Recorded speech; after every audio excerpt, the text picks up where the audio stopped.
1. Nina was stuck. She didn't know what to write next. So far, her teenaged captive had been dragged into a refrigerated meat locker by two thugs armed with a gun and a boning knife. But Zadia Bloodstone was already waiting for them. Hanging upside down from a meat hook, wrapped in a long black cape and covered by a thin layer of frost, Zadia had cleverly disguised herself as a harmless side of beef. Only when she'd spread her arms wide had the crackle of breaking ice announced her presence. Bang bang! 2 bullets had promptly smashed into her ribcage. But Zadia wasn't troubled by bullets, because her vital organs could regenerate themselves at lightning speed. Somersaulting to the floor, she'd walked straight up to the bigger thug and kicked the gun from his hand.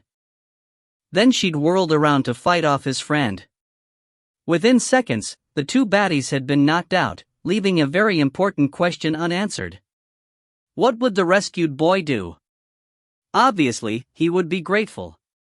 He might even be dazzled by Zadia's flawless face and perfect figure. But if he saw her sink her fangs into anyone's neck, he would also be frightened. He would realize instantly that she was a vampire, and run for the door. He would be unaware, at this point, that Zadia was a heroic crime fighter who preyed only on lowlife scum. Nina chewed away at a lock of her hair, thinking hard. She was in the middle of Chapter 8. The room in which she sat was illumined solely by the glow of her computer screen. Barely visible in the dimness were her brass bedstead, her Indian cushions and her lava lamp. A poster of David Bowie hung on the wall, curling at the corners. A small bookshelf contained multiple copies of Youngblood, Book 2 of the Bloodstone Chronicles, by someone called N.E. Harris. Splashed across the cover of Youngblood was a glamorous, slinky young girl with white skin, black hair, and ruby-red lips. She wore high-heeled boots and lots of black leather, as well as an ammunition belt. Her canine teeth were long and pointed, but she was stunningly beautiful nonetheless. She appeared to be leaping from rooftop to rooftop, her black cape streaming out behind her. Nina! Somebody shouted, from beyond the closed bedroom door. Nina didn't respond. She stared unblinkingly at the computer screen, still gnawing at her hair, which was thick and dark, and cut in a heavy, clumsy, old-fashioned style that didn't suit her bony little face. It was about time, she decided, that Zadia made friends with the boy she'd rescued. Zadia hesitated, Nina wrote, torn between her desire to punish the wicked and her need to reassure the tall, pale, handsome teenager with the big brown eyes. Nina! A distant voice called again. Ignoring it, Nina deleted the word pale. Her hands on the keyboard were like chicken's feet, all scaly and dry. Her skin was the color of a maggot's, and her legs were so thin that her tights were wrinkled around the knees. Her boots had flat heels on them. Nina! The door burst open to admit a withered old woman in a quilted nylon dressing gown. For God's sake, are you deaf? Father Ramon's outside, you want to keep him waiting?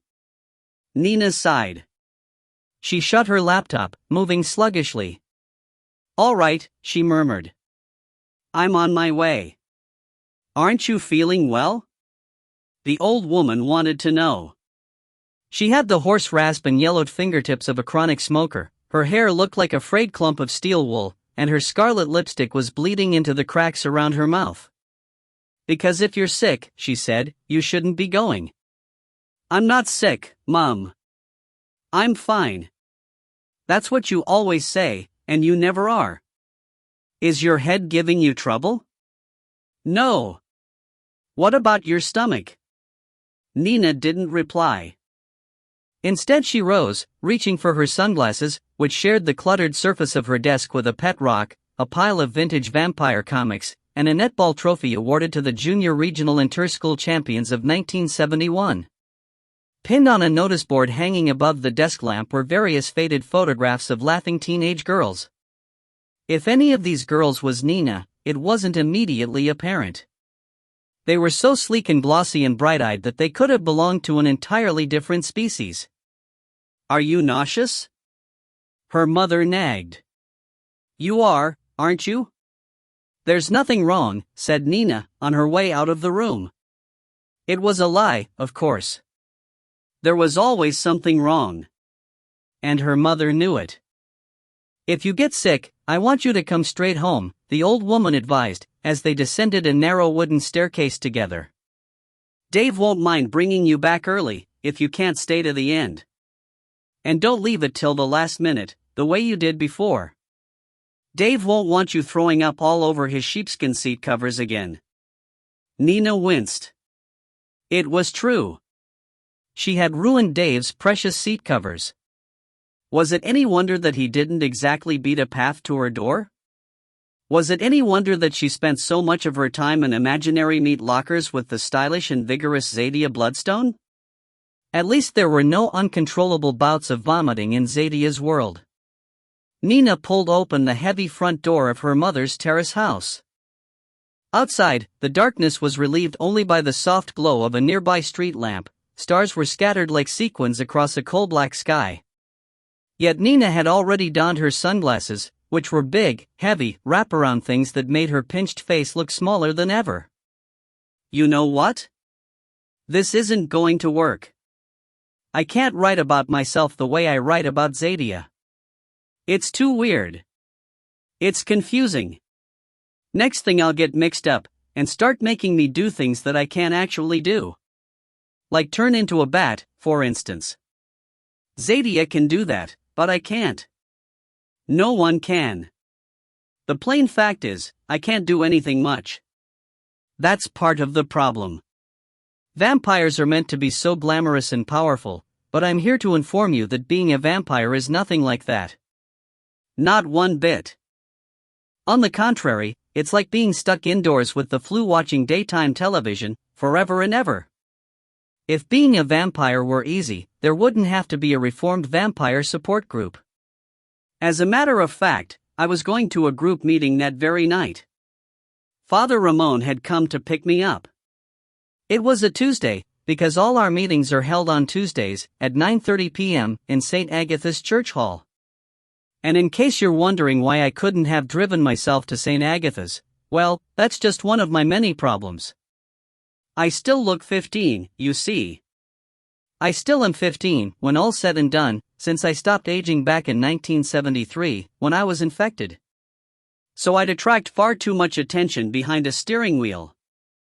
Besides which, Mom doesn't have a car.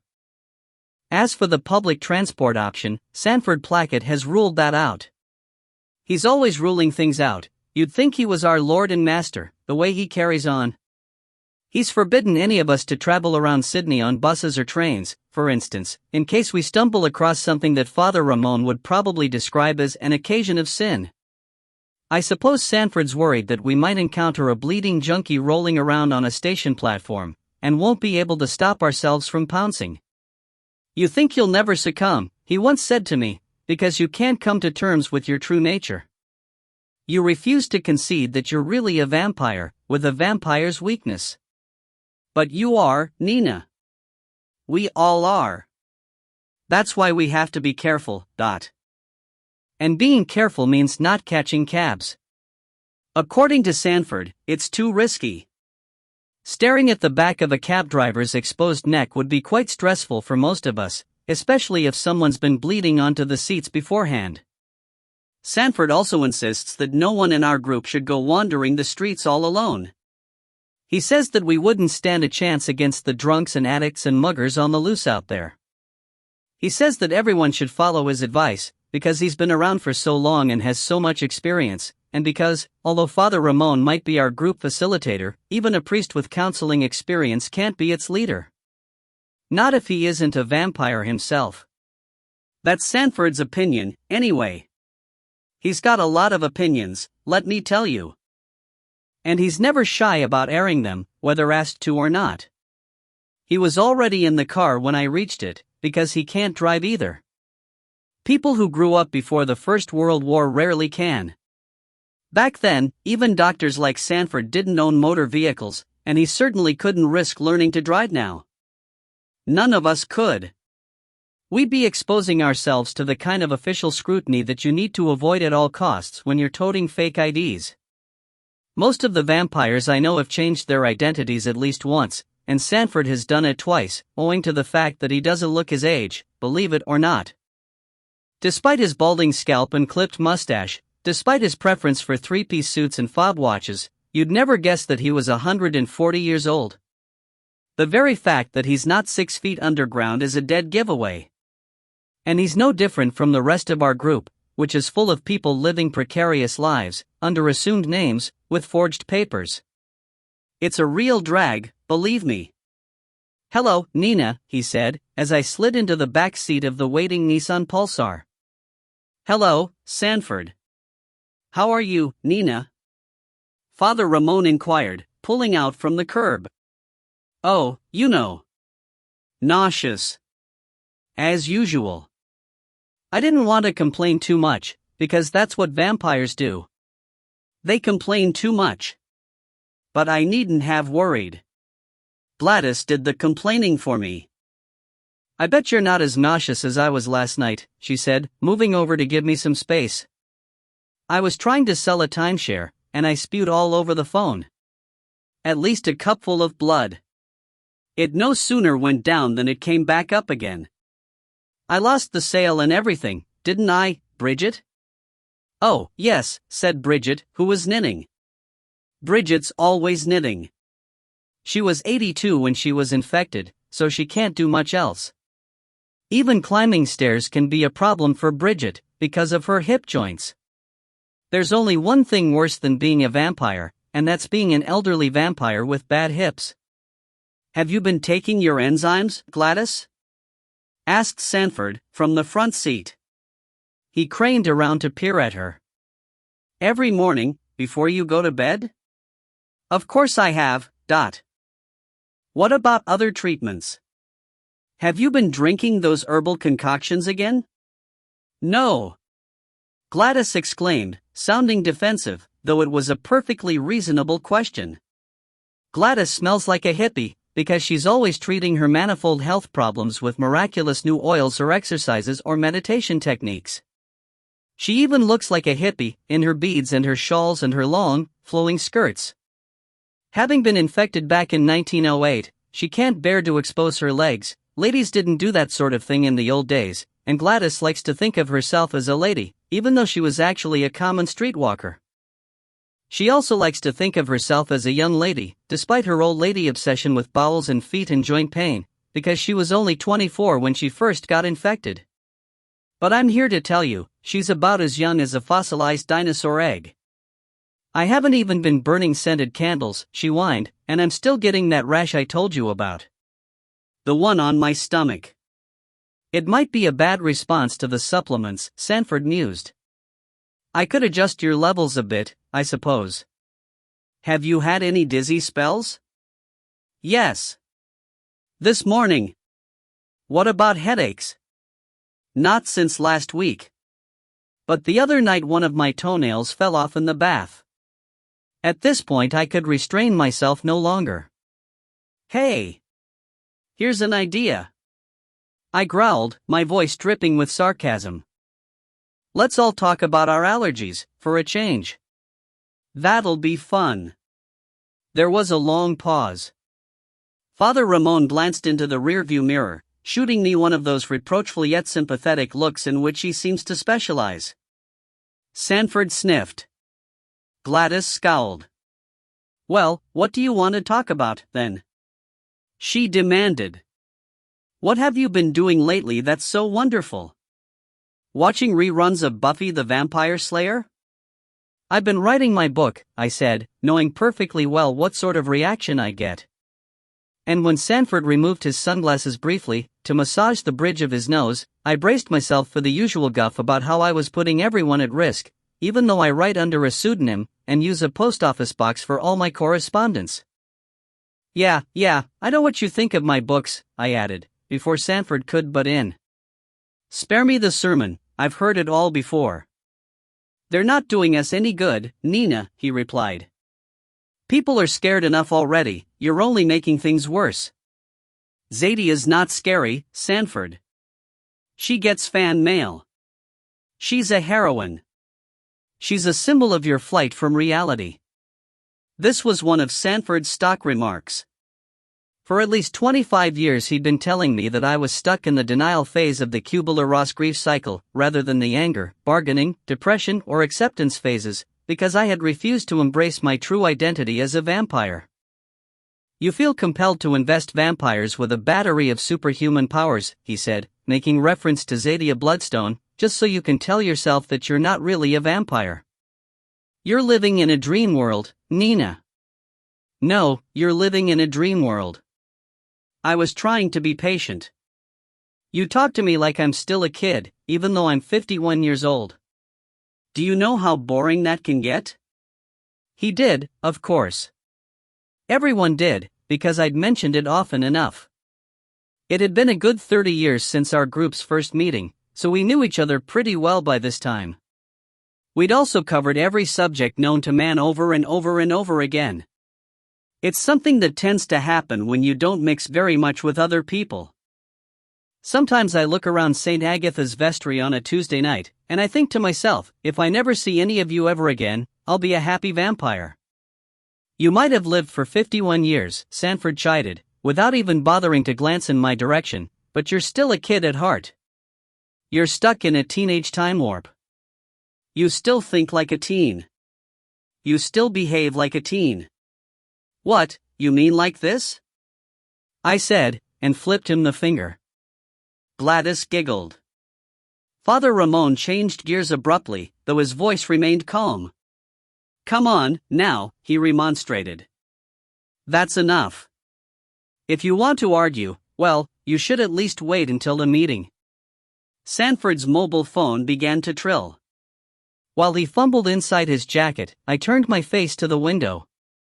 Street lamps were gliding past, illuminating the kind of neighborhood that I've always enjoyed looking at. Housefronts were shoved up hard against the pavement. Though the gaps between shrunken curtains and broken cedar slats, I could see flickering television screens, curling drifts of cigarette smoke, and people rushing from room to room, slamming doors. But I couldn't see enough. I never can. I always get a fleeting glimpse of normal life before it's whisked away, before I'm back in a crowded car with a bunch of vampires. Oh. Hello, Dave. Sanford had found his phone, at long last. Yes. Yes. Dear me. That is troubling.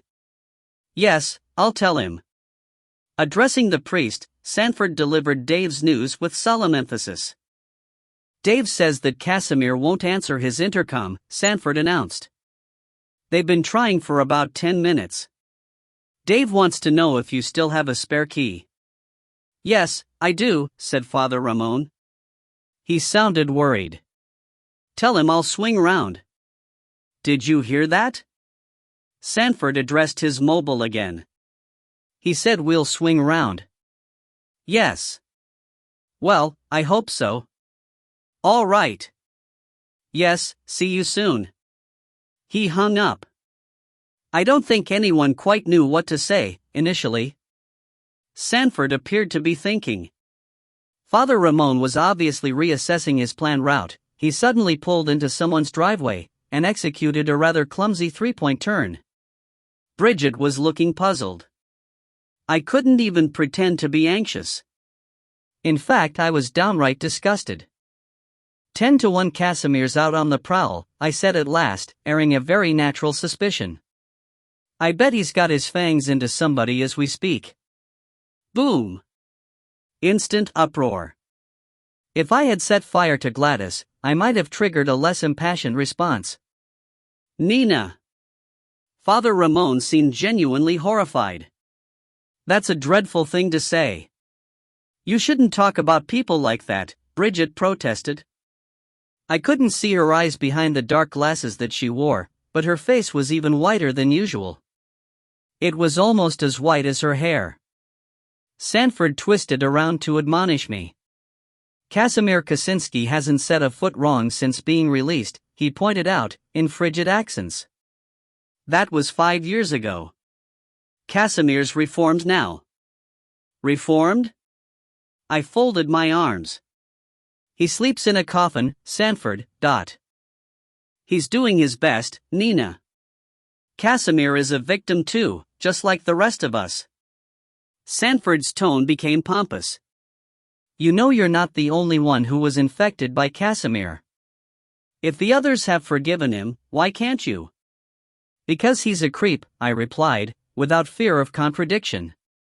Casimir Kaczynski was a creep. Even Sanford couldn't deny it. Though Casimir might have called himself a reformed vampire, he was anything but. He would go on and on about the good old days, when you could buy your very own black people. Black people blood is meaty, he'd reminisce, smacking his lips and grinning like a skull. He would do the most awful things with his tongue, which was long and blue, like one of those poisonous jellyfish. He had eyes like oysters, and teeth like tombstones. In fact, if you want my honest opinion, Casimir had been a vampire for so long that he wasn't really human anymore. It's vampires like Casimir who give other vampires a bad name. But try telling that to Sanford. Even now he maintains that it's important not to draw any kind of distinction between what's human and what's vampiric. He insists that vampirism is just another form of humanity, that there's nothing inherently wrong with being a vampire. And whenever I try to contradict him, he gives me a lecture about my attitude. Casimir is probably sick, said Father Ramon, playing the peacemaker as usual. He probably can't get out of bed. That's right, Sanford agreed. He might be having an adverse reaction to his supplements. It's happened before. I could have reminded him, at this juncture, that Casimir had also suffered adverse reactions from fawning dead rats. But I didn't speak. Instead I stared out at the passing streetscape, which was undergoing a slow transformation. The turrets, avenues, door knockers, mailboxes and iron railings were giving way to signage, awnings, plate glass, traffic lights and concrete barriers. Pedestrians strolled along, swaddled in winter coats. Colored lights flashed inside a corner pub. I lifted my sunglasses to get a better look at the festivities. It was only going to be a quick squint. But Sanford nearly bit my head off. Nina! He squawked. There are headlights everywhere. Do you want your eyes to start bleeding again? Welcome to my world. It's the kind of place where you can't do the simplest thing without risking a full-blown hemorrhage. God, I'm sick of it. 2. People often think that vampires live in decrepit old castles, or mausoleums, or sprawling mansions full of stained glass and wood paneling. Unfortunately, that's not the case.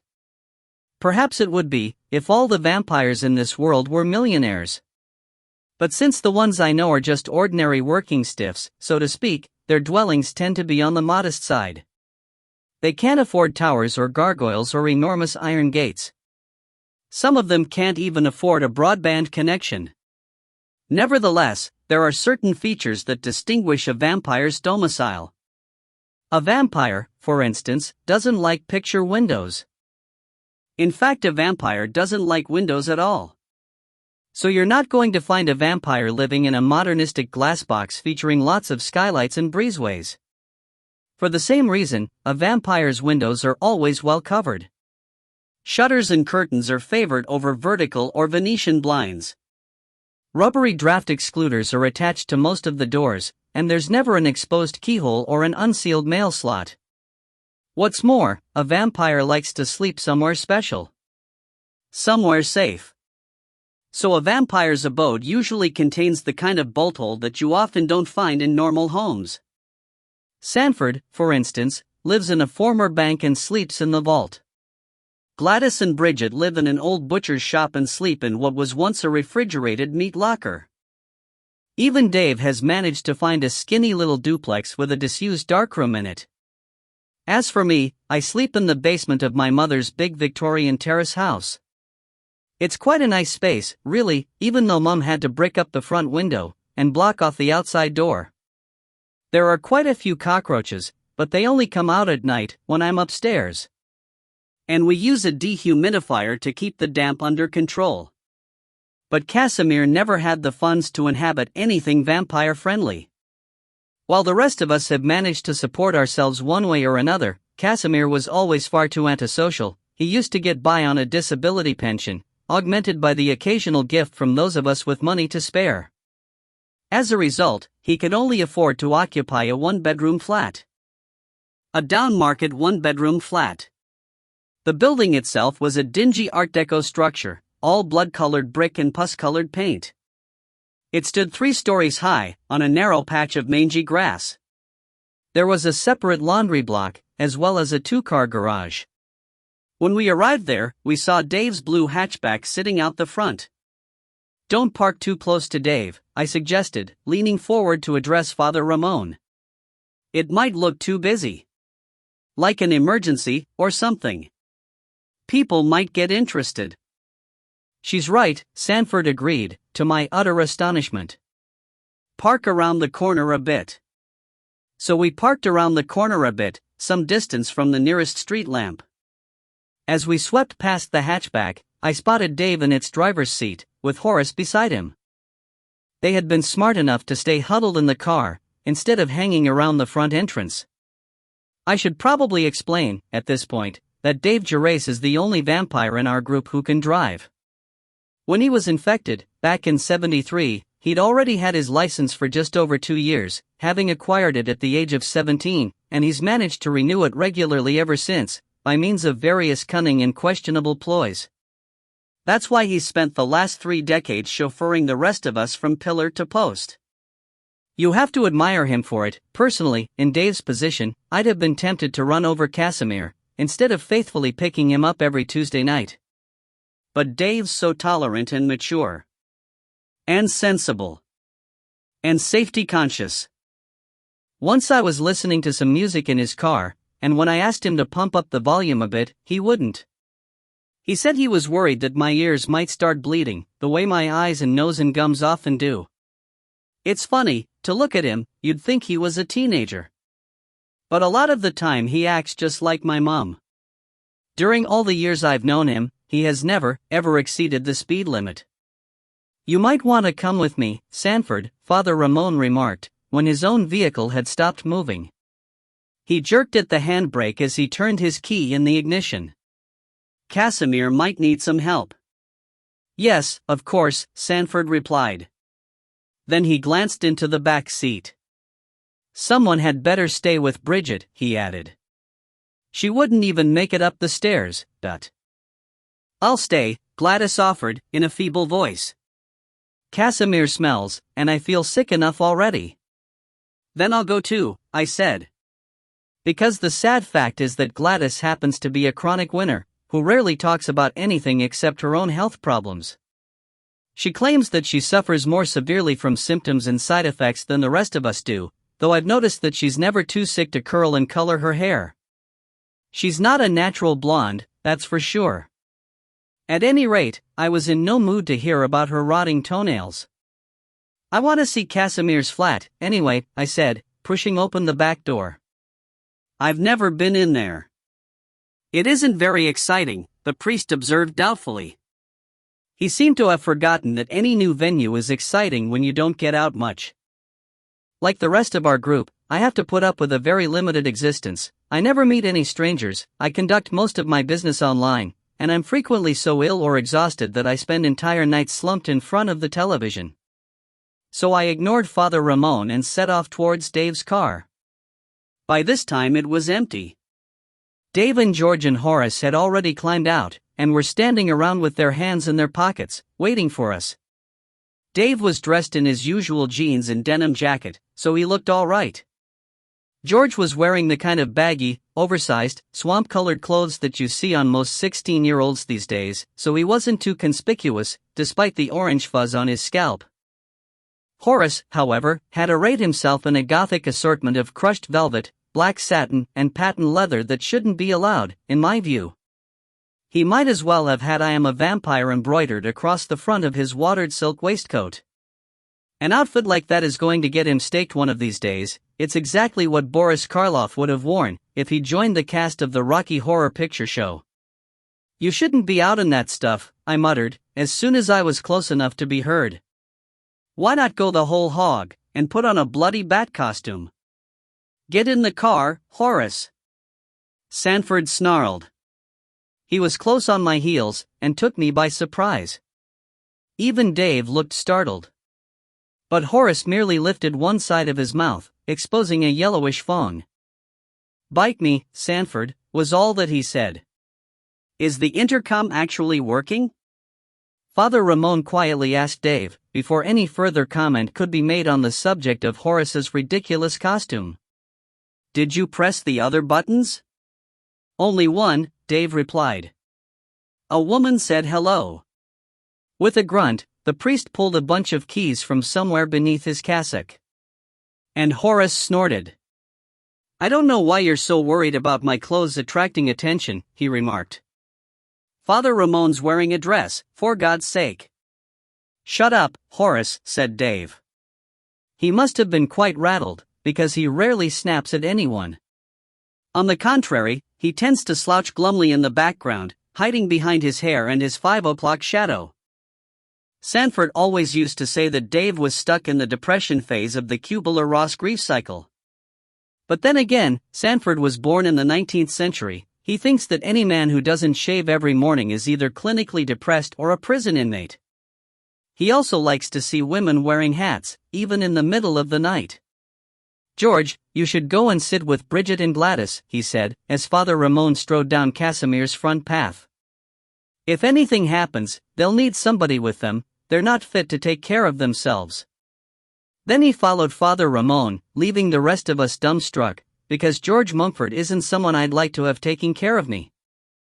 One look at his gormless, waxy, nondescript face is enough to tell you that he's not exactly the sharpest tool in the box. But perhaps that was why Sanford had decided to get rid of him. Perhaps Sanford felt that George was much better out of the way. Horace certainly seemed to think so. "Yes, off you go, George," said Horace.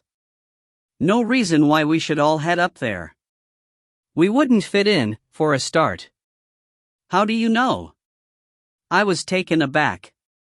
"Have you been inside Casimir's flat?" Horace shrugged. "I had to upgrade my PC, so I gave my old one to Casimir," he revealed.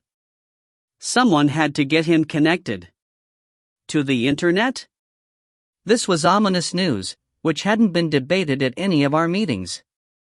Before I could pursue it, however, Dave beckoned to us. "Hurry up," he said, "if you're coming."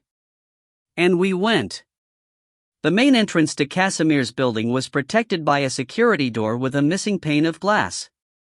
Beyond it, a shabby foyer contained a notice board, a light switch, and something that was either an empty planter or a very large ashtray. The carpet looked older than I am. Cobwebs fluttered from inaccessible corners of the ceiling. I couldn't imagine how Casimir's coffin had been lugged all the way up to the top floor. "Don't make too much noise," the priest murmured, putting a finger to his lips. It was unnecessary advice. I'm sure I wasn't the only one who felt horribly vulnerable as we approached Casimir's apartment. Every creak of the stairs made us wince. Every peephole and every numbered door seemed to be aimed straight at us, like a loaded gun. I couldn't help wondering how on earth Casimir had survived in such a crowded place. How had he smuggled in his guinea pigs? And by what means had he disposed of their telltale little corpses? "Oh," said Horace, under his breath. I peered past him, unnerved by a muffled roar of canned laughter. Clearly, the occupants of number 12 were watching television. The walls were so thin that I could hear the clink of cutlery, and the sound of someone coughing. Father Ramon had reached number 14. Even from where I was stationed, bringing up the rear, it was obvious that Casimir's lock had been tampered with. The spare key wouldn't be needed after all. "It could have been a robbery," the priest said at last, his voice a mere thread of sound. "Casimir might have been scared away if he woke up and found the place ransacked." "But why not call us?" I whispered. And Horace hissed, "Let's just go in. Now. Before somebody asks what the hell we're doing." There was really no choice. Father Ramon pushed at Casimir's front door, which creaked open to admit us. One by one, those of us wearing sunglasses slowly removed them. Inside the flat, total silence reigned. I couldn't even hear the humming of a fridge. "Casimir?" said Father Ramon, hesitantly. No one replied. It was very dark. Even so, there was enough light spilling across the threshold to show me that Casimir had taped sheets of cardboard over the windows. I could also see how bare the living room was. It contained one stool, one recliner chair, a portable TV on top of a milk crate, and a wooden desk supporting Casimir's personal computer. This place wasn't robbed, Horace opined, as Father Ramon flicked the switch by the door. But nothing happened. "Oh dear," said the priest. There was no bulb in the overhead socket. Vampires are extremely sensitive to artificial light. I realized suddenly that Casimir must have functioned quite well with only the TV and computer screens to illuminate his domestic environment. That's why I offered to turn on both machines. "I'll do it," Dave said softly, and sidled towards them, step by cautious step. Sanford took the priest's arm. "Just stand still, Father," he advised, in an undertone. "You might run into something, otherwise." At that instant the TV clicked on, brought to life by a jab of Dave's finger. Shots rang out and music blared. We all flinched like nervous chihuahuas. Frantically Dave scrabbled around for the remote, which he used to adjust the volume. For some reason, however, that blast of noise had changed things. It had broken the spell cast by such a creepy, all-encompassing silence. We felt safer, and more courageous. Horace, for example, suddenly marched towards the kitchen. "There's no one in here," he announced, peering into a narrow, murky, unrenovated nook. "Unless Casimir's hiding in a cupboard." Gently, Father Ramon shut the front door. Sanford headed for the bathroom. Dave and I peered through another door, into a space that looked pitch black from where we were standing. "His coffin's in there," the priest informed us. Dave and I exchanged glances. "You've got the best eyes," Dave pointed out, and it was true. "I have terrific night vision. Perhaps it's because I was infected at a younger age than anyone else in our group."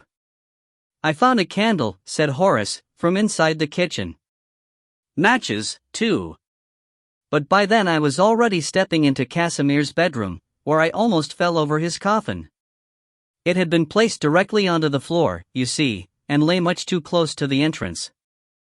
Upon crouching down, and running my hands over a large expanse of polished wood, I discovered an extremely handsome piece of funeral furniture with brass fittings, carved embellishments, and a lid that was divided into two parts. I couldn't lift even one of these parts by myself. "You'll have to help," I told Dave, who was hovering around in a nervous manner, as if he expected something to come leaping out of the shadows. Obediently, he squatted, his knees cracking. "You don't think he's still in there, do you?" Sanford inquired from the doorway. All at once the room was flooded with a faint golden glow. I glanced around to see that Horace had entered, carrying his candle. He was shielding the flame with one hand, looking positively spectral in his black cape and frock coat. His lank, oily, slicked-back hair gleamed like a billiard ball in the flickering light. On either side of him stood Sanford and Father Ramon, their faces creased with anxiety. "I don't know if he's in here or not," was all I could say. "But we'd better check, don't you think?" Sanford gave a nod. Father Ramon made an approving noise. But Horace gestured towards a gigantic wardrobe that occupied about a quarter of the available space. Taped to one of its doors was a poster of Bela Lugosi. "That closet's pretty big," said Horace, uneasily. "What if he's in there?" "You should take a look," Sanford suggested. Horace blinked, his face a study in consternation. Before he could think up an excuse, however, Dave and I raised the lid of Casimir's coffin. Then we dropped it again. Bang, dot. "What's wrong?" said the priest. I couldn't reply. I had covered my mouth. Dave grabbed my arm suddenly, pulling me backwards as he straightened. "Oh, man," he groaned. "What's in there?"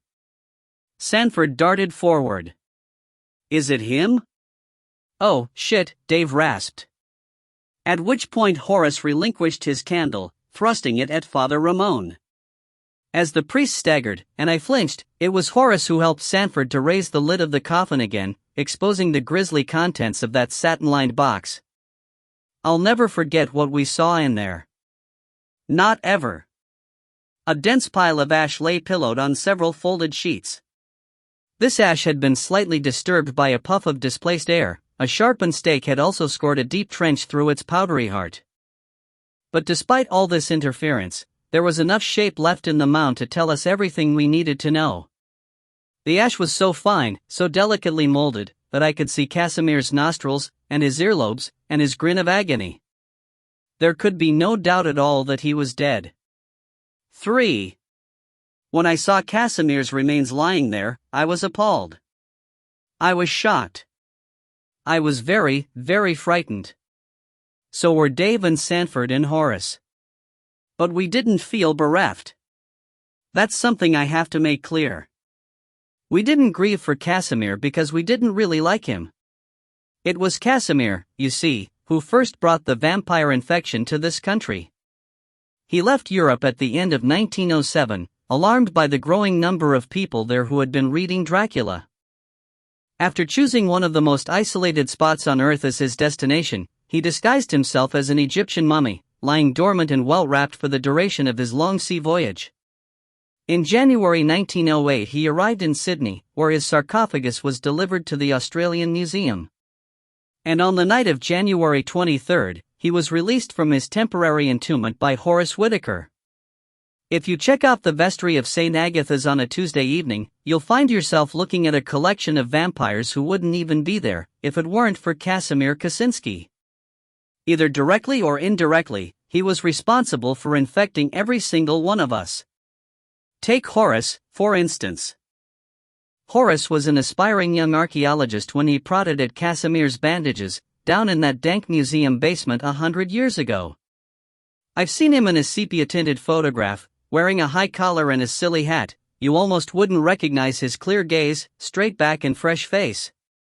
Of course, it's possible that Horace was a bit of a reprobate even before he became a vampire, but I doubt it. I think he changed after Casimir bit him. I don't believe that the upright 21-year-old in that picture would ever have considered making money off shonky internet scams. Naturally, Horace claims that his money comes from a cutting-edge computer program that he designed several years ago. But I beg to differ. From some of the things that George has let drop, I figure that Horace is running an embezzlement ring out of their house. And one of these days we'll all get stung because of it. At any rate, Horace was Casimir's first victim, though of course he wasn't the last. After attacking Horace, Casimir was able to escape from the museum and bite Gladys Blackers, who was a streetwalker at the time. In fact, before the end of 1908, Casimir had managed to infect 15 people, most of whom are now either dead or living in Melbourne. He was not, however, directly responsible for infecting Sanford, Bridget, or George. Those three suffered from secondary transmissions. Sanford Plackett was the doctor who treated Horace a day or two after Horace became infected. In one sense, Sanford was very unlucky. If he hadn't been stitching up a wound before his arrival in Horace's bedroom, Horace might not have attacked him. In another sense, however, Sanford was very lucky indeed. He had a jewel of a wife, named Maud, who was a former nurse. She had also read Dracula, and was quickly able to work out what had happened. Not only that, but within a few months they had developed a crude digestive powder, which was an early prototype of the enzyme supplements that vampires take now. You have to give Sanford his due. He might be a humorless, opinionated know-it-all, but there isn't a vampire in Australia who wouldn't have been worse off without him. It was Sanford who freed us from the necessity of drinking human blood. It was Sanford who started the reformed vampire movement. And it was Sanford who finally dealt with Casimir, confining him for more than 60 years in a strongbox under a cement slab. Sanford was also the one who located Gladys, Bridget and George, just in time to stop them from spreading the infection any further. Mind you, I'm not saying that Bridget would have bitten anyone. She was the nun who nursed Gladys at the Magdalene Hospice, after Casimir's attack, and she would have sealed herself up in a crypt rather than harm another living soul. But George was just a teenaged boilermaker's apprentice when Gladys lured him into a dark alley. He was as brainless then as he is now, so he didn't know enough to stop himself from fawning other people once he was blooded. You won't understand about blooding, because it's a difficult concept to grasp. Basically, it's that moment when, as a vampire, you first smell fresh human blood and have to fight the urge to bite someone. Microscopic amounts of blood won't trigger the reflex, a flossing accident or razor nick won't send most vampires into a feeding frenzy, though I have to admit that even grazed knees and hangnails make us feel uncomfortable. It probably takes about 5 milliliters of blood before the response kicks in. And then you have a choice, you can either give into it or not. George gave into it once. He fanged a woman named Ethel, who was later murdered by her own family, before Sanford tracked him down and stopped him. The Placketts also looked after Gladys, and did their best for Bridget Doherty.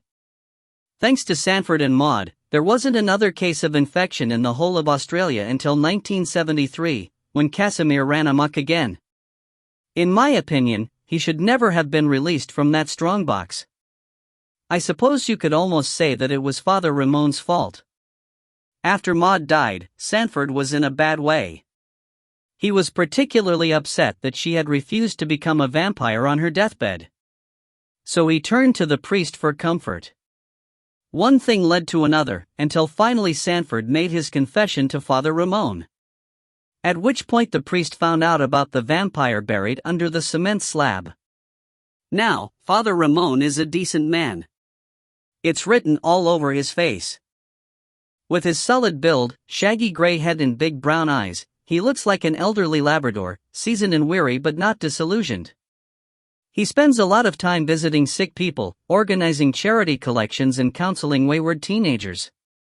It was therefore hardly surprising that he should have felt for Casimir, back in 1973. Father Ramon was of the opinion that Casimir had suffered enough. So Sanford dug up the strongbox and slowly brought its contents back to life. After which that scheming, slimy, oyster-eyed Lazarus made a beeline for the nearest pub, where Dave Gerace became his next victim. Poor Dave had been playing a gig at one of the Harbourside hotels. He hadn't left until the early hours, by which time he'd downed just a few too many beers. In fact, he was so legless that he never even realized what had happened. Upon waking up in a gutter the next morning, on top of his guitar, he'd assumed that he was suffering from a really bad hangover, and had crawled home to spend the day in bed. Luckily for his flatmates, he had lost his wallet near the site of the attack. Sanford and Horace found it there, half hidden by weeds, the following night. So they were able to identify Casimir's victim, and pay him a visit before Dave was strong enough to do anything regrettable. I suppose they were pretty quick off the mark, really. I just wish they'd been a fraction quicker. Because if they had been, I wouldn't be writing this now. Sanford was living with Casimir at the time, and was therefore well placed to monitor his guest's state of health. What's more, as a physician, Sanford had a keen eye for physical changes.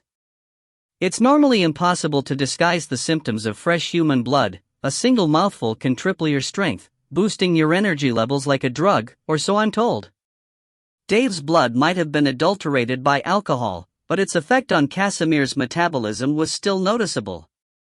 When Casimir returned home from his meeting with Dave, Sanford took one look at that two-faced louse and knew damn well what he'd been up to.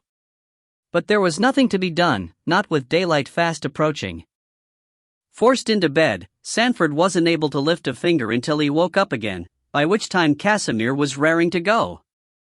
Still invigorated by the residual effects of Dave's blood, Casimir bolted. And Sanford couldn't stop him. It takes more than one reformed vampire to restrain another vampire who happens to be in Casimir's condition. That's why Sanford was forced to pursue Casimir. That's also why he broke off his pursuit, very briefly, to call Horace and George from a phone box. Unfortunately, by the time reinforcements arrived, it was too late. I had already staggered out of a friend's place, unaccompanied, to vomit up the gin I'd been drinking. And Casimir had already stuck his fangs into me. I'll tell you right now, that was my last ever drink.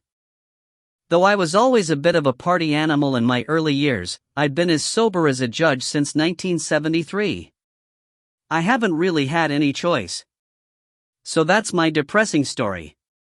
And Dave's. And Sanford's. And the rest of the group's. Is it any wonder that we weren't saddened by the passing of Casimir Kaczynski? Is it any wonder that our immediate and heartfelt reaction was fear, rather than sorrow? Because let's face it, as a vampire, the very worst thing that you have to deal with, worse than the isolation, and the indignities, and the health problems, is the fact that a large chunk of the world's population wants to kill you. For no good reason. After all, if vampires were permanently attached to other people's jugular veins, the entire planet would be populated by vampires. And it isn't, is it? Not only that, but a large chunk of the world's population also knows how to kill you. Despite the vast number of stupid vampire myths floating around, most people nowadays have grasped at least one fundamental truth. To kill a vampire, you either cut off his head, plunge a stake through his heart, or stick him outside in the sun. Apparently, Casimir had been staked. "This is bad," croaked Horace, who was the first to find his voice. And he rose abruptly, backing away from the coffin. This is a slaying." Father Ramon crossed himself. Sanford wiped his mouth, as if battling a sudden urge to throw up. His face was drawn tight. "Keep calm," he quavered. "We have to think. We have to figure this out. We have to check the wardrobe," said Dave. Everyone swung around to stare at the piece of furniture in question. I remember how my gut seemed to drop through the floor. I remember thinking, is the killer in that wardrobe? If not, where is he? In the neighboring flat? In a car downstairs? What if he's outside, waiting for us? "We have to leave," I said, hoarse with fear. And Dave's grip on me tightened. "Shoo!" he warned, as Father Ramon, our brave protector, advanced a few steps, his candle elevated, his eyes fixed on the wardrobe. But Horace stopped him. After briefly casting around for an alternative weapon, Horace had reached for the wooden stake. "Use this," he suggested, before his arm was knocked aside by a furious Sanford placket. "There might be fingerprints," Sanford hissed. Whereupon Horace scowled. "What?" he squawked. "Don't be so stupid. It's evidence, Horace." "Bite me, Sanford." "Hello there," said Father Ramon. Though his voice was steady, his hands were shaking. I could tell by the way the candle flame flickered. "My name is Ramon Alvarez," he continued, addressing one of the cupboard doors. "I'm a Catholic priest, and I mean you no harm. Why don't you come out and talk to us? We won't hurt you, I swear." There was no response. Not even a creak or a shuffle. "Maybe we should fetch that stool from the other room," Dave was talking under his breath. "Or a knife from the kitchen." But it was too late. All at once the priest leaned forward, yanking open the door in front of him. He jumped back just in time to dodge a long-handled spade. It fell onto the floor with a mighty clang, barely missing his toes. I must have screamed, because Dave began to pat me on the shoulder. "It's okay. It's nothing," he said, without much conviction. Meanwhile, Father Ramon had opened the second door, and the third. Behind each of them I could see jangling coat hangers, discarded shoes, a collection of dowdy overcoats and a high shelf stuffed with shirts and towels and knitwear, but no lurking assassin. There wasn't even a muddy footprint, or a telltale hint of disarray among the contents of the wardrobe. "No one's in here," the priest said with a sigh. He bent to pick up the spade, which was encrusted with dried soil. I wondered if Casimir had been burying his dead guinea pigs. "Someone should call Gladys," Sanford urged, sounding deeply shaken. "Tell her to lock the doors and stay in the car." Almost without thinking, I fumbled in my pocket, searching for my mobile phone. Dave and Horace did likewise. But when Sanford plunged his hand into Casimir's ashes, I forgot about Gladys. For a moment I just stared in disbelief. Because Casimir's face was gone. It had crumbled away beneath Sanford's touch. "What are you doing?" I yelped. "We can't let anyone find him like this." Sanford's lips were trembling. His eyes were glistening. I'd never seen him so agitated. "You know what will happen. We can't risk it." "Sanford's right." Horace muscled in before I could object. "Jesus, Nina, we don't want the police to see. What if they work out that Casimir was a vampire?" I had to laugh, though it wasn't funny. Not the least little bit. "There's a coffin in here, Horace," I reminded him. "Of course they'll work it out." "No they won't," said Father Ramon, his expression grave and tired. "They'll think poor Casimir was mentally unbalanced." And he laid his hand gently on the coffin. "What should be done with the ashes?" he asked Sanford. "How should they be interred? What will the official cause of death be, in such a case?" These were all good questions. Unfortunately, they were also hard to answer. Try telling the police that someone has turned to ash after being staked in the heart, and see how far it gets you. Do we have to tell the coppers? I objected.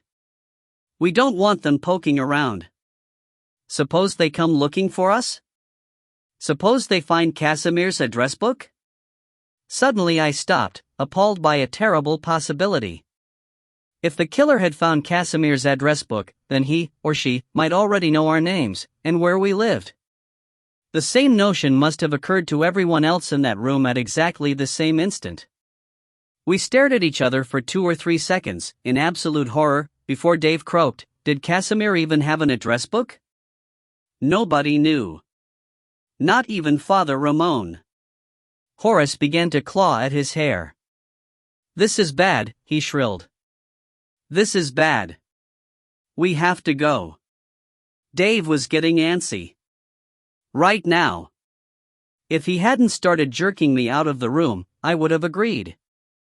For all we knew, Casimir's killer was in the neighboring apartment, waiting to pick us off, one by one, as we made our exit. For all we knew, Bridget and Gladys and George were already dead.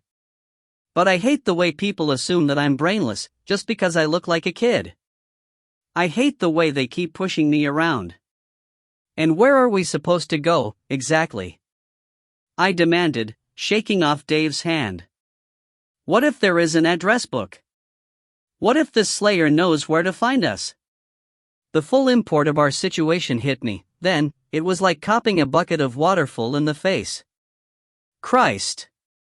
I spluttered. What about my mum? There was no immediate response. Even the priest was stumped. He stood dazed with shock and lost for words, exactly like the rest of us. I was thinking, how can this be true? How can this have happened? It didn't seem real. Finally, however, Horace began to use his head. This guy is a slayer, he reasoned, in a halting and tentative sort of way. If he used a stake, he must know his vampire lore. Which means he probably thinks that a crucifix will kill us. When Horace discerned no spark of comprehension in the eyes of his audience, he added impatiently, "We should go to St. Agatha's." He won't be looking for us there. Vampires aren't meant to hang out in churches. You're right. I suddenly realized that we would have to start putting ourselves in the killer's shoes. Horace is right. We should go to St. Agatha's. But what about? Father Ramon didn't finish his sentence. He simply gestured at Casimir, or what was left of Casimir. That can wait, said Dave. He didn't, however, inject enough urgency into his reply, which was pitched too low and phrased without emphasis. Dave always talks as if he's ever so slightly stoned. As a result, the priest remained unconvinced. What if somebody notices the damage to the lock? He fretted. What if they investigate? Can't be helped, I said. And seeing him frown, I began to panic. We can't stay here, Father. Suppose the killer comes back? He might be watching this flat right now. I don't know whether it was my argument that persuaded him or my very obvious state of extreme distress, but Father Ramon needed no more urging. He followed Horace out of the room, which was instantly engulfed in darkness. Even so, I could just make out Sanford's huddled shape. He was crouched beside the coffin, spreading Casimir's ashes around. Something had snagged his attention. "Come on," I implored. "We have to go, Sanford." "Wait. Give me 1 minute." "What are you doing?" "Look." He thrust his open palm under my nose. But the light was too dim for me to see much, except a faint glint of metal. "I think it's a bullet," he said. "It might even be a silver bullet. We shouldn't leave this." "Then bring it." I was already halfway out the door. "Bring whatever you want, only do it now. Quick. Because we have to get out of here. Don't ever believe that vampires are fearless.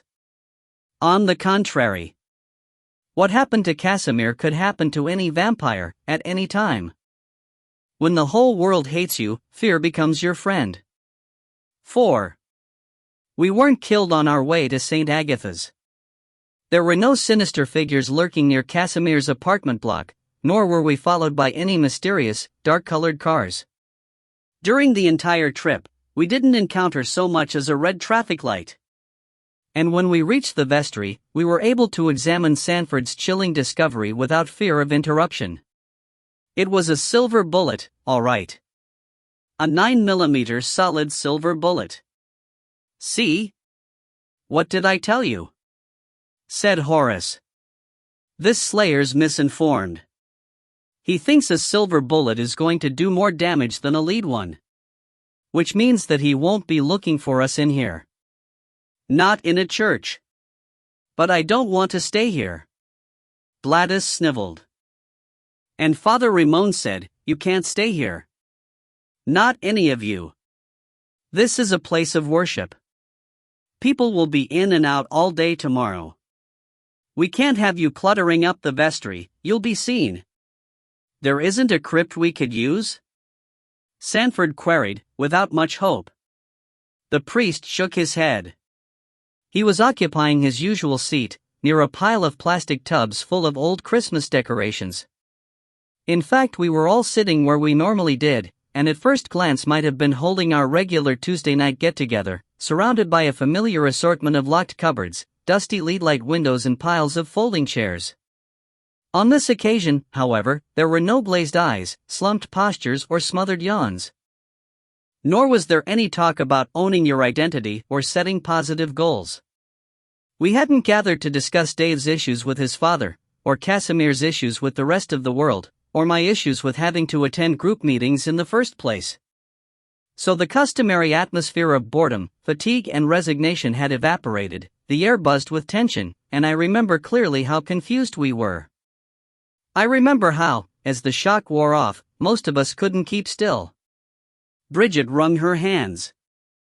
Dave clawed at his hair, and Sanford paced the floor. I was chewing my fingernails, the way I always do when I'm on edge. Never in my wildest dreams had I ever expected to run foul of a genuine vampire slayer. Blade and Van Helsing are fictional creations, after all, they're not supposed to be walking around in real life. They belong to the kind of fantasy world where vampires are dangerous, or at least very powerful. They belong to a world inhabited by hyper-evolved beings like Zadia Bloodstone, who has her own special way of dealing with vampire slayers. She always lures them to their doom with her cat-like grace and husky purr. "Okay," said Father Ramon, assuming his customary role as facilitator. "I guess we're all here now, so we should probably recite our common goal, just to kick things off. George, I think it's your turn, isn't it?" Obediently, George took a deep breath. "I swear," he began, "on all I hold sacred, that I will preserve my humanity in the face of temptation, and harm no living soul in the pursuit of—" "Screw that," Horace interrupted. He glared around at the rest of us. "Forget the common goal. This isn't a group meeting, this is a council of war. Here, I said. Something's happened. Casimir's dead. But I don't understand. Bridget's whimper was barely audible.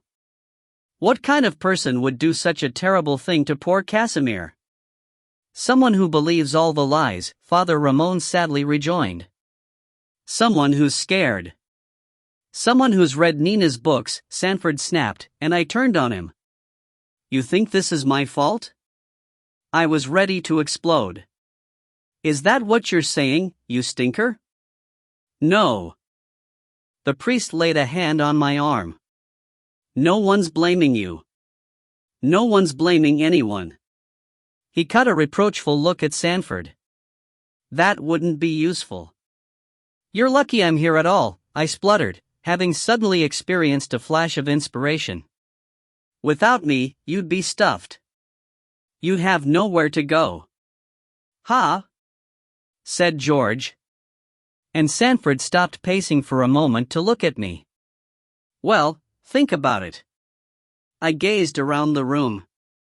This killer, he waits until daytime. He was too scared to attack Casimir at night, so he must believe that we have superhuman powers. I went on to outline my theory that the Slayer, if he knew our whereabouts, would probably try the same technique with all of us. He would launch his attack during the day, when we were helpless. Or at least, more helpless than usual. But he won't be able to do it if my mum's around, I finished. Because she won't let him in. Sanford frowned. Are you saying we should sleep at your place tomorrow? He asked, and I have to admit that my hackles went up. Though Sanford's tone wasn't the least bit dismissive, he'd rejected so many of my proposals in the past that I was expecting a scornful reaction. So I braced myself for negative feedback as I growled, unless you've got a better idea? Then the priest spoke. He sounded worried. It's a bit of a risk, Nina, he said. This individual we're talking about, he's obviously deranged. What if he attacks your mother in an attempt to get at you? He won't. I was convinced of it. She won't let him in. No way a dot. But suppose he gets in regardless? He broke into Casimir's flat, remember. That might have been pure luck. In an unprecedented show of support, Sanford had decided to take my suggestions seriously. The security door at Casimir's had a pane of glass missing. And the whole building is probably empty during the day, while people are at work. He stroked his mustache as he considered our predicament. Nina's house isn't like that, he admitted. There are bars on the downstairs windows, and Estelle would be watching the doors. She'd have enough time to ring the police if an intruder tried to get in. Everyone stared at him, astonished. Over the years, Sanford has always been very emphatic about our need to avoid contact with the police. His thinking is that, while the authorities are duty-bound to protect us, they can't do it for every minute of every day, not against the host of weirdos who are bound to make us their number one target as soon as we're publicly identified. The police won't listen to an armed intruder, he explained. Especially if he starts talking about vampires. But he has a gun, Sanford. The priest wouldn't be quelled. What if he uses it? He could do that without getting in. Father Ramon had a point. The gun had slipped my mind. With a gun, you don't have to be close to your victim. All you need is an unimpeded view. The madman who had invaded Casimir's top-floor apartment could easily shoot my mother through the bars of her kitchen window. You know what? You're forgetting something. It was Horace who finally broke the long, dejected silence. He wasn't addressing anyone in particular, his eyes skittered about as he glanced from face to face. This idiot uses silver bullets, he said. Not only that, he uses a stake and a silver bullet. It's overkill. Nina's right. He's scared because he's misguided. Which means he won't believe that a vampire can live with ordinary people. Not without fawning them. Sanford chewed on his bottom lip. You mean? I mean that he's been reading the wrong books. Like Nina's, for instance. Before I could tell him where to stuff his brilliant ideas, Horace added, to this slayer, all vampires are unreformed, or why kill them? So we'll be safe with Nina's mom, even if he does have the address. He'll take one look at Estelle while she's putting out the rubbish, or hanging out the laundry, and he'll decide that there can't be any vampires in her house. Upon receiving no encouragement from the rest of us, Horace finished by saying, "You watch. I guarantee, he won't even try to get past her. He won't think he has to." It was hard to disagree. I understood Horace's reasoning, though I wondered if we should view Casimir's killer as altogether rational. Suppose he refused to take chances? Suppose he had a better safe than sorry kind of approach to exterminating vampires? The fact that he'd used a bullet as well as a stake seemed to suggest that he might. All the same, I saw no possible alternative to my mother's house. And neither, it seemed, did anyone else.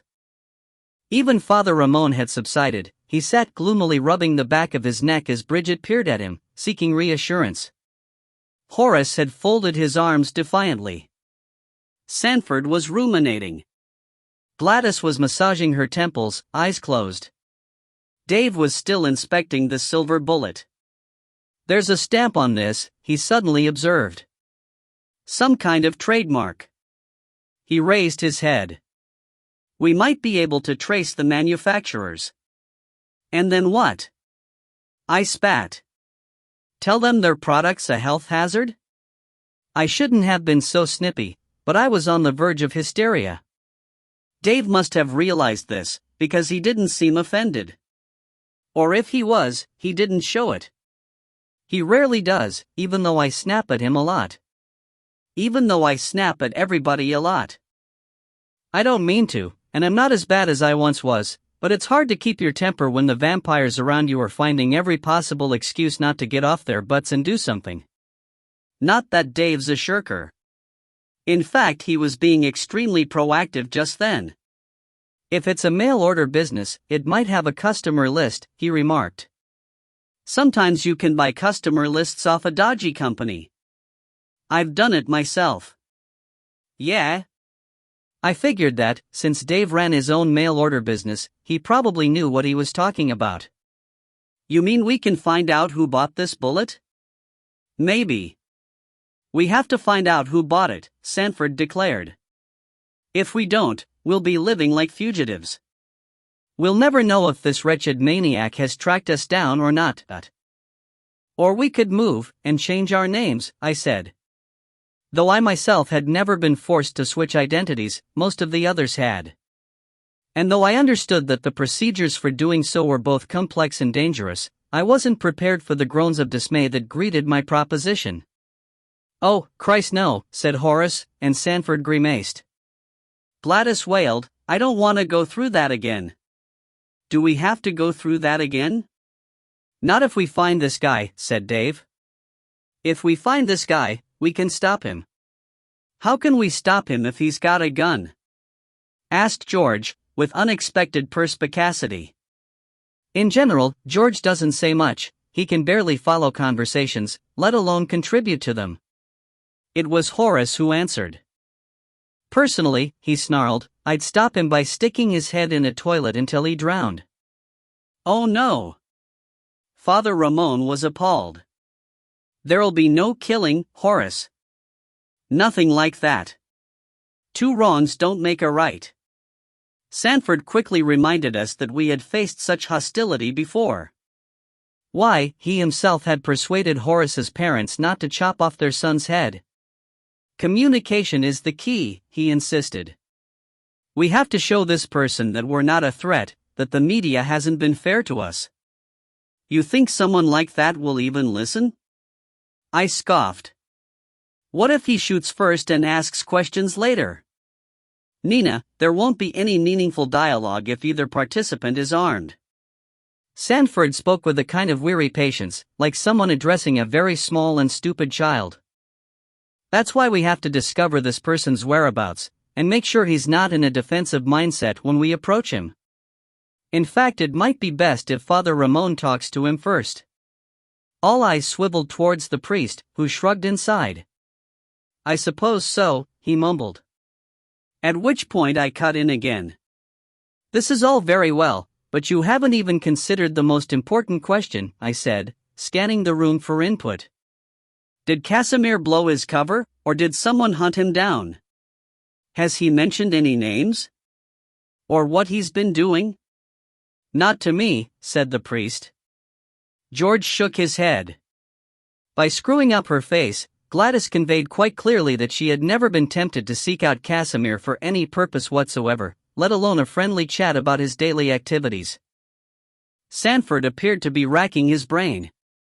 "Casimir hasn't had his computer for long," was Dave's comment, after an extended pause. "Maybe we should be looking online." I have to admit, I was impressed. And I couldn't believe that the same thought hadn't occurred to me. It was so obvious. God, yes. I rounded on Horace. "What's Casimir been up to? You must have some idea, you gave him your computer." Horace squirmed in his seat, looking unbelievably shifty. At the sight of his discomfort, Dave and Sanford both stiffened, their eyes widening with alarm. "Oh, man," said Dave. Then he appealed to the rest of us.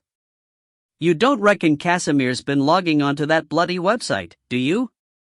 It was an appalling prospect, which made us all gasp. 2 weeks previously, Horace had mentioned stumbling upon a vampire website. The net is full of vampire blogs and websites, which cater to fans of horror movies and fantasy novels. Sometimes these blogs are frequented by slightly disturbed people who dress like Horace and have an unhealthy obsession with gore.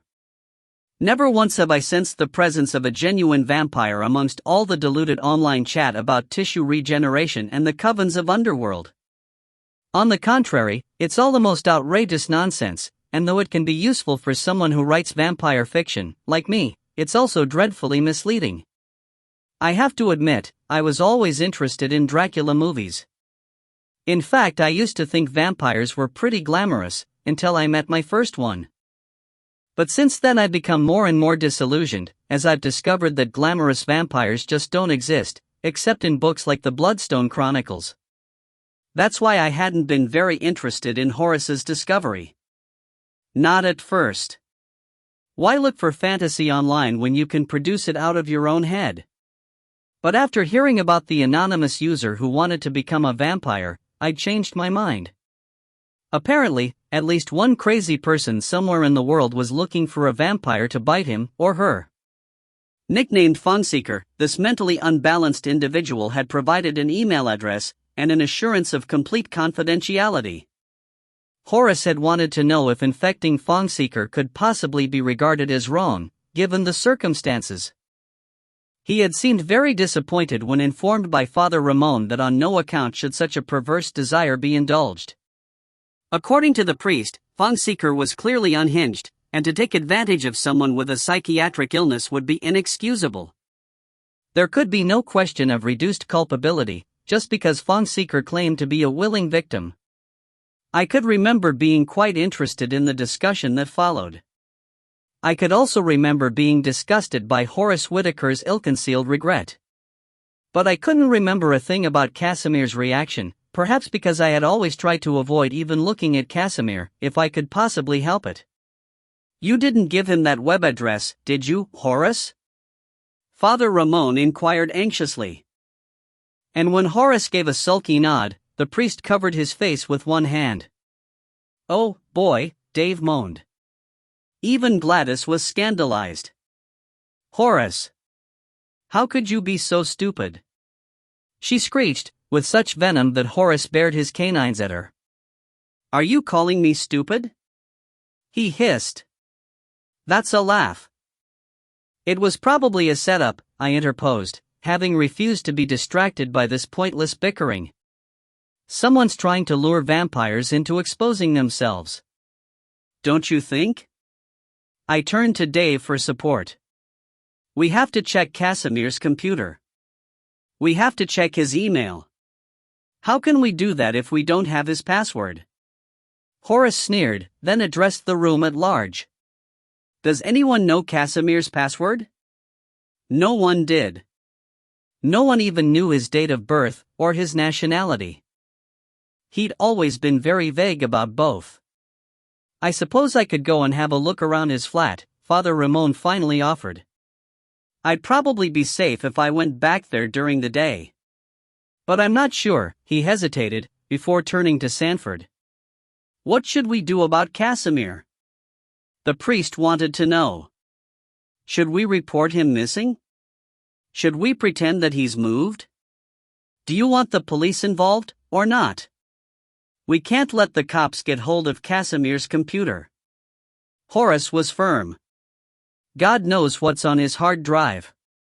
Even if we can't sneak it out, we should destroy it. Plug it in, turn it on, and throw it into a bath full of soapy water. That should do the trick. We can't leave those ashes, either, I said. It might not be obvious what they are, but the police have all these forensic people nowadays. They might be able to analyze stuff like that. Anyway, vampire dust is very valuable, Gladys piped up. When everyone stared at her in amazement, she was prompted to elaborate. Vampire dust has alchemical properties, she went on. People do things with it. Curses, mostly. Oh dear. Father Ramon wrinkled his nose. He's always had an absolute horror of witchcraft.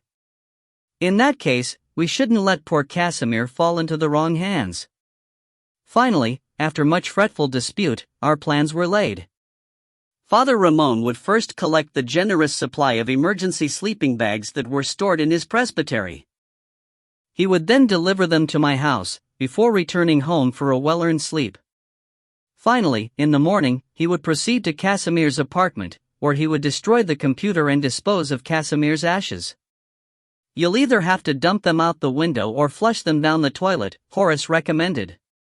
You won't be so memorable if you leave the place empty-handed. But if you come out with anything at all, you'll look like a burglar, Horace said impatiently, dismissing Father Ramon's objections. To which Sanford's response was, surely not, if he's dressed as a priest. Horace snorted. And I couldn't help butting in. Are you kidding? I cried.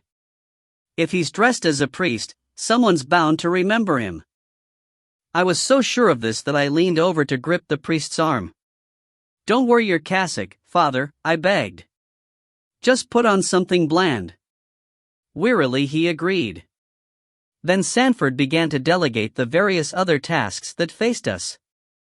Back at my house, Father Ramon's sleeping bags would be distributed over my mother's basement floor.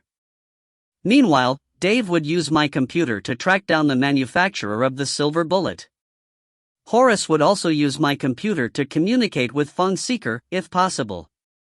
With any luck, some progress would have been made by daybreak. If not, we would continue our search the following night. And the night after that. We simply wouldn't give up until Casimir's killer had been identified. As long as he's out there, we're in mortal danger, Sanford insisted, addressing us all in a solemn, self-important manner that, for once, didn't seem overblown or inappropriate. We have to act as a team and work together for as long as it takes. Because if we don't, we might not get through this. It's funny, I hate so much about my life. I hate the cramps, and the nausea, and the boredom, and the listlessness. I hate surviving on guinea pigs, and not being able to get a decent haircut. But that night, when it came to choosing between life and death, I didn't hesitate. Not for 1 second. I didn't want to end up as a pile of ashes on a bedroom floor. 5. There's an abiding myth that vampires are afraid of garlic. This, of course, is a lie. The garlic myth was triggered hundreds of years ago, when a nameless vampire joked about not attacking some woman because she smelled of garlic. I mean, how could anyone be terrified of a culinary herb? It's true that garlic makes vampires sick. But in that respect it's no different from bread or bacon or Brussels sprouts. A vampire's stomach isn't capable of digesting normal food. One slice of watermelon could put half a dozen vampires in bed for a week. Even stale blood can result in some pretty gruesome side effects, not just stomach cramps and migraines, but continual vomiting, extreme dehydration, and a kind of slimy red discharge from the gums. I've heard tell that Gladys once begged for a stake through the heart, after she stupidly dosed herself with horse chestnut. The skin was peeling off her in powdery flaps, and her joints swelled up like balloons. So it's important to be very, very careful. The only thing a vampire can absorb is fresh blood, straight from the vein, and even then, if it's animal blood, it has to be taken with special enzymes to counteract the impurities. But you try looking for a constant supply of live animals, and see how far you get. It isn't easy, not unless you live on a farm. Sanford's solution was guinea pigs. He made the choice about 60 years ago, and has stuck with it ever since. Guinea pigs are small, so their drained cadavers can be concealed without much effort. They're also fast breeders, and they aren't fussy about their food. Even more importantly, they can be kept indoors. And they're tough little things, in many ways. You don't have to be a genius to raise them. That's why George Mumford was given the job of supplying each of us with our daily ration, one guinea pig, taken in the evening, with supplements. One guinea pig seems to be enough, as Horace often says, a guinea pig a day keeps Sanford away. If only it were true. Thanks to George's excellent breeding program, none of us have missed a meal for the last 26 years. George moved in with Horace Whittaker sometime around 1961. The residence they bought together was a spacious and solid brick bungalow with a wine cellar, a dilapidated conservatory, and 6 enormous bedrooms, so it was perfectly suited to raising guinea pigs. I went there once and it freaked me out. I certainly wouldn't want to live my life surrounded by animal pens. Nevertheless, despite all the droppings and the bad smells and the clouds of fur, it was an ideal setup. In fact, the whole systems worked very well, right from the beginning. George discovered a new way of earning money, the rest of us secured a reliable source of live animals, and when Dave appeared on the scene, he started making deliveries twice a week, for a modest payment. There was only one drawback. Fresh blood can be messy stuff, and no one likes living in an abattoir. You probably haven't seen a vampire fawning a guinea pig. For your sake, I hope you never do, because it's not a pretty sight. Guinea pigs tend to wriggle around, you see, since adulterated blood isn't good for us, we try not to drug them if we can possibly help it. That's why we sometimes miss the right spot, and end up with arterial sprays all over the wall. That's also why we tend to consume our meals alone, in tiled bathrooms. In fact, I usually try to do it when Mum is asleep. And I always clean up afterwards. Nevertheless, it's been hard for my mother, in all kinds of ways. Vampires make untidy houseguests. They litter their domiciles with animal corpses. They stay up all night watching television and surfing the net. They're always having medical emergencies. They're often too tired to pick up after themselves. And not all of them, let's face it, can be trusted. I mean, you only have to look at Casimir. So although my mother is used to vampires, even she balked at the idea of having 7 of them sleeping in her basement. For Chris Sake, she said, after our dire situation had been explained to her, this isn't a bloody hotel. Why don't you go to Rookwood Cemetery and find yourselves a nice mausoleum? She was only half joking. I could hear a cranky note in her voice, and she stubbed out her cigarette as if she were squashing a cockroach. Sanford, however, took her seriously. He has no sense of humor. A lot of very questionable people frequent Rookwood Cemetery, especially at night, he said. Vandals and drug dealers and so forth. You wouldn't want Nina exposed to them. Mum blew a mouthful of smoke at his face. Nina wouldn't be exposed to anyone like that, she retorted. Because Nina would be sleeping at home. As usual. I wouldn't throw out my own daughter, would I? Give it up, Mum. I wasn't feeling strong enough to sit through one of her rants. Either the others stay here or they all get staked. End of story. My mother grunted. She was sitting at the kitchen table, wearing a disgusting old nightie under her hideous quilted dressing gown. Though her dentures were in, she hadn't done anything about her hair. My mother is only 76, but at that precise moment she could have been 10 years older. She's never at her best in the middle of the night. Well, all right, then, she growled at last. I suppose I can't really say no. From the arrangement of her features, I could tell that she was wondering how on earth it had come to this, how she, of all people, had ended up with a kitchen full of vampires. But the funny thing is that the kitchen and the vampires were a perfect match, because Mom isn't a granite benchtop, stainless steel appliance kind of person. Her kitchen is all peeling linoleum and cracked tiles. It's clean, but it's not cheery. Everything that isn't black or brown is pale green, except the fridge, and that's so covered with trashy fridge magnets, you can hardly work out what color it is. In a dingy, well-worn, utilitarian environment like my mother's kitchen, vampires tend to fade into the background. They're all of a piece with the discolored grouting, the ancient electric jug, and the baked-on grease stains in the oven. How long will you be staying? Mom asked, eyeing Horace as if he were a baked-on grease stain. But it was Sanford who replied. That depends, he said. And Dave added, with a sidelong glance in my direction, the sooner we find this maniac, the sooner we can leave. He was prodding me, and I knew it. He wanted to start an internet search as soon as possible. So I hauled myself out of my chair. Come on, I said. You'll be needing my password. Wait. Mum's voice cracked on a cough. Wait just a minute, she croaked.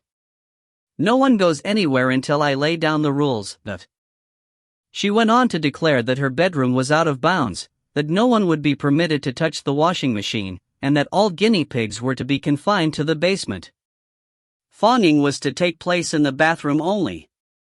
No calls could be made from the kitchen phone. There would be a very strict policy about the distribution of keys, and every exterior door had to be deadlocked at all times.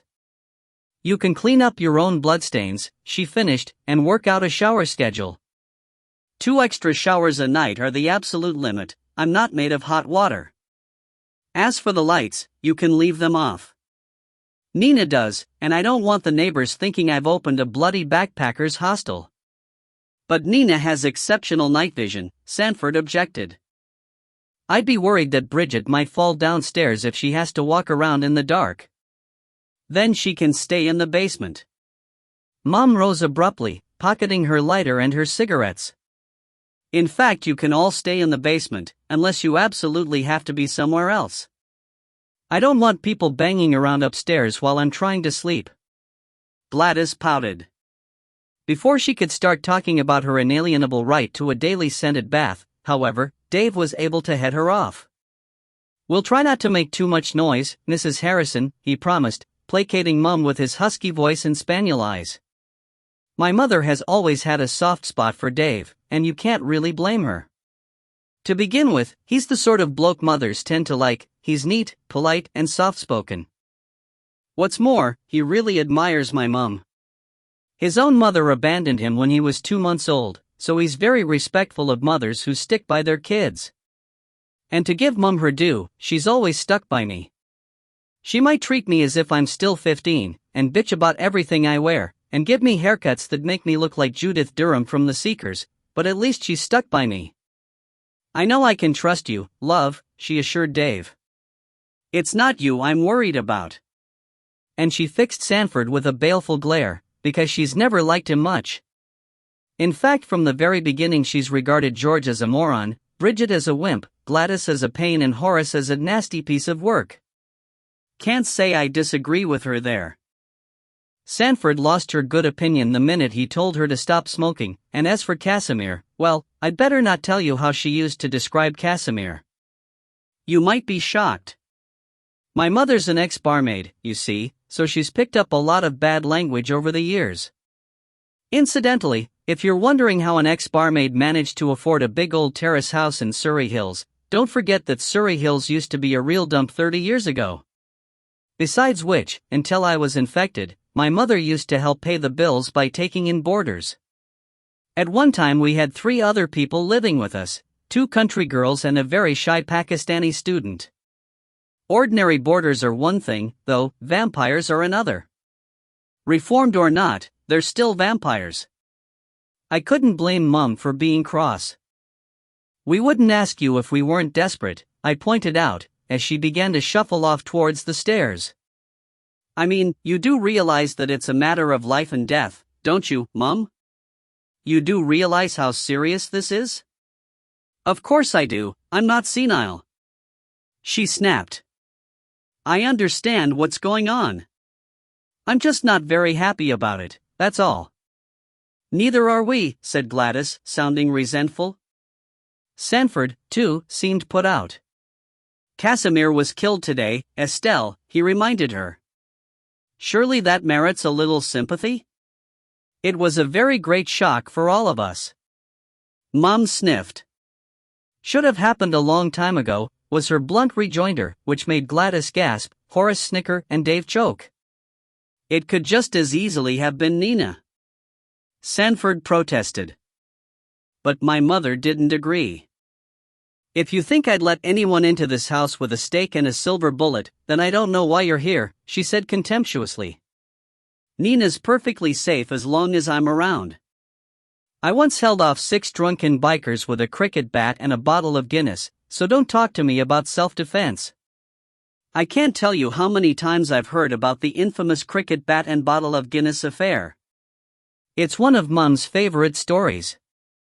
But before I could even roll my eyes, the doorbell rang. That must be Father Ramon, Sanford conjectured. It was. The priest had finally arrived. With him were Bridget, George, and 7 alpine sleeping bags, which were promptly carried downstairs and arranged across the basement floor. Sanford supervised this job, while Gladys complained about the smelly sleeping bags, and Mum made the priest a cup of tea. I took Dave and Horace upstairs to my room. There I showed Horace my computer, which he hadn't seen before. To tell you the truth, he hadn't so much as set foot in Mum's house for at least 20 years. It was Dave who installed my computer, because Mum had always discouraged Horace from coming around. She's never been able to stand Horace. That slimy little bastard belongs in a spittoon, was how she once expressed her feelings about him. When he spotted my David Bowie poster, Horace smirked. This bedroom hasn't changed much, he remarked. Anyone would think you were still 15, but... Anyone would think you were still 8, I snarled, as Dave settled into my office chair and booted up the machine in front of him. Just keep your greasy mitts off my things, will you? Why do you still have a bed up here, when you sleep downstairs in an isolation tank? Horace queried. It was the sort of question you should never ask a vampire. It was hurtful. It was cruel. You might as well ask a paraplegic why she keeps her old sports equipment. But despite the fact that Horace had hit a nerve, I wasn't about to let him know it. I folded my arms and said, "Why do you still bother brushing your hair, when no one would possibly want to look at your ugly mug anyway?" Horace narrowed his eyes. Before he could think of a comeback, Dave interrupted us. "Come on, guys," he pleaded. "Lay off. I know it's hard, but show some respect, eh? For Casimir?" Horace scoffed, and Dave regarded him gravely. "Casimir's dead, mate. We could all be dead soon, if we don't stop wasting time." Dave shifted his attention. "You want to log on, Nina?" "Only if nobody looks," I said, then glowered at Horace. Dave got the message, of course. He averted his gaze. But I wouldn't enter my password until Horace was safely out in the corridor. It was Horace, after all, who once terrified the rest of us by pretending to be an obsessed fan of the Bloodstone Chronicles. Having discovered my street address, he kept sending me creepy letters until Mum and I were on the point of moving house. And when he finally came clean, he didn't apologize or anything. Oh, no. According to Horace, he'd only been trying to demonstrate how risky it was, publishing books when you were a vampire. After that, I decided never to cut him any slack ever again. So he was only allowed back in after Dave had launched an online search for silver bullets. Within minutes, we were all 3 peering at the official website of an American company called Rangers Incorporated. You could order Rangers Incorporated silver bullets over the internet, for $15 each plus postage. Here it is, said Dave. Here's the trademark. This is where he got M, whoever he might be. But who else buys them? It troubled me that the demand for silver bullets was big enough to sustain a viable business. I mean, surely every customer isn't a vampire slayer? Of course not, Horace rejoined. For a moment I actually thought that he might have something insightful to contribute. But then he drawled, most of these people must be after werewolves. Though they probably wouldn't draw the line at shooting the odd vampire. What do you reckon, Dave? Horace has an irritating habit of teasing people as a form of stress relief. He was certainly teasing Dave, who had always maintained that werewolves might very well exist, though not necessarily in the form that populates most films and comic strips. No one else shared this opinion. Not back then. Well, I reckon if there are any werewolves out there, they'd better watch out, Dave replied. As usual, he didn't rise to the bait. Someone must be buying silver bullets, because this mob don't seem to supply anything else. Further investigation, however, uncovered the fact that Rangers Incorporated silver bullets were being promoted not as ammunition, but as ideal gifts for police officers, computer programmers, and recently divorced men. It was possible to buy your silver bullet in a velvet-lined box, or attached to a silver chain. Special requests were also catered for. Like disguising your bullets as something else, Horace suggested. You'd never be able to post them to Australia, otherwise. Would you? Maybe if you pretended they were jewelry. Dave was scribbling down a telephone number. Which they're mostly sold as, by the look of things. There can't be many people who buy them as ammo. Not at $15 a pop. In which case, our loony should stand out like a sore thumb, said Horace. He'll be ordering his bullets by the cartload. At this point Mum called my name, so I missed Dave's telephone conversation with the vice president of Rangers Incorporated. Instead I went downstairs to say goodbye to Father Ramon. Then I shooed Mum off to bed and arranged things in the basement. I filled it with kitchen chairs, card tables, and electronic equipment. I drew up a shower schedule and distributed cans of insecticide, in case the roaches became a problem. I even dug up a couple of old board games, a set of dumbbells, and some movie magazines. By the time I'd finished, I could hardly stand up. But I felt quite proud of myself, because I'd exhibited a degree of energy and enthusiasm that you don't often see in a vampire.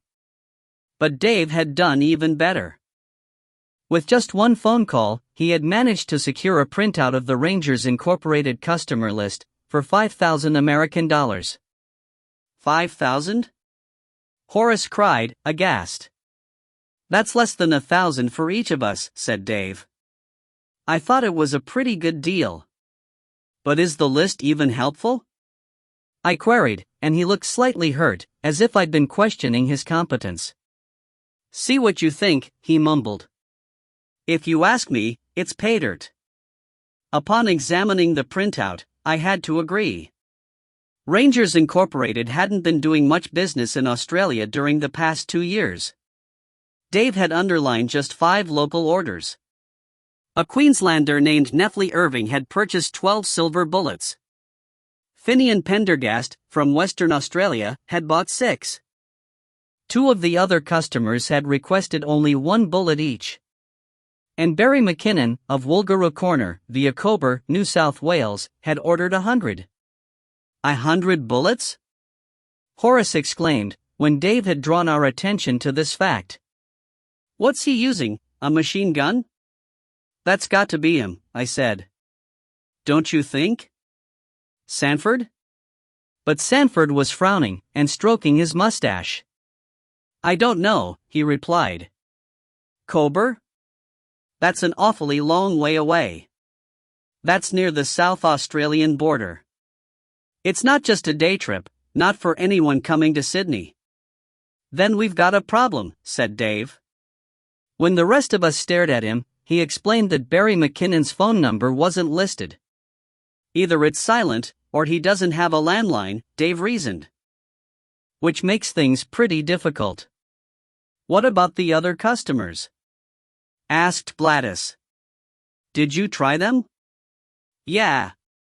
According to Dave, Nefli Irving's number was disconnected, and Finian's number had been answered by a machine. I didn't leave a message, Dave concluded, in his slow, quiet way, because I didn't know what to tell him. He scanned the basement, looking for help. Does anyone know what we're going to say to this guy? No one did. We hadn't got that far. After all, what can you say to a vampire slayer? How on earth do you persuade him to change his views? I suppose we'd better speak to Father Ramon before we make any final decisions, Sanford said at last, with a sigh. We have to consider how to approach our suspects, now that we've narrowed down the possibilities, but we'll narrow them down a lot more if we make contact with Fonseca, Dave mused. The trick will be to find out where he's from. If he mentions Kober, we're in luck. Scratching his scrubby jaw, Dave turned to Horace. Why don't you go upstairs now and send him a message? At 2 o'clock in the morning? Horace's tone was contemptuous. He'll be fast asleep if he is our man. It's still worth trying, Sanford interposed. And everyone agreed. So Horace went upstairs with Dave to make contact with the mysterious Fonseca. And the rest of us settled down in front of the television, because there wasn't much else we could do. Sanford suggested that we watch 30 Days of Night, so that we could gain a bit of insight into the mind of our adversary. But there are some things it's better not to know. By the end of that movie, we were more depressed than ever. I can't tell you how sick I am of blood-sucking monsters with long yellow fingernails and no moral imagination. If that's what the killer's mind is like, then we're in trouble, I said. And we all glanced fearfully towards the basement door. Outside it, somewhere not too far away, a ruthless murderer was lying in bed, either plotting his next act of butchery or dreaming about the last one, while we sat cowering in our underground hole as helpless as a litter of newborn guinea pigs. Can you blame me for inventing Zadia Bloodstone? At least she is in control of her life, unlike most vampires of my acquaintance. 6. There's a scene in The Redemptionist, Book 1 of the Bloodstone Chronicles, where Zadia is asleep in her ancient stone sarcophagus. The carved lid is fitted snugly in its proper place, because she's so strong that she never has any trouble moving it. She lies like a corpse as two blood-soaked mafia hit men lift the lid, grunting and straining under its immense weight. Then the largest hit man leans towards her. He's holding a sharpened stake in one hand, and a wooden mallet in the other. But the blood on his shirt is still fresh, a drop of it falls onto her lush, ruby-red lips. Suddenly her almond-shaped eyes snap open, even though it's still only 3:30 in the afternoon. I'm not proud of this scene, which is complete and utter hogwash. There isn't a vampire on Earth who could be roused at 3:30 p.m., no matter what the circumstances. You could be dropped into the middle of a Viking massacre, and you'd still be as lively as an effigy on a tomb. Why? Because from dawn till dusk, whatever the time of year, a vampire is clinically dead. If you examine me during the day, you'll see no movement whatsoever, no heartbeat, no brain activity, nothing. I look like an extremely fresh corpse. As for what I feel like, well, it's exactly like being anesthetized. Exactly. You black out, and next thing you know, you're awake again. You don't dream. You don't hear things. You're not subconsciously aware of time passing. You disappear, and then you come back. What's more, when you do come back, you feel just as tired as you did before you left. So that's what happened to us all, the day after Casimir was killed. I lay down in my isolation tank, and the others zipped themselves up in their sleeping bags, and we lost consciousness until sunset. Then, just before 6 o'clock, we opened our eyes again. At which point we found out what had been going on during our absence. Happily, my mother was still alive. In fact, she had nothing whatsoever to report. The only person who'd come anywhere near our house was the postman, and he hadn't even slowed down. It was pretty boring, said Mom, who likes to keep busy. She's had a very active retirement so far, what with her volunteer hospital work, and her bridge club, and her pottery classes. I ended up watching a lot of soaps. Father Ramon, however, had been fully occupied all day. To begin with, he had gone to Casimir's apartment, only to find that the police were there, having been notified of the broken lock by a nosy neighbor. While the priest had explained that he was worried about his friend, 2 uniformed officers had inspected the broken lock, peered at the shrouded windows, and opened up the coffin. I hadn't done anything with the ashes, at that point, Father Ramon admitted, when the subject was raised. But it didn't really matter. The police, he said, hadn't seemed very concerned. After examining the coffin, they'd promptly decided that Casimir was mentally ill. They were very nice, Father Ramon hastened to acknowledge, but I could see what they were thinking. They were thinking that Casimir might have wandered off without telling anyone, since he was obviously mad. They even asked if he could have broken the lock himself, because he'd forgotten his key. So what are they going to do? Sanford queried. Are they going to report him missing? Not until tomorrow, the priest replied. They told me to check with his friends, if he had any. Father Ramon was looking pale and tired, as if his brush with the law had depleted him. The ash didn't trouble them at all, he finished. One of them suggested that Casimir might have tried to fake his own death, and the other one laughed. They wanted to know if Casimir went around collecting ashes because of his illness. In other words, they had refused even to consider the possibility that Casimir's coffin really did contain his mortal remains. This was good news, of course, though it was also strangely depressing. I find it rather hard to accept that I'm not supposed to exist. Father Ramon went on to describe the rest of his day, which had been filled with vampire-related errands. On Sanford's advice, he had paid a quick visit to Horace's house, where he had found no broken locks or smashed windows. After feeding the guinea pigs, and selecting a few for our dinner, he had then checked Bridget's old butcher's shop on his way back home. Again, he had seen nothing suspicious. Sanford's place had yielded a similar result. Like Dave's house, it bore no signs of forced entry. This could have meant that our slayer had been busy at work all day. Or it could have meant that he didn't have our addresses. As Sanford pointed out, it was too soon to tell. We can't go home yet, he declared. We should wait until the weekend, at least. Unless we find him beforehand. And if we do? I queried. What happens then? There was no immediate reply. My mother fished in her pocket for a cigarette. She was sitting at the kitchen table, opposite Father Ramon, with a half-drunk cup of tea in front of her. Bridget was perched on another chair, knitting. Gladys was absent-mindedly rearranging fridge magnets, while Sanford paced and Horace yawned. The whole room smelled of Mum's shepherd's pie, which was baking in the oven. I used to love shepherd's pie. I used to love fried fish, too. And ice cream. And coconut cake. But nowadays, even a whiff of cooked food just makes me feel slightly ill. If we do find him, then we should persuade him to see the error of his ways, Sanford said at last, going on to concede that Casimir's killer might have to be restrained while he listened to reason. Bridget fretted about this. She wondered aloud if we should also provide refreshments, as a gesture of goodwill. And I was about to say something caustic along the lines of, why not just buy him flowers and chocolates while we're at it? When a creaking, thumping noise indicated that someone was descending the stairs.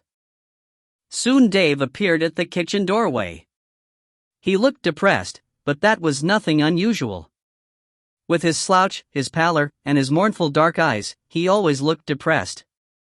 We gazed at him in a state of high expectation. No message, he reported. Sanford sighed. My own stomach contracted. I didn't know whether to be disappointed or relieved. Mum said, huh?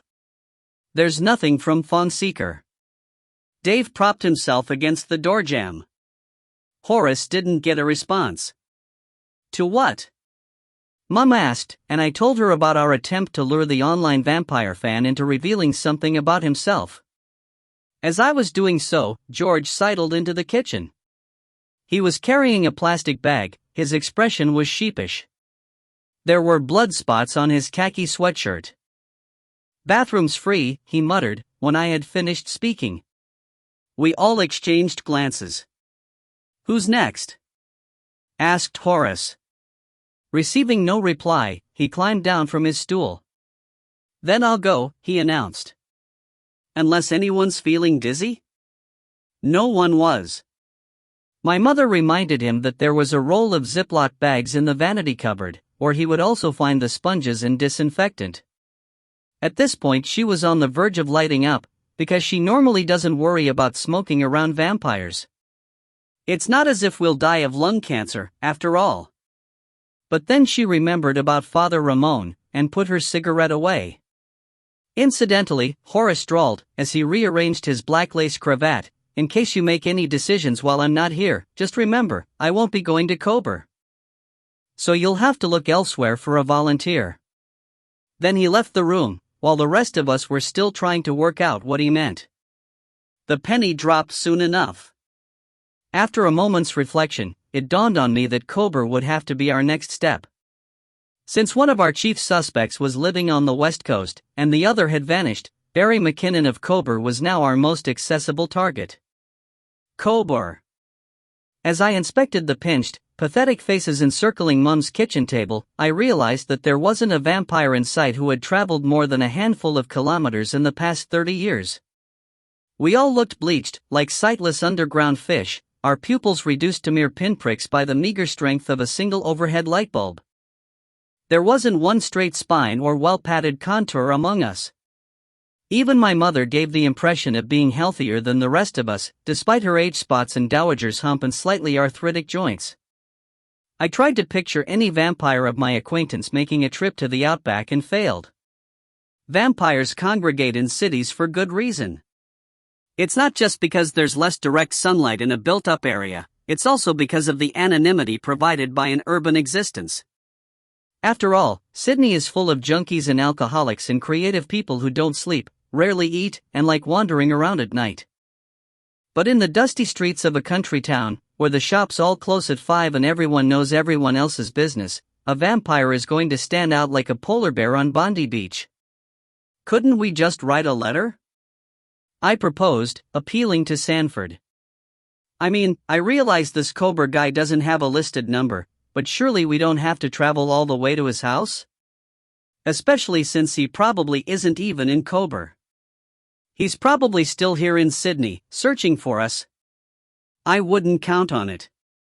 To my surprise, Dave sounded quite authoritative. He might have come and gone. That might be why he didn't try to kill anyone today. A pause. Unless, he just wasn't in the mood. But it's not that far, Nina. I checked. Kober is only about a day's drive from here. And I don't know if a letter is the best way to handle this, Father Ramon interjected. The man who bought those bullets might not be the man who killed Casimir. He went on to point out that if our letter should mention vampires, and was delivered to the wrong person, then we might simply be making things worse for ourselves. Sanford agreed. Yes, we have to be careful. Very, very careful, he said. And fast, too. If we write a letter, it will take at least a week to get a reply. He pursed his lips as the sound of a high-pitched squeal filtered down from the bathroom. What's more, he added hurriedly, we can't be sure of the outcome.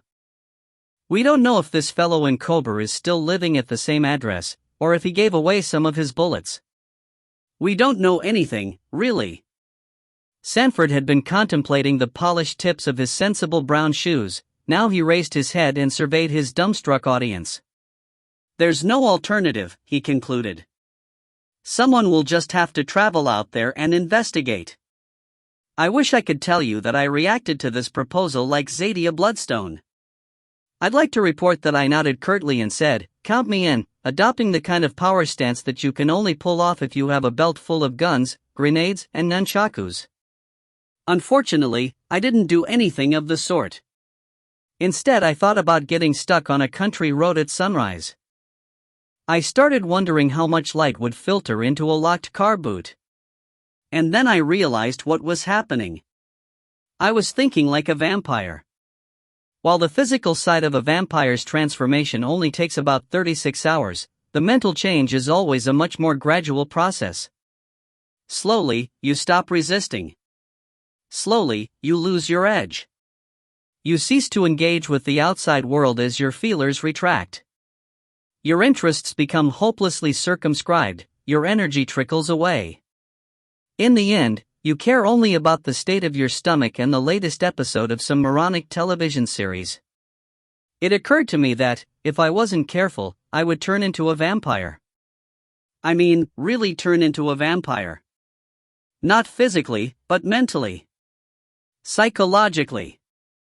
Even so, I couldn't bring myself to volunteer for any kind of road trip. And neither could Gladys.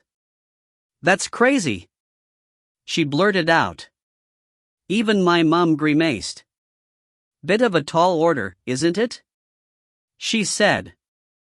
"Hotel rooms get cleaned every morning, and the blinds are always broken. I wouldn't stick Nina in a hotel room, not unless it had a bloody big safe in it." "What?" "Oh, no."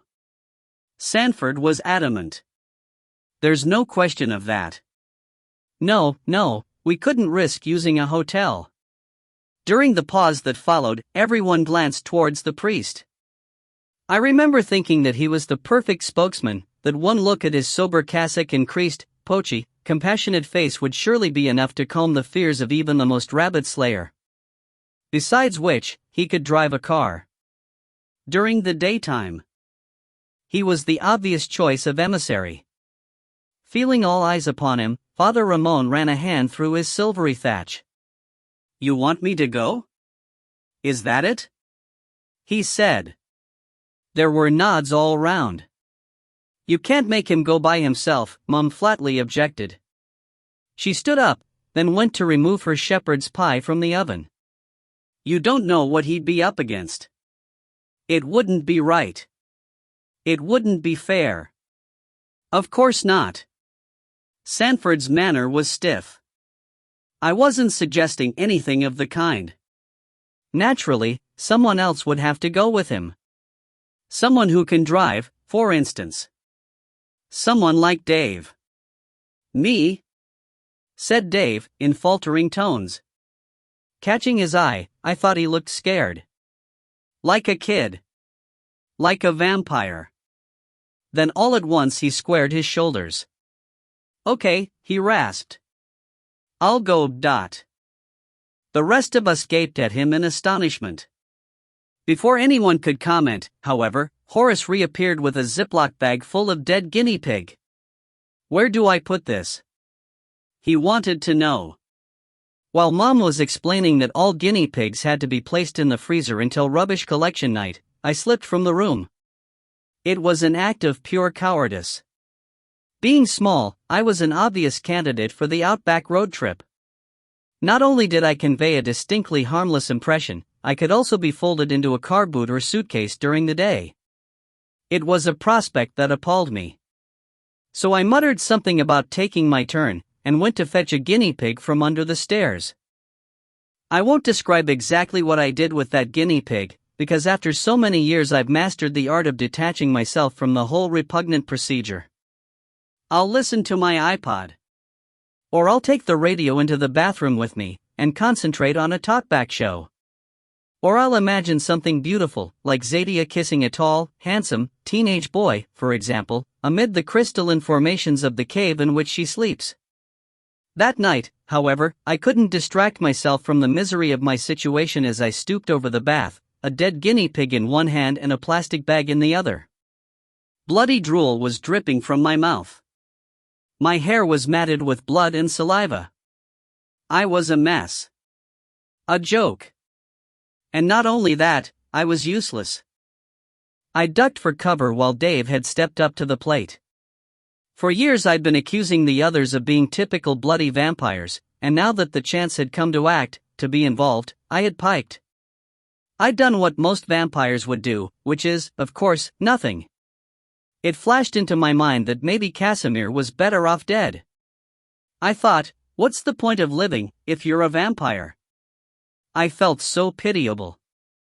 So victimized. Nevertheless, while it seemed monstrously unfair that someone should be attacking powerless invalids like me, I could also understand the sense of revulsion motivating Casimir's killer. After all, vampires made me sick. How could I blame other people for having the same response? I was in the unfortunate position of resenting behavior that I could understand perfectly. For several minutes I plunged deeper and deeper into an emotional black hole. Then, with an enormous effort, I hauled myself out again. I made a decision. Like Zadia Bloodstone, I summoned up all my failing strength and prepared to do battle. Only I wasn't wrestling with a drug cartel or a protection racket. I was fighting the infection in my veins. "I'll go," I said, upon re-entering the kitchen. "I'll go with Father Ramon." Everyone stared. Sanford frowned. Dave slowly rubbed his unshaven jaw, as he always does when he's troubled. "Oh, no you won't," said Mom. She had just slapped a plate of shepherd's pie in front of the priest. "You'll stay right here." "I'm going, Mom," was my firm rejoinder. "It'll be good for me." "Good for you?" Mom exclaimed. "It'll be the bloody death of you." "No, no." Sanford once again surprised me by leaping to my defense. "Not if we use a truck, it won't. The risk of exposure will be minimal." "A truck?" I echoed. "What truck?"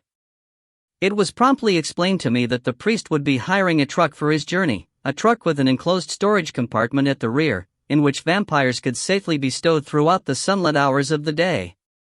As long as this storage compartment was properly sealed and fully secure, it would be the perfect solution to our difficulties.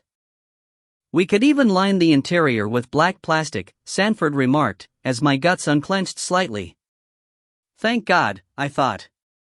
They won't be putting me in a car boot.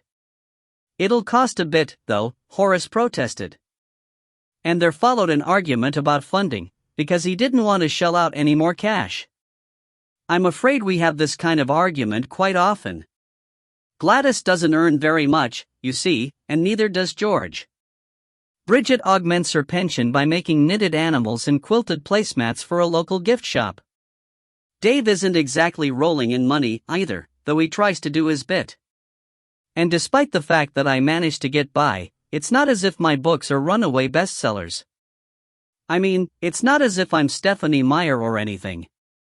Sanford and Horace are by far the richest members of our group. But after they had spent several minutes bickering about who was going to hire the truck, I couldn't take it anymore. "Let me pay," I said. "Since I'm the one who'll be using the damn thing." "And me," Dave added. "Since I'll be going as well."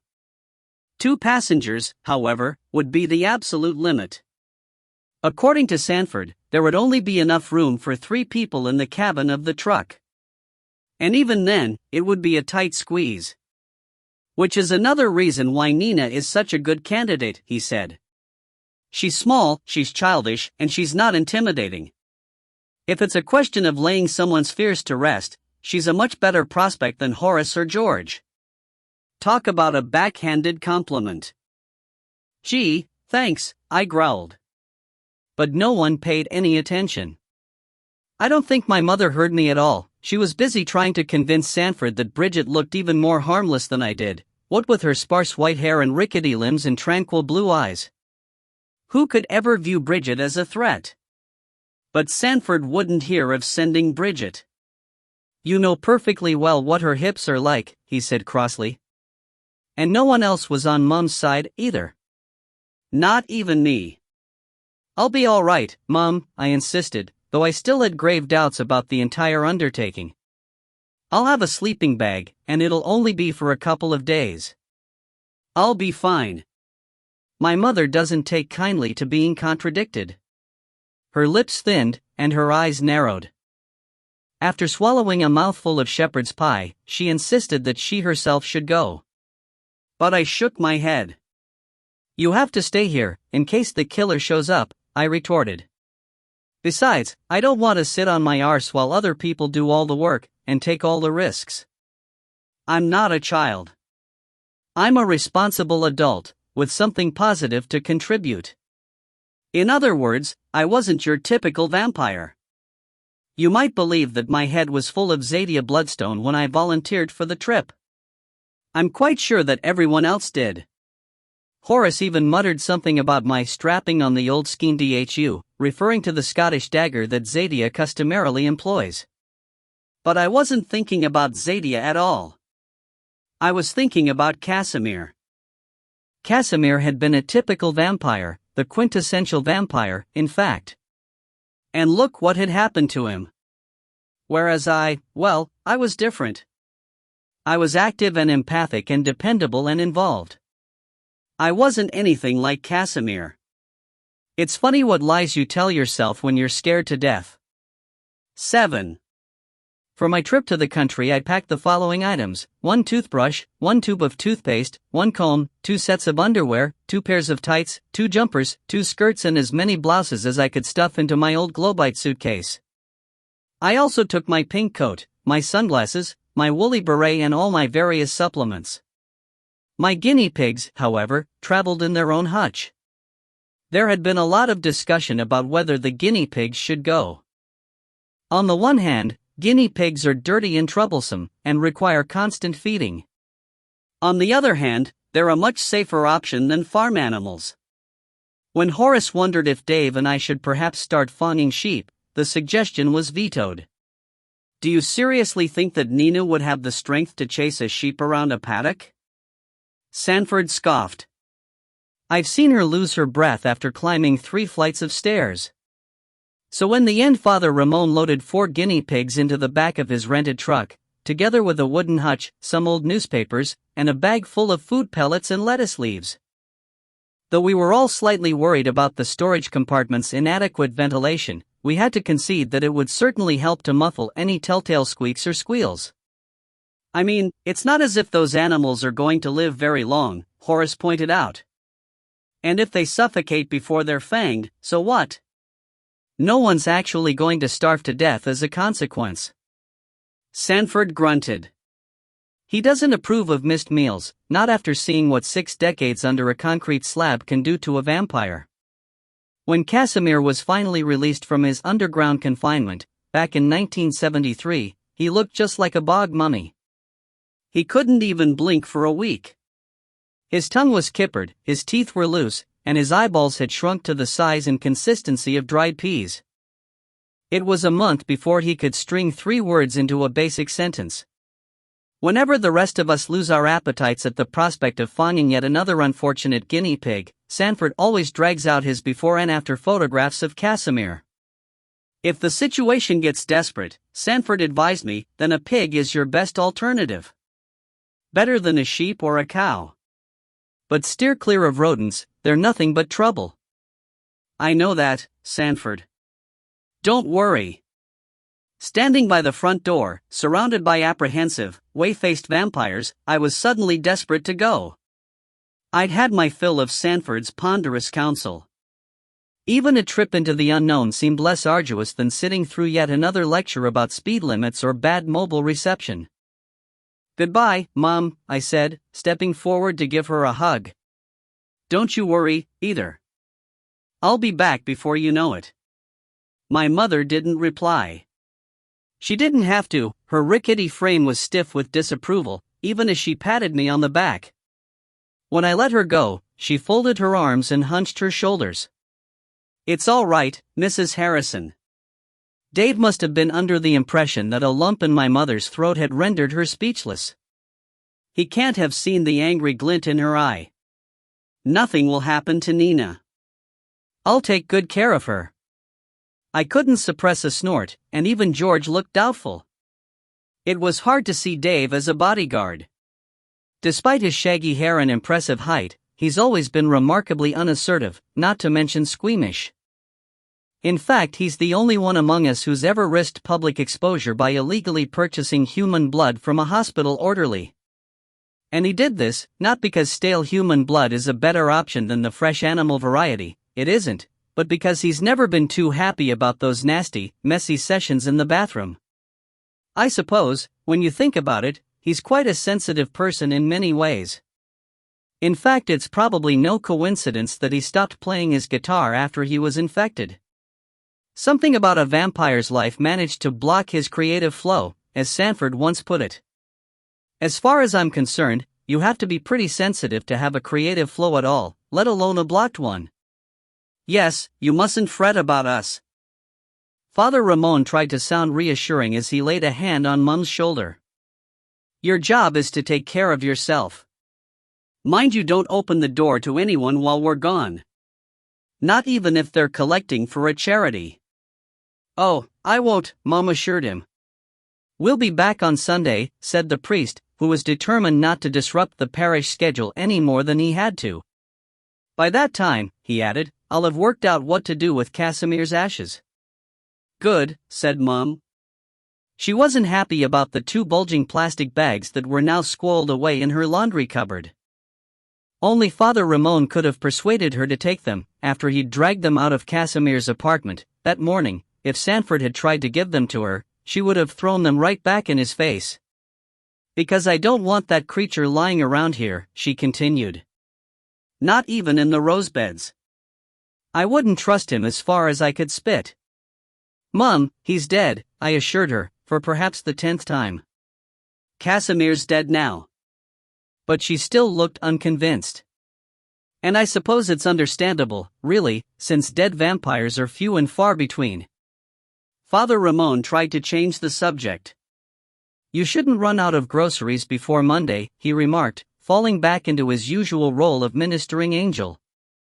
I must have bought enough for a week. Yes, and it was very kind of you, Father, said Mum. There aren't many people who'd put themselves out the way you do. Especially when you get so little thanks for it. And her gaze slid accusingly towards Sanford, who ignored her. She's never been able to persuade him that he takes Father Ramon for granted. No doubt Sanford feels that, after donating so much money to St. Agatha's, he's paid off any debts of gratitude that he might owe. Here, he said, pressing the silver bullet into Father Ramon's hand, don't leave this behind. You might need it. Oh. Yes. The priest sounded faintly apologetic. I almost forgot. We'll ring you if we get any response from that internet maniac, Sanford went on, though if he hasn't replied by now, I don't suppose he will. And Horace will keep an eye on the internet, just in case there's any mention of Casimir's passing. A brief silence fell as we all contemplated the dreadful possibility of global exposure. After all, there was nothing to stop our adversary from plastering photographs of his handiwork all over the World Wide Web. Except, perhaps, the fear that he might be risking attack from the horde of super vampires infesting his imagination. As long as no one posts our addresses, Dave mumbled. Horace made a dismissive noise. That slayer doesn't know where we live, he insisted, with the kind of arrogant assurance that makes other people want to kick him in the crotch. We would have seen him, if he did. He would have tried to break into someone's house, but he hasn't, even though it's been 2 whole days. If you ask me, he's gone back to where he came from. Nobody did ask you, Horace, Mum snapped. And Sanford patiently reiterated that we couldn't be sure of anything until the weekend, since a lot of people worked during the week. But Casimir was killed on a Tuesday, Horace began, before Gladys interrupted. As usual, she wanted to complain about something. I have to be home before Monday, she whimpered. I'll lose my job, otherwise. They only gave me 1 week's leave, and I almost didn't get that. She went on to grumble about the shower schedule, but no one was very sympathetic. Gladys can keep griping for hours on end, so it's best not to encourage her. Do we have to discuss this now? I objected, cutting her off in mid-whinge. We'll never get anywhere at this rate. Yes, we shouldn't linger, Father Ramon agreed. It's going to be a long trip, and the sooner we get there, the sooner we'll get back. When I picked up my suitcase, it was like a signal. There was a sudden burst of activity. Father Ramon pulled open the front door. People fumbled for their sunglasses. George murmured something about taking good care of the guinea pigs, while Bridget produced 3 woolen scarves she'd knitted the previous night. "Just in case you get cold on your trip," she explained in her whispery voice. Sanford insisted on carrying my case to the truck, even though he isn't much stronger than I am. To be honest, although we referred to it as a truck, the vehicle parked in the street was actually a small removalist's van, with Saxby's Hire and Haul painted on its fluorescent orange sides. According to Father Ramon, Saxby's hadn't been able to offer him a more muted shade, because fluorescent orange was the company's official color. "We'll probably be noticed anyway, out in the country. No matter what we're driving," he'd said. Nevertheless, he'd replaced his cassock with a dark gray jumper and a pair of jeans, to make himself a bit less conspicuous. Dave and I were also wearing our most harmless-looking clothes. We didn't want anyone to think that we were junkies or university students or creative nonconformists, let alone vampires. "Well, goodbye, then." I blew a kiss at my mum, who had accompanied Sanford out of the house. Then I waved at the others, at Bridget and Horace and Gladys and George, who were still hovering on the threshold, peering at me through their sunglasses. "Take care of yourselves, and we'll see you on Sunday." "Don't do anything stupid," Mum warned, as I climbed up into the van's rather smelly cabin. "Just do what Father Ramon says." "I will." "Maybe you should take a cricket bat, or something," she fussed. But Father Ramon shook his head. "How are we going to persuade anyone that we're harmless if we're carrying cricket bats?" he said gently. "Believe me, Estelle, I'll be very careful." He looked at Dave, who was loading luggage into the back of the van. "Perhaps you could take the first shift, Dave, and let me grab a few hours' sleep," he concluded. Dave had no problem with that. He caught the keys that were tossed at him and locked up the storage compartment. Meanwhile, Father Ramon exchanged a few words with Sanford before hoisting himself into the seat next to me. Then Dave slid behind the steering wheel. Doors slammed on both sides of the cabin. I found myself suddenly hemmed in. For a moment Dave sat contemplating the dashboard, as Father Ramon lifted his hand to Sanford. "Keep in touch," said the priest. "I will," Sanford promised gravely. At which point the engine roared and the headlights flicked on. When Dave released the handbrake, I knew that there was no going back. I was on my way. "Bye, Mum." Frantically I flapped my hand, leaning across Father Ramon to catch my last glimpse of her. It could have been quite a traumatic moment, but Father Ramon was very smart. Before I could even digest the fact that I was off on a perilous mission, he shoved a street directory into my hands.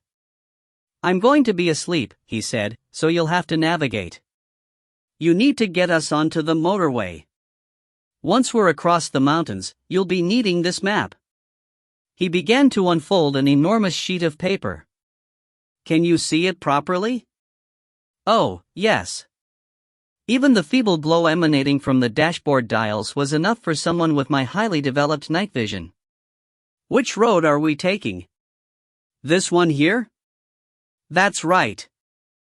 The priest traced his finger along a wavering red line, rattling the stiff paper as he did so. "We'll be going through Dubbo, towards the barrier highway." "Dubbo." I stiffened. That's where my dad came from. It was a reflexive comment, with nothing emotional about it. But the two men exchanged glances over the top of my head. Yes.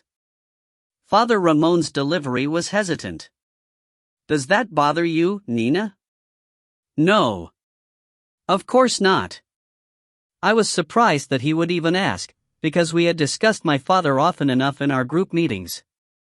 For your information, my father was a waste of space. He left Mum the minute he heard that she was pregnant, and died 2 years later in a car crash. According to Mum, he'd been driving under the influence, and had run headfirst into a telephone pole. "It's no big deal," I assured the priest.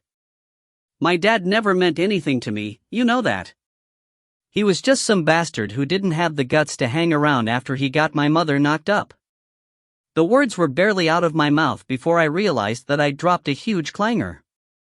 But then I made it even worse by trying to correct my mistake. Hurriedly I assured Dave that I wasn't accusing him of being a bastard, like my dad. I mean, it wasn't the same for you, was it?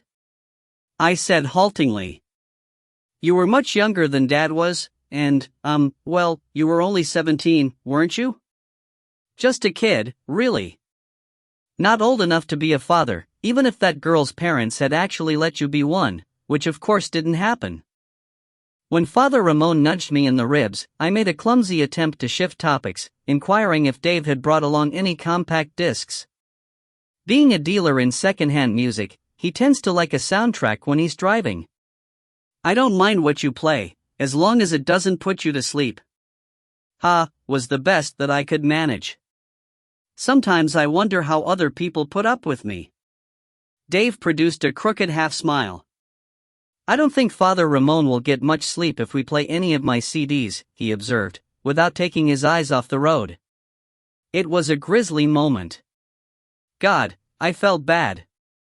Because if there's one thing that Dave regrets more than anything else, it's the way he abandoned his pregnant girlfriend, some 30-odd years ago.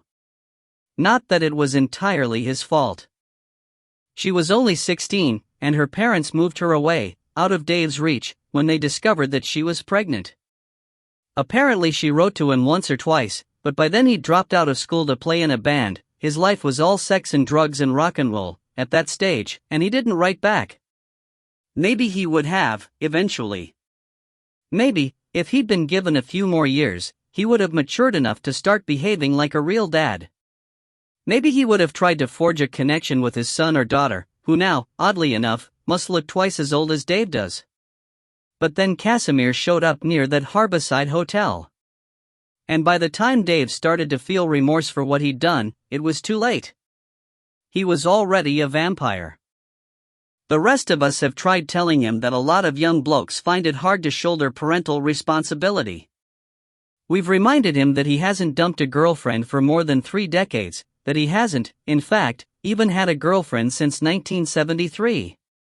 We've even pointed out that he shouldn't feel bad for not making peace with his own dad, who was a selfish, abusive, alcoholic dickhead.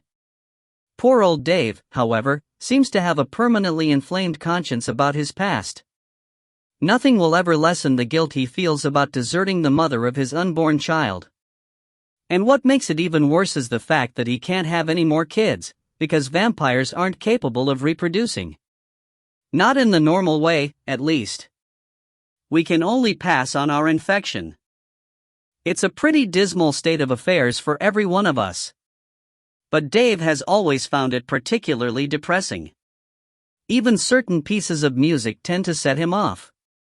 I remember he once took me to the Tuesday meeting, when Father Ramon's car was being fixed, and Marianne Faithfull began to sing As Tears Go By on the radio. Dave immediately plunged into such a black mood that everyone else talked about it for the entire meeting. Father Ramon speculated that Dave had abandoned his old girlfriend in the flesh, but not in the spirit. Sanford observed that, in Dave's mind, she probably represented the unattainable past. Horace stressed the importance of getting over someone who was probably a grandmother by now, and who wouldn't look twice at a weedy, listless, wax-faced vampire anyway. I didn't play a big part in that discussion. I was feeling too miserable, for various reasons that I won't go into. And Dave didn't say much either, because he never discusses his old girlfriend if he can possibly avoid it. That's one reason why I pegged him for a broken-hearted romantic casualty quite early on. That's also why I shouldn't have mentioned my dad to him there in the truck. Sometimes I can't help thinking that Dave blames himself for what Dad did. It's very odd. Disheartened by Dave's continuing silence, I sought help to clear the air. I appealed to Father Ramon. Is that right, Father? Would you prefer it if we didn't play any music? I asked, in pure desperation. And the priest nobly came to my rescue. Oh, don't worry about keeping me awake, he said. I can sleep through anything. I've slept in puddles. I've slept through earth tremors. I've slept beside the world's noisiest two-stroke engine. In South America? I inquired, and he nodded. When I was doing mission work, he acknowledged.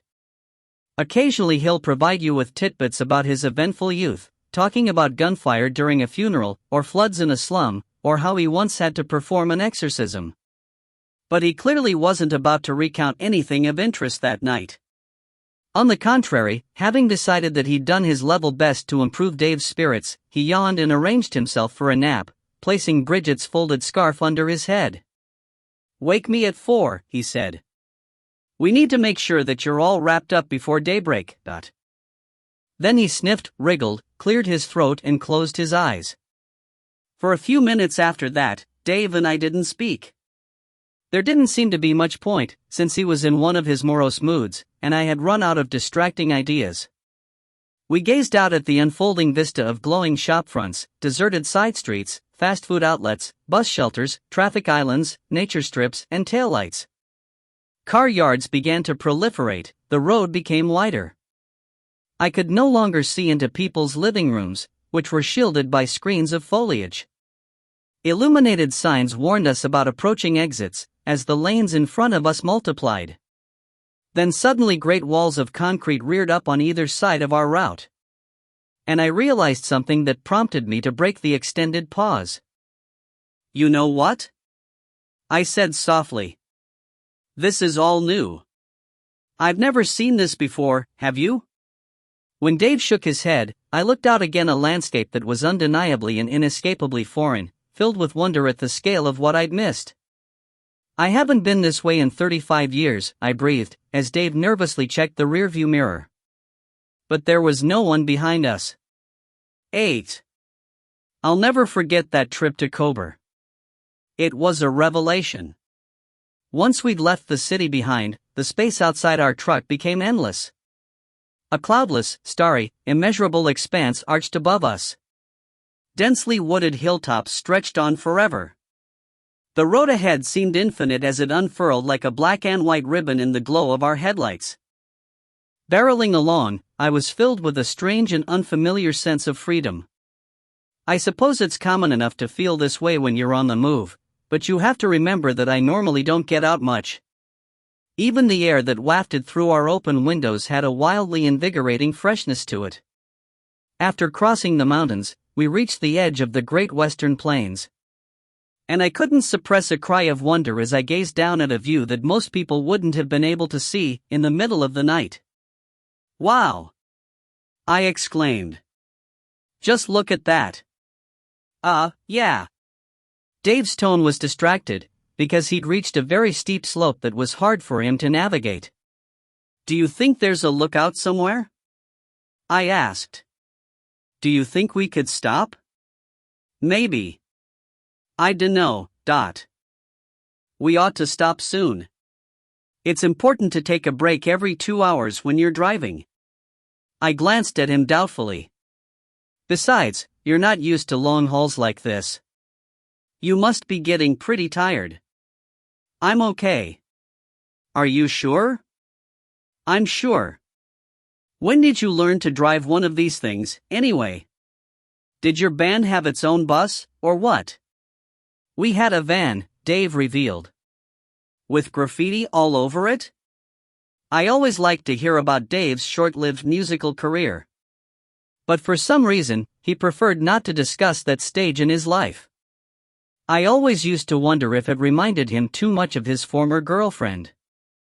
"We had stickers on our van, not graffiti," he mumbled. "Oh yeah? What did they say?" "Dumb things," he replied, looking vaguely embarrassed. "You wouldn't want to know." Then he flicked an uneasy glance at the priest. But Father Ramon hadn't been disturbed by our chatter.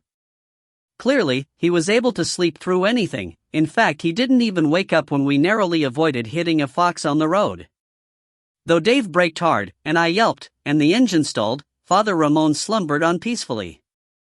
After that, I didn't bother keeping my voice down. I felt free to exclaim at the moonlit views, and to complain about potholes, and to comment on the farmhouses that we passed. Dave didn't say much. He's never been a hugely talkative person, and driving in the country must have been quite a challenge after 35 years spent pottering around suburban backstreets. At last, however, he proposed that we discuss our plans. "We haven't decided what we're going to tell this Barry McKinnon guy," he observed. "If we show up on his doorstep, and he's actually there, what's the procedure? Do we mention those bullets straight off? Do we explain how we found him? Or do we go in undercover, so we can search his house when he's not looking?" Dave's long face grew longer as he contemplated this last scenario. "I suppose we could pretend that we've broken down," he said, "and ask to use the guy's toilet." "Yes. I suppose we could do that." For the first time I really focused on the task ahead. Until that instant, I had been more concerned about our journey than our destination. I tried to imagine the mysterious Barry, who lived in the middle of nowhere without a phone. I tried to imagine knocking on his front door at 10 o'clock at night. I tried to picture a welcoming grin, a friendly reception, and I couldn't. "This is going to be hard," I muttered. "You're not wrong. What do you think we should do?" "I dunno." Dave scratched his jaw. "Hard to say, until we get there. If we see garlic and crucifixes all over the place, then we'll know where we stand," I remarked, and he gave a sour little smile. "Yeah. That would make things a lot simpler. Scarier, but simpler. We could tell the truth, in that case. We could just introduce ourselves, and explain why we're no threat. I mean, it'll be pretty obvious, even to a fanatic." I peered down at my fluffy pink coat, and my chewed fingernails, and my wasted legs in their wrinkled tights. "We look so feeble and hopeless." Dave grunted.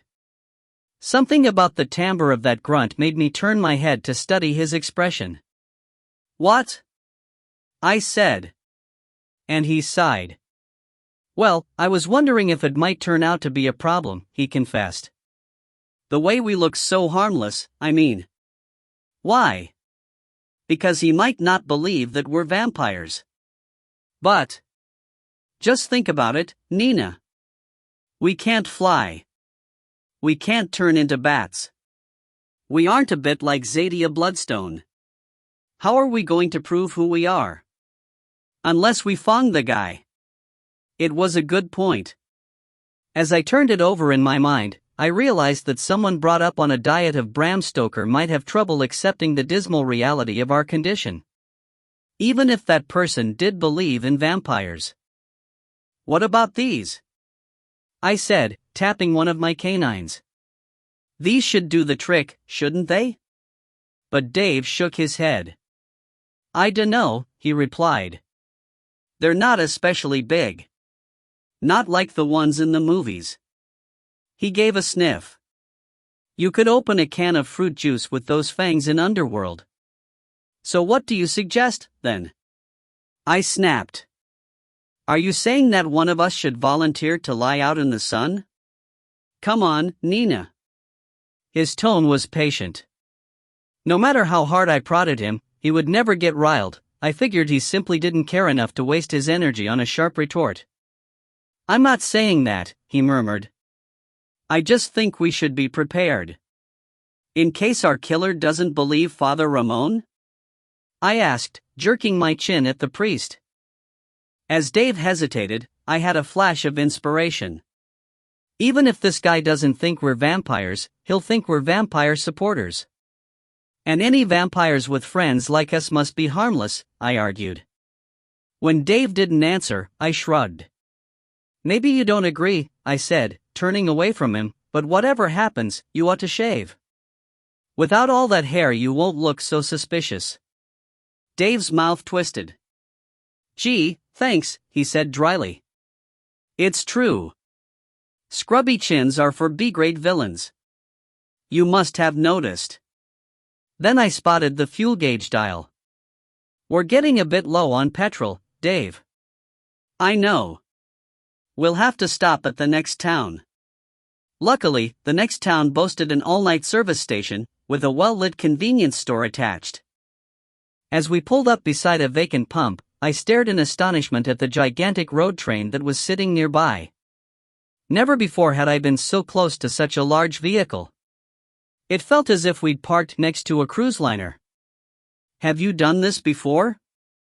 I inquired of Dave, overwhelmed by all the bright lights, big trucks, and oily smells.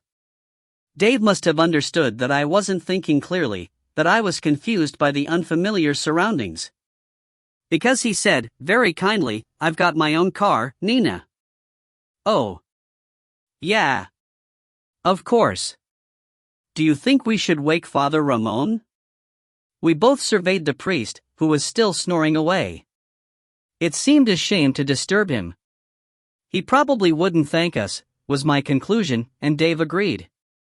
But when he reached for the door handle, I caught his arm. "Do you think, can I go too?" He hesitated. "Come on, Dave. Please? I haven't been to the shops for months." You may be wondering why I had to ask permission, and why Dave seemed so reluctant to oblige. The reason is simple: I hadn't been blooded. And although I've already mentioned blooding, I didn't really explain how important it is. You see, once you give in to that first impulse, and find someone, you're in trouble. You could fall off the wagon again at any time. According to Horace, the memory of that initial buzz stays with you. You're like a heroin addict. But if you resist, you'll never face the same degree of temptation ever again. Resistance gets easier and easier. That's what Sanford says, anyway, and I believe him. After all, he's had 100 years of experience. Horace was blooded just before he bit Sanford. Gladys was blooded at the Magdalene Hospital. She fanged Bridget after a woman gave birth nearby. Bridget herself was blooded when she witnessed an accidental knife cut in the convent kitchen. But unlike Gladys, Bridget stood firm. And she wasn't the only one. There are many theories as to why some vampires withstand the urge to infect people and some don't. Sanford maintains that he never succumbed because he had the support of his wife. He says that Bridget was able to control herself owing to her very strong religious faith. She was accustomed to fighting what she called the devil's snares. And Dave was lucky. His blooding took place the morning after he was infected, while he was staggering home. Though he passed another Saturday night casualty on his way, a man who was bleeding from a split lip, Dave was still strong enough to ignore his own sudden, irrational desire to attack the guy's jugular vein. That's why Sanford doesn't worry about Dave the way he worries about Horace and Gladys and George, who aren't allowed to go anywhere unless they're accompanied by another, more reliable vampire. Gladys, for instance, has to take Bridget with her everywhere. Sanford and Dave are meant to be keeping a close eye on George and Horace. Casimir was always a special case. He wasn't supposed to appear in public unless he had at least 2 sponsors in attendance. That was the rule, though he obviously wasn't following it before he died. As for me, I was always the odd one out, because I'd never even been tempted. And when you've never been tempted, you're treated like an unexploded bomb. You get people looking at you the way Dave looked at me that night, under the blazing lights of a service station in the middle of nowhere. "Well, I dunno," he said. "There won't be much to see. Just lollies and junk. Maybe a couple of stale meat pies. 5 minutes. That's all I want." But Dave shook his head. "It's the sunnies," he objected. "Both of us wearing sunglasses, in the middle of the night. They're going to think we're here to rob the place." "No, they won't. They'll just think we're wankers. Wankers can cop a lot of flack, mate. We don't want to draw attention to ourselves." "Oh, come on." I was getting annoyed. In case you haven't noticed, you could easily pass for a junkie after a bad week in jail. Seeing him swallow, I added, "Not that I'm any improvement, but let's face it, you don't need me to attract attention." "We'll ask Father Ramon," he decided, then reached over to jog the priest awake. "What?" "No." I tightened my grip on Dave's arm. "Are you out of your mind? Nina. Just check out that bloke over there," I said, pointing. He's much stranger than we are. If anyone looks like an armed robber, it's him. The truck driver in question was huge, bald, and wearing only a fox fur waistcoat on his top half. A skull was tattooed across his scalp, and pictures of jellyfish adorned his bulging biceps. One narrow thread of beard ran along his left jawline, up over his top lip, and around to his other ear. As he vanished into the shop, I offered up my final, clinching argument. Anyway, I declared, you can't leave me here by myself. Not without a sponsor. Father Ramon. Might have a nosebleed, I finished, in triumphant tones.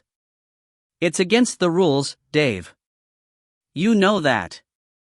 Okay. Dave sighed. I'm too tired to argue. Let's get this over with. He climbed out of the truck, and I followed him. It was unexpectedly cold. I found myself jigging from foot to foot while I waited for him to fill up the tank. Believe it or not, the changing numbers on the petrol pump fascinated me.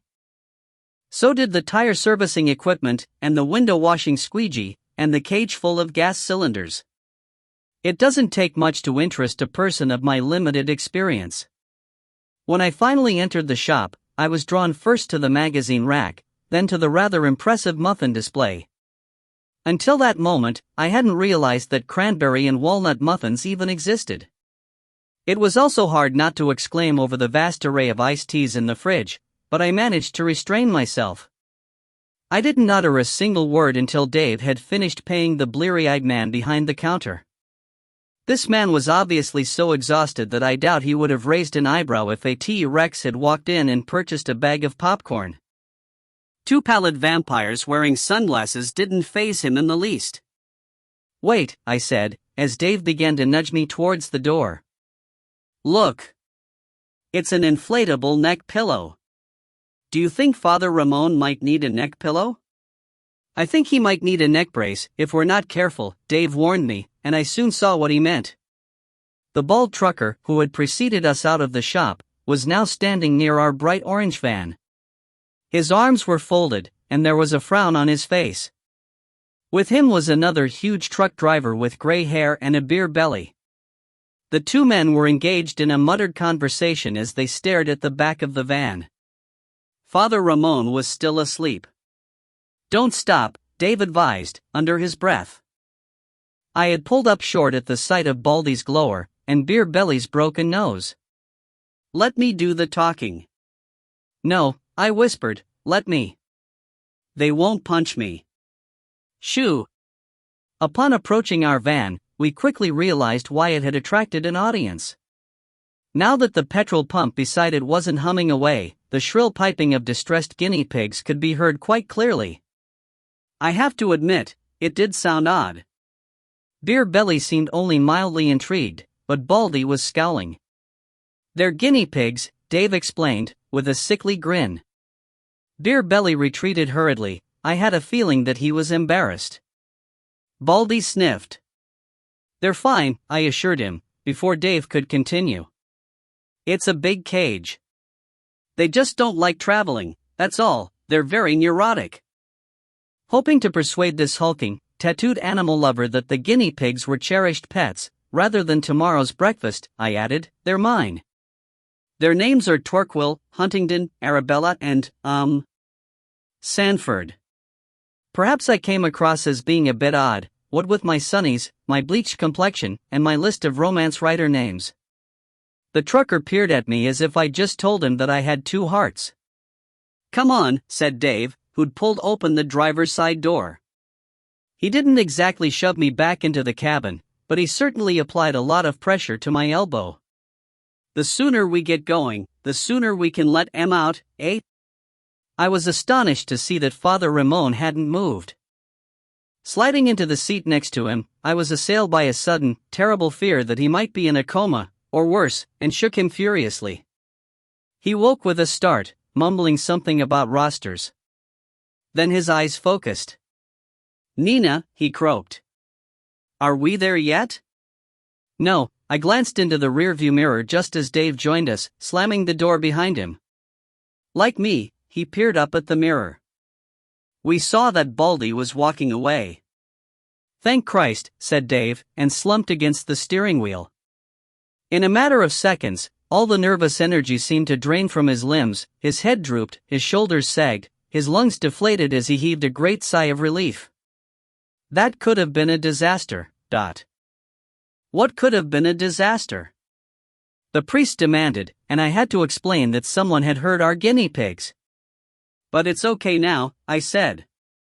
"Isn't it, Dave?" "I guess. Nobody's going to call the RSPCA, or anything. It's not illegal to put guinea pigs into the back of a removalist's van." When Dave didn't rally, when he remained with his forehead propped against the steering wheel, I regarded him with some concern. "Are you all right?" I asked him, conscious of a nauseous sensation in my own stomach. "Are you feeling sick?" "I'm feeling wiped out." He raised his head to address Father Ramon. "Can you take over now? I need a break." I didn't realize how tiring this would be. "Yes, of course," the priest replied. And he swapped seats with Dave, while I watched Baldy drive away in his enormous semi-trailer. I was concerned that he might be heading west, and that we might continue to encounter him at other petrol stations, or on the kind of narrow, lonely, two-lane roads that you often see in horror movies about serial killers. We were lucky, though. When he reached the highway, he turned right, and I saw that he was heading in an easterly direction. We turned left, continuing on towards Kober. 9. Dave was soon feeling well enough to drive again. But he wasn't behind the wheel for very long. We were already through Dubbo when I checked the time, and realized that we had less than half an hour in which to protect ourselves from the deadly approach of sunrise. So we pulled off the road before clambering out onto the dry red earth. As we opened the back of the van, the guinea pigs warbled accusingly. They were in a foul mood. Father Ramon suggested that their cage be moved to the front seat. He wouldn't mind the noise, he said, because it would help to stop him from dozing off. We could put a towel underneath them, he added, but Dave shook his head. "It's all right, Father," Dave replied. "They won't keep us awake. Nothing ever does." Fortunately, the sleeping bags were already unrolled, and tied down like cupboards or pianos. Had they not been secured, Dave and I might have bounced around like ping-pong balls every time the van hit a bend or a pothole. We might never have reached our destination in one piece. But we emerged unscathed from the final leg of the trip, which ended outside a place called the Miners' Rest Motel. Needless to say, I was unconscious long before our arrival. I missed the unforgettable sight of a desert dawn. I missed the kangaroos that fled from our approach, their graybacks bobbing above the sandbanks. Though I heard about these things later, from Father Ramon, I might have been 6 feet underground for all the impression they made on me. Lying in the back of the van, with my alpine sleeping bag zipped up over my face, I must have listened to about 10 minutes of rattles and jingles and high-pitched squeaking before I blacked out. Next thing I knew, we weren't moving anymore. Silence reigned. It can often take a minute or so to recover your wits after a day's blackout. But the instant I heard Dave groaning, I knew where I was, or at least, where I should have been. And I began to struggle out of my sleeping bag. The guinea pigs were still with us, scratching around in their cage. It was very dark, and very cold. The only light came from my wristwatch. In its pale green glow I could see that the van's double doors were tightly shut, and that my suitcase was still sitting where I'd left it. Beside me, Dave coughed. "Are you all right?" he whispered. "I think so." "What about you?" "No worse than usual." He certainly didn't look his best, as he peered at me with bloodshot eyes through a tangle of hair.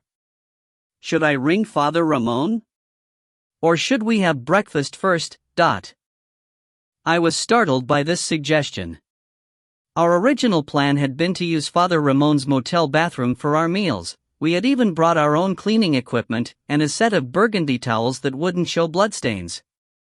"I figure we could probably hose all this off," Dave continued quietly, gesturing at the sheets of black plastic that surrounded us. "Instead of trying to sneak animals into a motel room. Let's just work out where we are first," I replied, and he shrugged. Then he fumbled for his mobile phone. I can't pretend that I wasn't anxious as we waited for a response to Dave's call.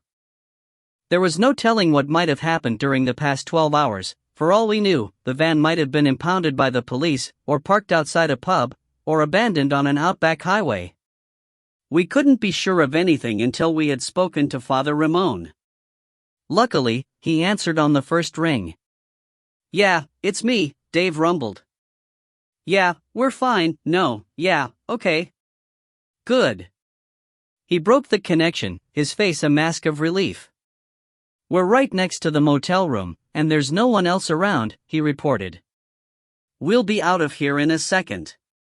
He had hardly finished speaking before a creak and a thump announced that Father Ramon was unlocking the back of the van. All at once the doors swung open. I groped for my sunglasses as artificial light flooded our dingy compartment. The guinea pigs immediately began to complain, in very shrill voices. "Get them inside, quick," muttered Father Ramon, who was standing in front of a blue door with a number on it. "We don't want anyone to see." "I was just thinking about breakfast," Dave began. The priest, however, wouldn't be delayed. "Hurry," he begged. So I grabbed my suitcase, ignoring a slight touch of dizziness as I scrambled out into the fresh air. Dave threw a towel over the guinea pig cage. But he had his own luggage to carry, and it was Father Ramon who finally smuggled the guinea pigs into our motel room, with many a nervous backward glance. Because the door of the room was positioned directly behind our van, we didn't have a long way to go.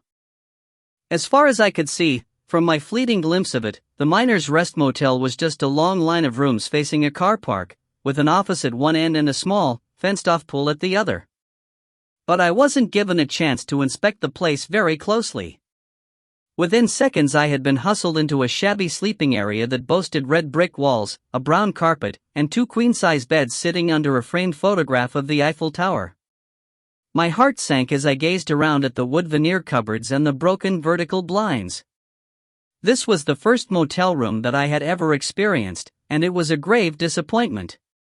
After watching so many lifestyle holiday programs, I had been expecting a spa bath, at the very least. "Is this all?" I said. "It stinks, Dot." "It's better than the back of the truck," Dave rejoined, dumping his bag on the carpet.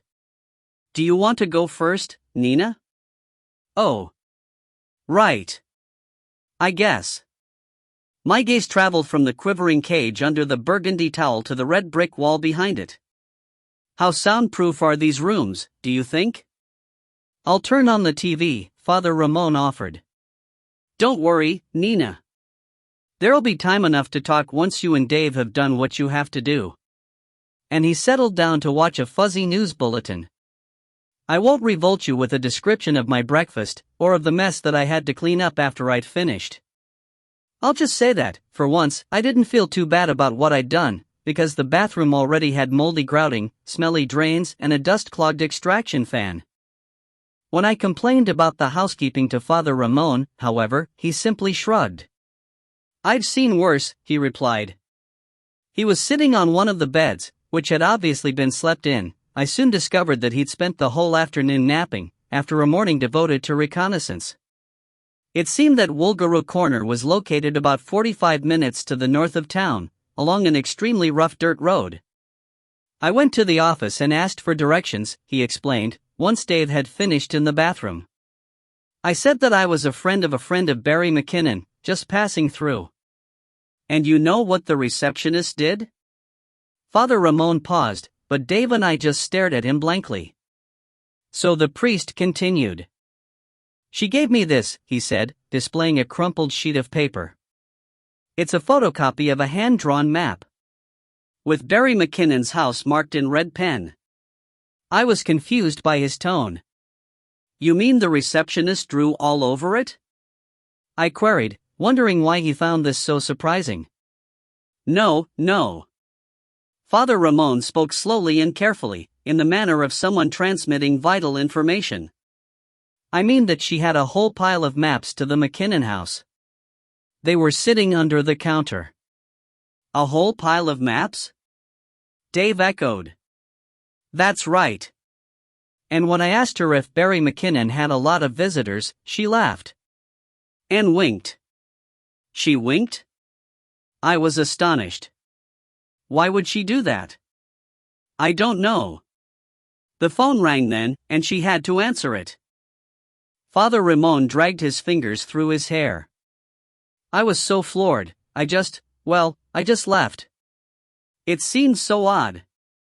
I had to go away and think. The priest went on to admit that he hadn't questioned the woman again, because he'd been worried about drawing attention to himself. So I went to have a look at the place, instead, he revealed. I wanted to get a feel for the layout while there was still light enough to see by. I blinked. Dave frowned. Wait a minute, I said. You mean you drove to Woolgaro Corner? In the truck? Yes. This morning? I didn't speak to anyone. I didn't even stop, Father Ramon assured me. I just wanted to be certain that we knew what to expect before we went in there after dark. It's always a good idea to check your exits, thought. I stared at him in amazement. Sitting on the unmade bed, all rumpled clothes and untidy gray hair, he looked the same as usual. But it occurred to me that Father Ramon wasn't your average priest. Providing pastoral care for a group of vampires requires more than just compassion and a sense of duty. It also requires a taste for adventure. I wondered if the excitement of his early years in South America had given him a daredevil streak. I wondered if ordinary parish work was becoming a bit of a bore. Wow, said Dave feebly. I said nothing.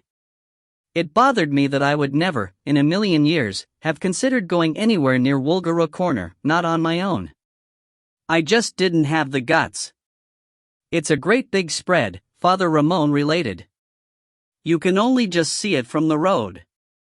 He explained that he had slowed down upon reaching a steel drum mailbox and a 5-bar gate. From that point, a long driveway had led to a collection of buildings and 1 or 2 trees, way off in the distance. Pretty flat, he said thoughtfully. No livestock that I could see. But lots and lots of vehicles. He raised his eyes from the patch of carpet that he had been contemplating, then fixed them on Dave. That's what I found so odd, he confessed. The number of cars that were parked near the house. How many? Oh, at least 15. 15? I squawked. And Dave said, it's like that in the country. People just leave their old rust buckets lying around when they're ready to upgrade. No. Father Ramon shook his head. These were all good cars. I wasn't very close, but I could see they were mostly recent models. Some of them looked brand new. There was a long pause as Dave and I processed this information, trying to work out what it meant. A pile of maps. A congregation of cars. A conspiratorial wink. What did they all add up to? Could there be a party tonight? I proposed at last. I bet they have really enormous parties out here, which go on for days and days. Then why didn't the receptionist warn me? Father Ramon objected. Why didn't she say, oh, I don't know if it would be a good idea to drop in on Barry right now, what with the party and everything? Why did she just wink like that? Dave suggested that we might be visiting someone with a bit of a reputation. He speculated that Barry McKinnon's parties might be notorious, full of drinking, drug-taking, and the kind of wild behavior that you can only really get away with out in the country, where you don't have nosy neighbors breathing down your neck. I wondered aloud if Barry McKinnon might even manufacture his own illegal drugs, and throw a party for his best customers once in a while. Then Father Ramon said that, as long as we weren't about to crash the 5th anniversary of the Vampire Extermination Club, Barry's house full of guests would probably work to our advantage. If he is our man, he won't try anything nasty in front of his friends, the priest declared, sounding for all the world like someone from the Army Reserve. Dave agreed. I didn't know what to think. I was beginning to feel very anxious. It had been years since I'd encountered a large and noisy crowd of people.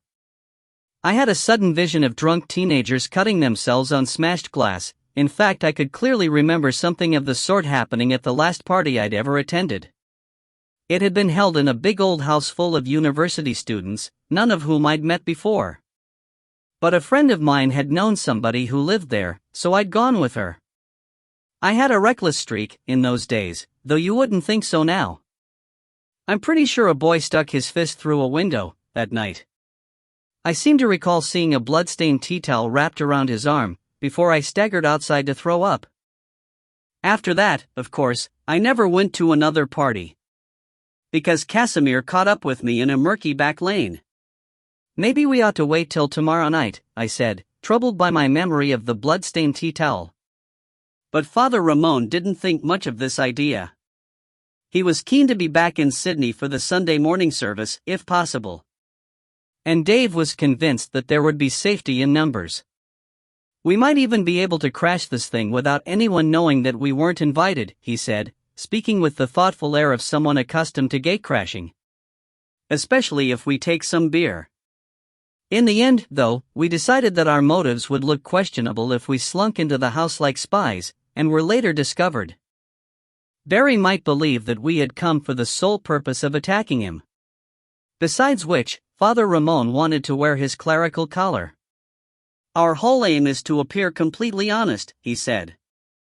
People tend to trust priests, but not when they sneak into parties disguised as laymen. Everything has to be above board. We should go there and say that we're making inquiries about a silver bullet. A silver bullet that we found at a friend's house, I added, suddenly struck by an inspired notion. A friend who's disappeared. Yes. The priest gave a nod. We're just three honest people searching for some answers. That's how we'll approach this thing. As for how we proceed from there, he shrugged. I suppose that will depend on what we find out. It was as good a plan as any. I certainly couldn't think of a better one. But before we left, I decided to give my mother a ring, just to make sure that Fong's seeker hadn't been identified. He hadn't. I also wanted to reassure her that I was fine, and to satisfy myself that she was fine, too. She was. According to Mum, no one had bothered her during the day. There had been no lurking strangers or wordless phone calls. At present, she told me, Horace was trawling the internet for phrases like "I killed a vampire," Bridget was knitting, Gladys was having a bath, and George was feeding the guinea pigs. It's Sanford who's driving me mad, Mum complained. He can't seem to settle. As if to prove her point, Sanford suddenly addressed her in the background. I heard a short, sharp exchange before Mom relinquished the phone. When Sanford's voice exploded in my ear, I quickly surrendered my own receiver to Father Ramon. The last thing I needed was another one of Sanford's lectures. Yes? Who? Oh, Sanford. Yes. Yes. Yes. Yes. Oh, yes. The priest's patience astounded me. No. Yes. No, he murmured. Yes, of course. We were just about to leave. There seems to be some kind of party going on over there. As Sanford was given a full report, I followed Dave out to the van. By now it was nearly 9 o'clock. Across the dusty road that skirted the car park stood a line of small, shabby houses made of fibro and corrugated iron. Peppercorn trees rustled in the wind. A battered white Uda drove past, bristling with antennae. The starry sky seemed so huge that it had a strange kind of weight to it, as if it were pressing down hard on the stunted landscape. The air was as sharp as an ice pick. Have you been to the Outback before? I inquired of Dave, very softly. Yeah, he answered. Once. When I was touring. He lifted his chin, staring up at the Milky Way. Amazing, isn't it? Kind of scary, too. Don't you think? Dave looked at me. Then he glanced back at the door to our room. Then he said, "We'll be all right. I've got a deterrent." And he reached into the pocket of his jeans. I don't know what I was expecting. A gun, perhaps? A flick knife? Something fairly intimidating, at any rate. Imagine my disappointment when he produced a very small bottle of perfume. You want us to smell so nice that they can't bear to kill us? I demanded. That's when he produced one of his rare, slightly downcast smiles. It's Windex, he rejoined. With pepper and chili powder. It's for squirting in people's eyes. Oh. You can take it, if you like. I've got a Swiss Army knife, as well. Dave passed me the elegant little atomizer. It looks harmless, but it will come in handy if anything goes wrong. I have to admit, I was impressed. That's really gas, Dave. Thanks. I should have thought of that myself. It annoyed me that I hadn't. Once again, I had demonstrated a woeful lack of initiative. Does he know? I asked, jerking my chin at our room. Dave shook his head as he climbed up into the front of the van. I could understand his reluctance to inform the priest, though I doubted very much that Father Ramon would confiscate my innocent-looking perfume bottle. As for the Swiss Army knife, you could hardly call it a weapon. It was more of a tool. I was trying to imagine holding off an armed psychopathic killer with a corkscrew and a squirt of spiked Windex when it occurred to me that these two items weren't our only means of defense. But I could hardly bring myself to say so. In fact, I'd been sitting inside the van for several minutes before I finally muttered, Dave? Yeah. If anything does go wrong, would you, that is, if you had to protect yourself? As I trailed off, he regarded me from behind a pair of opaque lenses. Would I fong someone, you mean? He said. Yes. We gazed at each other wordlessly. Then he opened his mouth. Before he could reply, however, Father Ramon suddenly appeared, and you don't discuss topics like that in front of a normal person. It isn't polite. After all, poor Father Ramon would soon find himself sitting right next to us, in a small enclosed space, speeding through the night across an empty wasteland.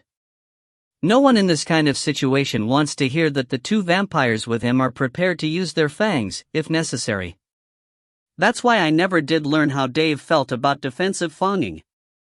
It's also why I had to make a certain moral decision all by myself, in private and without assistance, as we headed along a bumpy, unsealed road towards Woolgaroo Corner. You can discuss these subjects all you like in a group meeting, but it doesn't prepare you for the moment when you actually have to make a choice. 10. The moon was full. That's why it wasn't as dark as it could have been. Even if our headlights hadn't been pushing back the shadows, I would have spotted quite a few things, I feel sure. I would have seen the fences, and the saltbush, and the small, furry creature that skipped out of a dry creek bed as we passed. I might even have spied the bleached animal bones that lay scattered beneath a lone desert tree like fallen magnolia petals. Not that I was much interested in the scenery. Not for long, at any rate.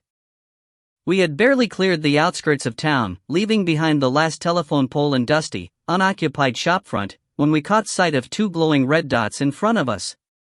Someone else was on the road to Woolgaroo Corner. Do you think that's Barry McKinnon? I asked, peering through the windscreen. I wasn't really expecting a reply, and I didn't get one. Nobody said anything for about 10 minutes after that, probably because we were all becoming increasingly nervous. It was Dave who finally spoke, after he'd glanced into the rearview mirror. Oh, he mumbled. Look. I looked, and saw the reflection of two blazing lights. There's a car behind us, he continued, quite unnecessarily. Then he opened the passenger side window and adjusted the wing mirror next to him. I can't figure out what make it is, he said. Well, they can't both be Barry McKinnon, Father Ramon observed. And I doubt that he has many neighbors, not all the way out here. It's a party. I told you, was my contribution. We fell silent again, dividing our attention between the vehicle up ahead and the one to our rear. At last a distant cluster of buildings became visible, bathed in electric radiance. Within seconds, the taillights preceding us had veered off to the left. There's that gate I told you about, said Father Ramon. Should I drive straight in, or should we park down the road a bit and walk? Are you kidding? Dave sounded apprehensive. His hands shook as he rolled up the window. We can't go in on foot. Outback farms always have packs of vicious dogs. Not to mention snakes. Snakes don't come out at night, I said scornfully. They're cold-blooded. I did, however, agree that we should drive straight in. Otherwise people will think we have something to hide. So when we reached the gate, Father Ramon turned left.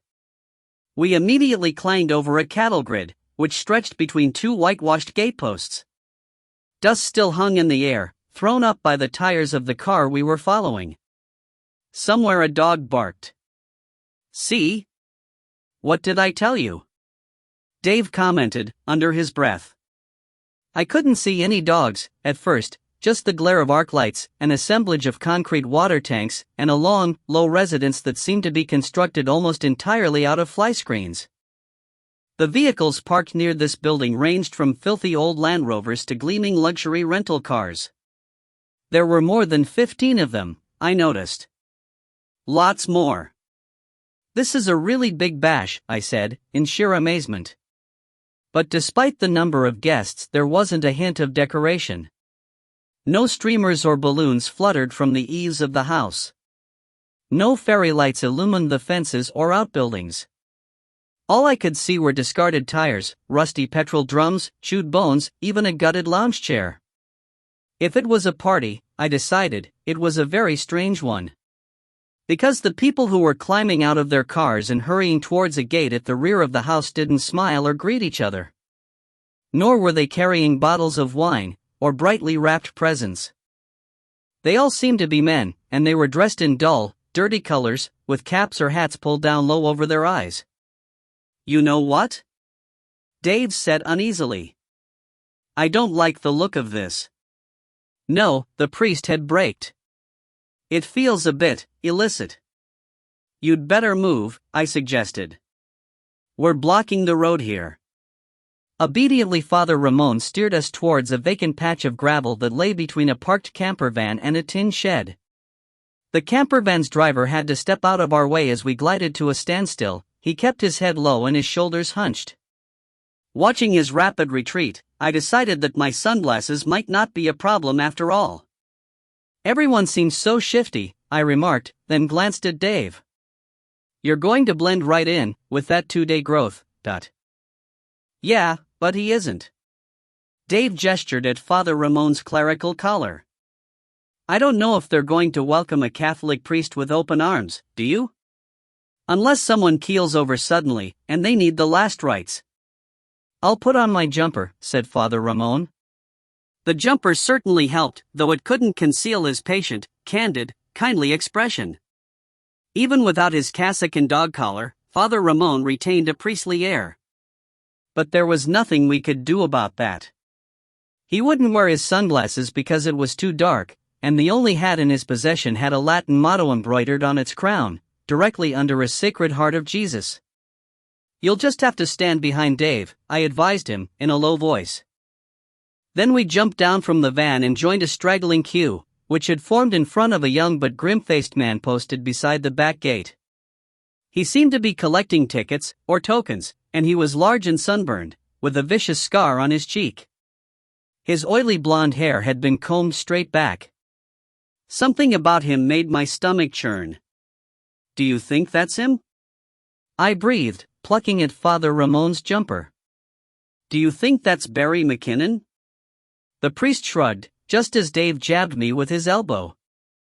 Being so small, I had to peer around the enormous gut of the man in front of me before I could see what was happening at the head of the queue, where the scar-faced man was retrieving a silver bullet from almost everyone who passed him by.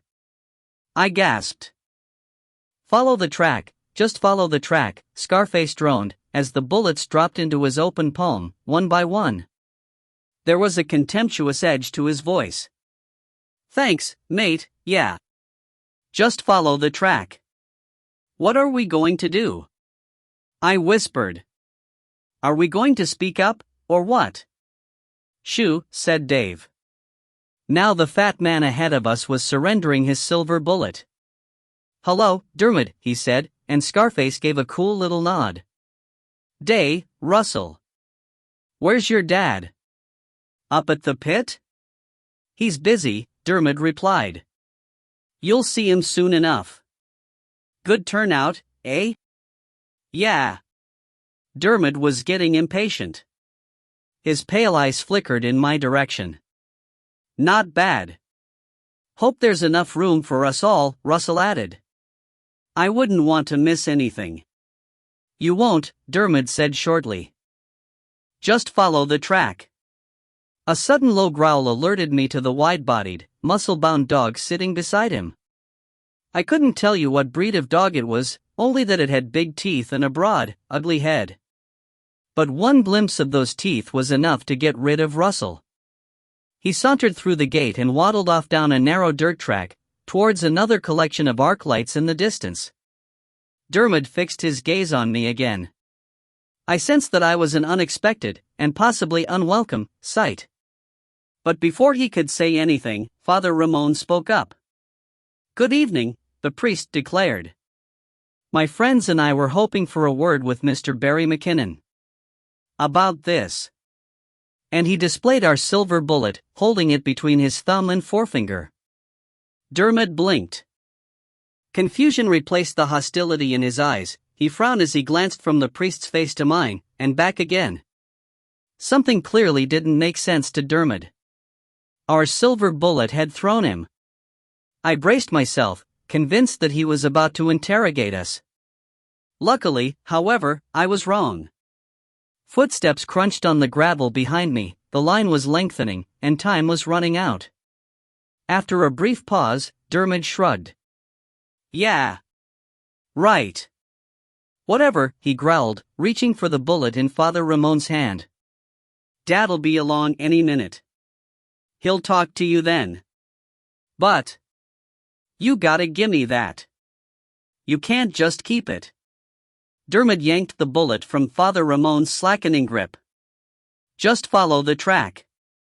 It's a 5-minute walk, you need to stay between the green lights, "Yes, of course," said Father Ramon. If I hadn't poked him in the ribs, he probably would have stood there asking questions for another 10 minutes. As it was, I had to nudge him forward to escape the swelling crowd at our heels.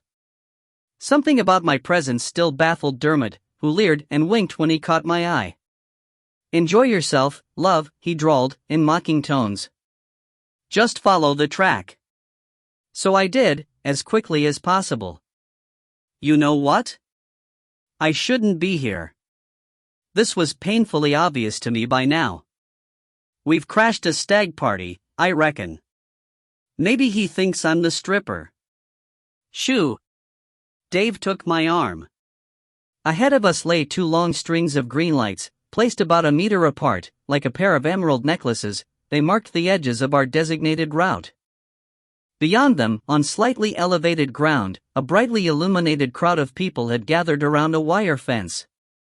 I could hear the murmur of massed voices, swelling occasionally in response to another noise, a kind of clanging thud. "What's that?" I hissed. "Did you hear that?" "Ah, Christ," said Dave, just as the priest stopped short. Dismay was written on both their faces. "It's a pit," whispered Father Ramon. "Yeah, I know." Dave was barely audible. "But we can't make a fuss. Not now. Just keep moving." "Why? What's the matter?" I pleaded. "What's going on?" "A dogfight," Dave rejoined, very softly. "Or a cockfight. Something like that." "Blood sports," the priest murmured. "They're illegal." "This is really bad timing," said Dave. He pulled at my arm and we stumbled forwards. Shuffling footsteps to our rear announced that another, larger group of people was gaining on us. Clearly, we would soon be overtaken.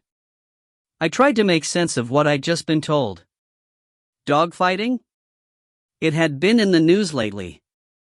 Someone, somewhere, had been arrested for training dogs to kill each other. "You mean there's dogfighting here?" I demanded. Dave's grip tightened. Shoo! Keep it down. His voice buzzed in my ear. We can't make a fuss. It's too risky. We have to find Barry McKinnon, said the priest. All at once we were standing in a warm pool of light, having reached the wire fence. Not that we could see much of this fence, which was already ringed by large male bodies. A line of broad backs confronted me, severely restricting my view of the main attraction, whatever that was. The range of clothing was unexpected. Leather jackets alternated with pastel knits, hooded sweatshirts, tailored coats and bulky anoraks. A hum of conversation filled the air, punctuated by the odd yelp of laughter. You could feel the excitement building. Excuse me. Father Ramon was fearless. He leaned forward to tap the biggest shoulder in our immediate vicinity. Do you know where Barry is? He asked. Barry McKinnon? Several heads turned, revealing several impatient frowns, and a couple of curious stares. Nah, mate. Sorry, came the reply. So the priest moved on. Dave and I pursued him, keeping very close together. I was conscious of how sturdy and strong everyone looked. Even the older men had a vibrant, robust, highly colored appearance. They jostled each other for a place at the fence, grunting and pointing. As Father Ramon circled them, I tried to work out what they were pointing at. A hole, certainly, a very large hole, about the size of a public swimming pool, which lay directly at their feet. But what was in the hole? Okay. Suddenly an amplified voice rang out, piped through a hidden speaker. You've got 5 minutes. This is your 5-minute warning. Thank you, gentlemen. 5 minutes. A crackle was followed by a click, and then everyone rushed the fence. I was caught up in a kind of stampede, and Dave and I were forced apart. Next thing I knew, I was wedged between two well-padded torsos. Someone was shoving against my spine. The pressure was so great that I was propelled forward, until I found myself being squeezed through the very small gap that separated the two men in front of me. But I couldn't go any further. Not with a wire net in the way. Nina? Nina! Cried Dave, from somewhere close by. I opened my mouth to respond. Before I could do so, however, I glanced down and saw, at last, what everyone had been pointing at. Just beyond the fence lay a deep, tiled pit that looked almost like an empty swimming pool. Maybe it had been a swimming pool, once. There was certainly a drainage outlet at the bottom. But your average swimming pool doesn't have razor wire threaded around its rim, or an iron hatchway punched through one of its sides. Nor does it usually contain a fierce, hairy, panting animal about the size of a bear. I was in such a state of shock, by this stage, that it took a while for the truth to sink in. As I stared at the creature's mangy pelt, pug snout and ferocious snarl, I registered every feature without really understanding what it meant. Only when I tried to find a label for this bizarre collection of characteristics did I realize that I couldn't. I didn't know what the strange beast actually was. Nina! Dave had managed to pummel his way through the crowd. He grabbed my arm. Come on, quick! He said.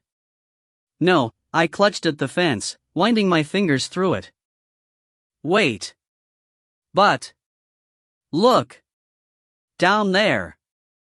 The creature was pacing. It kept close to the walls of the pit, moving with its head down. It had a peculiar, uneven lope and very long limbs, but I couldn't see any tail. When it drew near, its little tufted ears became visible, as did its glaring green eyes. A pattern of pink and white scars over one flank didn't improve its appearance, which was ugly enough. Saliva dripped from a huge set of fangs. 2 minutes, the public address system declared. This is your 2-minute warning. To my surprise, the rasping, amplified voice didn't stop there. It seemed eager to whip up more enthusiasm. You should all know our champ, by now. For those who don't, Ruben here has won his last 8 bouts and managed to chalk up 2 kills in the process. Which means, of course, that he's the odds-on favorite to win. A roar of approval greeted this announcement. But we shouldn't underestimate our contender, Orlando. Because he's a feisty little bastard who's been training up with the very best pit bulls that we could throw at him. And let me tell you, gents, not one of them pit bulls is alive today. As the crowd cheered, I turned to find Dave beside me. He was gawping at the creature. I had to drag his head down before I could put my mouth to his ear. "What is it, Dave?" I hissed. It's not a wolf, is it? He didn't reply. From his blank expression, I deduced that he was lost for words. "It's Orlando's first time up against the champ," our master of ceremonies continued, "but let's not forget that Ruben's taken a few hard knocks lately. So there's every chance we're gonna see a nice, long bout." It took Ruben an hour and 45 minutes to wipe out the last contender. Maybe this time he'll have another fight on his hands. "Give him a smell," shouted the man to my right. And some of his neighbors took up the refrain, "Give him a smell. Give him a smell." That was when I remembered the silver bullets. "Dave." I yanked at his shoulder with such force that I almost pulled him off balance. "You don't think it's not a werewolf, is it? You want me to give him a smell, do ya?" The master of ceremonies concluded. "All right then, gents, since you asked, let's give it up for our new contender, the one and only, the fresh and feisty, Orlando." At which point the hatchway sprang open. 11. The growl I heard then was like something out of a nightmare. It was savage and resonant, I could feel it through the soles of my feet. "Oh, man," Dave muttered. The second beast, Orlando, was even bigger than the first, with a thicker, blacker pelt and a longer snout. For such an awkward-looking animal it was surprisingly quick, and displayed remarkable agility as it jumped through the hatch into a blaze of electric light. Almost immediately, however, it froze. Its gaze locked on Ruben. They surveyed each other from opposite ends of the pit, their hackles raised, their teeth bared. Slowly, very slowly, they lowered their heads. "Garn!" Someone yelled, making me jump. "Garn, ya mongrel!" Strident music suddenly blared from the loudspeaker, drowning the throb of Ruben's disturbing growl. Orlando began to slink around the side of the pit, edging towards Ruben with undisguised hostility. But Ruben didn't move. Orlando stopped again. "You don't want to see this," said Dave, forgetting to keep his voice down. The words had hardly left his mouth when the two beasts sprang at each other. One of them gave a horrible, high-pitched yelp. A howl, no less horrible, erupted from the audience. What happened next is engraved on my memory. There was a snap of teeth and a weird kind of squawk. The two heavy shapes came together with a thud, throwing up wisps of fur and sprays of saliva as they rolled around. Like dogs, they led with their jaws. Unlike dogs, however, they used their limbs in a way that I found absolutely terrifying, perhaps because it so looked fluid. So human. Their claws were as sharp as their fangs. Suddenly they were up on their hind legs. Ruben was biting Orlando's neck. But after another flurry of movement, after a thrashing, convulsive jerk, they were apart again. Bright blood was spilling onto pale blue tiles. Dave must have reacted before I did. He was already dragging me away from the fence when the smell hit me, practically knocking me off my feet. It was like being struck by a train. There's no other way of describing the sensation. For 30-odd years I'd been expecting the sort of response a normal person would have to the smell of freshly baked bread. Instead, I thought that I was going to die. If you've ever been on the verge of drowning, you'll understand the desperate, frantic, primitive need that overwhelmed me. If you've ever had chicken pox and experienced the urge to scratch, if you've ever had a cold and felt a cough coming on, if you've ever suffered from a bursting bladder, then you'll have an inkling of what it was like. My teeth were aching. My mouth was parched. I couldn't think or make choices. I couldn't even see properly. My peripheral vision faded away as I zeroed in on the nearest person. The nearest throat. I could taste that throat. I could smell it. The salt. The iron. But I couldn't reach it. Something was preventing me. Nina. Nina. For an instant I thought that the words were being spoken inside my brain. They sounded as slow as treacle. Nina, look at me. It's Dave. Nina? His face gradually came into focus. The shadows receded slightly, and I was conscious of my own sore neck. He was standing behind me. With one hand he was pulling my head around, forcing me to gaze up at him.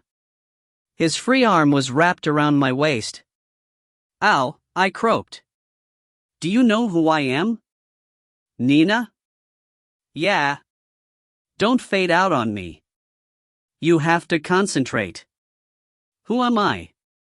You won't believe this, but I couldn't remember. Not at first. It didn't seem to matter anymore. What is it? Demanded another familiar voice. And I couldn't put a name to that one either.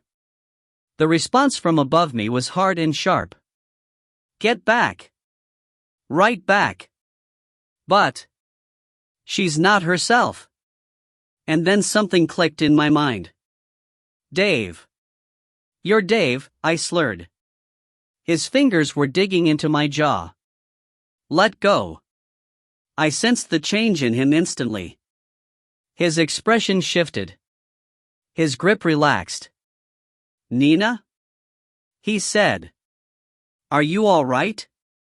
You're hurting me. Let go. He released my chin, his eyes glinting behind smoky lenses as they searched my face. Do you know where we are, Nina? I had to think for a moment. It was difficult, like wading through honey. We're outside, I stammered. In the outback. With Father Ramon. I caught my breath. Near the pit. I gasped. And the fight. Shoo. Oh my God. It's okay. You're okay, now. He adjusted his position to enfold me in both arms. His chin dropped onto my shoulder. Just give it a minute. Is she all right? Asked Father Ramon, who must have been standing much too close. I glanced to my left and saw him hovering against a backdrop of tightly packed bodies. She'll be fine, Dave insisted, his breath tickling my ear. What happened? Was she? The priest trailed off, unable to pronounce the dreaded word. Dave nodded. Yeah, he said gruffly. Father Ramon sucked air through his teeth. But I thought. Yeah. Dave's reply was a broken mumble. It's only meant to happen with human blood. There was a long pause. Father Ramon crossed himself. Dave swallowed. I could hear him doing it, because his cheek was rammed against mine. Somewhere in the back of my brain, I understood the full implications of what he had just said. At that precise moment, however, more pressing matters were occupying my thoughts. I'm going to be sick, I bleated. And then I threw up. For the next minute or so, I was too distracted to notice what was going on around me. Hanging over Dave's arm, I regurgitated my entire breakfast, which by then was thick and black, like tar. Poor Dave can't have enjoyed himself, though he was very nice about it. He stopped me from collapsing onto the ground, and held back my hair with the skill of a nurse's aide. He even took my glasses off, to prevent them from falling straight into the sticky, rancid mess. When I'd finished, Father Ramon passed me a handkerchief. Oh, Nina, he said. I am sorry. Yeah. So am I, a harsh voice interposed. That's private property you just spewed on. Why not take a bloody crap, while you're at it? Dave started, I felt the shudder. But I didn't raise my head until after I'd wiped my smeared mouth, and put my sunglasses back on. There was no point risking a hemorrhage. So your girlfriend didn't like the show, eh? I figured she wouldn't. This remark helped me to place the voice, which belonged to Dermot McKinnon. At least she won't mind missing the rest, though, he added, as I peered around at him. Dad wants to see yous all back at the house. Oh, yes, said Father Ramon, who didn't seem very enthusiastic. He gestured at me. The only thing is, my friend's not well. She can clean up in the house. We've got a bathroom. Dermot was straining to be heard above the pounding music and the crowd's enthusiastic cheers. In the glare of the lights I could pick out every flaw in his sun-whipped complexion, and every stain on the dirty bandage that encircled his wrist. She won't want to stay here, I can tell ya. It's a bloodbath already, and it'll only get worse. As if to prove his point, one of the creatures down in the pit gave a screech that sounded like the emergency brakes on a speeding train. Dave winced. I pressed his arm. Could we just go? I begged, whereupon Dermot waved a peremptory hand. Come on, he ordered. You want to go? Let's go. Dad doesn't have much time, he's got a business to run. We didn't come about this, you know, Father Ramon assured him, pointing at the crowd. This doesn't interest us. We're here to discuss another matter entirely. Well, good. Let's get on with it, then. Even in my shell-shocked condition, I was alert enough to feel afraid. What we'd just seen in the pit was almost certainly illegal. If the McKinnons were scared of being arrested, they might very well try to silence us. Unfortunately, however, I wasn't fit enough to walk unaided, let alone run. My head was splitting. My knees were like cotton wool. I had to be supported during our trip back to the house, which took place under Dermot's watchful eye. It was Dave who propped me up as I shuffled along. He kept one hand wedged beneath my armpit and one hand cupped around my elbow. Behind us, the yells and yowls gradually receded. And though I was thankful to be escaping such an ugly noise, I also became conscious of the huge, enveloping silence that lay ahead. It signified an emptiness, an isolation, that didn't bode well. We've been seen, I whispered to Dave. Father Ramon was haranguing Dermot, so I assumed that I wouldn't be overheard. People know we've come here. Lots of people. Dave sniffed. He obviously wasn't reassured. For a few minutes we staggered on without speaking, while I struggled to find the right words. It's hard to explain how I felt just then. Confused, of course, but the confusion was lifting. Sick, naturally. Horrified. Scared. And grateful, so grateful that Dave had been with me. That he was still with me, despite my recent conduct. Dave? I squeaked at last. Did I do anything really, really bad? No, he shook his head. He knew what I was talking about. I remember trying to jump someone. You didn't. Because you stopped me. Tears welled in my eyes. You stopped me, Dave. Thank you. Thank you so much. Don't worry. You're okay, now. It was awful.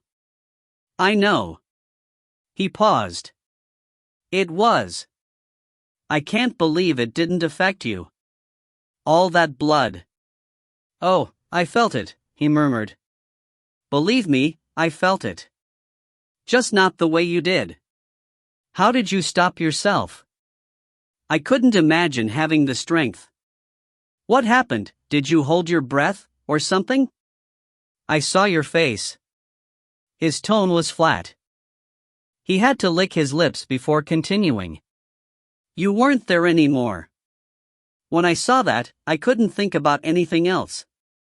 He heaved a shaky sigh. It was like seeing you dead. No, worse. It was like seeing me turn into Casimir. I can't tell you how distraught I was. If Dave had kneed me in the gut, it would have been less painful. For 30 years I'd been able to ignore the truth, because I had never really felt like a vampire. Not like a vampire in the traditional sense, at any rate, not like one of those ravening, mindless, deformed monsters on the silver screen, with their blood-stained mouths and screeching cries and razor claws. For 30 years I'd been telling myself that I was different, somehow, until, at that moment by the pit, I had behaved exactly like every vampire I'd ever condemned. Hey! Don't cry. Dave squeezed me in such a comforting way that I barely managed to avoid throwing myself onto his chest. It might have been hard, but you did it, he murmured. That's the important thing. You held back. Because you were there. I said, and he shrugged. It was the same for us all, he replied softly. None of us did it without help. And from now on you'll find the whole thing much easier to handle. Hey! It was Dermot. When I looked over my shoulder, I saw him pointing. See that light? He demanded. That's the kitchen door. You can go straight through there, and the bathroom's on your left, but... Aren't you coming in? Father Ramon queried, with obvious surprise. Nah, I gotta get back to the pit, said Dermot. These things don't run themselves, you know. He waved the rest of us towards the house. Go on. Dad'll be along in a minute. So Dave and I stumbled forward, through the back gate. From there it was perhaps half a dozen meters to the kitchen door, across a cement patio littered with firewood, auto parts, rolls of chicken wire and dead pot plants. As I checked to make sure that Father Ramon was keeping up, I noticed that Dermot had begun to retrace his steps. But he hadn't washed his hands of us. On the contrary, he repeatedly glanced back to monitor our progress, and I realized that we wouldn't be able to depart unseen. He's watching us, I informed Dave, very quietly. Then we'll have to head straight through, said Dave, in equally hushed tones. We'll go inside and leave by the front entrance. Then we'll double back to the van. Can you do that, Nina? Father Ramon asked. He was directly behind me. Can you walk that far? If she can't, I'll carry her, said Dave. Because we have to get the hell out of here. Now. And he pulled open the kitchen door. I suppose we should have worked out that there'd be someone inside, waiting for us. As soon as Dave crossed the threshold, he was bailed up. I heard a click, turned my head, and spied a short, weathered, nougaty man aiming a rifle directly at Dave's left ear. Dave stopped, so abruptly that the priest bumped into him. Oh no! Cried Father Ramon, please, wait, I'm a priest. And I'm an atheist, the armed man spat. I recognized his cramped country vowels, having heard them already over the public address system. His appearance matched his voice, it was compressed but strangely formidable. Where he wasn't bald, his ash-gray hair had been clipped like a shorn sheep's. His rubbery features looked squashed, and he didn't have much of a neck. Yet his broad shoulders, big hands, and broken nose were intimidating, as were his scars, and his empty blue eyes. We didn't come here to cause trouble. Father Ramon quavered. By this time he was holding his hands in the air. Believe me, we didn't know anything about this event. But you do now. The armed man lowered his weapon slightly, to prod Dave in the ribs. Thing is, I'm busy. I've got a show to run. We'll talk later. He jerked his chin. Downstairs. Go. But. Move. You can't argue with a rifle, especially when you're feeling sick. From where I was standing, the barrel of that thing seemed enormous. Like the mouth of a cannon. Of course, I knew that nothing discharged from it could possibly kill Dave. But I also knew that a bullet in the chest wouldn't improve his quality of life, either. The thought of seeing him a permanent invalid, wheezing and choking through tattered lungs, almost made me throw up all over again. To be honest, I couldn't bear it. Even if you shoot us, it won't make any difference, I began, almost incoherent with panic and distress. You don't understand who we are. Nina. Dave's urgent reprimand silenced me at once. He kept his arm clamped around my shoulders as we shuffled towards a rough-cut hole in the kitchen floor. I can't tell you much about that kitchen, because I was more interested in the gun. Nevertheless, I did get a vague impression of pineapple print curtains, unwashed dishes, old newspapers, dog bowls, dog leads, pliers, bones and rat traps. It was pretty obvious that no females were living in the house. "Are you Barry McKinnon?" The priest seemed determined to keep talking. I was awed by his ability to do so. "Because if you are, I assure you, we simply came here to make inquiries about your silver bullets." Later, the man barked. "We'll discuss it later." "So you are Barry?" "Not to you, mate. To you I'm Mr. McKinnon. Now get down there, and we'll work things out when I'm done." The staircase didn't inspire confidence. Someone had obviously sawn through the linoleum and thrown together a single flight of stairs using whatever timber happened to be lying around. Upon gingerly making my way to the bottom step, I found myself in a brick-lined basement with several doors leading off it. These doors resembled the hatch in the tiled pit outside. They were all thick and heavy and made of iron or steel, painted yellow, and they were reinforced with enormous bolts. I couldn't help wondering if Barry had used recycled prison doors, because they looked very old. One of them was standing open. "In there," said Barry.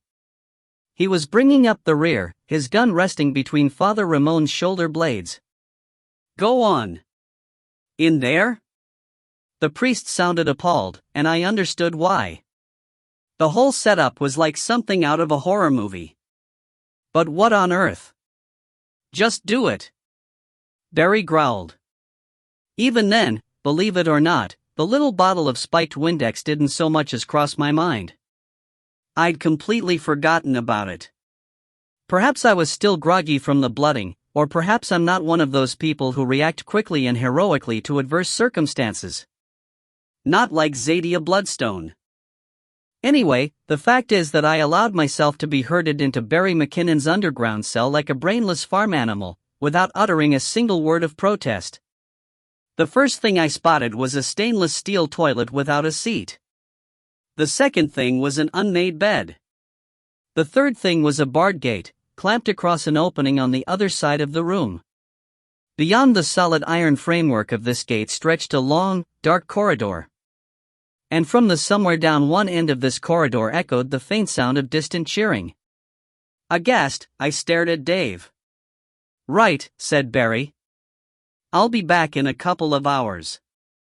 Then he pushed Father Ramon over the threshold, shut the door, and drew the bolt. 12. For at least 15 seconds no one spoke. Finally Dave said, "This is a tank, but..." When I looked around, I saw that he was right.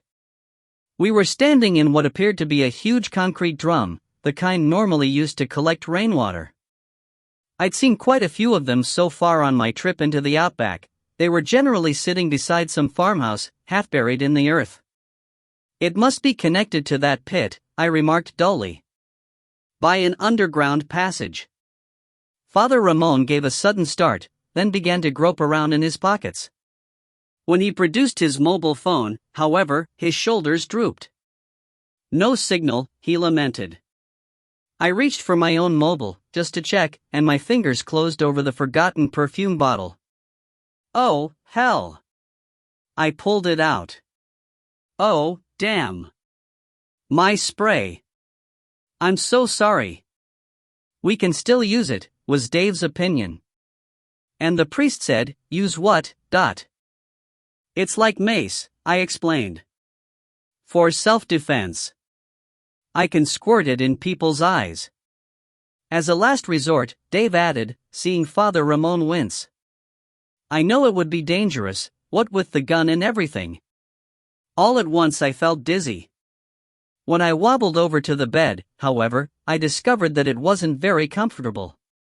The sheets smelled bad, the blankets were filthy, and the rusty old springs squeaked like distressed guinea pigs.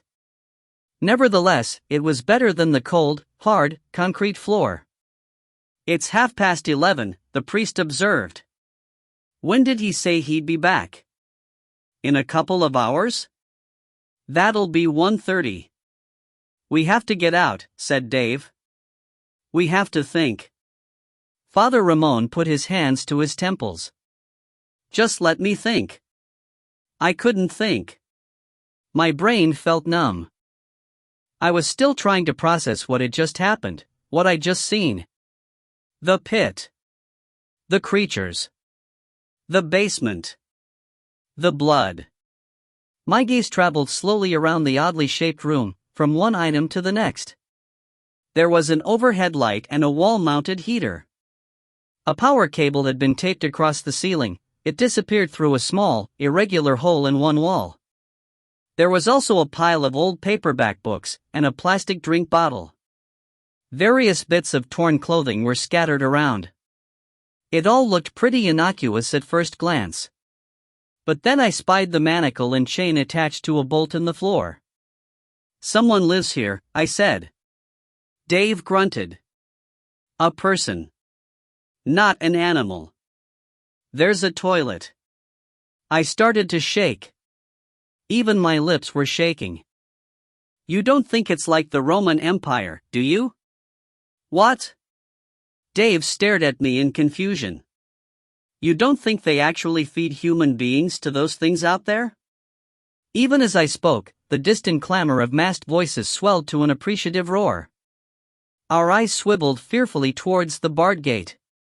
Then Dave said, Nina, those things out there are human beings. But they have to be. You were blooded. That only happens with human blood. So you're quite sure, are you? Father Ramon was doing his best to stay calm. You really believe that those creatures are werewolves? Why not? Dave said. He had removed his sunglasses. Nina and I are vampires. I wanted to point out that we weren't vampires like Zadia Bloodstone. We couldn't fly, or turn into bats, or walk through a hail of bullets. Whereas the things outside appeared to be genuine shapeshifters. But I couldn't summon up the energy to speak. And you think they've actually been living in here? Father Ramon glanced around at the meager furnishings. As prisoners? If you can call it living, said Dave. The priest rubbed his mouth. Of course we might be wrong, he allowed, though not with much conviction. There are people who build underground homes in the desert, to keep cool. This room might be for casual workers who come here during the hotter months. Dave snorted. Even I was unimpressed.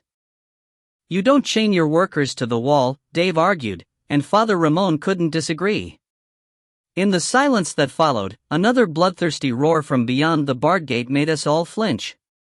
It occurred to me that we might have been left in the tank for a reason. What if, when the fight was over, Barry McKinnon decided to open that barred gate? What if the victorious werewolf retreated back into its lair, and found us waiting? If that happened, an atomizer full of Windex wouldn't be enough to defend us. We've left our luggage at the hotel, Dave pointed out suddenly, in hoarse accents. We've booked a room. When someone starts searching for us, the trail will lead straight here. He turned to Father Ramon. I mean, you asked about Barry McKinnon, didn't you? You asked the receptionist. And she winked, said the priest, pulling a long face. She might be a friend of his. Yes, but even if she lies, we talked to other witnesses. Out there by the pit. Who probably won't want the police to know what they've been doing, was Father Ramon's glumly expressed view. Dave's response was to bend over, propping his hands on both knees. Suddenly he looked exhausted, and very sick. Come and sit down, I entreated, patting the vacant stretch of mattress beside me. Poor Dave couldn't move though, not without help. Father Ramon had to take his arm, and lower him onto the bed. I recognized all the symptoms of a blinding headache. Okay, listen. As the priest addressed us both, he flicked a nervous look at the door. I'm sure these people will have the sense to let us out, he said, very softly. But if the worst comes to the worst, we mustn't forget that there are 3 of us. We should be able to defend ourselves. Against those things? I couldn't imagine what he expected us to do. Did you see their claws? And their teeth? They could bite our heads off. Easily. Perhaps they could, at present, he conceded. But there may not be two of them by the time they're done. And even the winner might not be in great shape. He was right. We all peered at the gate, analyzing the noises that were drifting through its bars. We heard a raucous chanting. We heard moans of disappointment. And we heard a startled canine yelp, as if a very large dog had just received a nasty shock. Maybe we can hit it over the head when it comes in, said Dave. Gloomily, he surveyed his surroundings. Except that there's nothing in here to hit it with. The bed? I suggested. The bed, however, was bolted to the floor, and the heater was out of our reach. Obviously, the McKinnons didn't want to give their captives anything that even remotely resembled ammunition. We could stick Dave's knife in its neck, I began, confident that I would be able to find the jugular on anything. At which point Father Ramon gasped. Oh! Wait! He cried, fumbling in his pockets. After a few seconds, he produced a box of matches. Windex is flammable, isn't it? I'm sure it is, he said. Dave and I stared. What are those for? I demanded. You haven't started smoking, have you? I like to carry them on me, the priest explained, just in case any votive candles burn out. Oh. We've sheets here, too. And books. After a whispered discussion, we decided that we would drench one of the sheets in Windex. Then, if a werewolf did burst into the room, we would ignite the Windex and fling the flaming sheet over our feral opponent's head. Dave wanted to try the same trick on Barry McKinnon. But Father Ramon didn't approve. Barry hasn't hurt us, Dave, the priest objected. You want to set him alight the second he comes in? What if he's decided to let us go? Then he won't come in, will he? Dave rejoined. He'll just open the door. He might want to discuss things first, . Oh, please. I couldn't believe my ears. He's got a gun, Father. She's right, said Dave. The minute we see his gun, we'll know what he really wants to do. We need to get him before he gets us, I insisted. And if Dermot's with him, well, maybe Dave should use his knife on Dermot. While you grab the gun, Nina. Dave was nodding. Father Ramon can throw the sheet, you can go for the gun, and I'll stab Dermot. It's all right, Father. I could see that the priest was about to protest. Even if I do get shot, it won't be fatal. You're the one who has to watch out, not me. This was a typical Zadia Bloodstone remark. It's the sort of thing that looks pretty good on paper. But the fact is, I couldn't say it like Zadia Bloodstone. My voice trembled as I thought about copping a bullet in the gut. While an injury like that wouldn't trouble Zadia, it could easily ruin my life. The prospect made me feel sick all over again. Even so, I was able to hold two corners of the soiled, grayish sheet that Father Ramon dragged off the bed. He sprinkled Windex onto the center of the sheet while Dave held the other two corners. The sheet was then placed midway between the door and the gate, ready for use. When my atomizer was empty, Dave wrapped it in a blanket and stamped on it. He then distributed the resulting bits of glass between the three of us. According to Dave, they were better than nothing. You never know, he said. They may come in handy, . Though I couldn't imagine fending off a ravenous werewolf with a tiny sliver of perfume bottle, I tucked one jagged shard into my pocket. From the pit, a savage roar was followed by a high-pitched squeal. Father Ramon immediately pulled off his jumper, exposing the dog collar that he wore underneath. They might think twice about harming a minister of the church, he conjectured. By this time Dave was back on the bed, with his head in his hands. I wondered if he was feeling well enough to answer a question. Do you think the stories are true? I asked. Do you think werewolves turn back into human beings when the sun rises? Who knows? Dave mumbled. There's a full moon tonight, I went on, so that bit must be true. Another troubling thought crossed my mind. Do you think they're just like us? Do you think they spread the werewolf infection when they bite people? Maybe, said Dave.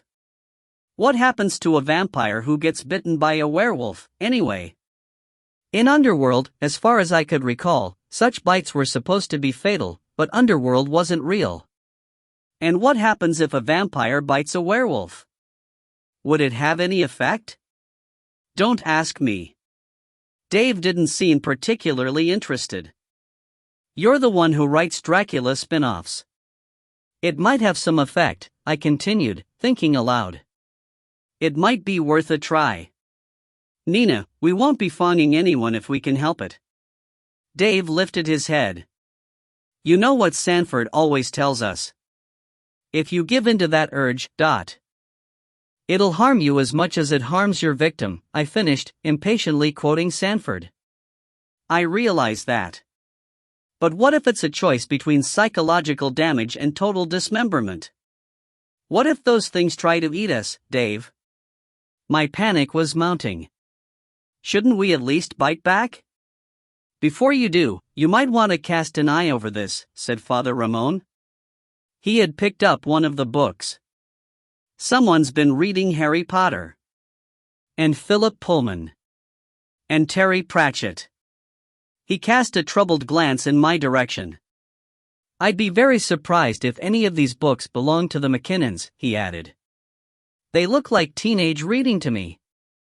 Dave groaned. I was struck dumb. Father Ramon squatted down to examine the other books, but found no name scribbled inside them. I watched him leaf through one battered volume after another. The minutes ticked by. I checked my watch, it was already 12:10. By 2 o'clock, the mob outside was still howling enthusiastically, and I was half dead from the strain of waiting. My nerves were shredded. The longer we sat there, the less likely it seemed that we would ever have the strength or speed to carry out our ambitious plans. In fact, the very sight of Father Ramon filled me with a sudden, overwhelming sense of despair. He was actually reading Harry Potter and the Half-Blood Prince, as if he had nothing better to do. Maybe we should tell the McKinnons that we're vampires, I blurted out at last. Seeing Dave's jaw drop, I hurried to demonstrate that I wasn't going mad. They might not kill us if they think we're worth money, I said. We could offer them some kind of media deal. I dunno. Dave's tone was doubtful. What makes you think they'd go for the publicity? I didn't see any posters up in town. They'll be making quite enough money from their werewolf fights, Father Ramon quietly remarked, looking up from Harry Potter. If you tell them who you are, Nina, you might spend the rest of your life as a captive, forced to fight against other vampires. Or you might be digging your own grave, Dave morosely pointed out. There aren't many people who'd think twice about killing a vampire. If I were you, I'd only reveal who you are as a last resort, the priest concluded. No one spoke again for a while after that. The noise from the pit became louder and louder. Dave had to lie down. Father Ramon rose and began to pace the floor, his attention divided between the sinister barred gate and his book. He obviously found the distant crowing just as ominous as I did. Then all at once silence fell. He stopped in his tracks. We stared at each other, listening hard. Once a relaxed murmur became audible, I knew. We both knew. It's finished, he hissed. Oh my God. I jumped up. Oh my God, oh my God. Give me that sheet, the priest whispered. But Dave said weakly, it's all right. Don't panic. Don't panic? I couldn't believe my ears.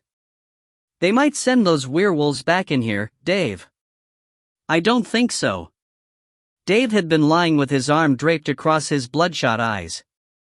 Now he uncovered them and scanned the room. Just look at this place, he murmured. There are no scratches on the paint. No bite marks on the door. He flapped a listless hand. If those things out there ever got in here, they'd tear the place apart. And they haven't. There's always a first time, Father Ramon objected. Dave, however, shook his head. It would be too messy, he replied. You can't hose this place off, there's no drain in the floor. Not like there is out there. You think we'll be forced into the pit? I squeaked. Not if I can help it, he assured me. But since he was on his back, in bed, with a raging headache and a pasty complexion, I didn't find him very convincing. Father Ramon fetched the sheet. I went to stand near the door, while Dave sat up and pulled out his Swiss Army knife. No one said anything, we were concentrating too fiercely on the sounds drifting into our cell. 5 minutes passed. Then another 10. As the minute hand on my watch slowly measured out a complete circumference, I passed from a state of near hysteria to one of acute anxiety, until the length of our wait took the edge off my fear. Weren't the McKinnons ever going to return? What on earth was happening? Oh, man, Dave eventually remarked. He was still sitting on the bed, as if he couldn't find the strength to get up. What? I prompted, after he failed to continue. And he lifted his face to address me. I was just thinking, he croaked.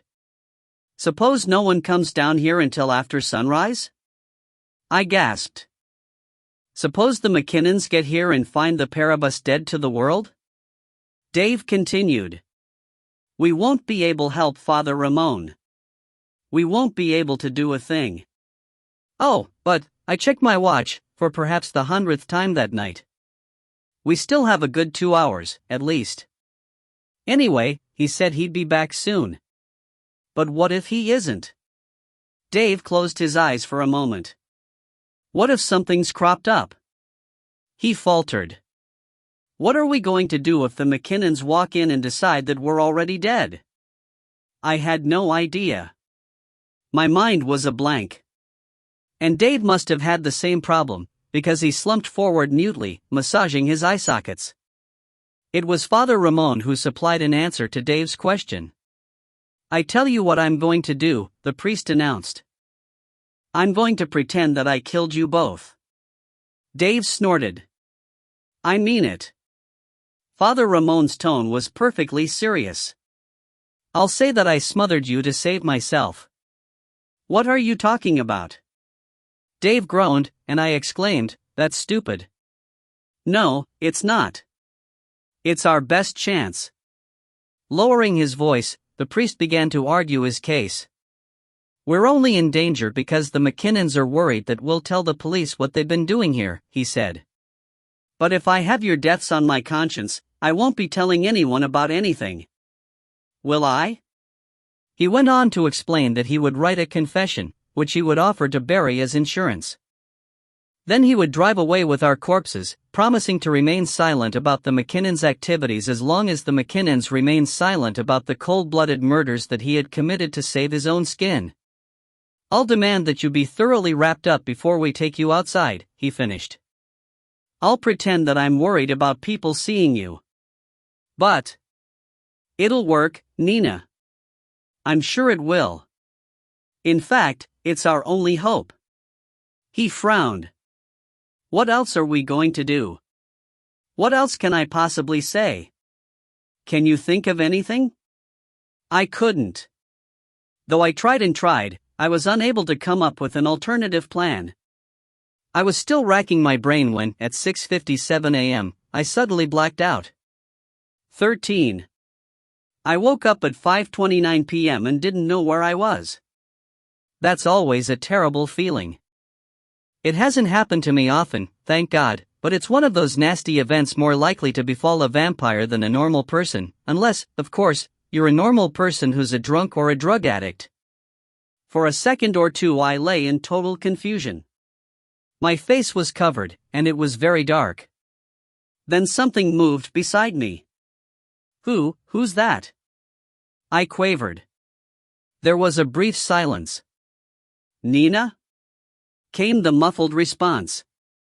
Dave? Shoo. I could feel him struggling, and when I tried to raise my arms, I understood why. Something was binding them. I was wrapped up like a mummy. So was Dave, to judge from the way he was thrashing about. After a moment's blind panic, I realized that my bonds were fairly loose. I was able to bend my elbows and slide my hands up until they were level with my shoulders. Then I tugged and clawed at the shroud that enfolded me, working away until I dragged it off my eyes. I found myself staring straight up into Dave's shadowy face. "We're in the van," he whispered. "What?" "Shoo." He was kneeling beside me, plucking at the rope that encircled my chest. Frantically I began to wriggle out of my cocoon, which had a familiar smell. Apparently someone had rolled me up in the Windex-covered bedsheet. "Where's your phone?" Dave hissed.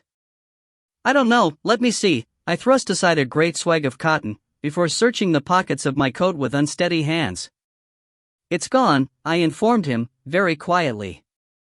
"So is mine," he breathed. "Someone's taken them, . Are you sure this is our truck?"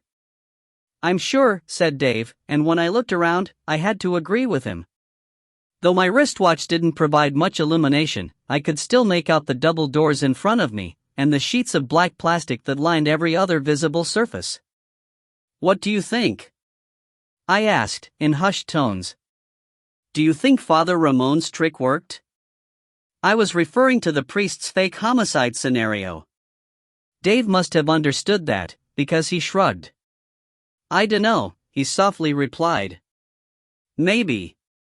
Except that we don't have our mobiles," I fretted.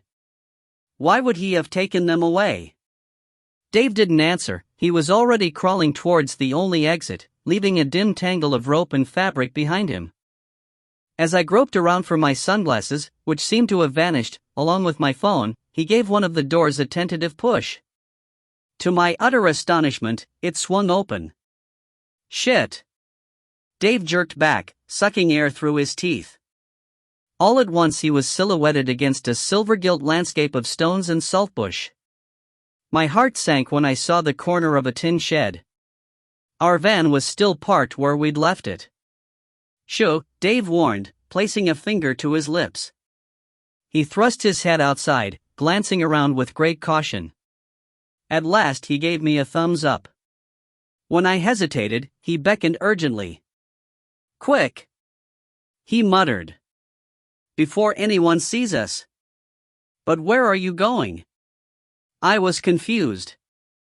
"Isn't Father Ramon supposed to be driving us away? Shouldn't we be waiting right here?" Seeing him frown, I added, "We were all wrapped up, just like he promised." The plan must have worked. If the plan had worked, we'd be back home by now, Dave retorted, under his breath. And we'd still have our mobile phones. He craned his neck once more, scanning our immediate vicinity. "I think we should check things out before we decide what to do. Otherwise we might end up making a big mistake." He was right. I could see that. So I followed him out of the van and helped him to close the door as quietly as possible. A stiff breeze soughed through the branches of a nearby peppercorn tree, masking the crunch of our footsteps. Dave put his lips to my ear. "I'm going to sneak around and make sure that nobody's in the driver's seat," he buzzed. "You keep an eye out." Before I could protest, he was edging along the side of the van, keeping its bright orange bulk between himself and the McKinnon's kitchen window. I recognized this window because it was all lit up. A golden glow poured through the familiar pineapple print curtains drawn across it. Apart from the moon, it was the only source of illumination in an area that must have been about half the size of Switzerland. I was feeling a little woozy at this point. Nevertheless, I had the presence of mind to notice that our van was no longer surrounded by other vehicles. I could see only a dirty white Ute parked nearby, next to a plum-colored four-wheel drive that fairly bristled with antennae and bull bars. I was trying to memorize the Ute's number plate when the pineapple print curtains suddenly disappeared. Someone had snapped off the kitchen light. Within seconds, a screen door banged as Barry and his son emerged from the house, talking loudly. But by that time I had already ducked out of sight, so I didn't witness their exit. I only heard it. My retreat was so abrupt that I ran headlong into Dave, who seized my arm and dragged me behind the tin shed. Though I'm convinced that we must have stepped on loose gravel and dry sticks, we didn't alert the McKinnons. They were too busy arguing with each other about who was going to drive the van. In the end, Barry prevailed. He secured the van for himself, while Dermot agreed to drive the Utah. Not once was Father Ramon mentioned by either man. As engines fired and doors slammed shut, I pinched Dave's elbow. I suppose that I was seeking reassurance, but I didn't get it. The look on his face made my stomach lurch. Like me, he must have been wondering if Father Ramon was dead. "Just wait," he whispered. And that's what we did. We stood there, frozen in the shadows, until our van and the McKinnon Zuta had roared off into the night. Only when the sound of their engines was just a faint and distant hum did we finally emerge from our hiding place. But even then Dave remained cautious. "There might be someone else inside," he muttered, squinting towards the house. I did the same. Do we actually need to go inside?" I queried. It was little more than a rhetorical question, because I knew we didn't have much choice. Father Ramon might still be in the house, along with a phone, or a gun, or even the key to the remaining vehicle. Outside the house, there was nothing. Nothing as far as the eye could see. Dave cleared his throat. "We'll arm ourselves," he suggested gruffly, stooping to pick up a piece of discarded fence post. "You take this. I'll find something else. We shouldn't go in together." "What?" At long last my brain was beginning to function. "We should split up," I proposed, in a very small voice. "I'll go to the front door first. If someone's inside, he'll be concentrating on the front door, which means that I can sneak in the back, through that open window over there." Dave didn't seem to approve of my plan. In the faint wash of moonlight I could easily make out his troubled expression. "I dunno, Nina," he said. "I dunno if we should split up. You'll be all on your own." "So will you," I rejoined. "And you must be feeling just as sick as me." "Yeah, but it's our best chance." I was convinced of this. "Anyway, all the lights are off. I don't think anyone's inside. Except maybe Father Ramon," Dave mumbled. We exchanged another long, anxious look. Then Dave handed me the fence post. "Okay," he said. "You try the front door. I'll find an axe or something, and go round the back. This place is bound to be knee-deep in things you can hurt people with." "Dave, What?" I swallowed before speaking. "Where do you think the werewolves are?" My question hit him like a punch. His whole body drooped.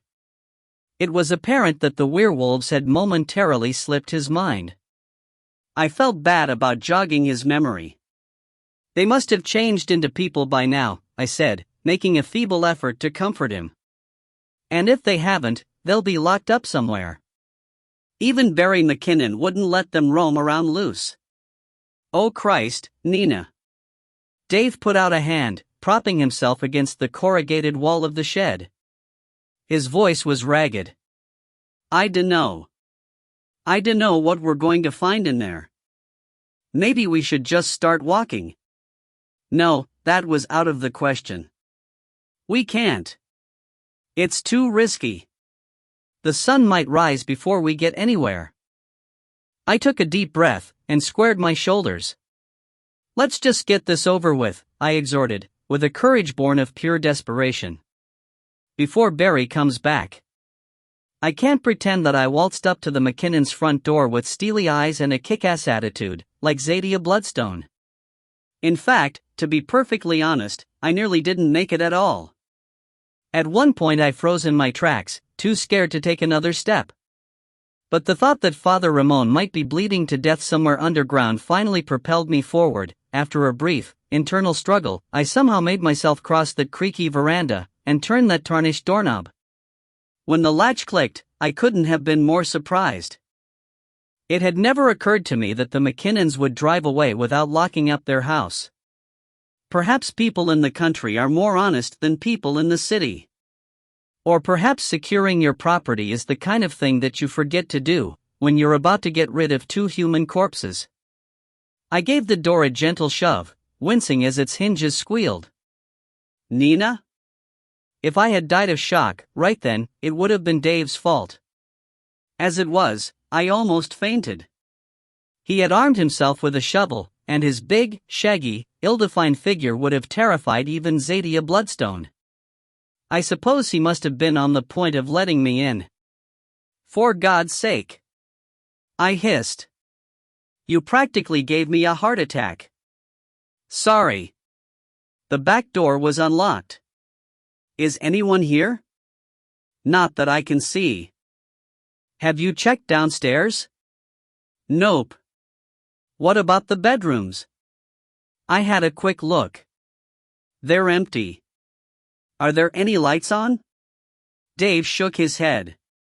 Then we're safe, I decided. If you're a normal person, you don't walk around in the dark. Let's check downstairs, he said. I followed him along a high, dim corridor lit by 2 dangling bulbs. The rooms that we passed obviously hadn't been painted, or even cleaned, in years, and they were full of really horrible things: animal skulls, pig-shooting magazines, blood-stained clothes, chewed apple cores. There had been no attempt to match curtains, repair blinds, or make beds. The whole place smelled bad. Right, whispered Dave, upon reaching the kitchen. I'll check the basement while you stay here and keep watch. There's a light on down there. Yeah. I can see that. Be careful, Dave. My voice cracked. I didn't want to be left on my own. Don't open any doors unless you know what's behind them. It's okay, he assured me. I'm not brave enough to do anything stupid. Then he began to descend the staircase. My gaze didn't linger on him. Instead, it skipped from the grubby green cupboards to the peeling wallpaper, from an overflowing rubbish bin to a china bowl full of silver bullets. When I spotted the empty wooden knife block, I wondered if I should search the room for a weapon that was slightly more efficient than my fence post. But I didn't want to make too much noise, crashing through drawers full of cutlery. The ticking of the clock on the wall was loud enough. What with that, and the sighing of the wind, and the humming of the refrigerator, I found it hard to listen for approaching vehicles. The sudden swell of a murmured conversation underfoot made my job even more difficult. Though I strained to catch the words, I couldn't make them out. As far as I could tell, the tone of the dialogue was excited rather than fearful. Nevertheless, my nerves were stretched to breaking point by the time a muffled voice said, "Nina?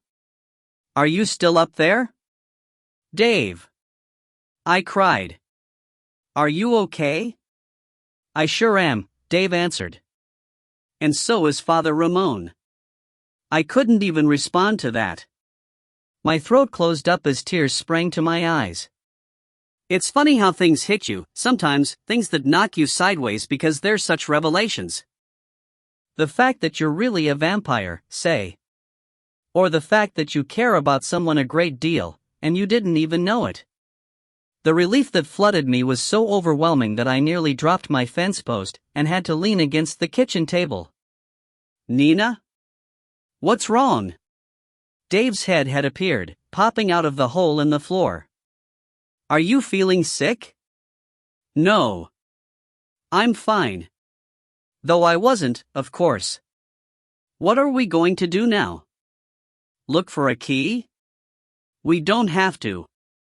They didn't lock the cell door. They just bolted it from the outside." Having reached the topmost step, Dave moved aside to make way for Father Ramon. "We'd better not turn on any lights, Father. Just in case the McKinnons come back and see them from a distance. "Oh, I don't think they'll be coming back anytime soon," Father Ramon replied, before he, too, began to emerge from the hole in the floor, first his head, then his shoulders, then his torso. He didn't look any different. There were no bruises on his face or rips in his clothes, and his thick gray hair was no more disheveled than usual. He didn't see me until I moved towards him.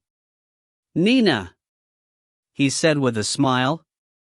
You're okay, are you? Yes. Oh, yes. I was about to fling my arms around him when I heard an unexpected creak. And my heart seemed to do a backflip. Someone else was mounting the stairs behind Father Ramon. Who's that? I yelped. Don't worry. It's all right. The priest stepped forward, inserting himself between me and the stranger. It's only Reuben. My jaw dropped. Reuben won't hurt you, Father Ramon added quickly. He didn't before, and he won't now. Reuben, you remember Nina, don't you? She's not dead, as you can see. Or maybe you can't.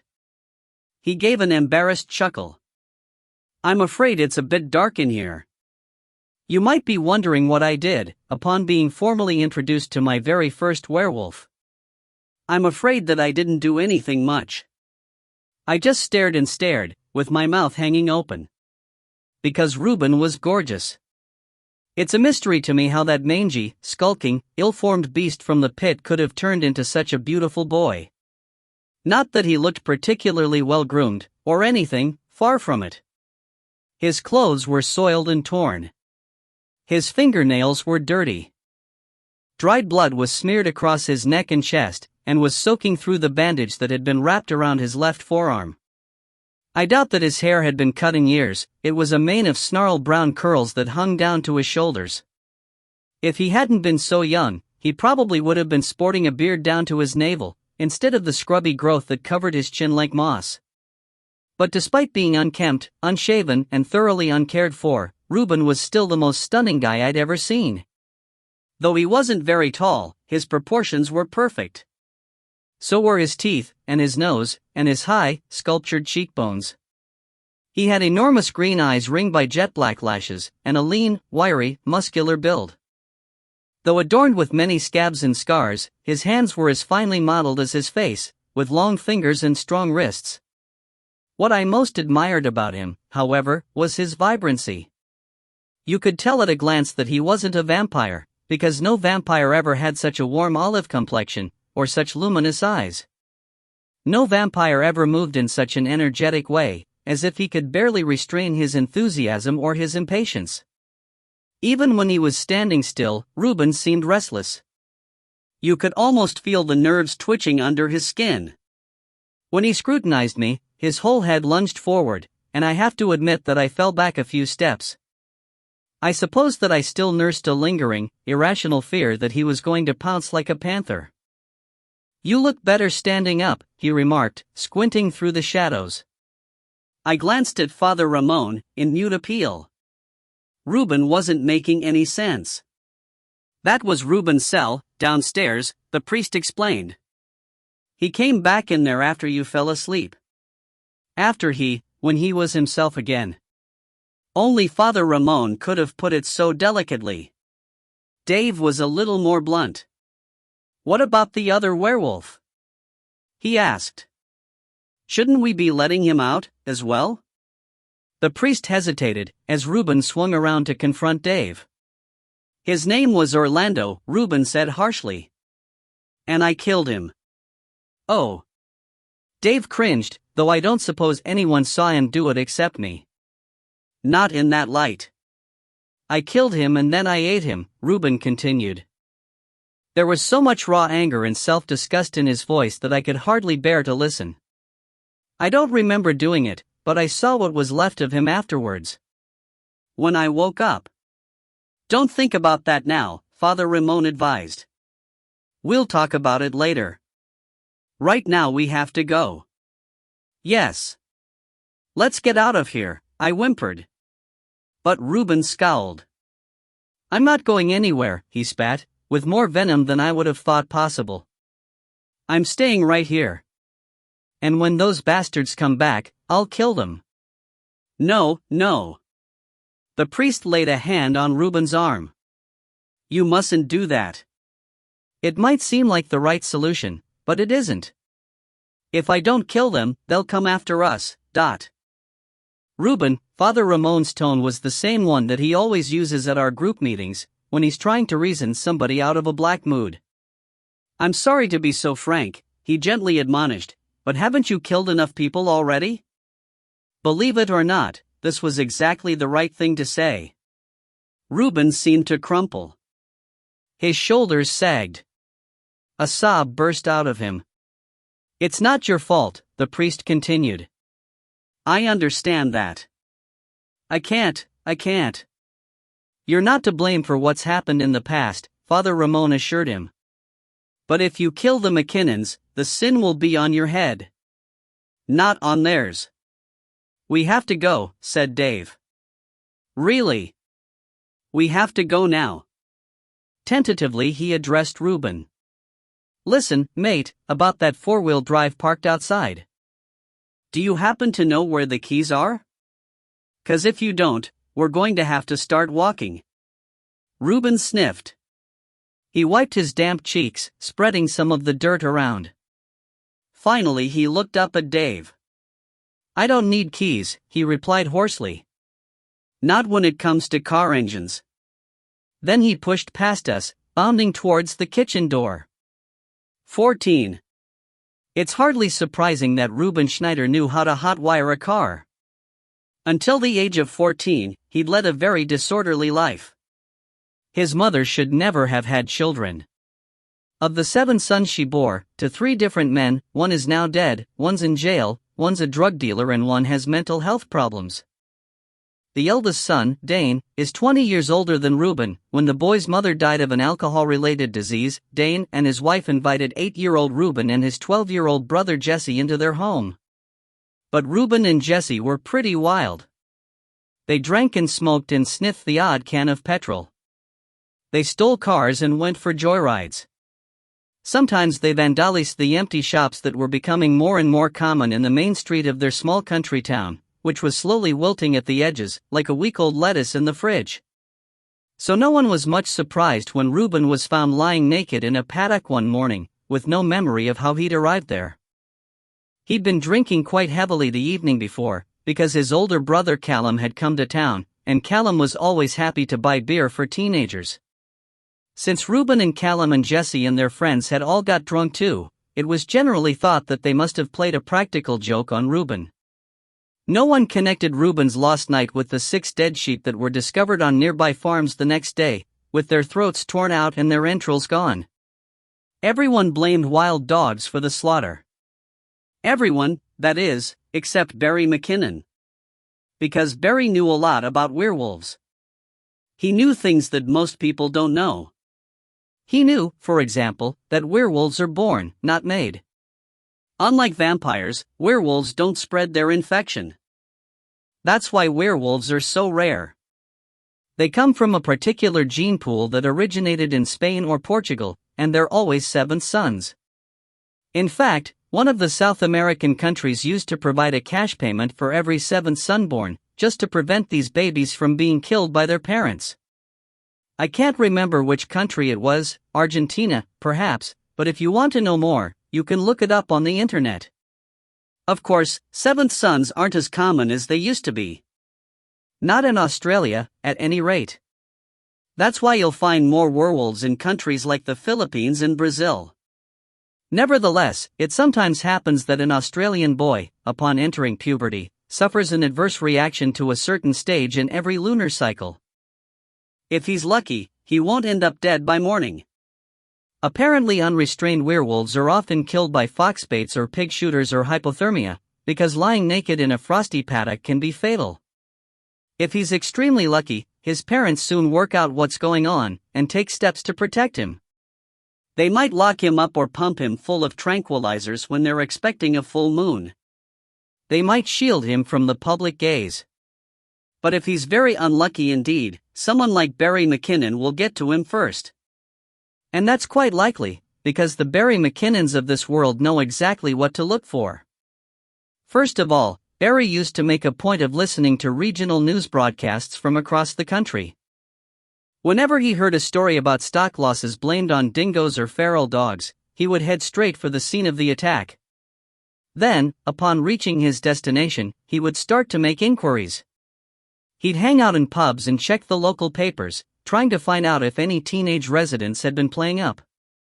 By masquerading as a youth worker with engine trouble, he would not only buy himself a few days in town, he also had an excuse for his interest in the problems of young people, problems such as unexplained absences at night, sudden displays of aggression, blackouts, moodiness, and mysterious injuries. Sometimes he would ask about the number of children in a particular family, though for the most part he wouldn't even have to. If there were 7 sons, this unusual fact would often be volunteered without encouragement. By the time he'd left the area, Barry would have narrowed down his search. He would have identified his quarry's name, address, and customary hangouts. Armed with this information, his son would pass through town soon afterwards, driving a panel van that had been rented with a fake ID. Dermot would be in and out of the place so quickly that he would rarely attract any kind of attention. But when he left, he would take with him a drunk, stoned, hogtied or otherwise incapacitated werewolf, concealed in the back of his panel van. According to Reuben, the McKinnons had used this technique at least twice before they kidnapped him. Other werewolves had been acquired in other ways. One Filipino boy had been purchased from his grandfather and smuggled into the country. One fully grown werewolf had been tracked down somewhere in the wilds of northern Australia, where he'd been living a miserable, isolated existence, drinking himself to death. In neither case had the friendless werewolf been reported missing. I probably was, in the end, Reuben remarked. But everybody would have thought I'd run away. Like Callum ran away. I was always saying I'd run away. At this stage in his narrative he had to stop, overcome by some memory or emotion that caused him to turn his head and stare out the window. We were well past Coburg by then, driving Helferleather towards Sydney in the McKinnon's 4-wheel drive. Our luggage had been left behind at the Miners' Rest Motel. We had decided not to return there, in case the staff were friends of Barry McKinnon's. Besides, as Dave repeatedly pointed out, we had to get back home as quickly as possible, preferably before the sun came up. Father Ramon was at the wheel, because he was the only one of us still in possession of a driver's license, not to mention a mobile phone and a credit card. Dave had offered to sit beside Reuben in the back. I don't know why, exactly. It's possible that Dave didn't trust Reuben. Or perhaps Dave wanted to sit as far away from the headlights as possible, since I was the one who had managed to score Father Ramon's sunglasses. Poor Dave's eyes were completely unprotected. We could only hope that, if he shut them on those rare occasions when we encountered an oncoming vehicle, he wouldn't start bleeding from his tear ducts. You can notify your brothers just as soon as we've sorted things out, Father Ramon advised Reuben, in an attempt to offer some kind of comfort. As I mentioned before, Dave and Nina and their friends would prefer not to have dealings with the police. They wouldn't want to become involved in any official measures that you might take against the McKinnons. But once we've laid our plans, you'll be able to go straight back home. Glancing into the rearview mirror, the priest addressed Dave. While you were asleep, I told Reuben all about your, difficulties, he finished. I had to, Dave grunted. Reuben turned. He had a way of throwing his entire body into every movement, expending vast amounts of energy on the simplest little action. Yeah, said Reuben, seizing on the topic of our difficulties like a starving leopard tucking into a wildebeest. I didn't believe him, at first, but then I thought, why not? If I'm a werewolf, why can't there be vampires? Especially since you can't fly, or nothing. No, Dave murmured. We can't. And you don't go round biting people, either. Is that right? That's right, I piped up, craning around to emphasize this all-important fact. We're reformed vampires. We've never attacked anyone. Have we, Dave? Dave shook his head. Reuben's sudden crack of laughter had an almost hysterical edge to it. His mood was volatile, and he couldn't seem to keep still. He was constantly scratching and squirming and tugging at his clothes and hair. I could see why Dave looked uneasy, though he must have felt sorry for Reuben. How could you not feel sorry for someone who's been locked in a concrete tank for 5 years? I mean, it obviously wasn't Reuben's fault that he had an incendiary streak. All the same, I couldn't deny that he was an unsettling person to have around, exciting, but unsettling. Like a smoking volcano. Reformed vampires, Reuben cackled. That's good. I wish I could reform myself. But I can't. Are you sure? Said Father Ramon. He didn't mean to imply anything, of that I'm quite convinced. Nevertheless, Reuben frowned. Of course I'm sure. He snapped. How can I stop myself when I don't even know what I'm doing? I never remember a thing. Not one single, bloody thing. Yes, of course, said the priest, in a soothing manner. Dave quickly changed the subject. I'm getting a signal, he observed, tapping at the screen of Father Ramon's mobile phone. This was exciting news. So far, we hadn't been able to make any calls, because the McKinnons didn't have a landline, and because Woolgaroo Corner was too remote for anything but satellite phone reception. Dave immediately began to punch a number into the keypad. Who are you calling? I demanded. Are you calling my mom? Yeah, Dave replied. She must be pretty worried. Here. Give it here. I tried to grab at the phone, desperate to hear my mother's voice. Please, Dave? Let me talk to her. Dave submitted without protest, and I jammed the little device to my ear just as Mum said hello. At the other end of the line. Mom? Nina? It's all right, I croaked. We're all right, Mom. Where the hell? I know. I'm sorry. You wouldn't believe what happened. It was awful. Where are you? She cut me off. Are you coming home? We're on our way. But it's going to take a while. Nina. Dave had leaned forward. Did you have any identification on you? What?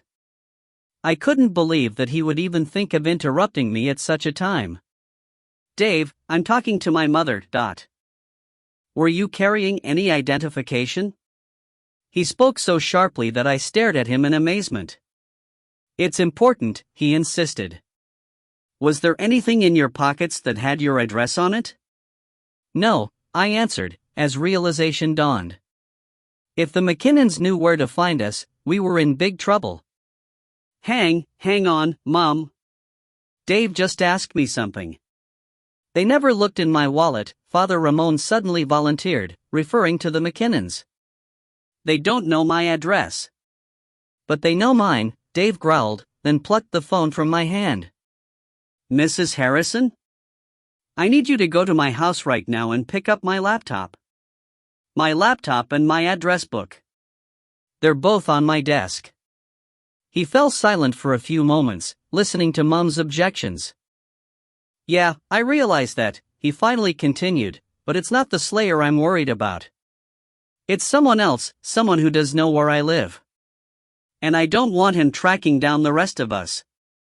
During the pause that followed, he began to gnaw at his bottom lip. What do you mean? He said at last. What phone call? I glanced fearfully at Father Ramon. When was that? Dave asked, before clicking his tongue at my mother's response. You're kidding. Shit. Well, you did the right thing. At this point I signaled my desire to have the phone back. Dave, however, ignored me. No, he went on. No, it wasn't the Slayer, it was someone else. Bloke called McKinnon. We've got his car, and he's got our truck. Let's just say it's a long story. Give me that. I exclaimed. Let me tell her. Hold on, Mrs. Harrison. I'll let Nina fill you in.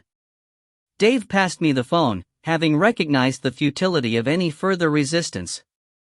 Unfortunately, it was too late. We had already lost the signal. Never mind, said Father Ramon, who could see that I was upset. We'll be in range again soon. He looked up again, catching Dave's eye in the rearview mirror. I should have fetched your laptop when I went to check your house, the priest said ruefully. I just didn't think. Naturally, I assumed that if someone had taken Casimir's address book, it wouldn't do any good to worry about yours. You were right, said Dave.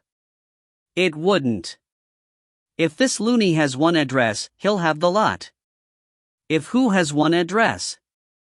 Reuben demanded. He must have felt that he'd remained silent for long enough. Who are you talking about? Are you talking about Barry McKinnon? The priest assured him that we weren't. Dave mumbled something to the effect that it was a long story. I said to Dave, what was all that about a phone call?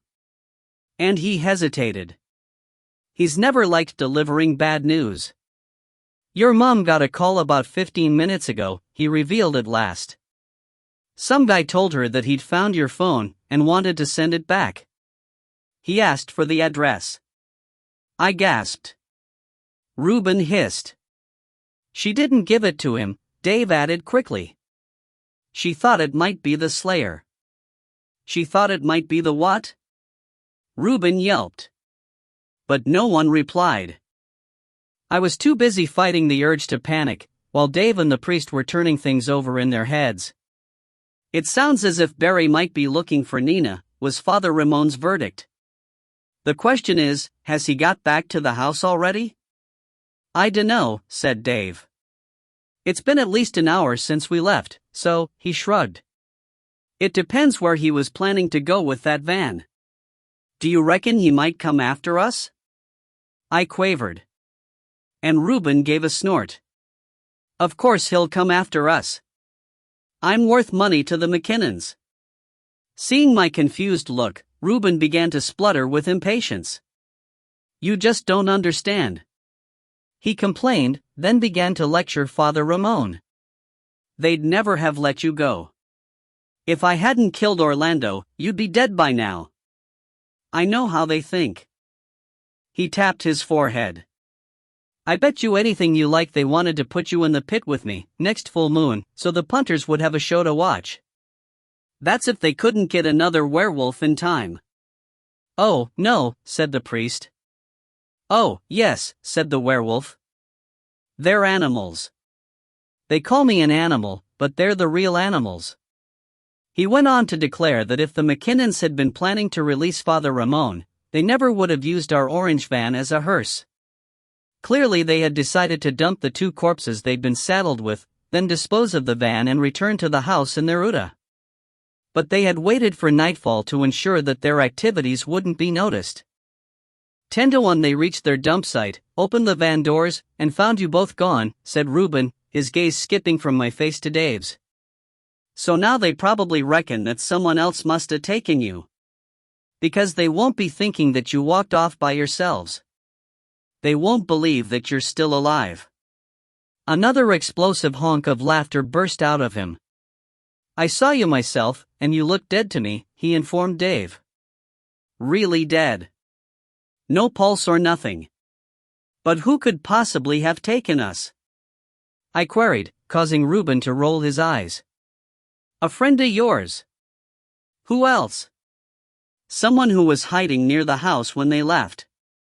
His rapid-fire delivery was nearly as exhausting as the way he kept bouncing around on his seat.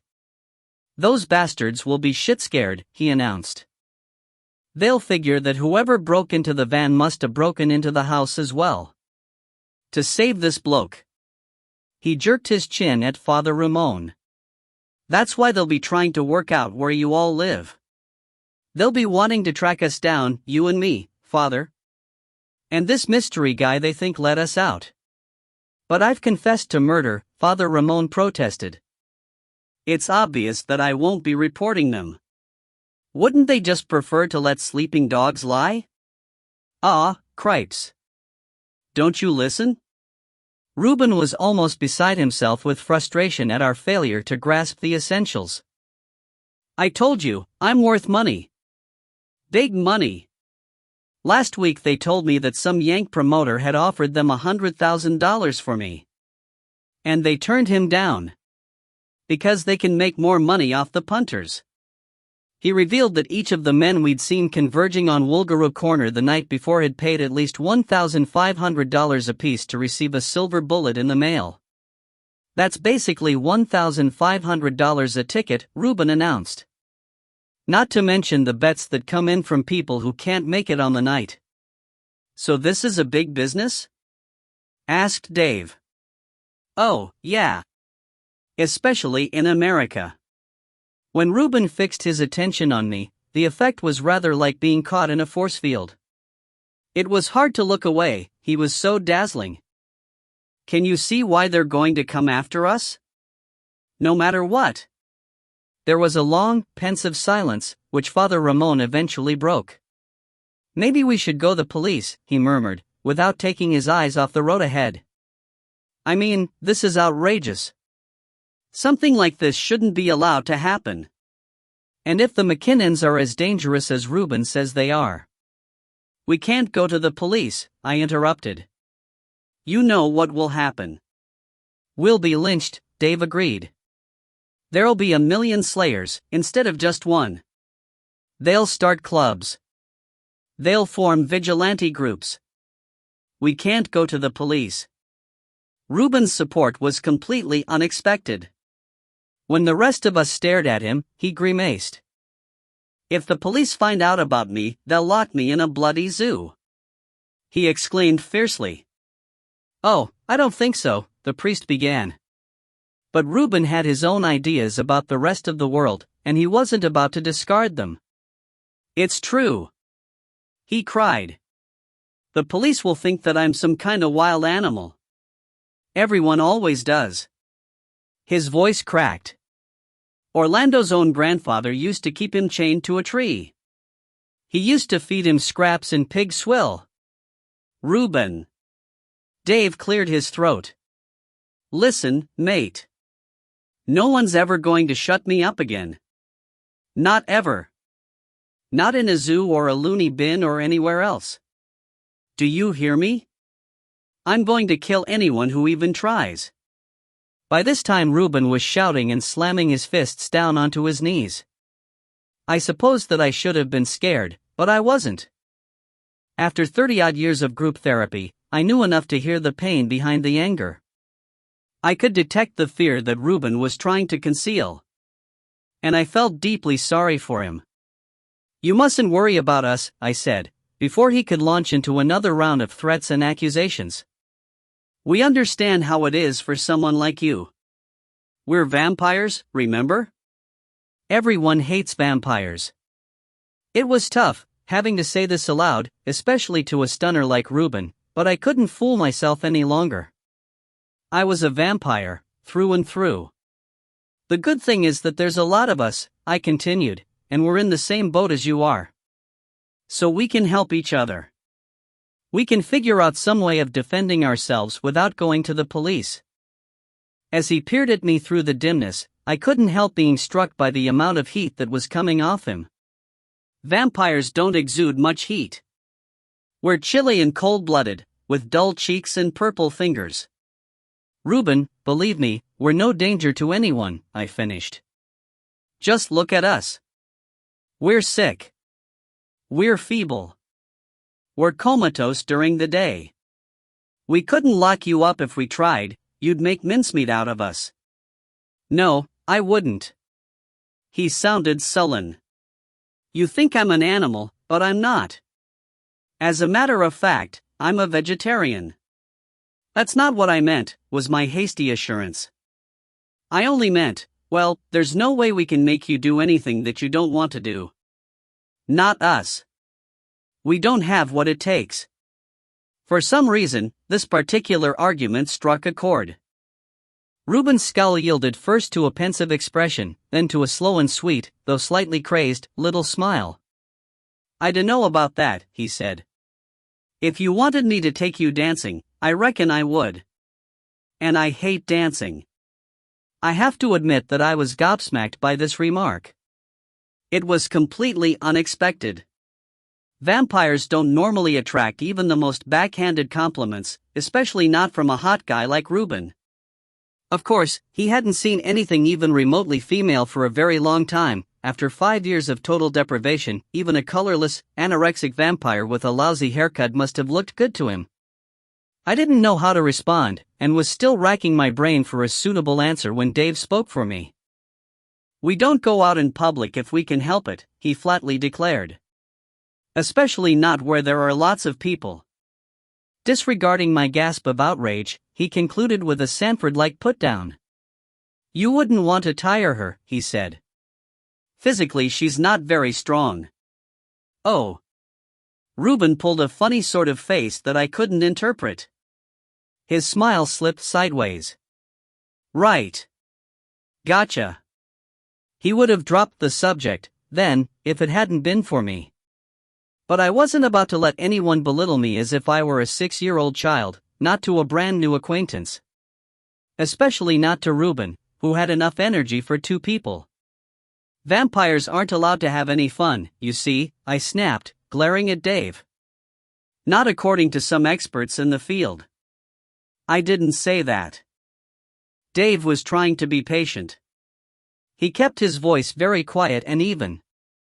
"All I said was, vampires have to sit around watching TV all night. When they're not working at boring jobs, or cleaning bathrooms." "Nina." "I'm not a complete idiot, Dave. I do understand that I'm living with a handicap. I just prefer to pretend that I'm not, occasionally, if you don't mind." Speaking of handicaps," Father Ramon interposed, before Dave could defend himself, "what are we going to do if we don't reach Sydney by daybreak?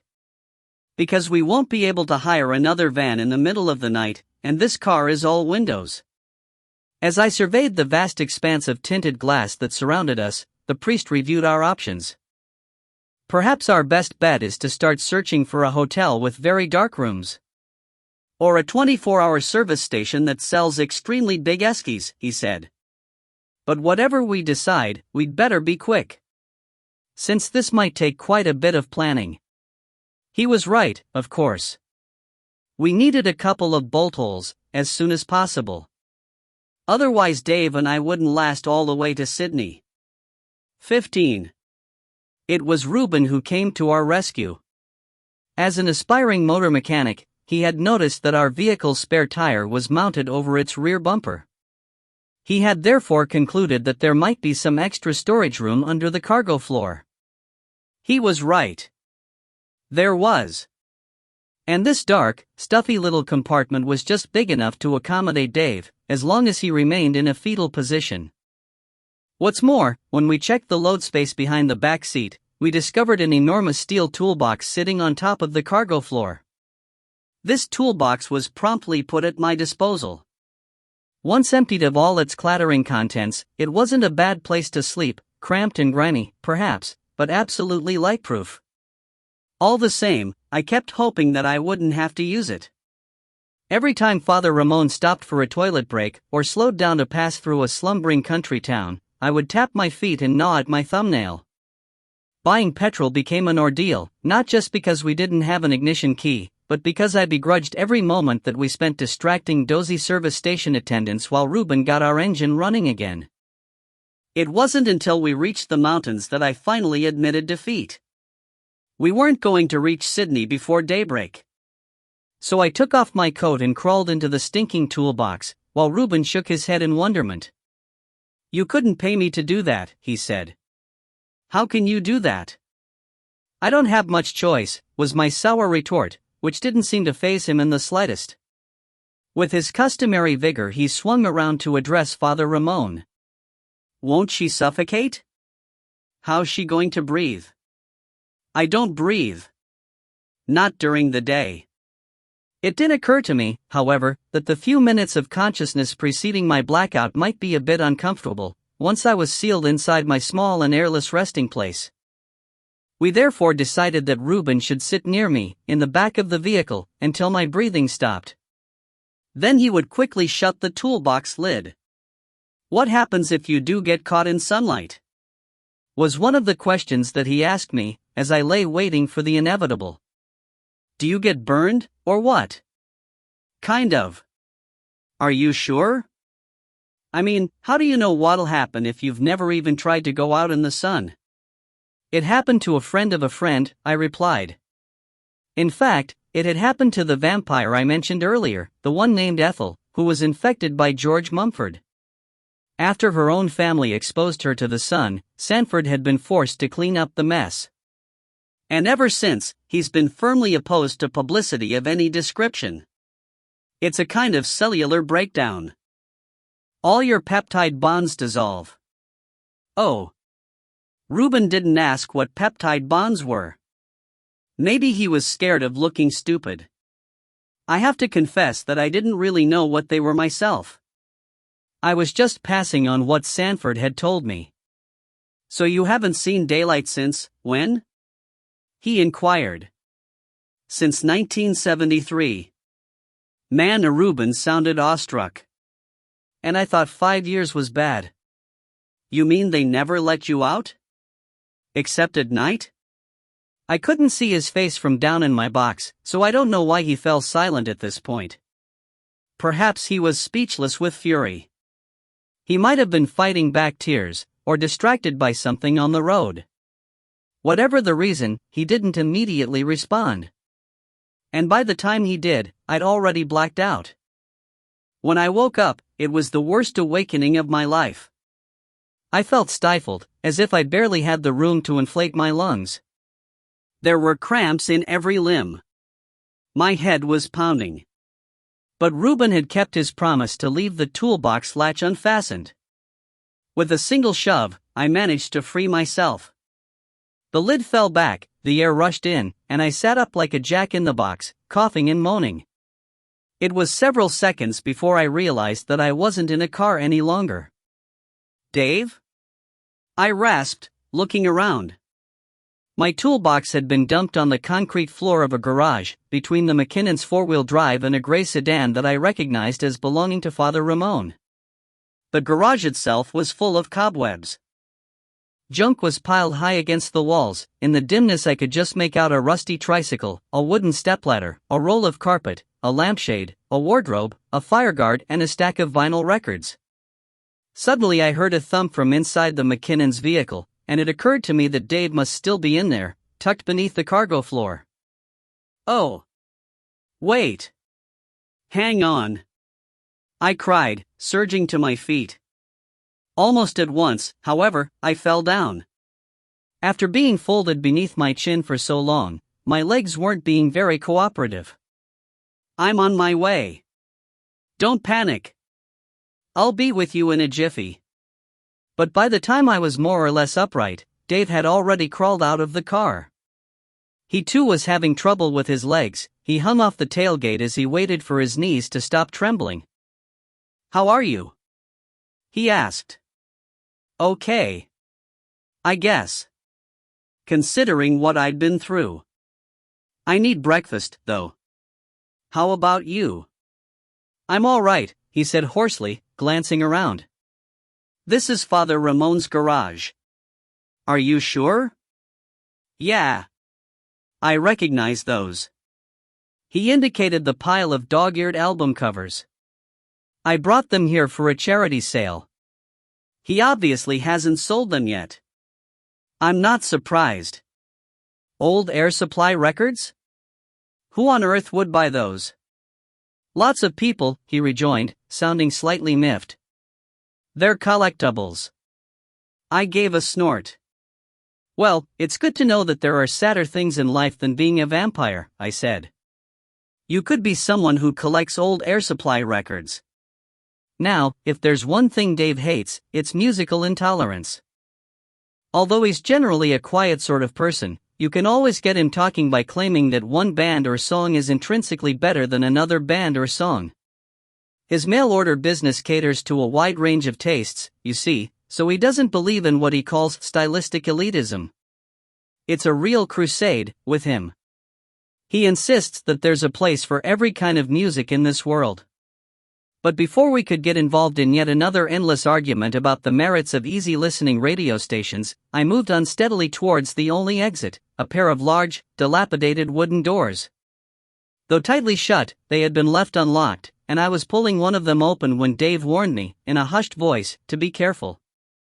We don't know what might be out there, he murmured, much to my surprise. But we're back in Sydney. We're at Father Ramon's, I pointed out. We've probably been left here because you have to park in the street at my mum's. Someone had obviously decided, sensibly enough, that it would be unwise to emerge from beneath a cargo floor within plain sight of any passing pedestrian. Anyway, the McKinnons don't know this address, remember? They didn't get Father Ramon's ID. I still think we should be careful, Dave stubbornly insisted. He made me wait as he rummaged around in the piles of accumulated junk, until he was finally able to present me with an old golf club. For his own weapon he chose a spanner that had originally been stored in the McKinnon's toolbox. Then he led me out of the garage and across a stretch of crumbling asphalt, straight to the back door of Father Ramon's presbytery. Like the church next to it, this house was built just before World War I, out of maroon bricks and gray slate.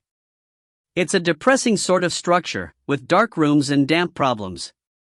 Nothing in it seems to work properly. The roof leaks, the plumbing's too old, and the dining room floor has been damaged by termites. Father Ramon's always sticking tiles back on the wall with superglue, when he isn't sealing cracks in the brickwork.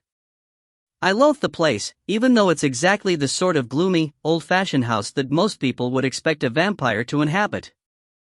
I've done my best to avoid it, over the years, because the sight of its dark facade never fails to make my heart sink. But on this occasion I was quite eager to get inside, so eager that I didn't notice one odd thing about the windows at the back of the house. Dave did, though. He said very quietly, "Why aren't there any lights on?" I stopped in my tracks. Could he be asleep, already? Dave continued. He didn't get a wink last night, with all that driving. Maybe he's at my place, I suggested, before realizing how unlikely this was. No, I added. He wouldn't go away and leave us by ourselves. Anyway, his car's still here, said Dave, trying the handle on the back door. It yielded to his pressure. And as he pushed it open, we smelled the gas. I should probably explain that the back door of the presbytery leads directly into a ramshackle sunroom, which has become a dumping ground for donations of various kinds. Dave and I had to thread our way through teetering piles of tinned food and old blankets before we reached the kitchen, where we turned off the gas burners and threw open the windows.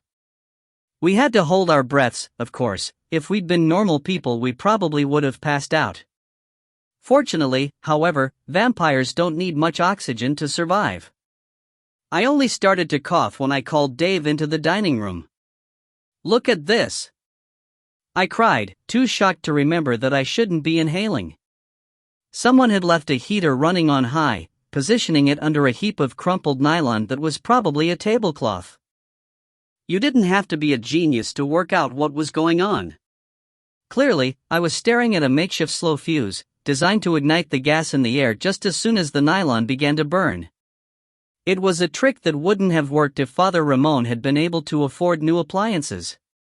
But his heater didn't have a safety cutoff mechanism, and his stove was so old that you could turn on the gas for as long as you liked without triggering an electric spark. As for the wiring in his house, it was ancient. I had to pull the heater's plug straight out of the wall socket, because there was no on-off switch. Jesus! Dave spluttered, upon staggering into the room. By this time I had pushed aside the dusty velvet curtains that hung across the windows.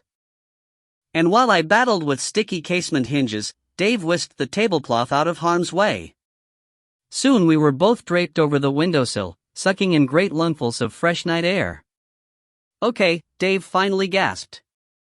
We should check the rest of the house. Who did it? I asked. Could they still be here? I dunno. They wouldn't risk staying, would they? They must have got out. Could they have turned on other heaters? Dave said. For a moment we stared at each other. Then Dave dashed towards the living room and I made for the office. But we were lucky. No additional heaters had been left on downstairs. Father Ramon's office was dark and silent. The bathroom smelled of nothing but mold. The living room contained little of interest except a few dirty glasses and what looked like the contents of Father Ramon's pockets, his car keys, his wallet, his box of matches and his sunglasses. Dave took the keys, the wallet and the sunglasses. "This is bad," I croaked. "He wouldn't have gone anywhere without his wallet." "We'll look upstairs," said Dave.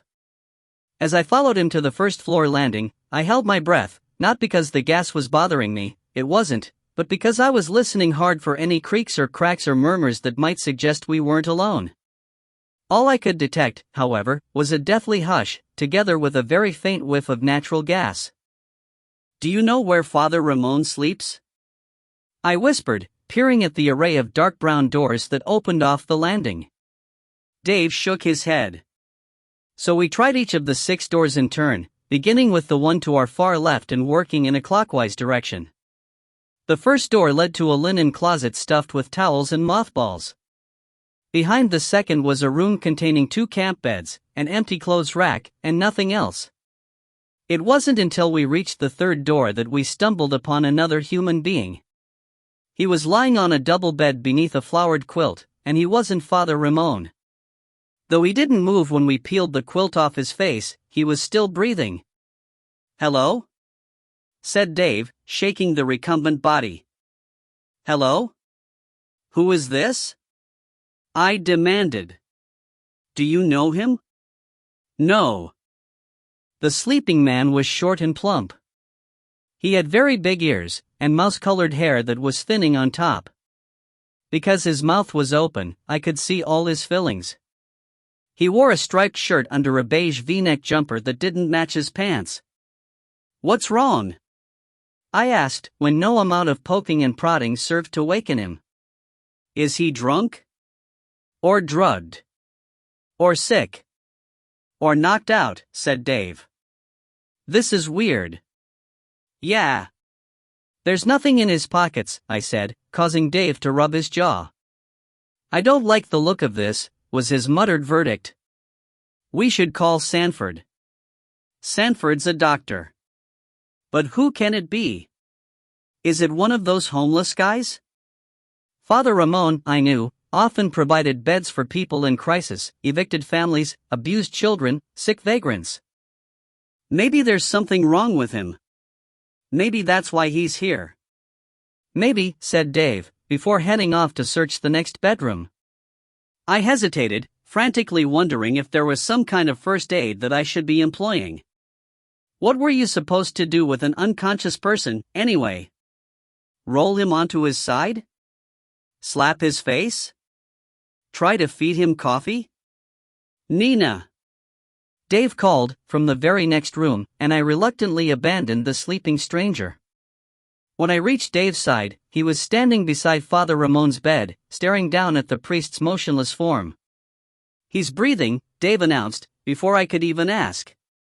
"He's alive, but he won't wake up." I can't tell you how frightening it was, to see Father Ramon lying so still. He's always been such a calm and gentle man that you forget how full of life he actually is, what with his warm eyes and expressive face and sympathetic manner. Seeing him reduced to an unresponsive lump, well, it was a big shock. A bad shock. We'd better get Sanford over here," I stammered, reaching for the phone on the gunmetal filing cabinet that served as a bedside table. Dave, however, grabbed my arm. "No," he said. Much to my surprise, he insisted that we should take Father Ramon to Sanford, rather than bringing the doctor to the patient. This didn't make much sense to me. After all, Sanford was conscious and able to walk. He could catch a cab, I argued. It wouldn't be that much of a risk, not for Sanford. Or you could go and get him. "Nina, we can't stay here." Suppose the McKinnons did this? Suppose they turn up again? But the McKinnons don't have this address. How do you know? They might have got it from the hotel in Coburg. Besides, who else could it possibly have been? The Slayer? I submitted. And Dave inclined his head. Maybe he had to concede. Either way, they might come back. We'll be safer at your mom's house. I guess so. We'll take Father Ramon's car, Dave went on slowly, wrestling with the logistics of our situation. I'll drive it straight up to your mom's door. What about Ruben? Where's he gone? I dunno. Let's have a look. But Ruben wasn't anywhere to be found. When Dave and I checked the last 2 rooms, we discovered only a sparse collection of op-shop furniture. You don't think Ruben did this?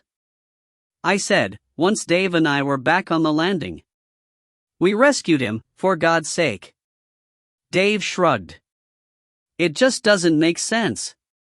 I leaned against a door jamb. My stomach was beginning to bother me, and all the stress was making me lightheaded. We told Ruben we weren't going to turn him in. He might be unstable, but he's not a fool. Why would he do something so stupid? I don't think he did, Dave replied, after a moment's thought. If he had, he would have tried to kill us, too.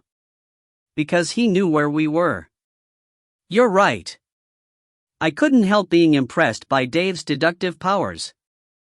In fact, I was beginning to realize just how quick he really was, under that quiet, laid-back facade of his.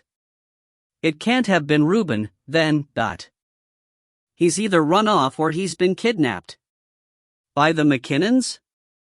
Yep. A sudden chill ran down my spine. It wouldn't be long before my nausea was out of control. I recognized the symptoms. I was heading for a crash. I needed a fresh guinea pig and a good, long rest in a darkened room. How could the McKinnons have found this place? I queried, struggling to remain focused. They didn't take Father Ramon's ID. Do you really think they got his details from the hotel register? Dave sighed. I dunno, he said. It's not as if he's listed in the phone book, I went on fretfully. Unless there's some kind of Catholic priest register that you can look up? It doesn't matter. Dave's tone implied that I was fussing over inessentials. What matters is that we get out of here. Fast. And the homeless guy? I was referring to the stranger in the spare bedroom. What are we going to do about him? We'll take him with us. I blinked. But we can't. I exclaimed. We have to. Dave was insistent. If we leave him here, he might die. But we don't know him, Dave. Father Ramon does. If that fat man wakes up in a strange house, he'll freak. He might call the police, or something. He'll certainly call them if he wants the McKinnons arrested for drugging him, and where's that going to leave us? Dave sighed. It's a risk, he acknowledged. Thing is, if he wants to call the police, he'll do it no matter where he wakes up. Unless Father Ramon asks him not to. He might listen to Father Ramon. Seeing my tortured expression, Dave pleaded his case more urgently. We can't leave the poor guy here, Nina. He could choke on his own vomit or something, like Jimi Hendrix. And what if the McKinnons come back? They'll kill him for sure. But he'd be in my house, I said feebly, frightened at the thought of a domestic invasion. Dave put his arm around my shoulders. We'll take this one step at a time, he recommended. First we have to get Sanford on the case. He's a doctor. After that, we can work out our next move. When I failed to respond, he added, we've got to be quick, though. Because I'm starting to feel a bit crook. The implication was clear. If we didn't hurry, Dave wouldn't be well enough to drive. And if that happened, we'd be stuck, since we couldn't exactly load Father Ramon into the back seat of a taxi. Okay, I said. You fetch the car. I'll call Sanford. Tell him. I know what to tell him. I'm not stupid. It was mean of me to snap at Dave when he was being so nice. I'm not sure why I did it, fear, perhaps? But before I could apologize, something occurred to me, something so dreadful that I actually reeled, and almost dropped my golf club. You don't think, whoever did this, I had to take a deep breath before continuing. What if they know where Mom lives? They don't. Dave hastened to reassure me. Remember what your mom told us? The McKinnons asked for an address, and she wouldn't give it to them. But what if it's here somewhere? What if there's an address book in the office with my name inside? What if they heard you call me Nina, back at Woolgaroo? Dave stiffened. Our gazes locked.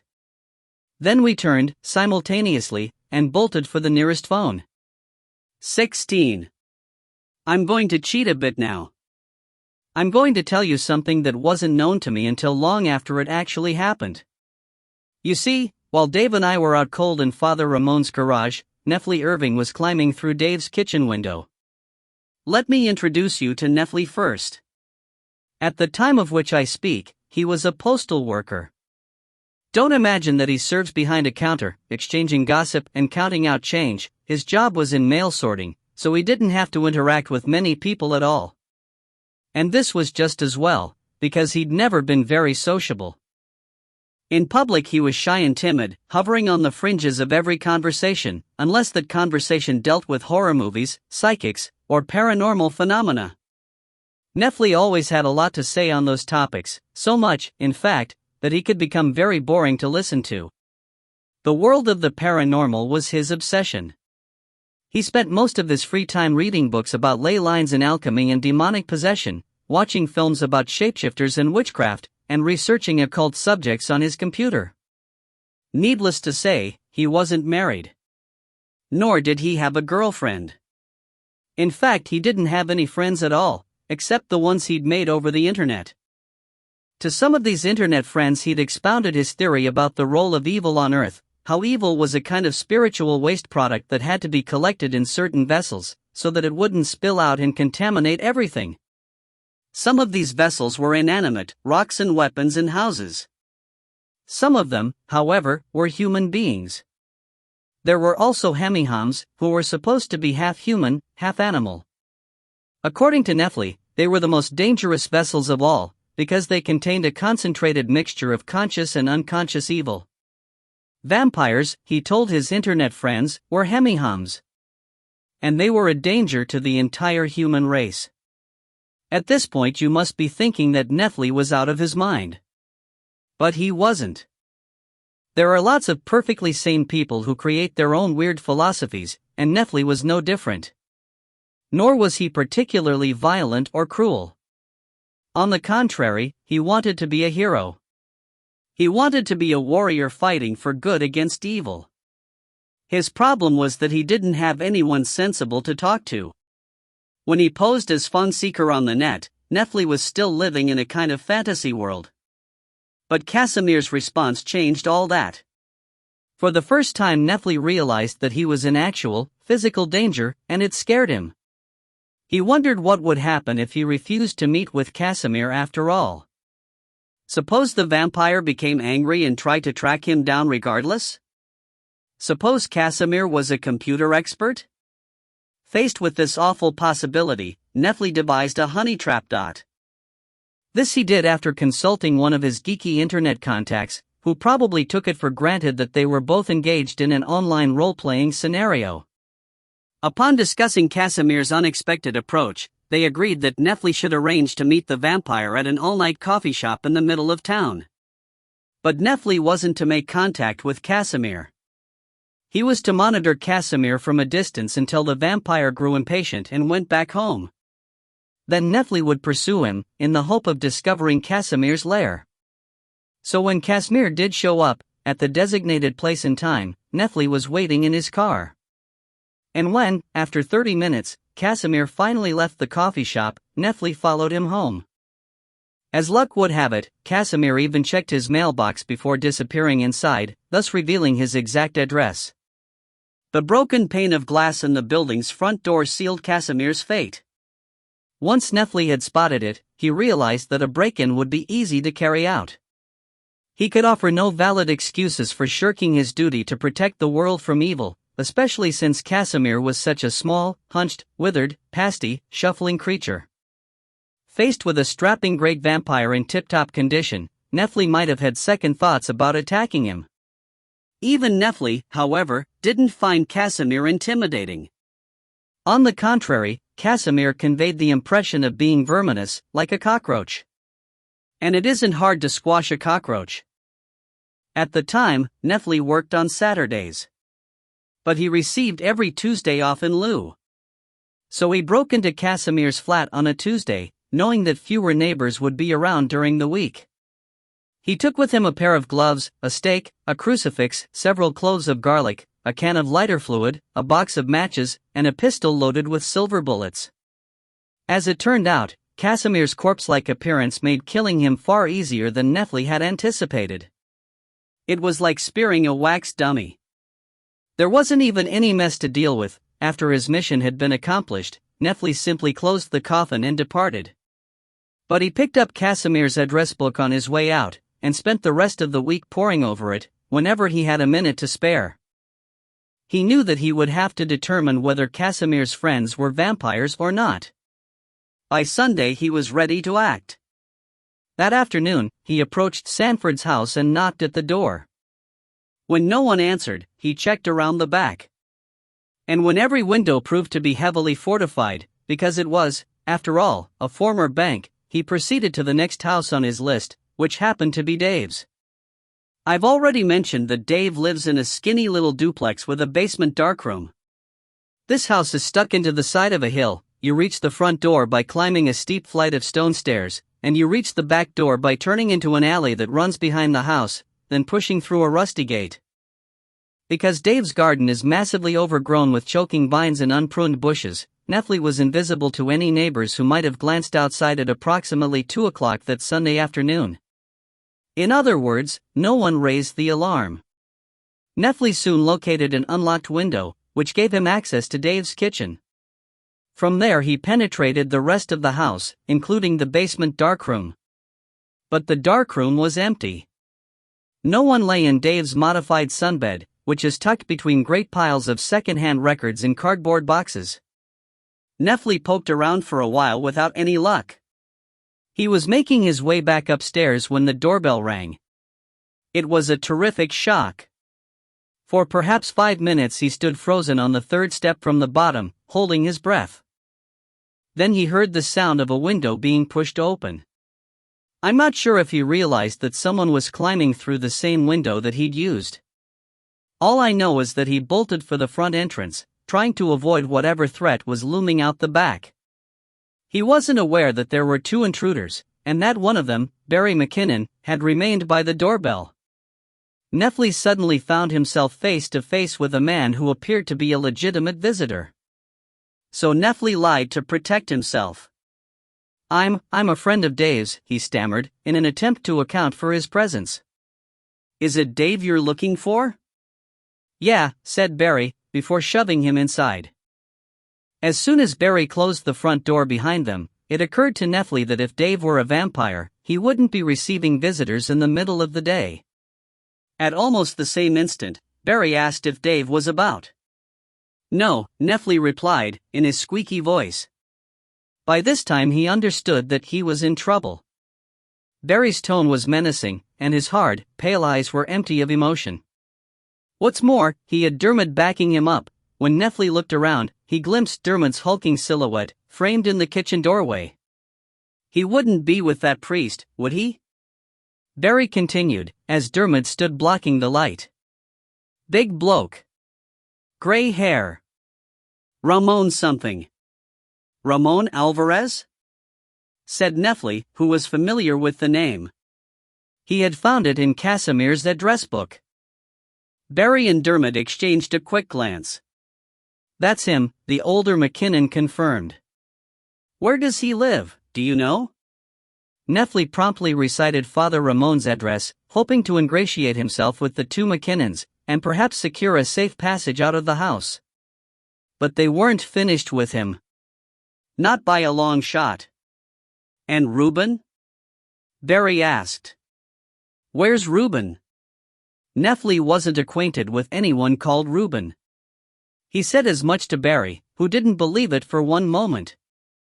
The McKinnons seized Nefli's gym bag, which contained a stake, a crucifix, a pistol, and a box of silver bullets. When Barry laid eyes on those silver bullets, he immediately jumped to the wrong conclusion. "I think you might know who Reuben is," he sneered, as Dermot put a knife to Nefli's throat. The two McKinnons then searched Nefli's pockets, consulted his driver's license, and forced him into their Uta, which was parked in the street outside. Despite his strenuous denials, they were convinced that Nefli had been hiding behind a bush somewhere, watching and waiting, as they drove the orange removalists' van away from Woolgaroo Corner. They decided that he must have been the one who'd rescued Father Ramon. It was therefore obvious to them that he must also be hiding their runaway werewolf. And they wouldn't believe anything he said to the contrary. Not even after they'd searched his flat and found no one there. By this time they must have realized that they were dealing with a rather strange sort of person. For one thing, Nefli kept babbling on about the undead. For another, his entire flat was full of garlic and pentagrams and crucifixes and posters of Buffy the Vampire Slayer. If they hadn't been so intent on their need to locate Reuben, they might have stopped to wonder what the hell was going on. But they didn't. Instead, having drawn a blank at Nefli's apartment, they dragged him off to the presbytery. Their plan was to use him as a kind of Trojan horse, gaining access to Father Ramon's house by making Nefli knock on the door for them. They assumed, you see, that he had been working in league with Father Ramon.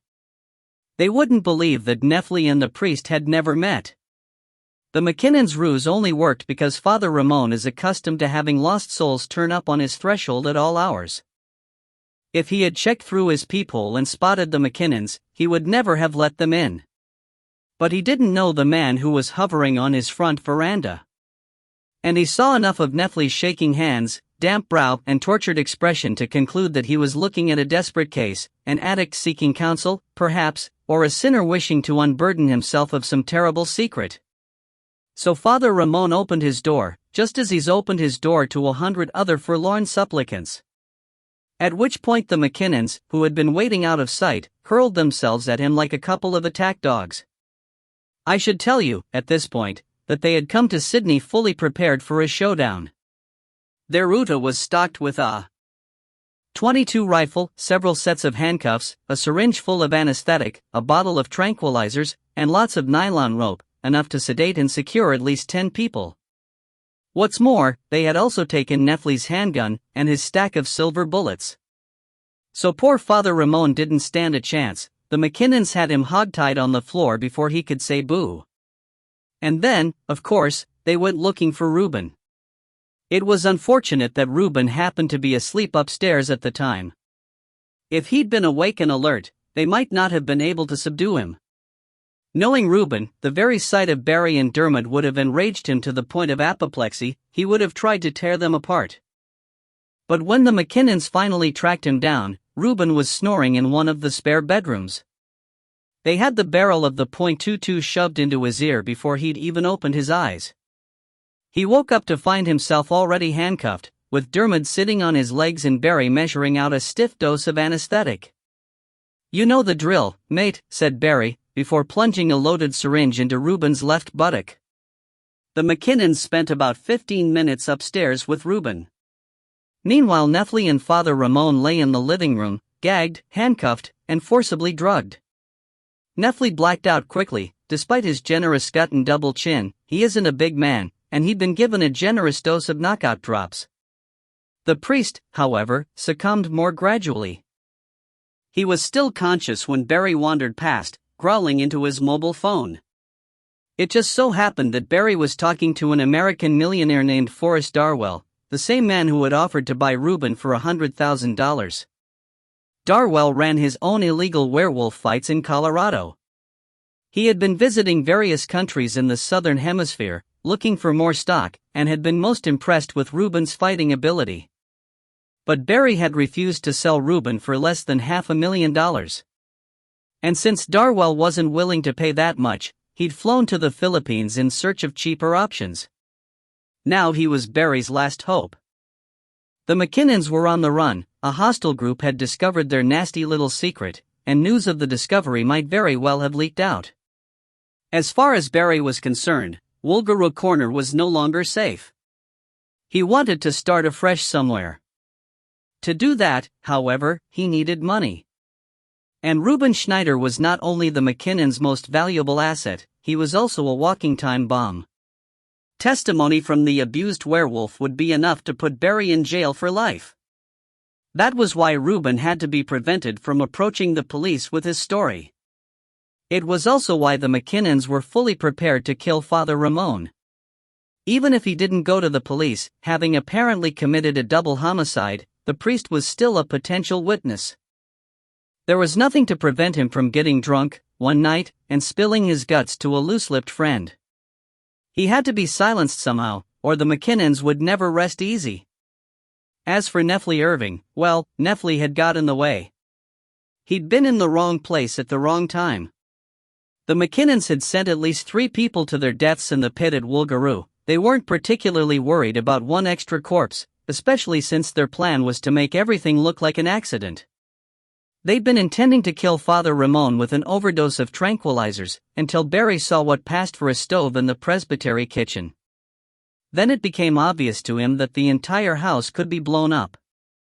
In Barry's view, no investigator would ever suspect arson once it was established that Father Ramon had been using 50-year-old appliances. And any traces of foul play would be turned to ash in the subsequent fire. You may recall that when Dave and I found Father Ramon, he was in bed, asleep, with no ropes or handcuffs restraining him. This was part of Barry's carefully thought-out scheme. Once the priest had lost consciousness, he was freed from his bonds and carried upstairs, where the McKinnons left him lying with his quilt tucked under his chin.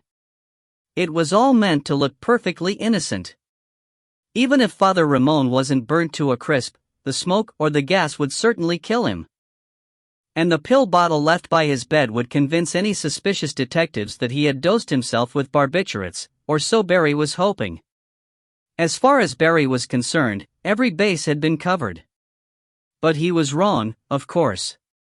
For one thing, he didn't check the garage. For another, he neglected to lower his voice during his conversation with Forrest Darwell. The priest heard every word that Barry uttered, and therefore became privy to several important facts. Reuben was being sold to someone called Darwell, for a great deal of money. Mr. Darwell would be returning to Australia on a plane that was scheduled to arrive in Sydney the next morning, at 8:30. And the delivery of Mr. Darwell's purchase would then be arranged over the phone. Until that time, however, the McKinnons would have to hide out somewhere. It was lucky that Barry decided to discuss the alternatives with his son as they untied Nephly Irving. "Gimme his keys," Barry said to Dermot, unaware that Father Ramon was still conscious. Barry went on to explain that the keys would give them access to Nephly's flat. "We'll hole up there tonight," Barry decreed, "and piss off early, before anyone comes sniffing around." "I dunno." Dermot sounded unconvinced. "Couldn't we just sleep in the Uta?" "What? All 3 of us?" Barry sneered. "We'll have the kid, Dozy." "Oh. Yeah. If I take this guy's wallet, no one'll know who he is," Barry declared, as he pocketed Nephly's identification. "And if he doesn't end up totally barbecued, they still won't figure out his name until we're long gone. Don't worry. I've got it all sorted." You can imagine how Father Ramon felt upon hearing this. He remembers thinking vaguely, "They're going to set us on fire. I have to get up." But his eyes were already closed, and a deadly numbness was creeping over him. He couldn't move. He couldn't speak.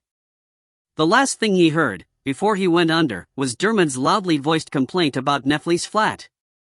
"All that bloody goth stuff gives me the creeps," Dermot grumbled. "I hate that stuff. How am I going to sleep in a room full of skulls and crosses and shit?" Then darkness descended, and the nagging, nasal monologue simply faded away. 17. You've probably worked out by now that Nephly Irving was the mysterious stranger upstairs in the presbytery. He wasn't a homeless person at all, he was Casimir Kaczynski's murderer. But Dave and I didn't realize that. So we loaded him into Father Ramon's gray sedan, which Dave had parked near the back door of the presbytery. And after Father Ramon had also been maneuvered into the sedan's back seat, Dave drove to my place, wearing Father Ramon's sunglasses. We were lucky poor Dave was even capable of driving, after our struggle to get two massive deadweights down those presbytery stairs.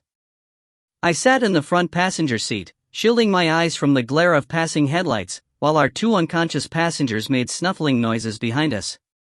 We reached our destination at 7:15.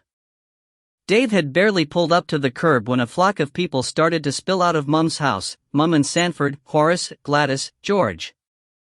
I had phoned Sanford before leaving the presbytery, to make sure everything was all right back home, so he knew what to expect. When he reached the car, he immediately plunged inside it to get a better look at its drugged occupants. "Where's that bottle of pills?" he barked at me, without even saying hello. I shut the front passenger door, then passed him the little plastic vial that I'd found by Father Ramon's bed. Though I'd already told Sanford that the vial wasn't labeled, he wanted to inspect it anyway. He tucked it into his pocket just as Mum threw her arms around my neck. "Thank God," she wheezed. "Thank God you came home, Dot." "It's okay, Mum. I'm fine." "What a nightmare." "Yeah. It was. I won't let it happen again, Darl. Not ever. No more bloody wild goose chases for you." "What the hell is going on, anyway?" asked Horace. He was still dressed in his ridiculous black cape and frock coat. I realized that no one else had changed so much as a pair of socks since Tuesday, either. "Who's the bald bloke?" he added. "Have we worked that out yet?" "No," said Dave, slamming the driver's door. "But we have to get him inside, no matter who he is. Just give me a hand, I can't do this on my own." "Yes, both of you take care of our guest," Sanford instructed, from the back of the car. "George, you can help me carry Father Ramon. And make it quick," my mother added. "Or we'll have the whole neighborhood out here, sticky-beaking." She promptly hustled me into the house ahead of Gladys, who had already started to whine about the cold night air. Bridget was waiting for us in the vestibule, leaning on a cane. She greeted me with a paper-dry kiss and an inquiry about my health. "You don't look well," she quavered. "Your color's not good." I refrained from pointing out that my color was never good, even at the best of times. Instead, I muttered something about missing breakfast the previous night. "Yeah, we heard about that," said Mom. "Father Ramon told me you had to leave the guinea pigs. I'll get you one right now, shall I? And your supplements, as well." Instead of answering her question, I asked one of my own. "So you've talked to Father Ramon? Since we got back?" "Oh, yeah." Mums made an impatient gesture. "He rang this morning, soon as he got home. He would have come straight over if he hadn't been worried about leaving you too. We must have talked for 2 hours, I reckon. He told me everything." At that moment Sanford appeared on the threshold, shuffling backwards with his arms wrapped around Father Ramon's chest. My mother's face crumpled. "I don't understand it," she said hoarsely. "We were on the phone, not long ago, and now look. What the hell could have happened?" "We'll find out soon enough," Sanford wheezed, pausing at the foot of the stairs. "He might wake up with a headache, but at least he will wake up. This doesn't look like an overdose, all his vital signs are normal." He nodded at George, who was supporting Father Ramon's legs. "Can you keep going? It's not much further." "Put him in the spare room," was Mum's recommendation. "I've changed the sheets." Then she watched as Dave and Horace staggered through the front door, bearing our mystery guest. "I suppose you'd better put this one in Nina's room," she decided, much to my dismay.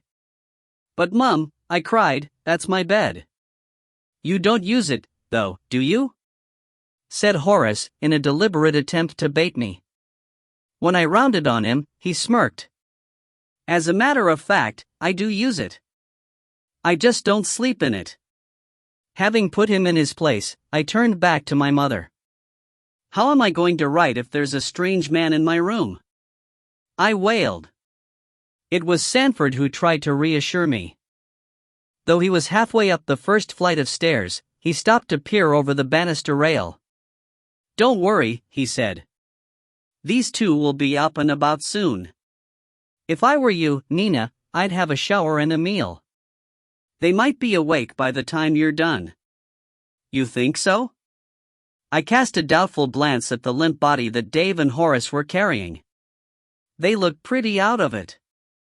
Sanford didn't reply.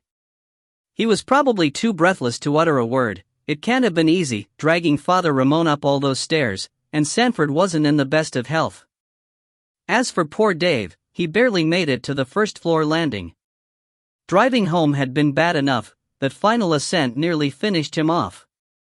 After dumping his burden onto my bed, he lay down next to our anonymous visitor and groaned. Oh, man, he complained. I feel like my skull's about to split apart. My mother clicked her tongue in sympathy. You should never have gone away, she said. Both of you should never have gone. Then she rummaged in my chest of drawers for some clean clothes, while I stood staring at the two guys draped across my doona. They couldn't have been more different. Dave was tall and thin and long-haired. The stranger was short and fat and balding. Yet they both shared at least one characteristic: they both looked as if nothing short of an earthquake would shift them. This was a big mistake, panted Horace, surveying the intruder. What are we going to say to our friend here when he wakes up? He'll have a heart attack. I guarantee it. You won't be talking to him, I rejoined. In fact, you won't be allowed anywhere near him, looking like that. As well as his satin cape and velvet frock coat, Horace was wearing lace-up leather pants tucked into knee-high boots with stacked heels. He'll definitely go to the police if he sees that outfit. We'll let Father Ramon talk to him, Mum said, pushing a wad of clean clothes into my hands. He'll listen to Father Ramon. They know each other, don't they? I'm not sure. It suddenly occurred to me that the overweight stranger might be a friend of Reuben's. He didn't have any ID on him.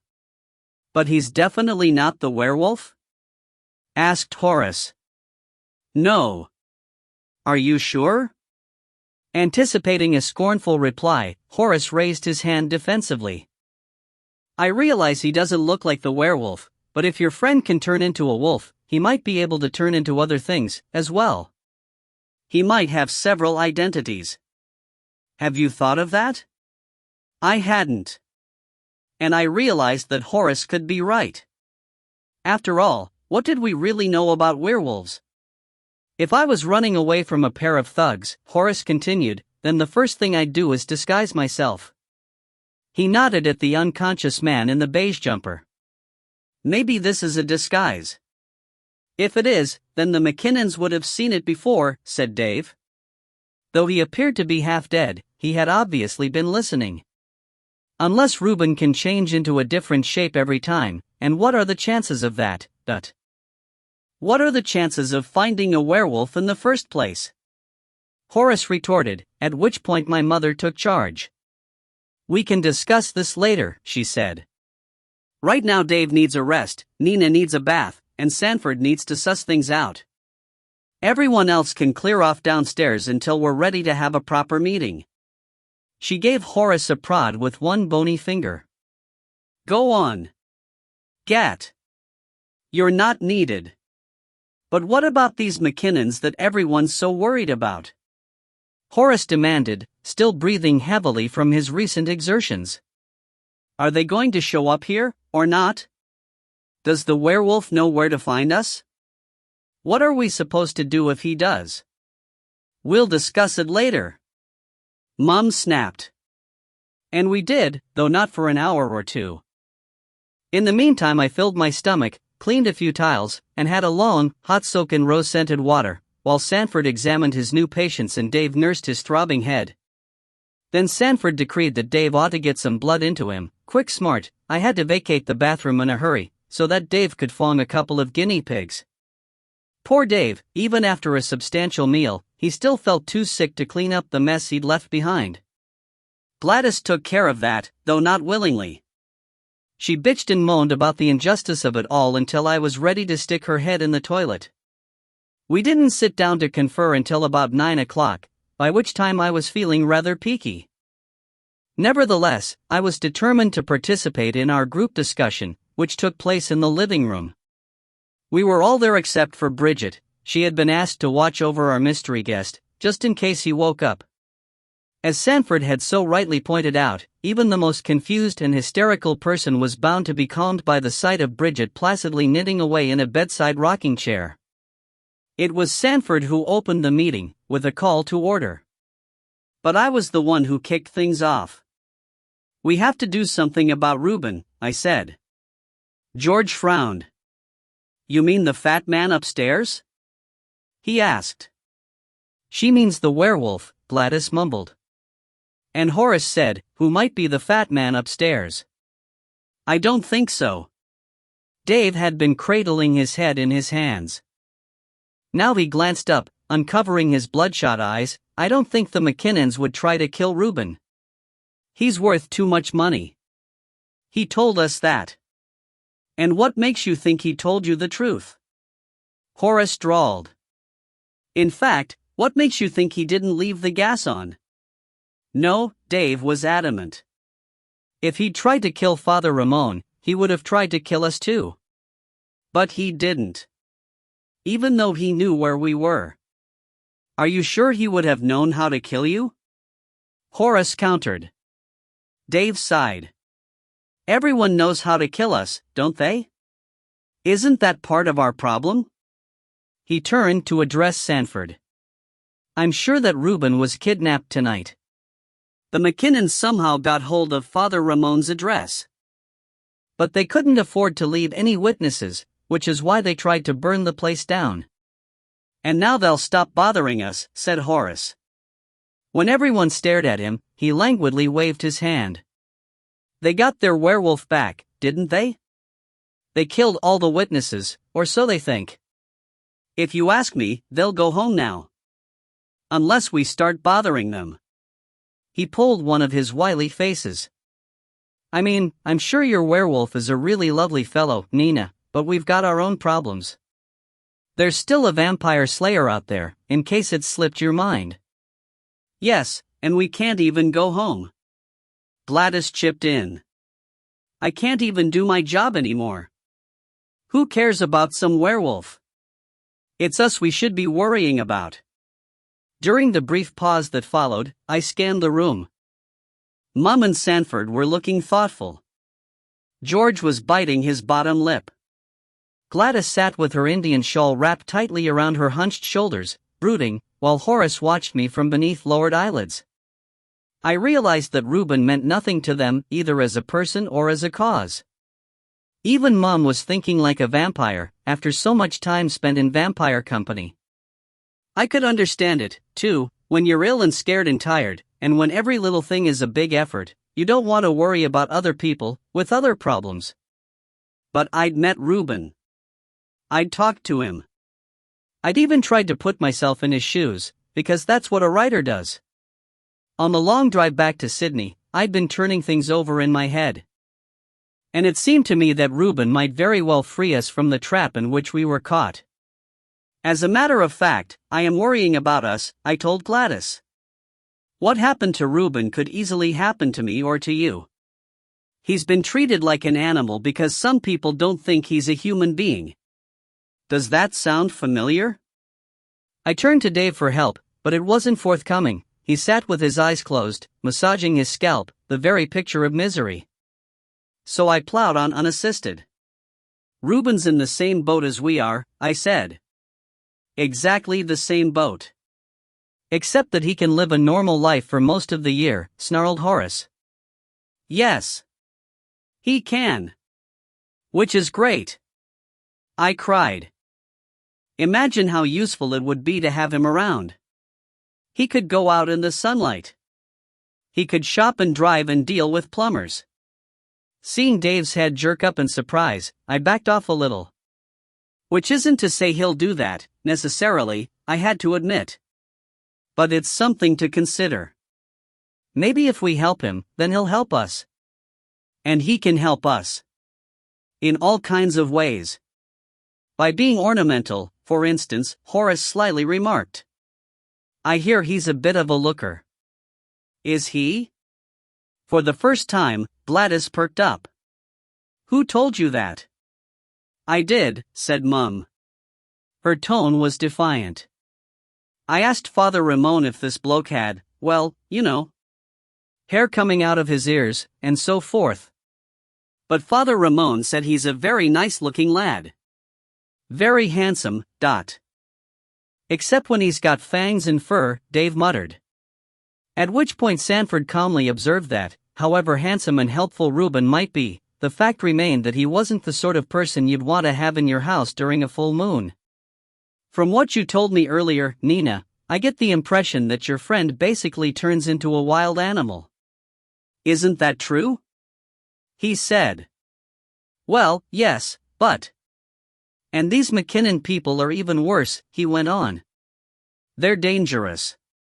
After what happened last time, do you really think that any of us should be returning to Woolgaro Corner? Because I don't. Sanford. It's a noble thought, Nina. I commend you for it. But Horace is right, we have more immediate concerns. Someone wants to kill us, and he has to be stopped. That's right. He does. And Reuben could help us to stop him. I leaned forward, fists clenched. Don't you see? Reuben would be more than a match for someone like that, someone who sneaks around killing people when they can't defend themselves. Reuben could wipe the floor with him. Isn't that right, Dave? Everyone looked at Dave, who grunted. Then Mum said, I could wipe the floor with him too, you know. I once held off 6 drunken bikers with a cricket bat and a bottle of Guinness. Yes. You've told us. I tried to keep the groan out of my voice. But we can't ask you to do everything. Poor Father Ramon never gets a break, and neither do you, Mum. If we help Reuben, maybe he'll shoulder some of your load. Without waiting for a reply, I swung around to confront Sanford. You keep saying that vampirism is just another form of humanity, I exclaimed, yet you're happy to sit here and let other people suffer. Is that what a real human being would do?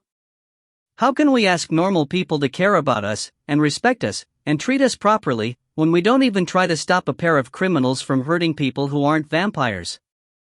During the subsequent pause, Mum cleared her throat. Dave scratched his jaw in a sheepish sort of way, while Sanford stroked his mustache. Horace snorted. Zadia Bloodstone rides again, he sneered, exposing one discolored canine tooth. I'd had just about enough of Horace. I wasn't talking to you, was my caustic rejoinder. I wouldn't expect you to agree, because you're a coward and a blowhard and a typical bloody vampire with no guts and no backbone. I wouldn't ask you to flush a toilet, Horace, because you couldn't even manage that.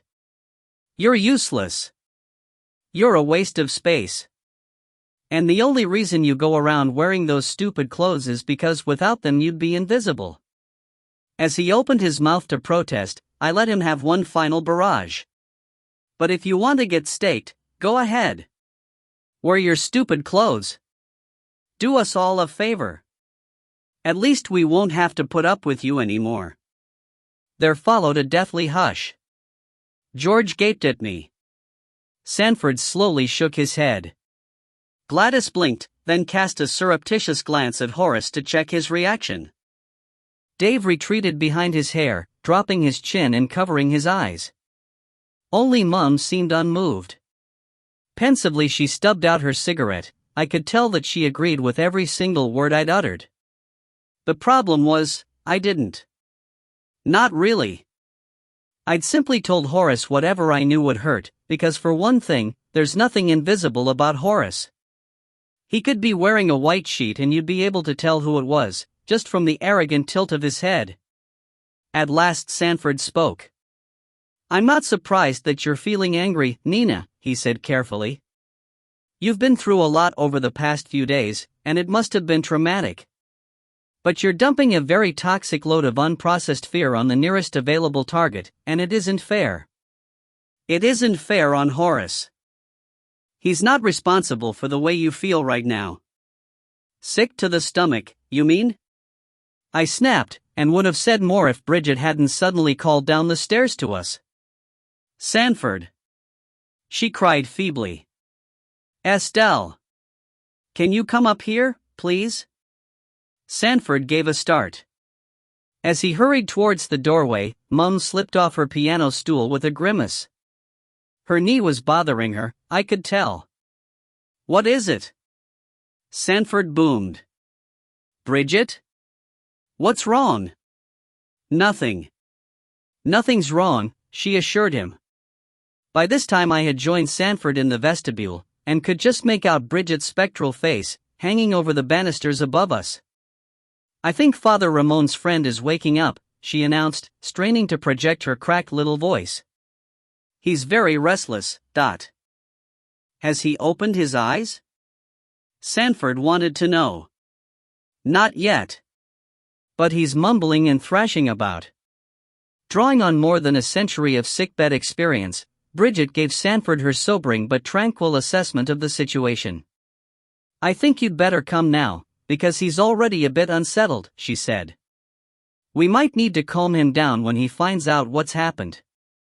Sedatives, Sanford confirmed, in a distracted sort of way, as he moved upstairs. Before I could follow him, however, he tossed a string of instructions at me, and I stopped in my tracks.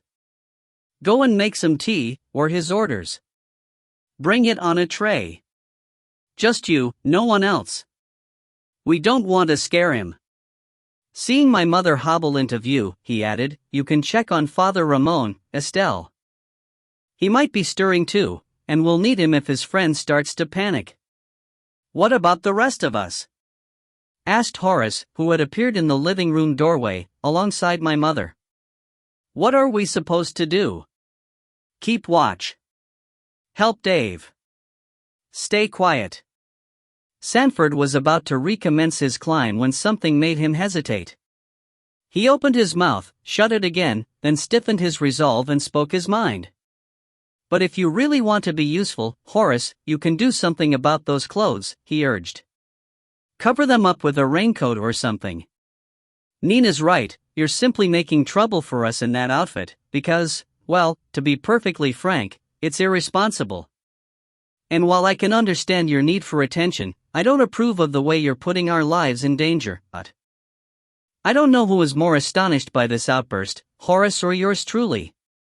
But I do know that we were both rendered speechless until long after Sanford had disappeared into my room, where our nameless guest, who was emerging from his drug-induced stupor, had begun to make muffled, incoherent, undeniably panic-stricken noises. Irresponsible? Horace finally spluttered. Irresponsible? He put his hands on his hips.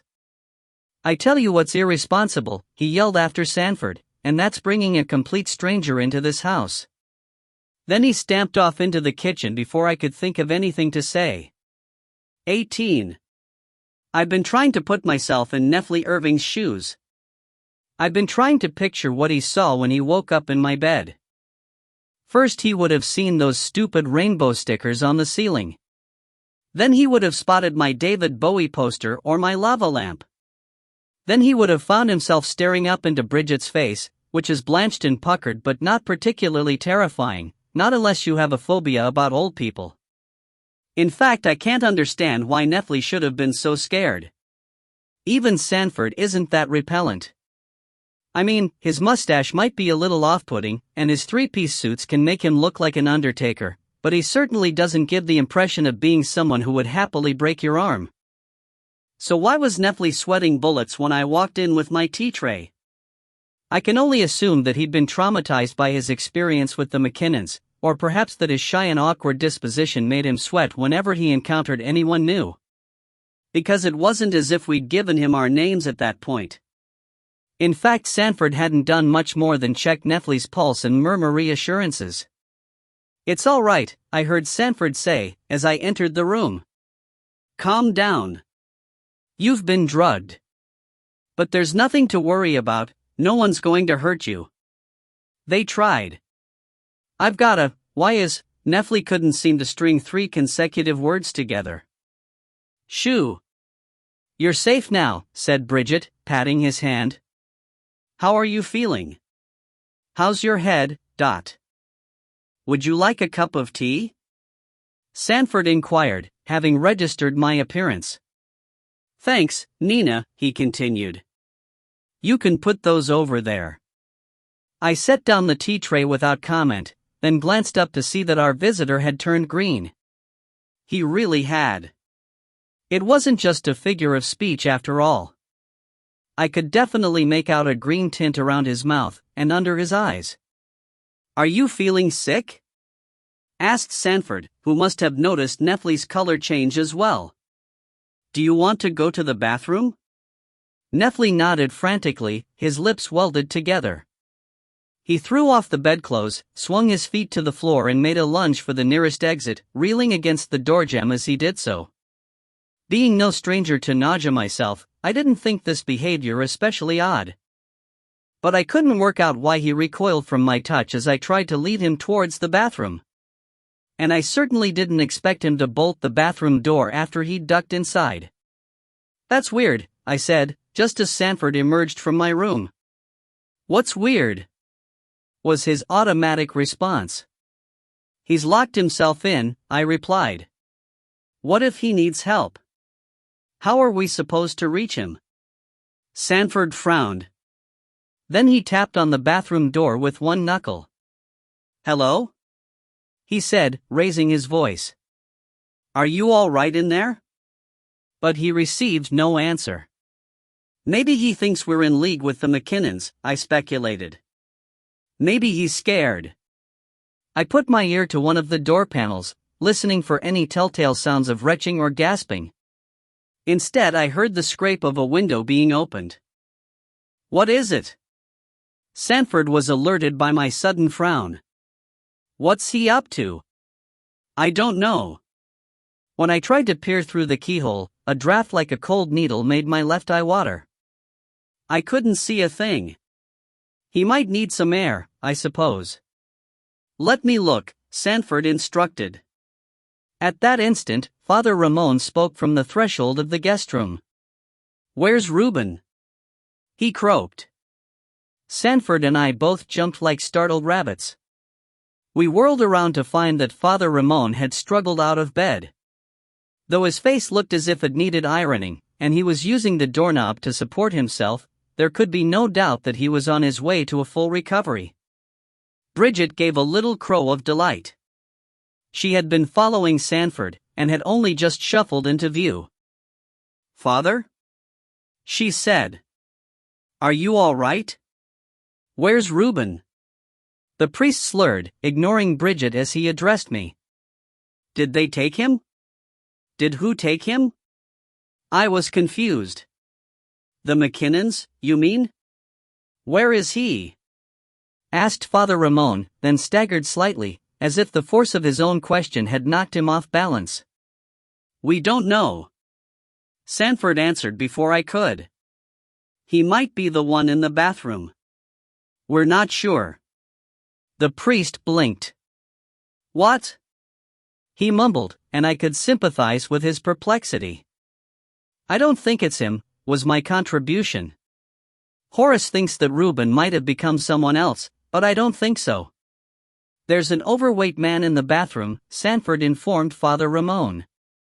About 5'6", maybe 30 years old, clean-shaven, receding hairline. He was upstairs at your place. Asleep. Is he a friend of yours, Father? Bridget inquired. The priest turned his head slowly to stare at her.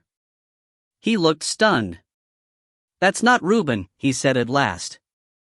That's Nefli. The McKinnons brought him to my house. He screwed up his face in an expression of unadulterated bafflement. Did they really walk off without him? A heartbeat silence was broken by a shattering noise. A crunch. I heard a shriek, too, ahead of the final impact. And somehow I knew instantly what had occurred. Our guest had fallen into the alley between my mother's place and the house beside it. Oh, my God. Sanford threw himself against the bathroom door. It was a stupid thing to do. I was already quite sure that Nefli had hit the ground. We wouldn't have been able to reach him through a first-floor window. So I hurtled down to the vestibule, where I met Horace. "That crazy fool," he began. "I know." Cutting him off, I tried to push past. "He must have jumped. He was climbing a downpipe." Horace corrected, flapping a hand towards the room he'd just left. "You can see him through the window. He pulled the pipe off the wall. Don't go outside."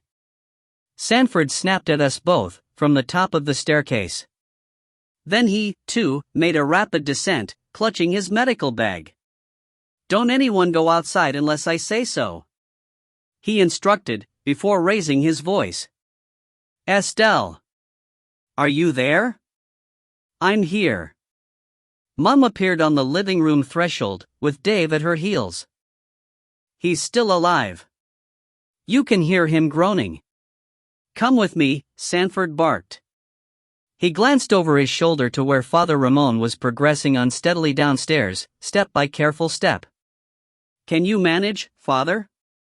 Don't push yourself." "I can manage," the priest avowed. "I have to talk to Nefli. You'll need the keys, first." I thought it worth reminding people, at this juncture, that our side alley was secured by 2 high metal gates, one at each end. "They're in the kitchen." So everyone charged towards the kitchen, heading for the back door. Even George and Gladys joined in. They had managed to tear themselves away from the skinny little window in the western wall of my mother's living room, from which it was possible to glimpse Nefli's twitching, whimpering form if you pressed your cheek firmly against the glass. But very few of us advanced beyond the kitchen. Sanford held firm. He wouldn't let anyone accompany him outside except my mother and Father Ramon, just in case there was a lot of blood. "I want the rest of you down in the basement," Sanford decreed, "except you, Dave. I might need you for something." "What about me?" I wasn't about to be overlooked. "I've been blooded too. Didn't you know? And I passed the test." This would have been big news at any other time.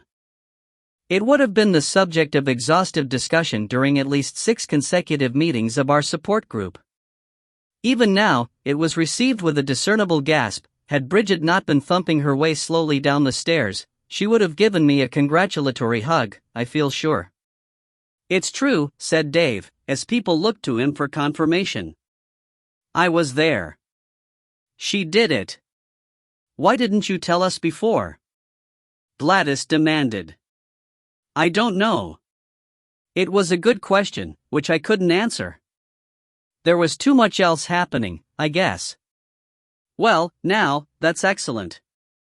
Sanford hovered near the back door, clearly desperate to be on his way, yet feeling obliged to acknowledge my achievement. "I suppose, in the circumstances, you might be usefully employed up here," he went on. "But the rest of you need to be downstairs, because we'll be bringing the patient inside. And I don't want to take any risks."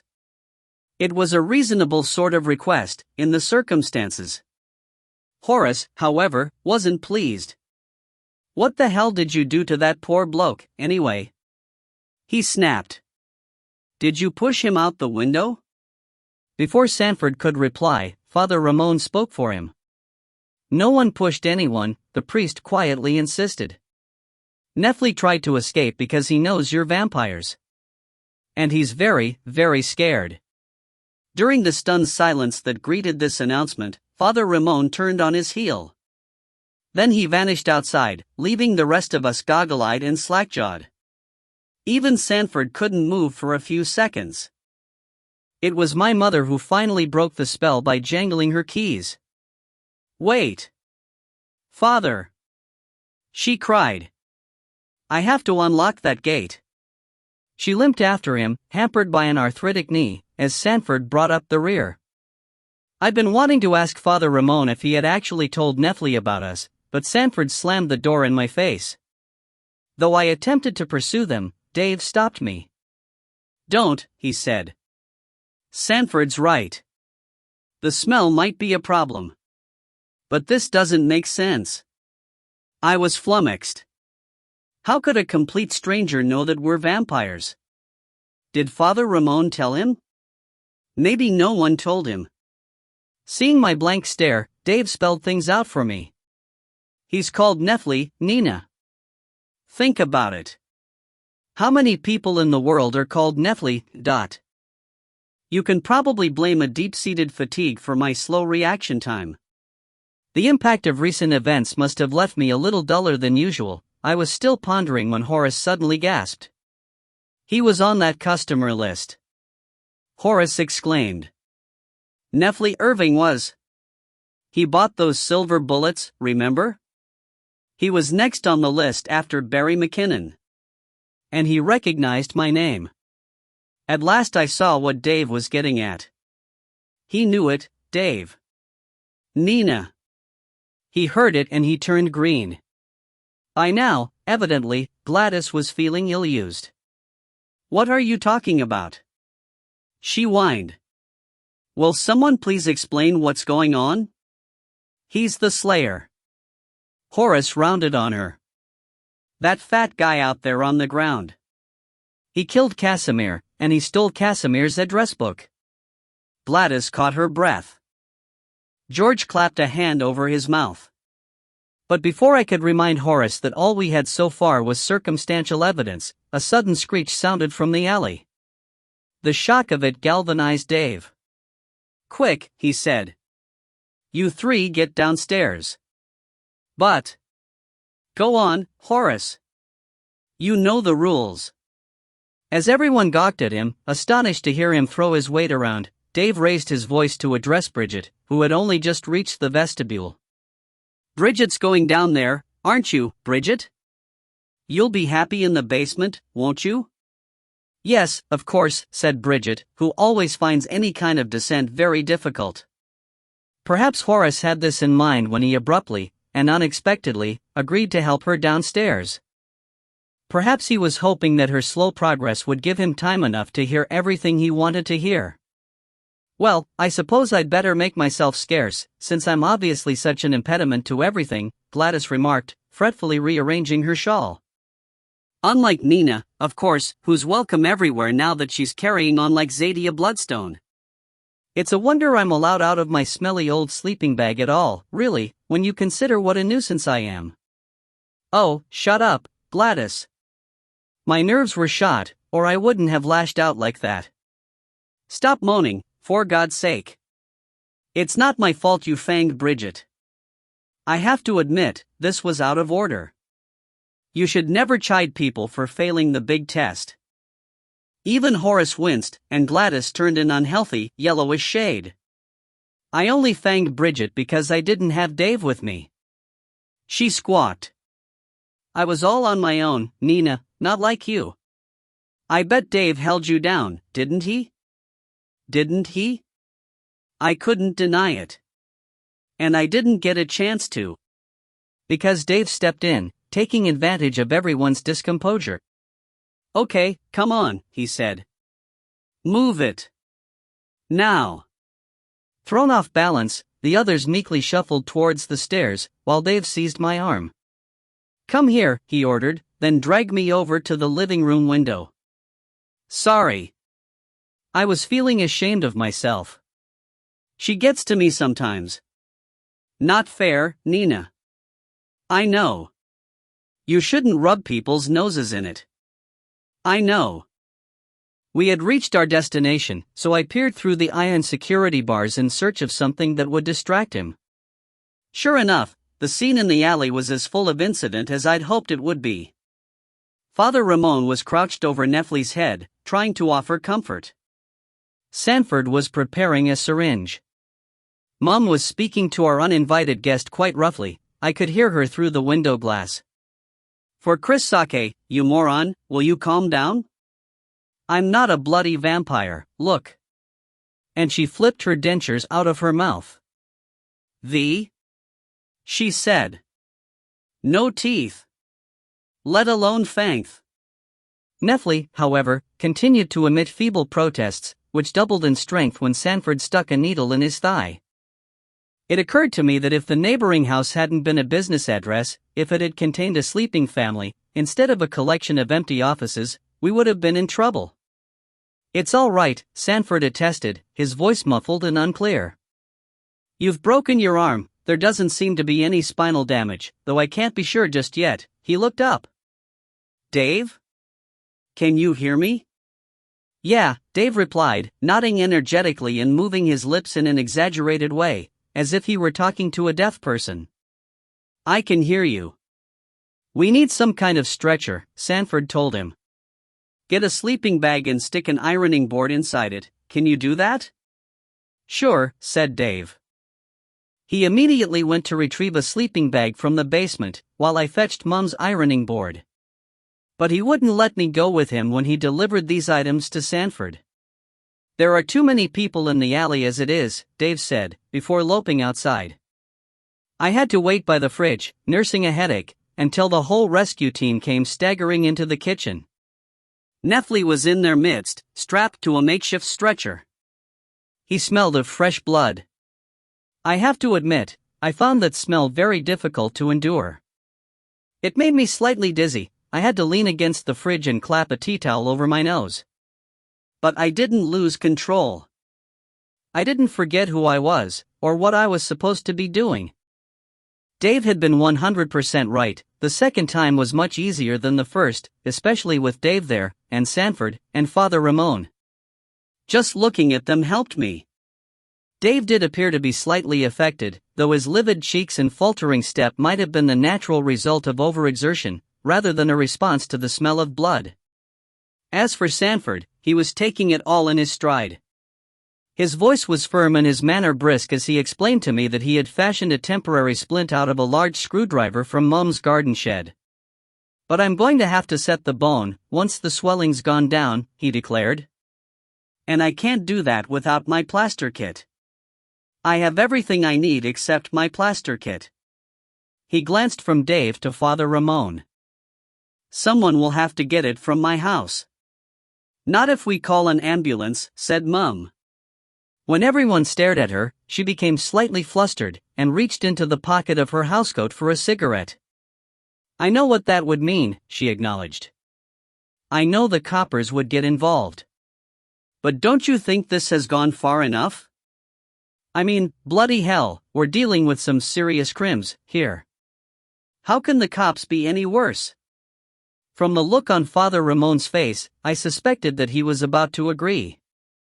Sanford, however, wouldn't let him. "We've been through this 1,000 times, Estelle," Sanford reminded her, with the air of someone dismissing a subject once and for all. "It wouldn't just be the police, it would be the rest of the world as well. The best we could hope for would be some kind of quarantine. The worst," he shook his head as his gaze drifted down towards Nephi, who was beginning to lose consciousness. "Well, it doesn't bear thinking of."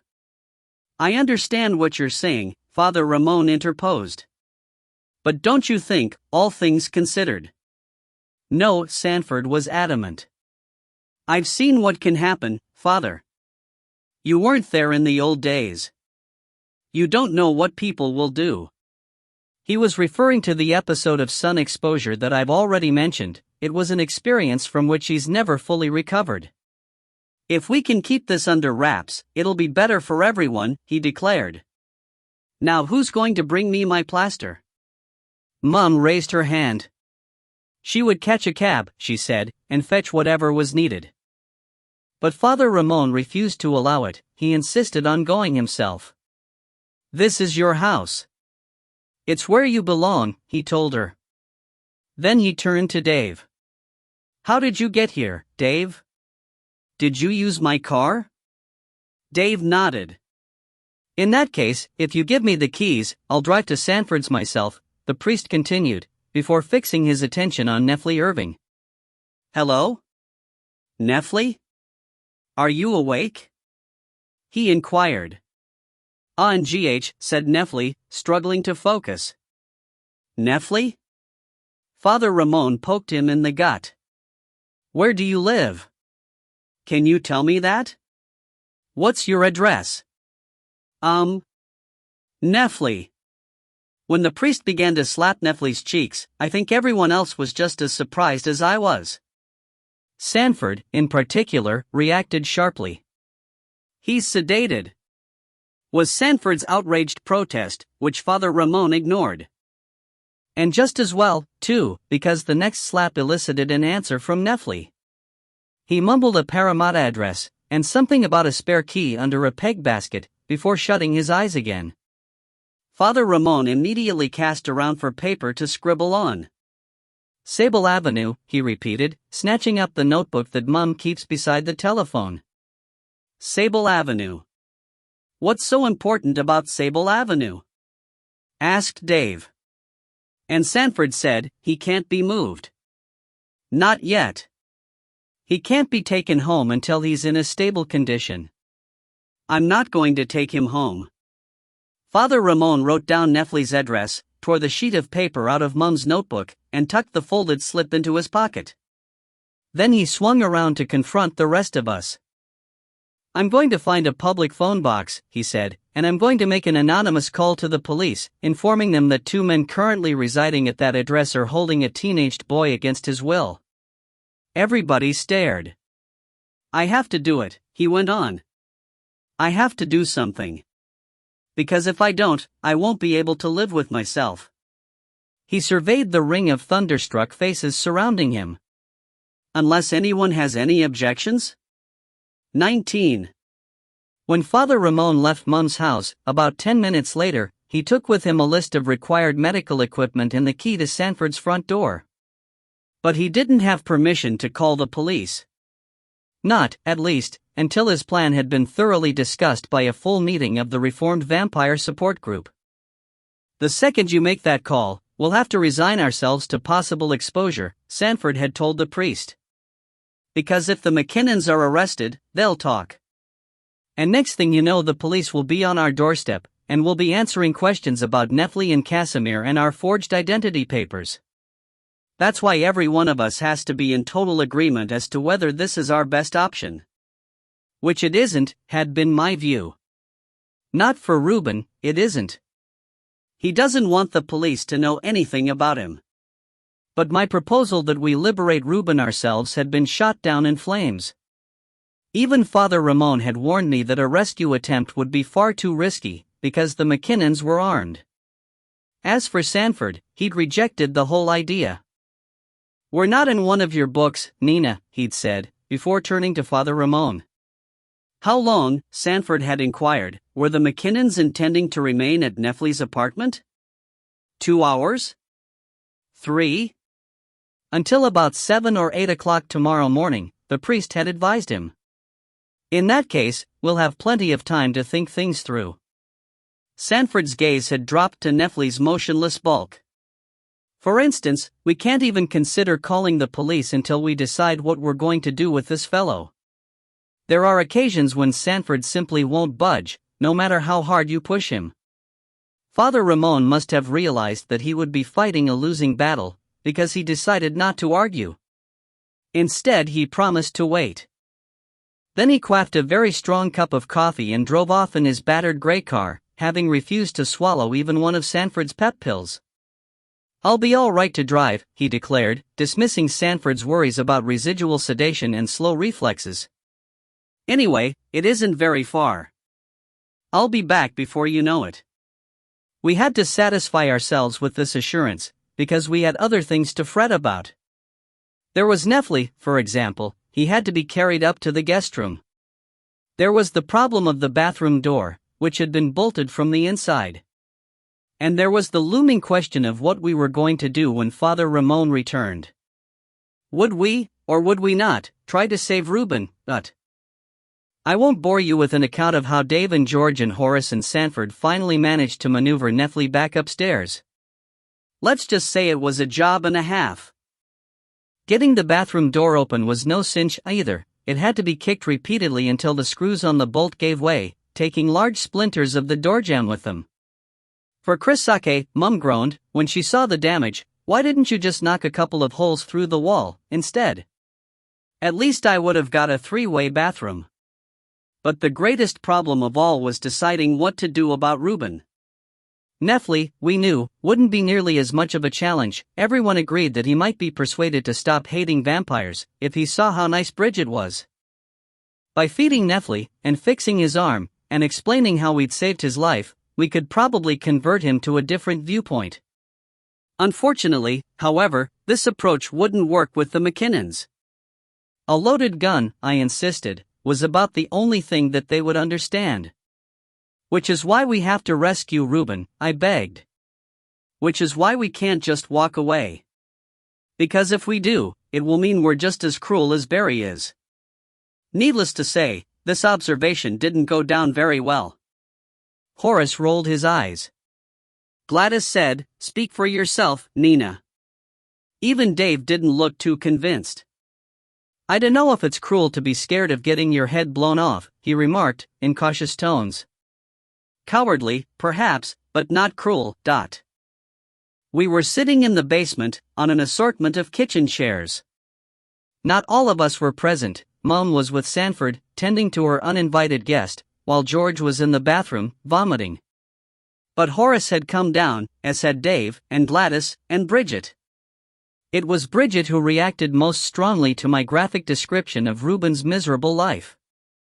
"I do think you're right, Nina," she said. "I do think it would be wrong to abandon someone who's being treated like that, no matter who they are." Of course it would. Conscious of an overwhelming sense of apathy in the room, I renewed my attack with more vigor. "This is a turning point for us. We have to decide, are we good people or bad people? If we're good people, we have to do the decent thing, But would a werewolf do the decent thing for us?" "That's what I want to know," Gladys grumbled. "What if we rescue him, and he turns around and eats someone?" I was about to accuse her of being deliberately obtuse when Dave interrupted. "This isn't about mounting a rescue attempt, Gladys," he said patiently, from behind his hair. "This is about whether or not Father Ramon should call the police." "Oh, is it?" Horace sounded perplexed. "I thought a rescue attempt was one of our options." "It's not one of my options," Gladys exclaimed. "And I said, no one asked you to lift a finger, Gladys. We know that isn't your style." "Hush." Bridget threw me a gently reproachful look. "Poor Gladys isn't well, you mustn't blame her for not being able to do things, but..." "We're all of us not well, Bridget," Horace retorted. At which point I realized that, for the first time in several hours, I'd become faintly nauseous. And I wondered how long it would be before I, too, was puking my guts out in the bathroom upstairs. To distract myself, I jumped back into the discussion. "Horace is right," I announced. "We should at least consider a rescue attempt. It would be our only way of keeping the police out of things." I didn't have to explain that if the police discovered our secret, we might be exiled, or confined, or experimented on, or, even worse, end up like that vampire who was scraped off her own back steps, after her family had shut her out of the house. According to Sanford, her clothes had been buried along with her, because so much of her had soaked into them. But Dave was shaking his head. "There's no telling what the police will do, Nina," he countered. "Even if they're tipped off, they might never find their way here. We don't know what the McKinnons are likely to tell them. Our names might never crop up." When I glared at him, he fingered the stubble on his jaw, but wouldn't back down. "The anonymous phone call would be much less risky than the rescue option," he continued. "If we're voting, I'd vote for the phone call." "So would I," said Bridget. "I wouldn't." Gladys was scowling. "I don't see why we have to get involved at all. This is our future we're talking about. Just because Nina's in love with this werewolf, I am not. Doesn't mean we have to reveal ourselves, and flush 100 years of hard work down the toilet. I am not in love with Reuben." The accusation made me feel sicker than ever. Especially when Horace smirked, and Gladys sniffed, and Dave quietly scratched his nose, eyes cast down. "It's got nothing to do with Reuben. It's all about us." Then why are you so keen to waltz in there like Zadia Bloodstone, and earn his undying gratitude? Horace asked slyly. He was in his element, he always loves needling people. Sounds like you've got a bit of a crush to me. Dave? Dave didn't answer, he was still staring at the floor. I was furious at his lack of response, and vaguely alarmed, as well. I certainly didn't want Dave thinking I was in love with Reuben. Bridget leaned over to pat my arm. Don't pay any attention, dear, she murmured. You know how Horace likes to tease. I'm not teasing her. Horace's injured expression was utterly bogus, and made me want to punch him in the mouth. I'm simply stating a fact. If Nina isn't in love with that werewolf, why would she want to take such a huge risk? Because it wouldn't be such a huge risk. I spluttered, at which point Dave lifted his head. He was frowning. Nina, they have guns, he reminded me. You heard what Father Ramon told us. How can we fight them if they're armed? Maybe we wouldn't have to, I said, raising a hand before he could speak. Listen. Just think about it. The last time they saw us, Dave, we were dead. Dead. They think we're dead, you and me. So how are they going to react when we walk in on them? During the silence that followed, I scanned the room, and saw at once that I'd made a big impression on Horace. He was sitting bolt upright, and the sneer had been wiped clean off his face. Nefli mentioned a spare key, I went on. A spare key under a peg basket. Suppose we found it, and snuck in, and confronted Barry McKinnon? 10 to 1 he'd be half asleep, at this hour. And we could say that we're the undead. Horace interjected, his eyes sparkling. We could talk in a monotone, you know, like zombies. You cannot kill us, Barry. We shall always return. Oh, please. Dave's tone was a mixture of alarm, derision, and disbelief. But Horace plowed on regardless. You could wear some of my clothes, he suggested. It would scare the living daylights out of them. You could slick your hair back. For God's sake, Horace. Gladys didn't bother to hide her exasperation. Don't be such a fool. This isn't a movie, mate, Dave warned. But it could still work. I avowed, desperate to win his approval. We'd have the element of surprise, don't you see? Barry wouldn't be expecting us. We'd sneak in. He'd be confused. He wouldn't know how to react. Of course he would. He'd shoot us. Dave seemed to have no doubts on that score. You've seen what they're like, those two. They're animals. I don't care how confused they are, they'll shoot first and ask questions later. I'm sure Sanford and Father Ramon wouldn't want us doing anything dangerous, Bridget piped up. I'm sure they'd agree with Dave. Someone could get badly hurt. It wouldn't be sensible. And what happens afterwards? Dave added. What are we supposed to do with the McKinnons once we've got Reuben out of there? Ask them nicely to go home? It was a good question. I hadn't really considered that side of things. As I lapsed into thought, Horace cocked his head. Kill them?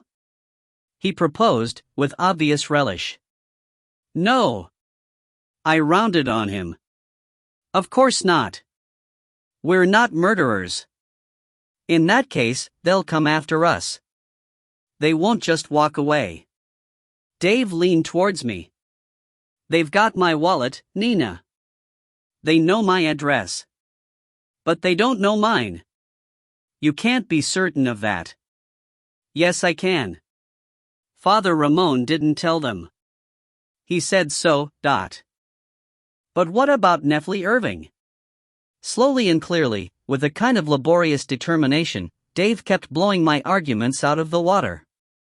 Maybe they got your address off Nefli. He might have found it in Casimir's address book. Along with your phone number and everything else. You mean those two McKinnon people know where we are? Gladys exclaimed. I glared at her. Of course not, I snapped. Why would Neffley Irving tell them where I live? Then I turned back to Dave. They're not his friends, Dave. They tried to kill him, remember? If they tried to kill him, they might have twisted his arm as well, Dave replied. They might have forced the address out of him. He doesn't look like a guy who'd need much forcing. But. Wait. Just wait a minute. Gladys sat up straight. Are you saying that fat man upstairs knows my address? Horace heaved an impatient sigh. That's what we were talking about before, he said. Don't you listen? The man upstairs is the one who killed Casimir. We think, Dave amended. Which means that he probably stole Casimir's address book.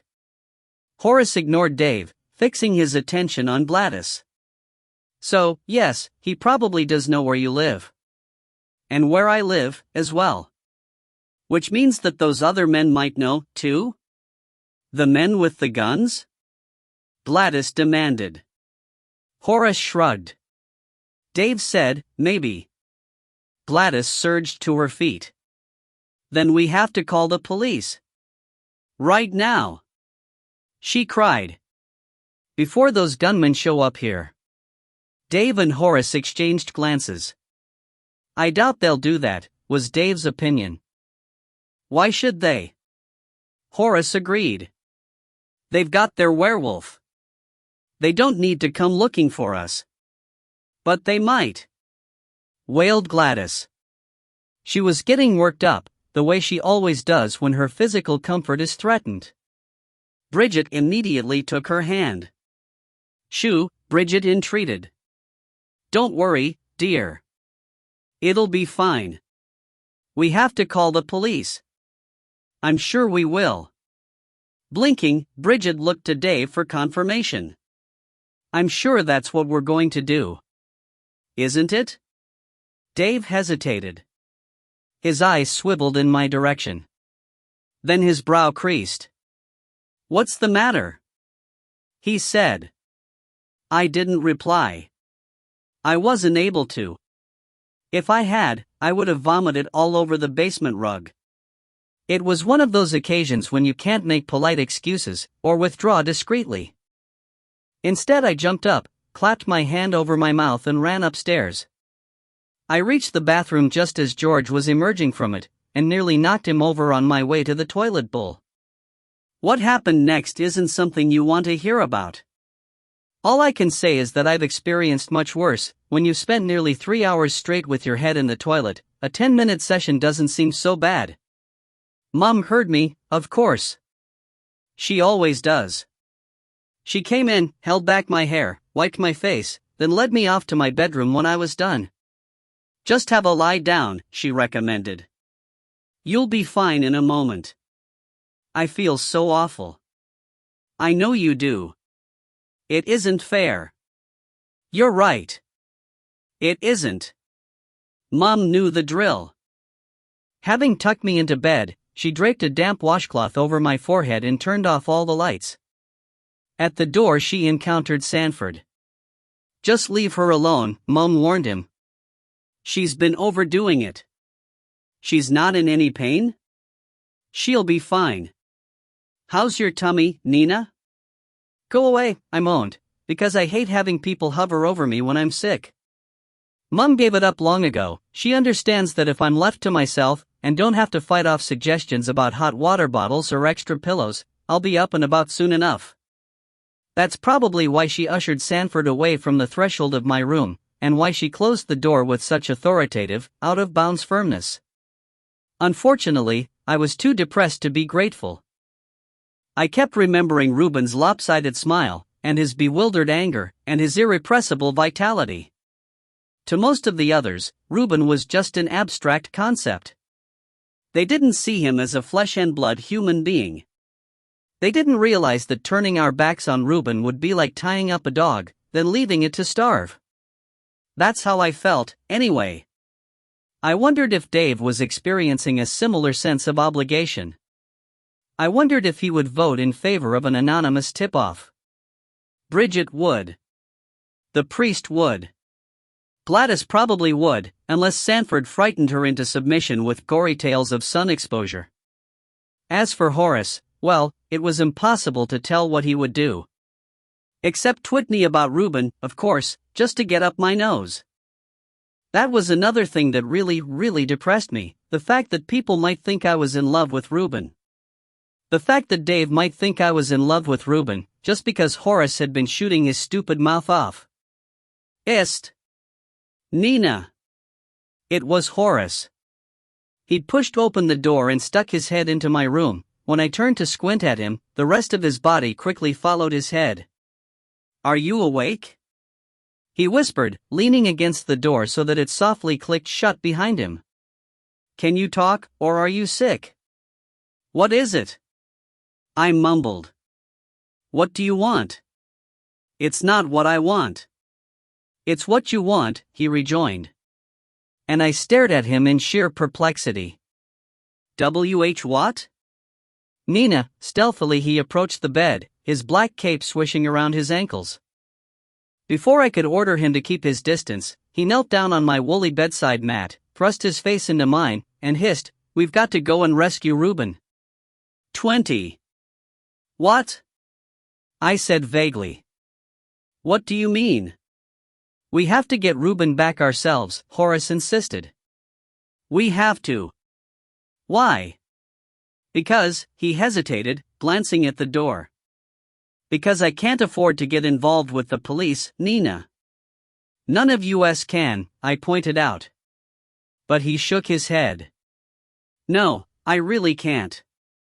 More than anyone else, he assured me. Why? The question was hardly out of my mouth before I realized why. You've been running a scam, I concluded, without waiting for an answer. Some kind of internet scam. I knew it. I knew it. As a matter of fact, you don't know anything, he retorted. And the less you know, the better. For God's sake. I turned away from him, peevishly rubbing my eyes. What's the matter with you, Horace? The matter with me is that I have to pay rates. Unlike some people who live with their mothers, Horace snarled. Then he recalled that he was trying to be persuasive, and quickly changed his tone. Sorry, he said. Sorry, it's just that I'm a bit worried. I could go to jail, Nina. He went on to explain that, even if the police were called, they might not pay any attention. What if they think Father Ramon's a lunatic? He continued softly. Or what if they get there too late? It was more than likely, he added, that one of the McKinnons would drive by the presbytery, just to make sure that it had burned to the ground. And if they saw that it hadn't? They'll take off, he opined. They'll be gone before the police even get to Neffley's place. I suppose so. Despite my fuzzy head, I could understand Horace's reasoning. But Dave was right, Horace, even if we do manage to rescue Reuben, the McKinnons will come after us. No, they won't. Horace. Not if we tell them we're vampires. I peered up at him, floundering. What? I croaked. Nina, they think you're dead. You said it yourself. The relish in his voice was all too obvious. His eyes glittered. His teeth gleamed. If they see you, and they see me, and we play things right, they'll be too scared to come after us. He gestured at his outfit, at his cape and boots and frock coat, with the air of somebody clinching an argument. If you like, I can lend you my cape, he offered. But, I was very tired. I wasn't thinking clearly. But what about the guns? Was my next objection. It's probably true what Dave said. We might not have a chance to say that we're vampires. Barry will shoot first and ask questions later. Only if he can see what he's shooting at. Ha! You've forgotten something. He rubbed his hands together, like a supervillain on a cartoon show. Everyone has. You're so caught up in how we can't fly or shapeshift or go out in the sun that you're not focusing on what we can do. Suddenly he leaned forward, grabbing my wrist. We can see in the dark, Nina, he reminded me. If the lights are off, Barry won't shoot first. He won't know what's going on. We will, though. We'll have that gun off him before he can say Dracula. Who will? I queried, disengaging myself. Who are you talking about? You and me and who else? There was a pause. No one, Horace replied at last, trying to sound nonchalant. Just us. By ourselves? I should have turned him down right there and then. I probably would have, if I'd been in good health. The trouble was that I felt confused. Despite my reservations about Horace, I could see his point. The police might not respond. The McKinnons might leave early. And Horace's plan of attack didn't seem utterly unrealistic. Have you asked anyone else? I inquired. What did Dave say? What do you think? Horace waved his hand dismissively. Dave wouldn't listen. Neither would Sanford. They're both too scared, not like you. You have guts. So has Dave, I objected. My mind started to wander. I thought about Dave advancing into the McKinnon's basement and climbing the presbytery stairs ahead of me. I remembered watching him square his bony shoulders before he went to check the front of the orange van. Though he might have been tall, he wasn't that strong. He had the same brittle-looking wrists and hesitant, shuffling tread as I did. Yet over the past few days, he had demonstrated the most enormous courage, unlike certain other vampires of my acquaintance. You couldn't help admiring him. At least I couldn't. Nina, we don't have much time, Horace urged. It's now or never. But Sanford and your mom are shut away in the guest room. Everyone else is down in the basement. When Father Ramon gets back, it'll be too late. His fingers closed on a handful of Duna, the muscles in his neck were taut. We can't mess around, Nina. It's your decision. Do you want to save Reuben or not? Of course I do. The implied criticism annoyed me. But how are we going to get there if Dave won't drive us? We'll take a cab. A cab? You've been blooded, haven't you? It'll be fine. Releasing the bedclothes, Horace whipped a mobile phone out of his pocket. I'll book one. We can pick it up around the corner. I've got plenty of cash. It's a long way, though. Come on, Nina. Will you or won't you? He demanded. I can't go by myself, the McKinnons don't know me. They don't think I'm dead. All right. Throwing off my Duna, I sat up. Immediately my head began to swim. Oh God. I hope I can do this. Of course you can. Horace passed me my boots. You'll be fine. We'll look out for each other. And when we've freed the werewolf, he can deal with the McKinnons himself. Horace gave a snort of amusement as I lurched to my feet. That's something else Dave hasn't considered, how the McKinnons are supposed to come after us if the werewolf has bitten their legs off. Reuben won't do that, I weakly protested. He can't do that, not right now. He's got teeth just like everyone else, except when it's a full moon. Horace, however, wasn't listening. He had dialed a taxi service, and was quietly ordering a cab. I was impressed that he knew what to do. It's not as if vampires go around ordering cabs every day of the week. I was also amazed that he could remember Neffley Irving's address, which had completely slipped my mind. I was having a hard time trying to remember anything, even the fact that Horace should never, ever be trusted. All right, he finally declared, snapping his mobile shut. Are you ready? Are your boots on?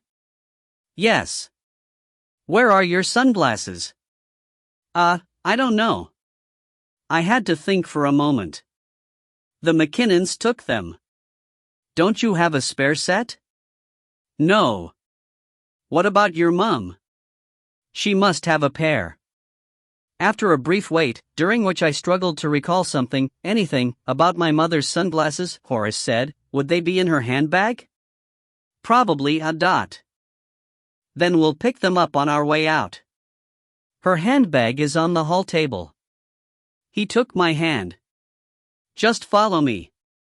And keep the noise down. We don't want anyone hearing us. By now you must be wondering if I'd gone mad. I don't blame you, really. To have gone in a taxi with Horace, let alone on a rescue mission, was something I wouldn't normally have done. Don't forget, however, that I still hadn't fully recovered from what Sanford would have called my gastric upset. I was groggy and disoriented. I was also afraid of the police. And though I wasn't completely convinced that Horace and I could pull it off alone, I did believe that his scheme might just work. Creak. Creak. It was astonishing that no one heard us, as we crept down the old wooden stairs. I can only assume that somewhere behind the closed door of the guest room, Mom was receiving instructions from Sanford, instructions so exhaustive that she missed our stealthy footsteps. Normally she has the ears of a lynx. Upon arriving in the vestibule, Horace fished around in Mom's handbag while I reached for my yellow coat. But Horace stopped me. He shook his head. Only after we had slipped out the front door, holding our breaths at the snap of the deadlock, did he feel secure enough to speak. You wouldn't have scared anyone in that coat, he muttered. The blouse is bad enough, but that coat makes you look like Tweety Bird. I was too listless to protest, or to accuse him of looking like Darth Vader. Instead, I followed him around the corner into the next street, shading my eyes from the overhead lights. As soon as we were at a safe distance from the house, he turned to give me my mother's sunglasses. This is where I said we'd be, he explained. In front of number 1. I hope we don't have to wait long, Father Ramon might be back any minute. Horace. What? These are prescription lenses. I'd completely forgotten. Mum's short-sighted. For God's sake. I can't wear these. I won't be able to see a thing. At that precise moment, 2 beams of light swept across the pavement. They heralded the sudden appearance of our taxi, which rounded the corner behind us and slid gracefully to a halt not far from where we stood. Luckily I was still wearing Mum's sunglasses. If I hadn't been, the glare would have burst the blood vessels in my eyes. But when the vehicle pulled up, Horace had to guide me towards it. Otherwise I probably would have fallen over. I might as well have been squinting through a couple of very thick slabs of toffee. Whitaker for Parramatta? The driver asked, as soon as Horace had opened the rear door. That's us, said Horace. He pushed me inside, then slid in next to me. The door slammed, the car began to move. Even through the distorting prescription lenses that were perched on my nose, I was able to see how well protected the driver was. A thick, transparent plastic screen curved around him, preventing easy access from any of the passenger seats. This screen, I assumed, had been erected as a precaution against attacks by thieves or crazy people, but it would be just as effective against vampires like Horace. I wondered if it would also act as a kind of noise filter, blocking out conversation. Probably not, I decided. You should close your eyes if those glasses are bothering you, said Horace, completely disregarding the driver's close proximity. I shook my head. No, I rejoined. You close your eyes. And I'll take your glasses. But you're the one who can't control your impulses, Horace, not me. Though I didn't actually use the word blooded, he knew exactly what I meant. And he wasn't happy about it, either. At any other time he probably would have told me to go jump in the lake. On this occasion, however, he had to comply, lest I refused to cooperate with him. So we swapped sunglasses, just as the driver addressed us from behind his screen. Going to a party? He wanted to know. Horace and I exchanged glances. Not really, Horace said at last, speaking for us both. I was completely tongue-tied. Ah. The driver nodded. Just been, have you? No, Horace sounded bemused. Why? Oh, I figured you must have won first prize, that's all, the driver cheerfully observed. It's the Addams family, right? Gomez, and what's her name? The daughter. I blinked. Horace scowled. Gomez? He expostulated. What do you mean, Gomez? I don't even have a mustache. Maybe you're thinking of Grandpa Munster, was my wary suggestion. I wouldn't normally have become involved in a conversation about 60s sitcoms, even though it's a very vampire-ish kind of subject.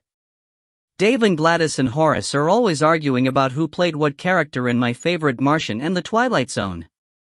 But I was so completely out of my depth at this point that I seized on such a harmless and familiar topic with gratitude.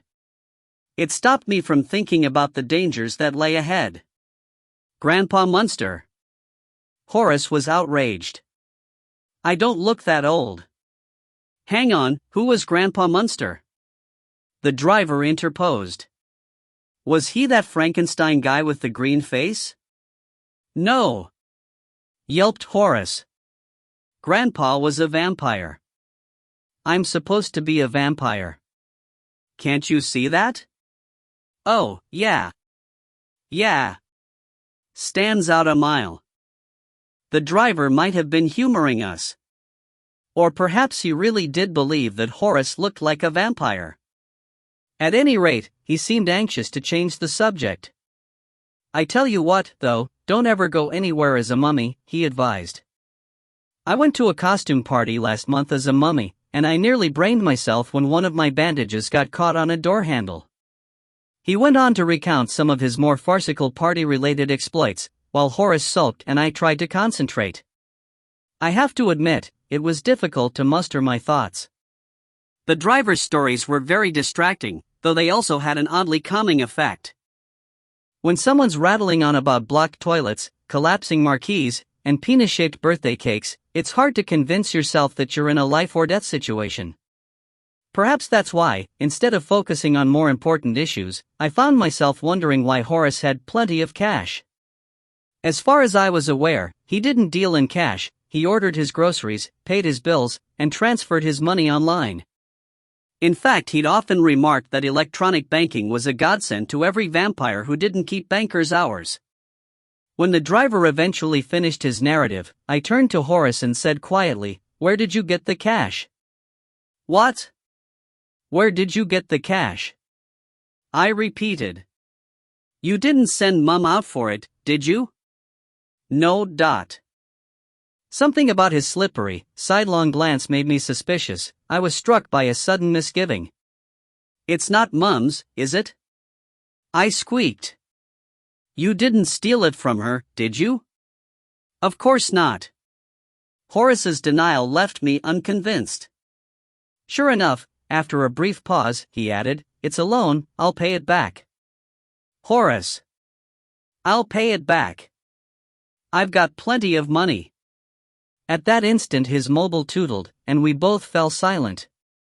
It was obvious that someone at Mum's place had finally noted our absence. "That's yours, is it?" The driver queried, after listening to several electronic renditions of the chorus from Hey, Big Spender. "Yes," said Horace. "Aren't you going to answer it?" "No," said Horace, rather rudely, I thought. The driver must have thought so too, because he didn't say anything else for some time. Neither did his passengers. Though I would have liked to tear strips off Horace for raiding my mother's purse, I was acutely conscious that every accusation leveled at him would be overheard by a total stranger. And I didn't want that.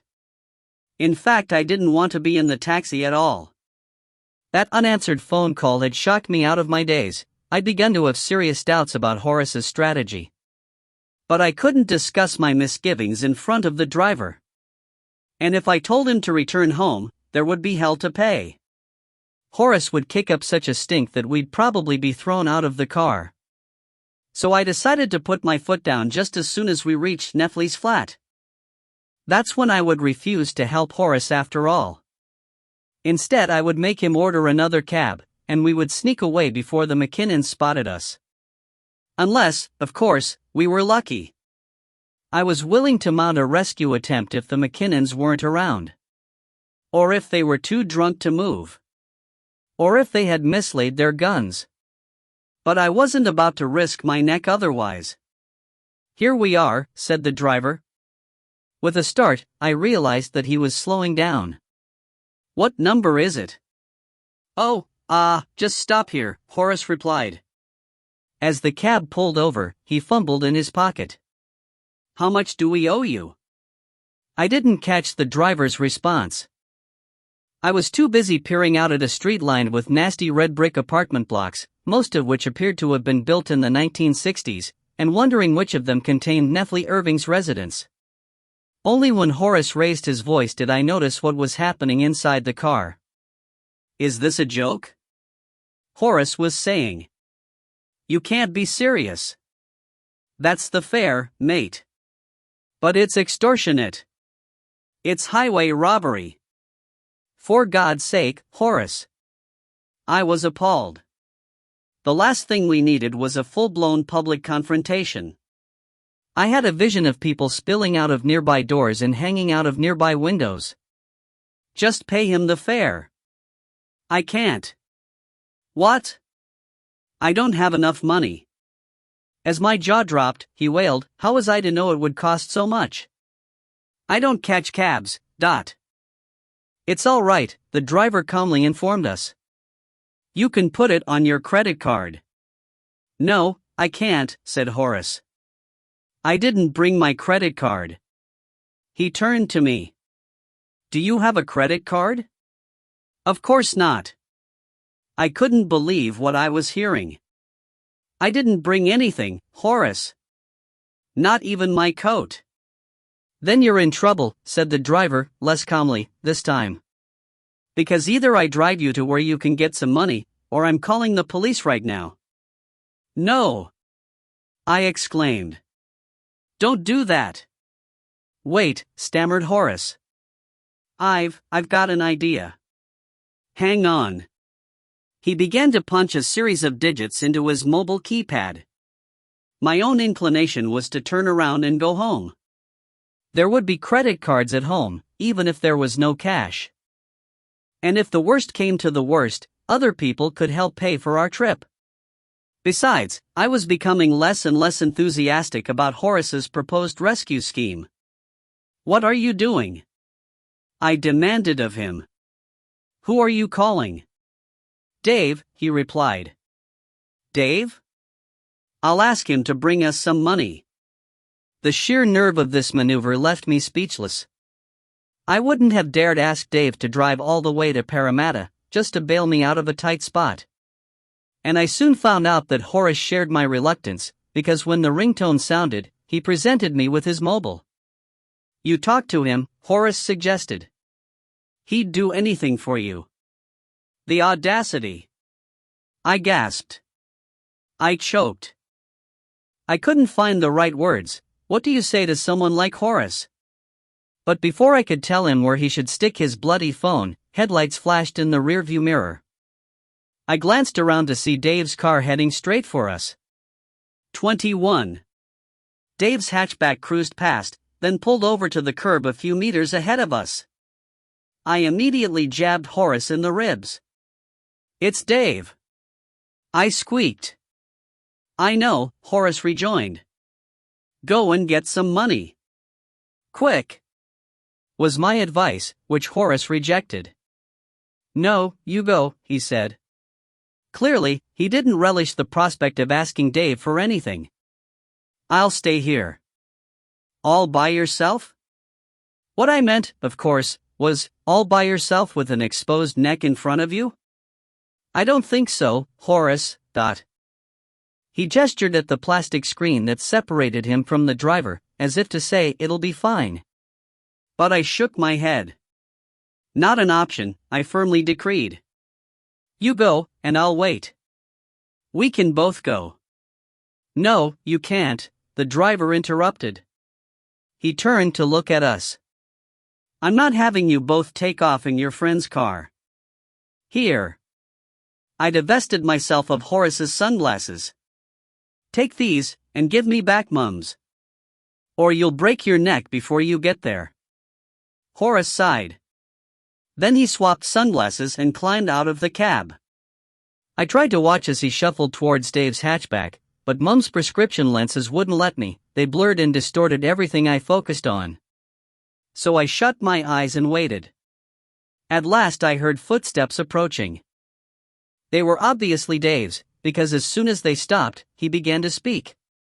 "Sorry about that," he said gruffly, almost in my ear. "Bit of a mix-up. How much do we owe you?" I opened my eyes, and saw that Dave had leaned down to address the driver. By squinting, I could just make out the wad of notes that was changing hands. While the two men completed their transaction, I pushed open the rear passenger door. Like a visually impaired person, I practically had to feel my way out of the cab. "Okay," Dave continued. He tucked something into his pocket. "Thanks, mate. Have a good one. What's up with all these sunglasses?" the driver demanded in reply. "Who are you supposed to be, anyway, Dot?" "He's supposed to be a rock star," I supplied, knowing that Dave wouldn't understand the question. Then I slammed the door and stumbled off the road. I was finding it hard to keep my balance. "What's wrong?" Dave asked, upon joining me. "Are you feeling sick, still?" "I can't see." "These are Mom's sunnies. They've got prescription lenses." "For God's sake, Nina." "I'm sorry." I was, too. "I'm really sorry, Dave. Here." He pressed another pair of sunglasses into my hands. "Put these on." "What about you?" "I've got a spare set in the glove box." "Dave, this wasn't my idea." Later. By then our cab was on the move again. I was able to see its red taillights disappearing into the shadows, thanks to Dave's trendy Ray-Bans. His blue hatchback was sitting, dark and motionless, some distance from the nearest streetlight, so he didn't need my assistance to reach it, despite the fact that his eyes were unprotected. He managed quite well on his own, without tripping or hemorrhaging or bumping into a tree. But when he arrived, he nearly had a heart attack. Horace wasn't waiting for us. "What the?" Dave yanked open the hatchback's front passenger door, as if expecting to find Horace curled up in a footwell. I scanned our immediate surroundings. There wasn't a human being in sight. "He can't have gone off by himself," I exclaimed, as Dave extracted a pair of sunglasses from his glove box. "He can't be that stupid." "Don't bet on it," Dave growled. Having shielded his eyes, he was able to survey the row of brick apartment buildings that occupied one whole side of the street. "Which one is it?" he asked. "Which one is number 17? "I don't know." The words were barely out of my mouth when a shifting shadow caught my attention. "Look!" I yipped. "Over there." "Quick," said Dave. He set off at a pace so rapid that I had a hard time matching it. We passed several driveways before we reached a small front yard stuffed with cypress pines, behind which lurked a narrow, four-storied structure called Grandview. Halfway down the side of this building, a modest entrance foyer opened off the driveway. A separate row of garages stood hard against the rear fence. I couldn't see any sign of Horace. But then again, there wasn't much light to see with. Dave had begun to slow down. In an attempt to tread more quietly, he must have been worried about the ground floor windows. Like me, he must have realized that we would look just like burglars to anyone who happened to glance outside at such an ungodly hour, alerted by the scrape of footsteps on cement. Perhaps that's why he suddenly decided to switch off his mobile. "Around the other side," he breathed, when I caught up with him. I nodded. It was likely that Horace had concealed himself behind the building, or so I thought. And I was right, too. Because as we turned the first corner, we almost ran into him. He'd pressed his nose flat against a ground floor window pane. Though the sound of our approach made him start, he didn't seem to mind being interrupted. On the contrary, he greeted us with enthusiasm, grinning and beckoning when he saw who we were. He wanted us to share his discovery. But Dave wouldn't cooperate. Instead, he shook his head and beckoned to Horace, who jabbed urgently at the window with his index finger. I couldn't help myself, I had to find out what Horace was pointing at. He moved aside to give me a better look. The pale strip of light that illuminated his left cheek was spilling through a gap left by a broken blind slat. Upon peering through this narrow slot, I found that I had a very good, if circumscribed, view of the living room beyond. This room was lit by the soft glow of a large television, which stood on a low credenza beside the front door. Facing the door was a shabby old couch, and draped across the couch was Barry McKinnon, fast asleep with his mouth open. There was a pistol on his lap. "Do you know him?" Horace whispered. I gave a nod. "It's Barry," I replied, under my breath. "Good." Horace lifted one hand, displaying a key ring with 3 keys attached. "The kitchen's through that doorway behind him. And the back door leads into the kitchen." I had a look. "You found Nefli's peg basket." It was a statement, not a question. In response, Horace grinned and winked. Beyond the window glass, murmurous voices were interrupted by the tinny sound of gunshots coming from the TV. By this time Dave was beside me, so I yielded my place to him. Then I dragged Horace's head down until his ear was level with my mouth. "Where are the others?" I hissed. He shrugged. "Not in the kitchen," he assured me, "and that's all that matters. If we sneak through the kitchen, and surprise this one, we'll have his gun before the other one can do a thing." "But what if Barry hears us?" I objected, in hushed tones. "Are you kidding?" Horace cocked his thumb at the pane of glass. "He's got the TV turned right up. He wouldn't hear a fire alarm, let alone a footstep." "You can't be serious." At last Dave weighed in. Hustling us away from the window, he addressed us with as much force as his low-pitched delivery would allow. "That other door must lead to a bedroom. Dermot could be in there with his rifle. What if he comes out and starts blasting away?" "He won't, if we're aiming the handgun at him," Horace rasped. And I said, in a whisper, "If they start shooting, it's going to cause a big commotion." "They won't want that. They won't want anyone calling the police, Dave." "That's right." Horace gave his firm, if muted, support to my opinion. But Dave was unconvinced. "They'd be long gone before the police got here," he pointed out. "They might decide to take the risk." "So what?" Horace was becoming too loud, he caught himself, and continued more softly. "Even if they start shooting, it's not going to kill us. Please, Dave." Suddenly I found it impossible to contemplate walking away without Reuben. To do something so feeble, so flaccid and pathetic, would be hard to live with. Even a bullet in the gut might be preferable to a never-ending sense of worthlessness. Being a vampire was bad enough. Being a skulking, cowardly, apathetic vampire would be hideous. "We can't just go," I pleaded. "Not without trying. Now that we're here, we can't run away with our tails between our legs." As Dave wrestled with conflicting emotions, which were written all over his chalk-white face, I tried to make him agree with me. Because if Dave agreed with me, then I was probably right. "They think we're dead. They'll be wetting themselves." "Yeah. Plus there are 3 of us, and only 2 of them," Horace added. "It's Reuben, Dave." "Reuben. He might be chained up. He's not an animal. He doesn't deserve this. Why don't you go in the back with Nina, and I'll listen outside the front door?" Horace suggested. From Nefli's key ring he removed 1 key, which he offered to Dave. "That way, if he bails you up, I can jump him from behind." "Please? Dave? I really think we can do this." Oddly enough, I was feeling much better, my stomach wasn't bothering me anymore, and my head was remarkably clear. It was as if the prospect of imminent danger had cured me.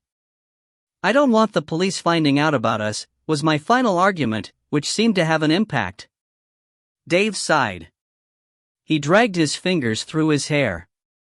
Then he glanced over his shoulder at the apartment building. "I dunno," he muttered.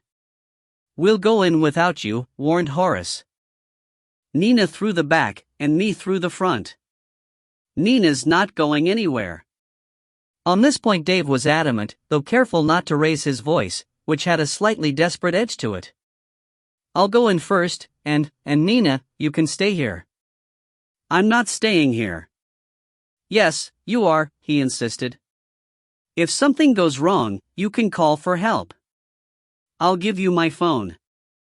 I'm not staying here by myself." It's hard to sound determined when you're speaking so quietly, but I did my best. "If you leave me here, I'll just follow you anyway." "It would be better if she came along," Horace advised. "She looks more like a zombie than you do, no offense, Nina." "Gee, thanks." "It's a good thing," said Horace. "You'll scare them. Especially if you're wearing my coat." He began to remove his satin cape, exposing the velvet frock coat underneath. "And Dave can put on my Dracula cape," he proposed, under his breath. "Okay, listen." Abruptly, Dave decided to capitulate. He took the key that Horace had been attempting to force on him. It was clear, however, that he wasn't about to let anyone else call the shots. "This is what we'll do," he murmured. "I'll go in first, and surprise Barry, and take his gun. If he wakes up, I'll say something as a kind of signal, and you," he jerked his chin at Horace, "you can come in through the front door, and distract him just long enough for me to throw a punch. Okay?" As Horace executed an enthusiastic thumbs-up sign, I stared at Dave in astonishment. "Do you actually know how to punch people?" I asked. And he swallowed. "I'm aware that you're not a big vampire fan, Nina, but we're not all completely useless," he muttered, before returning to the subject of Barry McKinnon. "If we get inside without disturbing him, then you and I can take his gun into the bedroom and see what's happening there," Dave continued, still addressing me. "Maybe Dermot's asleep too. Maybe they're both dead drunk. I sure hope so." He accepted Horace's cape, which he draped around his shoulders. "Right, let's get this over with, before I change my mind. Did you bring any rope with you?" "Rope?" echoed Horace. "Or wire, or something. To tie people up with." When Horace and I exchanged guilty glances, Dave rolled his eyes. But nothing more was said. Having wordlessly expressed his impatience with us, Dave turned on his heel and made for the back door of Neffley Irving's apartment. It was the last in a line of 8 doors, each opening onto a narrow strip of concrete.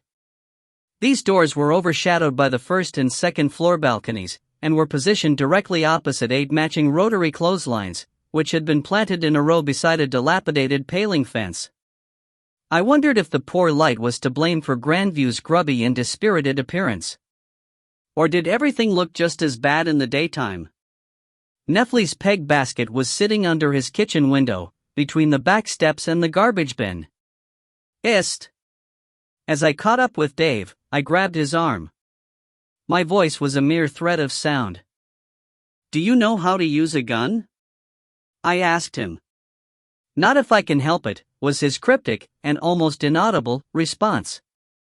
After scanning the other windows for signs of life, and finding none, he focused his attention on Neffley's, which was shut but not screened. Beyond it, a murky room full of cupboards was faintly visible, though even I couldn't identify many of the objects strewn around on top of them. The light was much too poor. Nevertheless, I could tell that no one was in the kitchen. We would be able to slip in unobserved, because the door to the living room was shut. Dave took a deep breath. We both removed our sunglasses. For a moment he held my gaze. We stared at each other mutely, poised on the edge of what was shaping up to be a possible disaster. I remember thinking, "Thank God Dave's here." And it crossed my mind that I should probably come out and say something while I still could, something along the lines of how important he was to all of us, and how grateful I was for everything he'd done, and how terrible it would be if he got hurt. But I couldn't. There really wasn't enough time. Anyway, I was kind of hoping he might say something to me first. He didn't, though. Instead, he slowly and carefully inserted his key into the Yale lock on the back door. We were very fortunate. The door didn't squeak as it swung open. I decided that Nefli must have been oiling its hinges. He'd certainly been mopping his kitchen floor, since the soles of our shoes didn't peel noisily off ancient, sticky spillages. There were empty pizza boxes and dirty glasses beside the sink, but I had a feeling that the McKinnons were to blame for those. To judge from his up-to-date calendar and gleaming splashbacks, Nefli wasn't the kind of person who would go to bed without washing his dishes. The chatter from the television was much louder than it had been outside, masking the soft click of the back door closing. We passed a knife block on our way to the living room. When I reached for a knife, however, Dave shook his head. No, he mouthed. I was puzzled, at first. My heart was pounding like a jackhammer, and I couldn't see why Dave should want to deprive me of even the most basic weapon. It wasn't until he'd tapped his canine tooth and struck a Mr. Universe pose that I finally understood. Vampires were supposed to be strong. A knife would send the opposite signal. It would suggest that we needed weapons. And it wouldn't provide much protection against a gun, in any case. I could see Dave's point. It made a lot of sense. All the same, as he turned the doorknob, I would have given anything for a concealed weapon. Even a perfume bottle full of Windex would have been better than nothing. 22. Well, you see, and take your punk ass out of here, or I'll blow your goddamn head off. Someone on TV unleashed a machine gun just as Dave pushed open the door to the living room. If any hinges squealed or floorboards creaked, the noise was drowned by an explosive rat-tat-tat-tat, which didn't seem to disturb Barry McKinnon in the slightest. Barely visible over the top of the couch's headrest, his balding scalp remained motionless despite the sudden barrage of automatic gunfire. Step by cautious step, Dave approached the couch. I hung back, my nervous gaze flicking between his receding figure and the bedroom door. Even in my state of acute anxiety, I was astonished at the number of vampire books and vampire posters that Nefli Irving had managed to accumulate. No Bloodstone Chronicles, though. As I said before, I'm not exactly Stephanie Meyer. His crucifix collection was pretty awe-inspiring, too. But I didn't like the sharpened stakes that were stacked up against one wall. They were just plain creepy. I remember holding my breath. I remember thinking, if I throw up now, we're dead meat. Then all at once there was a flurry of movement. Freeze! Barry yelled, whirling around. Suddenly Dave was looking down the barrel of a gun. At that same instant, however, Barry recognized us. I could see it on his face. His features sagged, his eyes bulged, his jaw dropped. Disbelief paralyzed him, just long enough for Dave to gain control. With a magnificent display of self-possession, Dave took another step forward. He probably would have presented a fairly chilling spectacle even if he hadn't been wearing the black cape. His bleached complexion, shaggy head and mournful, dark-ringed eyes were straight out of a manga comic book. Nevertheless, I was staggered by his courage. And for the first time ever, it occurred to me that Zadia Bloodstone wasn't such a fantastical creation after all. Because let's face it, I was standing in the presence of a genuine, top-grade, real-life hero. This became even more obvious when Dave opened his mouth. "It's no use trying to kill me, Mr. McKinnon," he flatly declared. "Because I'm already dead." He'd hardly finished speaking before the front door rattled. As Horace began to make his entrance, Barry was momentarily distracted. His eyes flickered, his head turned, and in that split second Dave lunged, swatting the firearm out of Barry's hand. Luckily, no bullets were discharged. There was merely a loud thud when the gun hit the floor. I immediately pounced on what I regarded, with good reason, as our only chance of success, though my hands were shaking so badly that I almost dropped the weapon again after picking it up. Then, while Dave wrestled with Barry, and Horace burst into the room, I aimed the gun at Barry's right ear. At which point Dermot appeared in the bedroom doorway. "Drop it!"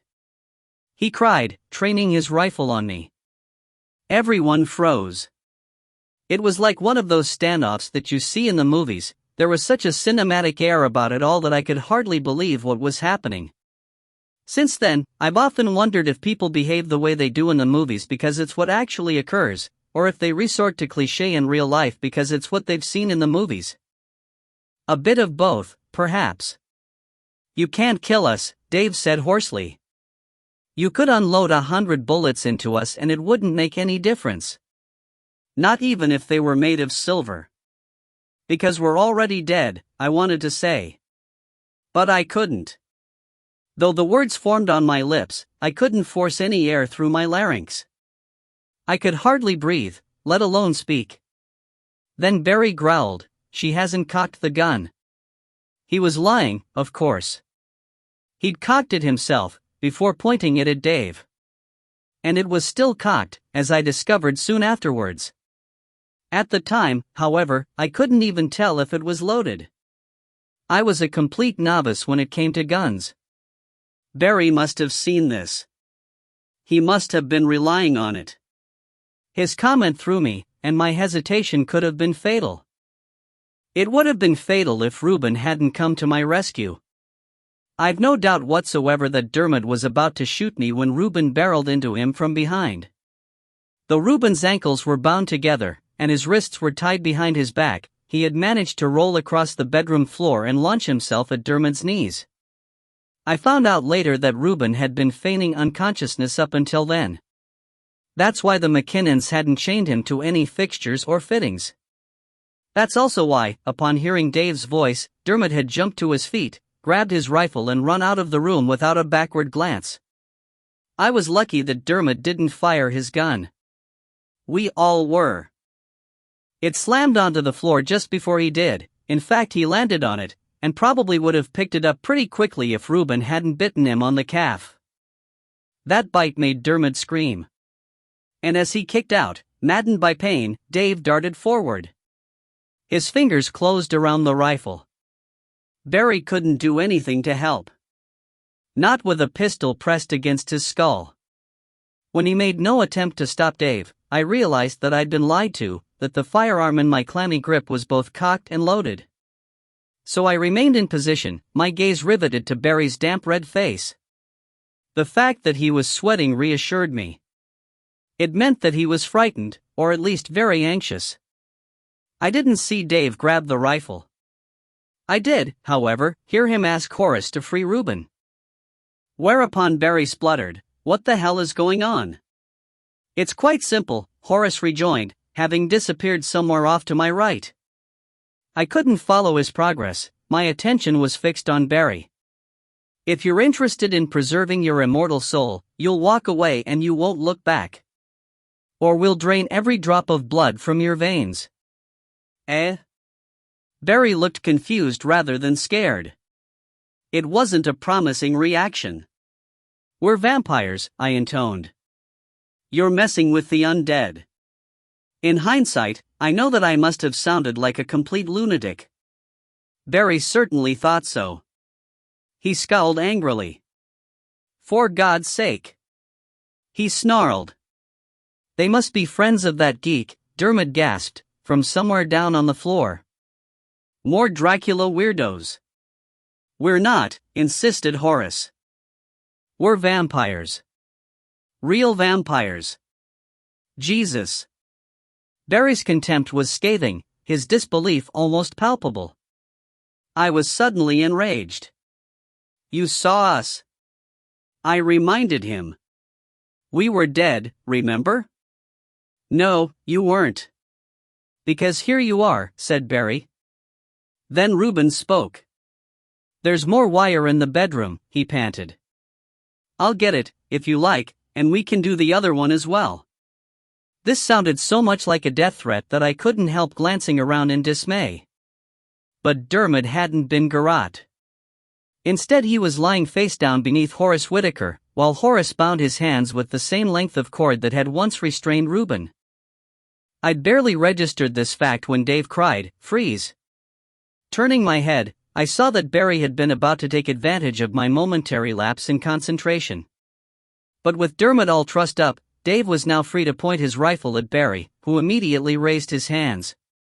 "Don't move," Dave warned. "If you do, I'll shoot." "Listen."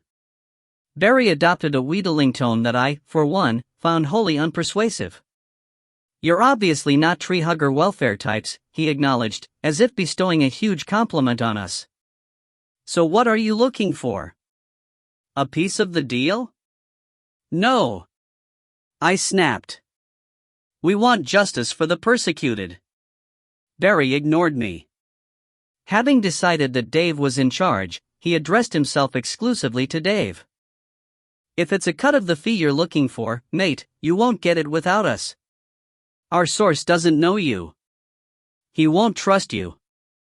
He won't pay up unless we're around.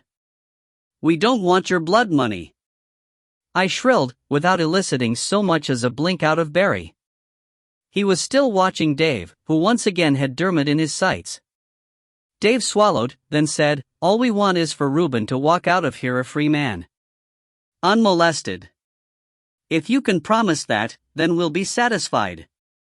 "What do you mean?" Barry's dawning outrage seemed quite genuine. His color deepened from red to puce. His eyes narrowed. His voice sharpened. "Are you out of your mind? He's not a bloody man, he's a werewolf. He's a danger to society, . You're the danger to society, you murdering bastard," Reuben shouted from the bedroom. Barry, however, pretended not to hear. "Do you know how many people that creature's killed?" he spluttered. "If you let him walk free now, you'll have a lifetime of murders on your conscience. He's a bloody animal. Can't you see that? You can't trust him. You can't trust any of them." Suddenly he caught his breath. Reuben had appeared in the bedroom doorway, carrying a loaded syringe. "Keep him away from me," Barry yelped. Don't you let him near me." "Oh, shit," Dermot quavered, and I could understand why. In all my life, I've never seen anyone look as dangerous as Reuben did just then. He was wearing an absolutely fiendish expression, his eyes were like chips of cold green glass, and his clothes were spattered with dried blood. He was breathing heavily. For the first time, I spotted the wolf's face lurking behind the human one. "Now, hang on," Dave began, torn between his desire to stop Reuben and his need to keep Dermot under surveillance. I had a similar problem. Mesmerized by the slow menace of Reuben's advance, I allowed my gaze to leave Barry's profile. Crunch! Next thing I knew, I was on the ground. Barry had pushed me. He was reaching for the gun that I just dropped. But he didn't have a hope, because Reuben leaped on him, growling, and the impact of it shook the whole room. "Stop!" Dave yelled. I retrieved the pistol, rolling out of Reuben's way as he jabbed his needle into Barry's left buttock. Barry roared. He bucked against the weight on his back, successfully dislodging Reuben. And when Horace rushed to join the fracas, Dermot saw his chance. I don't believe that Dermot was trying to escape. It's more likely that he wanted to kick the gun out of my hand. Though his own hands were bound, no one had yet tied his feet. He was therefore struggling to rise when Dave, whose attention had been diverted to Reuben's struggle with Barry, suddenly realized what was about to happen. "Don't even think about it," Dave remonstrated, aiming his weapon at Dermot's heart. That was when somebody thumped on the floor of the flat above us. We all fell silent. Everyone froze, as 6 pairs of eyes swiveled towards the ceiling. There was a long pause. Finally Horace broke the spell. "Oh, shit," he said. "We're disturbing the neighbors." I lowered my gaze just in time to see Dermot spring into action. Taking advantage of the momentarily lull, he jumped up and charged like a bull, trying to headbutt Dave in the stomach. It was a clever move. Once he ducked past the end of Dave's gun barrel, Dermot was simply too close to shoot at. Had Dave been a fraction slower, Dermot would probably have knocked him off his feet and smashed a few of Dave's ribs into the bargain. But Dave was very fortunate. Acting out of pure instinct, he swung the rifle but at his assailant's skull. The result was a glancing blow that dropped Dermot in his tracks. Poor Dave looked almost as stunned as his victim. I had to," he stammered, appealing to the rest of us. "I had to do something." By this time Horace was sitting on Barry's head, so I doubt very much that Dermot's sufferings were visible to his father. It was the injured man's groans that wrung from Barry a muffled and rather groggy collection of curses. "Shut up," said Reuben. Then he kicked the base of Barry's spine, stepped over his spread-eagled body, and crossed to where Dermot lay, curled up in a fetal position on the carpet. Dermot's hands were still tied behind his back. His eyes were screwed shut, and he was grunting and gasping, "Ah! You bastard!" So he wasn't aware of Reuben's approach. But I certainly was. And when I saw the half-filled syringe in Reuben's hand, I was moved to speak up. "Wait!" I protested. "What is that?" "Same stuff they used on me," he rejoined, before plunging the needle into Dermot's thigh. Dermot screeched. I flinched. Dave snapped out of his trance and said, "What are you doing?" He was reaching for Reuben's arm when Nefli's first-floor neighbor started to thump on the ceiling again. "They'll be knocking on the door in a minute," Horace observed sourly. "No, they won't." Reuben spoke with complete confidence, raising his voice above Dermot's whimper. "They won't have to. These two will be out cold in a second, and then everything will calm down." "You mean you've drugged them?" I demanded. Reuben turned his head to grin at me. It was a vulpine sort of grin. "Why not?" he said. "Do you have a better idea?" I didn't, unfortunately. Neither did Dave, who was starting to show distinct signs of wear. His chalky, sunken-eyed, hapless appearance suggested that he had fallen victim to a touch of nausea. He looked much sicker than Dermot, despite the fact that a large bruise had begun to blossom on Dermot's brow. I suppose we were lucky that the wound wasn't bleeding. At least we didn't have fresh human blood to contend with, on top of everything else. "Hey!" Horace exclaimed, sounding surprised. He was peering down between his legs at Barry's motionless figure. "He's asleep. This one's asleep." "I told you it wouldn't take long," said Reuben, who remained crouched over Dermot, intently watching every twitch of the injured man's face. "Now we can do what we like with them." "What do you mean?" I couldn't help being alarmed by his tone. Dave also seemed apprehensive. "Can't we just leave them here?" he murmured. Horace gave a snort. "They'll be found," he scoffed, "and then they'll come after us." "We don't want that." "We can drop them down a well," Reuben submitted, in a measured and thoughtful manner that was far more frightening, in my opinion, than the most uncontrolled rant. He was still staring at Dermot. "Or we can shoot M with that rifle. Or maybe we can starve M to death, slowly, over a couple of weeks." Dave and I exchanged a despairing look. All at once I felt exhausted. My second wind had well and truly worn off. In fact, of the three vampires in that room, only Horace impressed me as having even a trace of energy left in reserve. "I don't care what we do with them," Horace remarked, "as long as we do it somewhere else. We have to get them out of here now, before the neighbors start complaining in person." "You're right." Reuben nodded at Horace, then glanced up at Dave. "He's right. Did ya bring a car?" Dave was so worn out that he had to think for a moment. It was Horace who replied. "Of course we brought a car," he said crisply. "But we're not all going to fit into it. Not unless we stick someone in the boot." "I know just the man," growled Reuben. By this time, however, the wheels were starting to turn in my brain. I had identified an obvious flaw in Horace's proposal. Whoa, I said. Wait. We can't just haul a couple of unconscious bodies out of here. Not if the people upstairs are watching. They'll call the police for certain. No one tried to argue with me. It's impossible to argue with truth, after all. Abruptly, Dave crossed to the couch and collapsed onto it. He was starting to shake, poor thing, as the full impact of his recent heroics suddenly hit him. Reuben frowned. Horace chewed on his bottom lip. They can be drunk, Dave muttered at last. He was sitting with his head in his hands. What? Said Reuben. We can drag them out as if they're drunk. Dave uncovered his face. He described how he and Reuben could lift Barry up between them, pretending that he was legless but not actually out cold. What we have to do is stagger and make jokes, was Dave's suggestion. As if we've got nothing to hide. Trying to sneak out would be the worst thing, it would look suspicious. He sighed as he once again heaved himself to his feet, moving slowly and awkwardly, like an old man.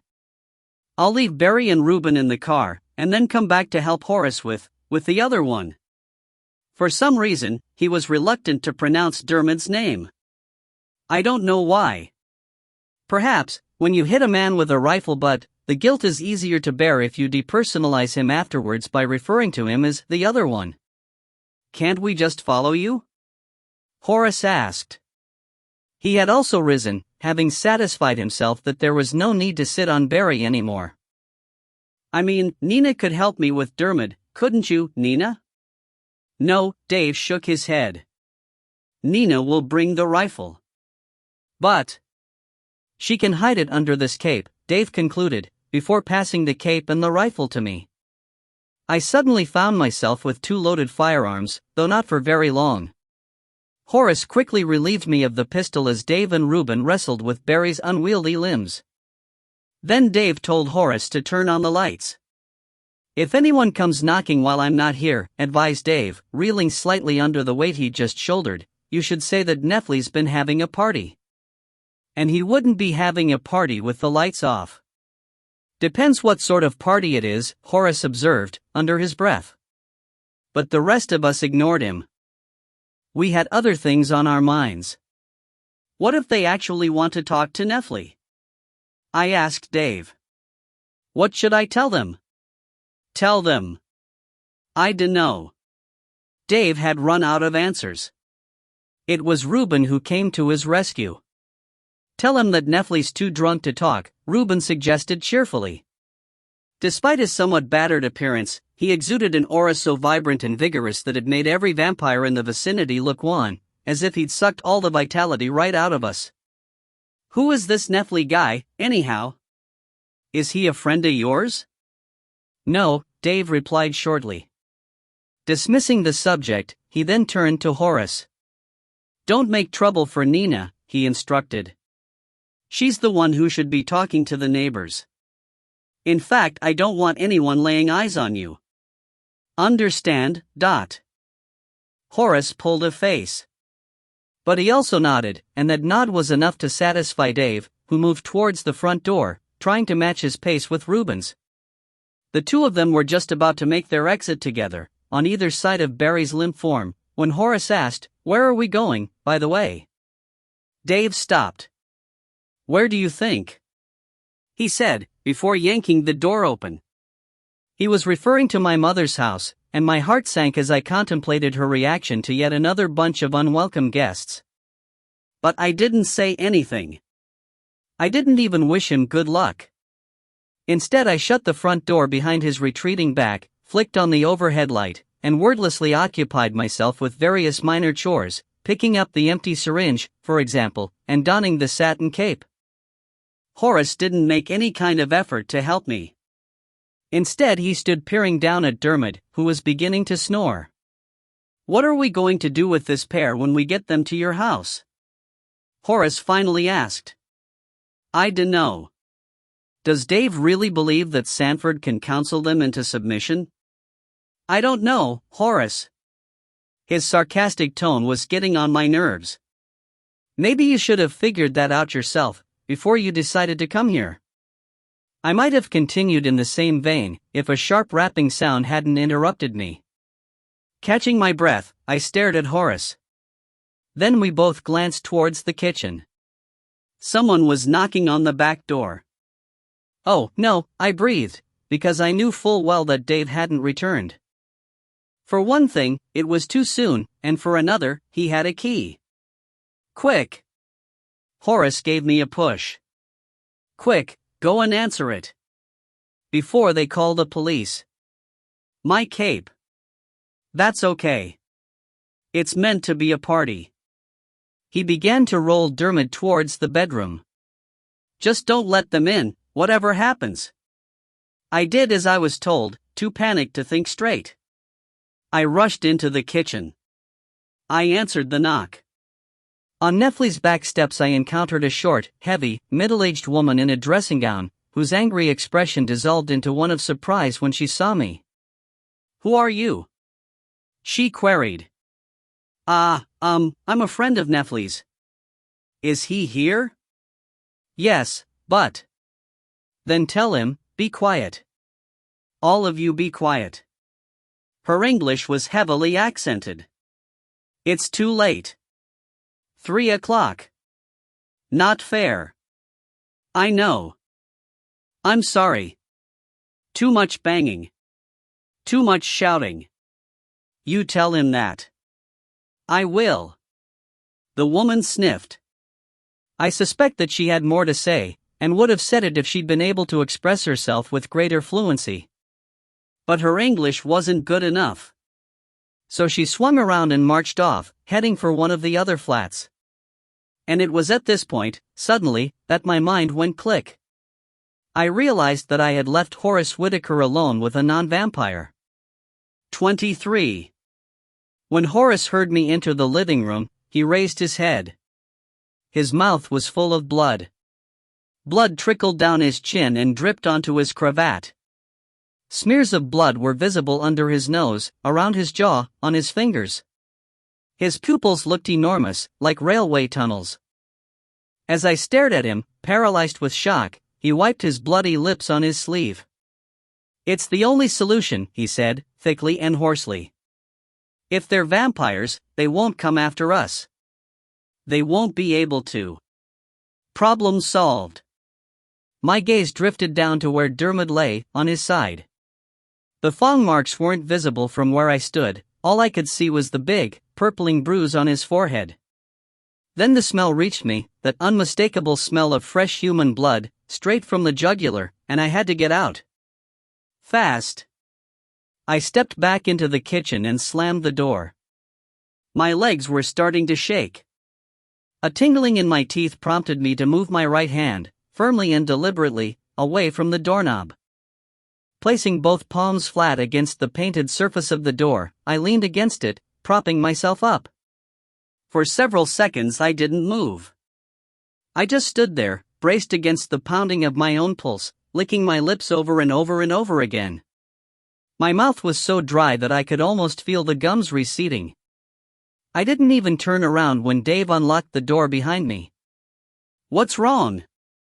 He whispered, moments after I'd heard the scraping of footsteps and the snick-snick of a latch. My sense of relief was indescribable. For one thing, it was Dave who'd entered, and not some vampire-hating friend of Nefli Irving's. For another thing, I knew that I was no longer at risk of any vampirish behavior. With Dave around, there wasn't a chance that I would succumb. He had stopped me before, and could easily do it again. Oh my God.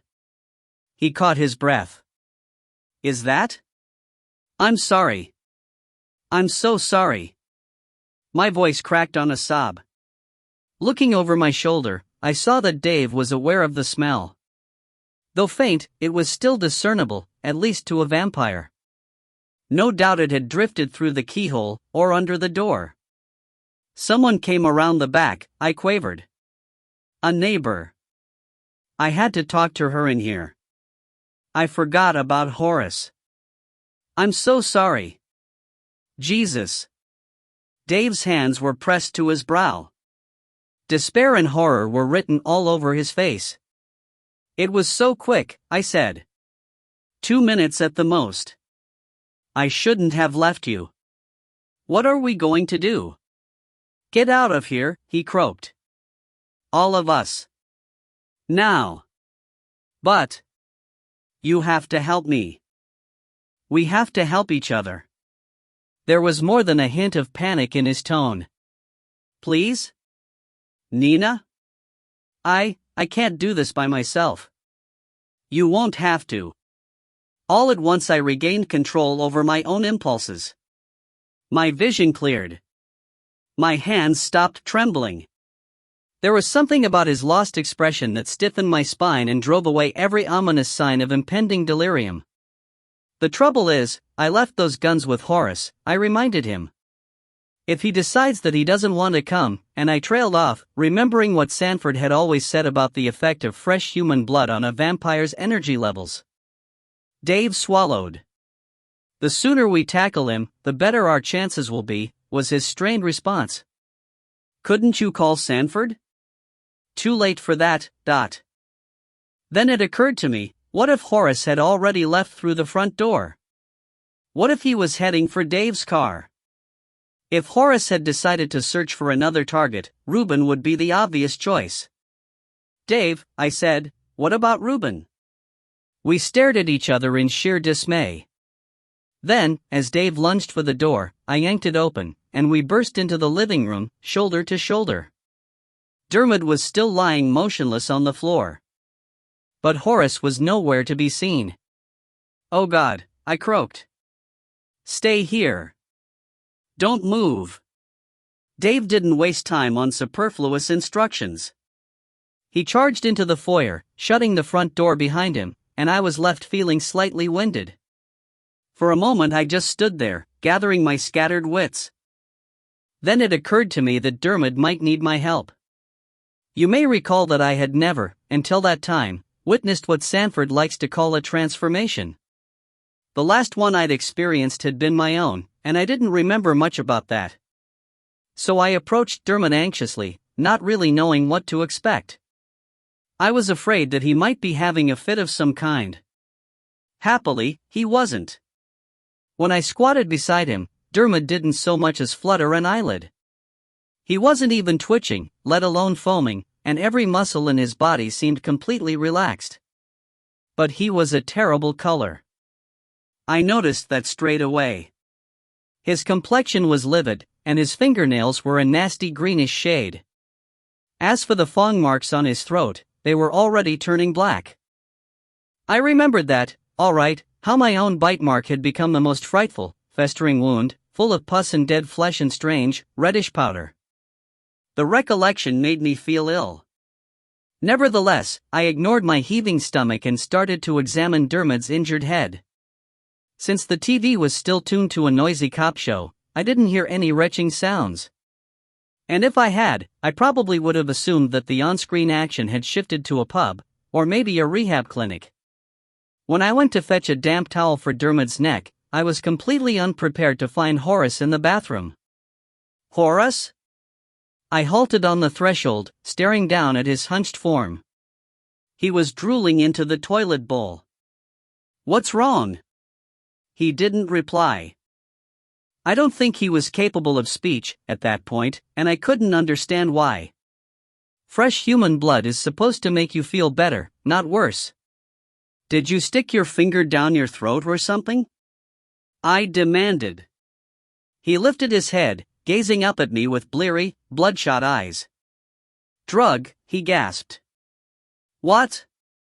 He's drugged. Oh. The penny dropped. Of course.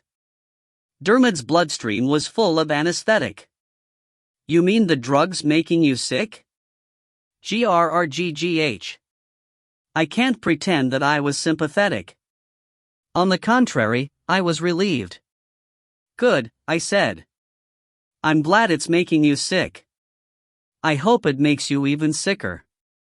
Almost hysterical with fear, shock, and righteous indignation, I really let him have it. I hope you rupture something, Horace. I hope you're in bed for a week. Don't you realize what you've done? You've infected someone. It was your idea, he responded hoarsely. What? Zadia Bloodstone always fangs the bad guys, he pointed out, then gagged, and turned his face away. He was still vomiting when I heard the back door open again. This time, however, I wasn't taken by surprise.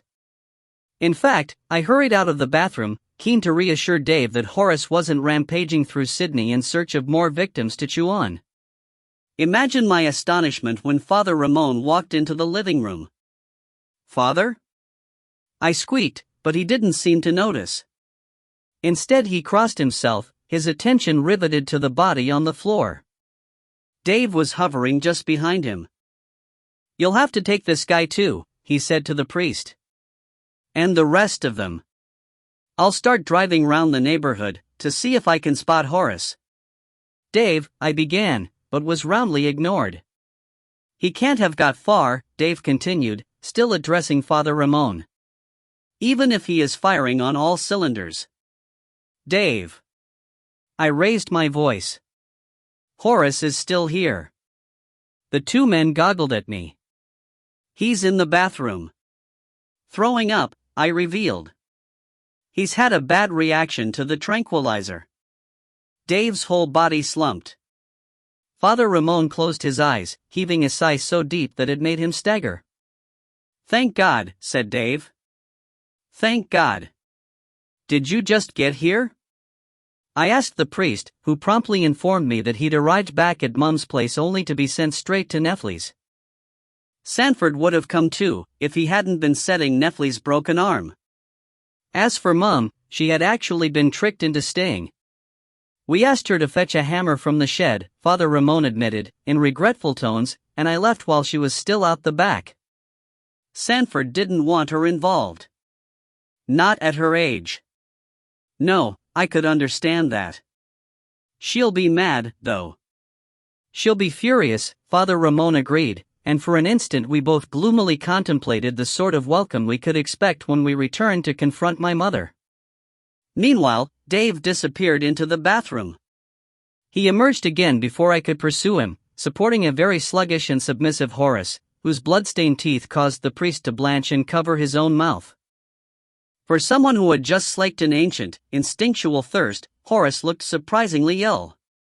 His gait was unsteady, his face was swollen, and his expression was dazed. It was clear that he would need help, and that I was the one who would have to help him, since Dave and Father Ramon would be fully occupied with Dermot. Dave told me to leave the rifle. He announced that Reuben, Barry and Father Ramon should stay well clear of Horace, who would be traveling in Dave's car. Then, having outlined his escape plan, Dave bent down to retrieve the handgun, which he tucked into his belt. This gun was surrendered to me only after we left the flat. As instructed, I guided Horace all the way to the blue hatchback, where I shoved him into its front passenger seat. I then positioned myself directly behind Horace, while Dermot was being strapped in next to me. It was Dave who did the strapping. Since Father Ramon had to be protected, he was sent straight back to his own car once Dermot had been safely deposited in Dave's smaller, more modest vehicle. I should tell you, by the way, that all this was done in complete silence. Neither Dermot nor Barry was able to talk, and the rest of us were trying very hard not to attract attention. Even Horace kept his mouth shut, presumably because he was scared of what might happen if he opened it. He was still pretty sick, you see. Dave passed me the pistol just before we set off. He asked me to shoot Horace in the back of the head if Horace so much as reached for the door handle. I know it won't kill him, Dave added, but it should at least slow him down a bit. To this day, I don't know if he was being serious. It's hard to tell with Dave, sometimes. All I do know is that Horace was appalled. You can't do that. He slurred. That's... Nina, you ask Sanford, that's not allowed. Oh, shut up. I almost wanted to shoot him in the back of the head, after seeing what he was capable of.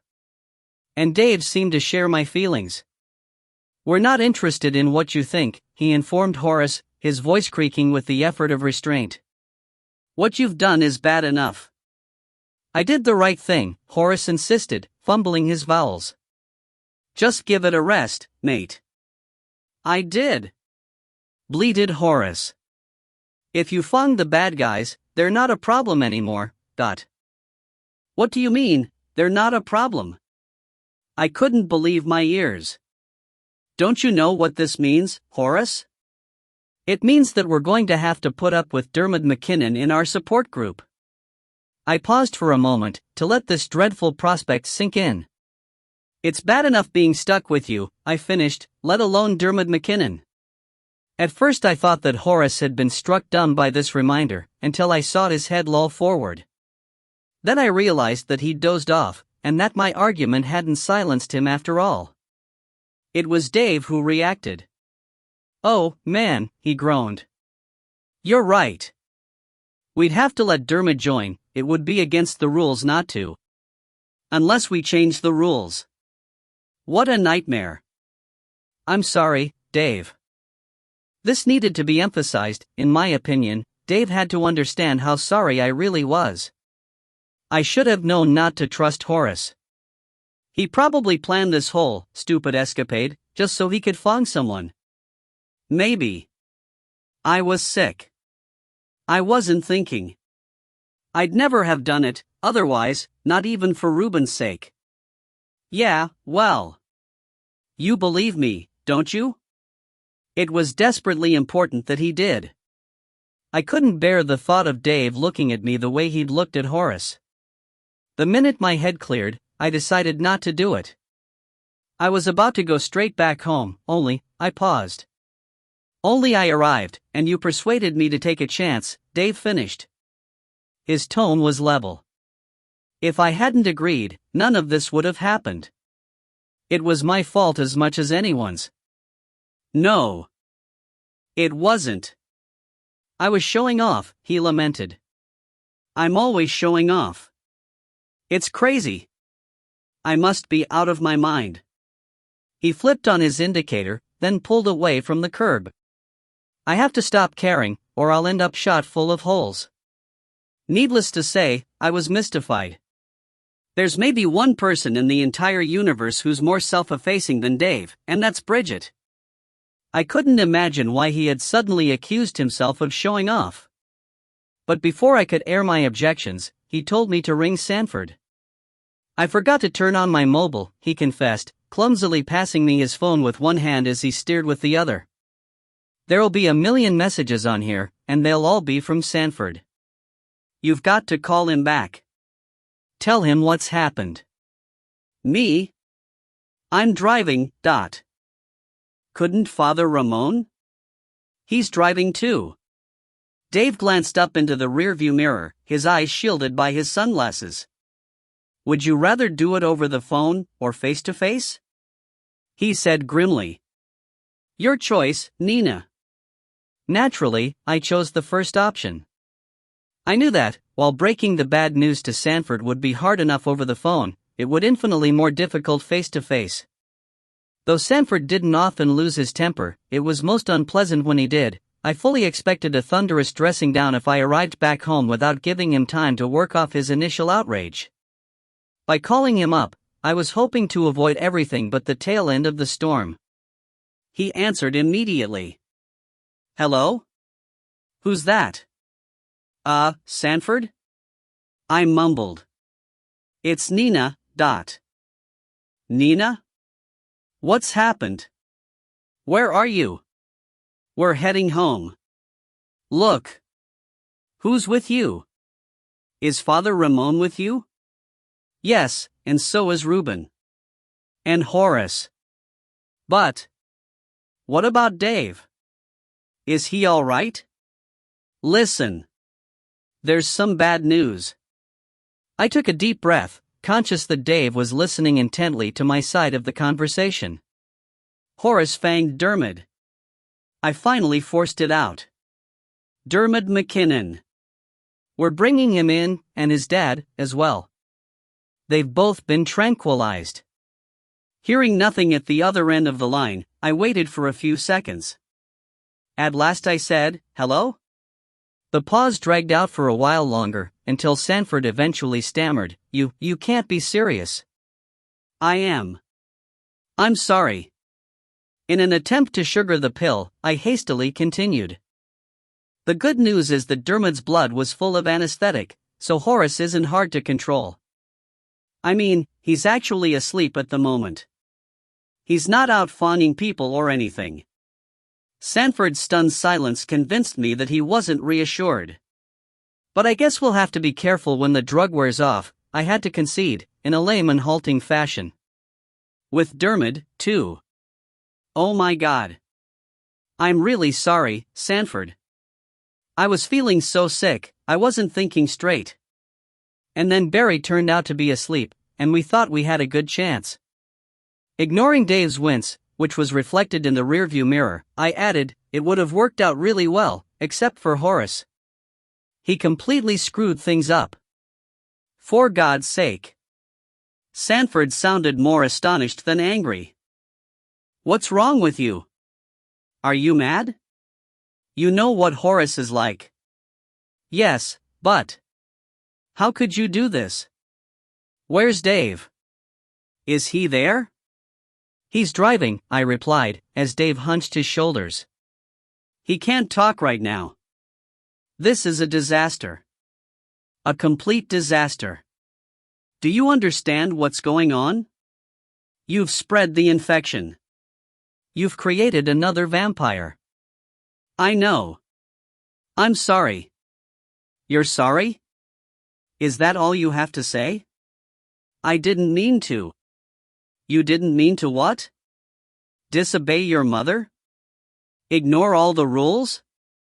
Put everyone at risk by pursuing some selfish fantasy of superhuman power in an ignorant dream world?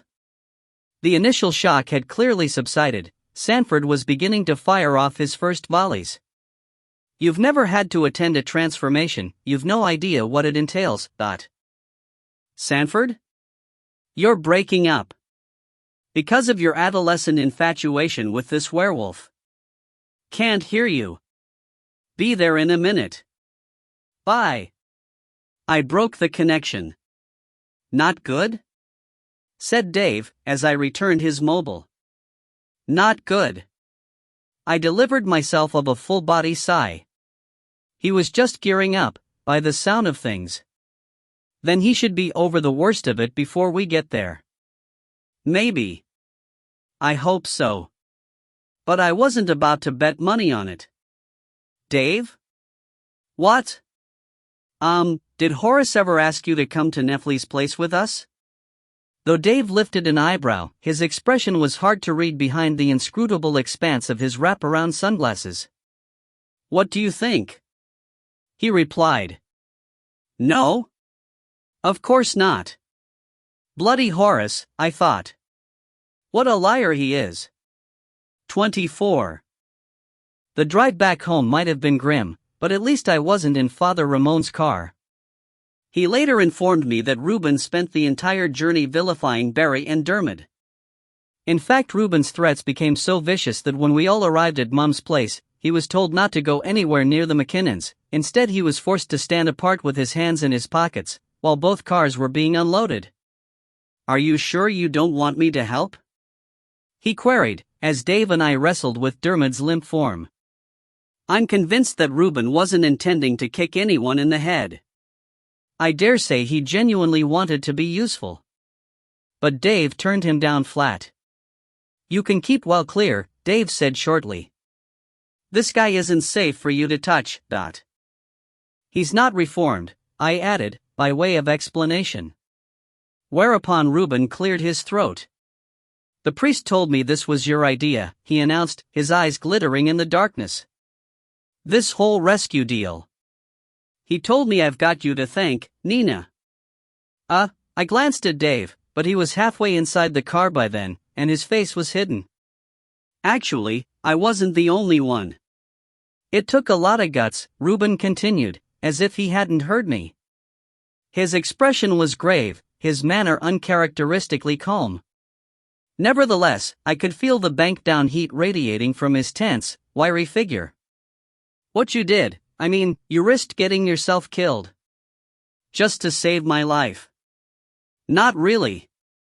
I was feeling very uncomfortable, by this stage. It's pretty hard to kill a vampire.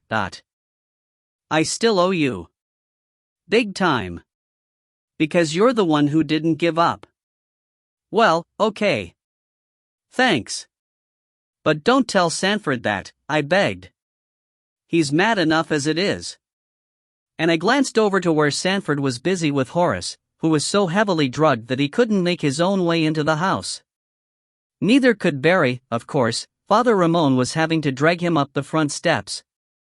At the top of those steps I could see my mother, framed in the vestibule doorway. Her arms were folded. Who is this Sanford guy, anyhow? Reuben wanted to know. And why should he be mad at you? Oh, he's just a vampire, I said vaguely, distracted by Mum's threatening demeanor. And he's always mad at me. Not while I'm around, Reuben declared. His tone had an edge to it. If anyone starts tearing strips off you, Nina, I'll do the same to them. You won't ever regret what you've done for me, swear to God. Mystified and bemused, I shook the hand that he thrust in my direction, conscious all the while of Dave's wordless disapproval. Not that Dave was impolite, exactly, just rather aloof. And he wasn't the only one. I soon realized that nobody else was warming to Reuben either, despite his many attractive qualities. And this became even more obvious when we all piled into the vestibule. It was a tight squeeze. Though George and Gladys were shut up in the basement, well away from any tempting cuts or nosebleeds, there still wasn't enough room for everyone. Yet despite the lack of space, Bridget and Sanford and Dave seemed to shrink away from Reuben, as if from something radioactive. I suppose it doesn't take much to alarm a vampire, you just have to look as if you could kick down a door, or throw a punch. Reuben certainly conveyed this impression. And the fact that he was a known werewolf made things 10 times worse. This is Reuben, everyone, Father Ramon announced, after a brief and awkward silence. Reuben, I don't think you've met Sanford, or Bridget, or Estelle. Estelle is Nina's mother. This is her house. Hi, said Reuben, gruffly. Bridget's response was a timid half-smile. Sanford grunted. As for Mum, she didn't seem interested in Reuben at all. Instead, she fixed me with a stony glare. You've got some explaining to do, my girl, she said. And I braced myself for a tongue-lashing of biblical proportions. It was Father Ramon who came to my rescue. Not now, the priest broke in. Let's sort things out first. Where are we going to put these 3, for a start? He surveyed the unconscious bodies cluttering up Mum's vestibule. We can't just leave them lying here. You're bloody right, we can't. Mum exclaimed. I've already got one upstairs, I don't want any more. There aren't enough beds in the house for all of them. And what's going to happen when they wake up? It was a good question. It certainly galvanized Sanford, who wrenched his gaze away from Reuben's teeth and began to fire off orders. Thanks to Sanford, we suddenly stopped dithering around. We started to organize ourselves. Firstly, Bridget agreed to take Gladys home, because we were no longer at risk of being attacked by Nephi Irving. It was felt that Gladys, especially, should be kept well away from Barry and Reuben, since we didn't want another unfortunate fawning incident. And when Father Ramon offered the 2 women a lift, he was told to go back to the presbytery as soon as he'd dropped them off. Have a good, long sleep, was Sanford's advice, and don't come back until you're feeling refreshed. I'll try, said the priest, running his hands through his hair, though it won't be easy. I have a parish meeting at 11, but I can always postpone that until next week, Oh, we'll have everything worked out by next week, Sanford assured him, then turned to Dave with another set of instructions. Dave was given the unenviable job of driving George and Horace over to Sanford's place, where Horace would be locked in the old bank vault for a while. Just to be on the safe side, as Sanford put it. Meanwhile, Sanford would remain at Mum's house. He wasn't yet in a position to take charge of Horace, because he had Nephi and Dermot to look after. Dermot, especially, would need round-the-clock care. Transformations are never pleasant, Sanford explained, but there are certain measures I can take to make things easier for everyone involved. These measures would include the application of poultices, the elevation of the feet, and absolutely no painkillers of any kind. Some form of counseling would also be advisable. Which means, in essence, that I'll be extremely busy, Sanford observed, and won't have any time for Horace in the immediate future. So you, Dave, will be responsible for making sure that he remains isolated and restrained, if necessary, until tomorrow night. Can you do that? Dave blinked. I guess. It's vitally important that he doesn't have access to any non-vampires. Even Father Ramon will be at risk. Horace is sick in the head, right now, you understand that, don't you? Dave nodded. He seemed resigned. But Mum wasn't about to knuckle under so easily. Can't they all go to your place? She asked Sanford. Why am I the one who ends up with a house full of hostages? Because somebody has to be here during the day, to nurse Dermot McKinnon, Sanford repeated, in long-suffering accents. As for Neffley, he can't be in the same house as Horace. Breaking off, Sanford suddenly glowered at me, and inquired, in waspish tones, what I was intending to do with Barry McKinnon. He'll be waking up soon, and I'd like to know what your plans are. It was a nasty moment. Needless to say, I had no idea what to do with Barry. I hadn't given the matter any thought. And as I glanced around, cringing beneath a barrage of accusing and expectant looks, I realized that no one else knew what to do with him either. Even Mom was giving me the hairy eyeball. I guess we'd better tie him to the spare bed, was the only recommendation that I could come up with. And then what? Asked Mom. He can't stay in the guest room forever. No. I realize that. Who's going to tell him that his son's a vampire? Father Ramon gently inquired, whereupon a kind of pall settled over everyone, except Reuben. I will, he piped up, with a fair degree of relish. But his offer was roundly ignored. When Sanford finally spoke, it was as if Reuben didn't exist. Once Barry finds out that his son is a vampire, he might become more amenable to persuasion, was Sanford's theory. He might reassess his priorities, and abandon some of his prejudices. Do you think so? Dave seemed doubtful. You don't think he'll just want to shoot Dermot, as well, Dot? Not necessarily. Not if we talk to them both. As Reuben opened his mouth, Sanford pressed on. In fact, that should be our tactical approach. We have to communicate with these people, and find a common point of reference. We have to persuade our enemies to become our friends. Don't you agree, Father? The priest hesitated. It was Dave who said, Barry McKinnon doesn't strike me as an open-minded kind of guy. He's a total bastard. I burst out, just as Reuben cleared his throat. No offense, he muttered, from one dim corner of the vestibule, but you're fooling yourselves if you think you can ask that piece of shit to do the right thing. I've tried. It doesn't work. Again, there was no immediate response, and I found myself feeling sorry for Reuben. He was being treated as an outsider, perhaps because his status was so unclear. Though he hadn't been accepted as one of us, he also couldn't be classified as a bad guy. Only Father Ramon seemed prepared to acknowledge his contribution. Yes. I take your point, the priest said at last. But I do believe Barry might listen to us if we approach him from a position of advantage. You have to remember that we don't know how he feels about his son. There might be quite a deep connection. In which case he'll want to shoot us for making his son a vampire, Dave glumly observed. And Reuben endorsed this view. The only thing a McKinnon understands is a loaded gun, he said. Then he jerked his thumb at the door. Like the one you left outside, he warned me. You should probably bring that in, you know.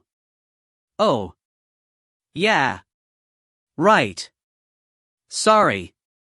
I'd forgotten about the pistol, which was still lying on the back seat of Dave's car. Sanford's eyes widened. You brought a firearm with you? he exclaimed.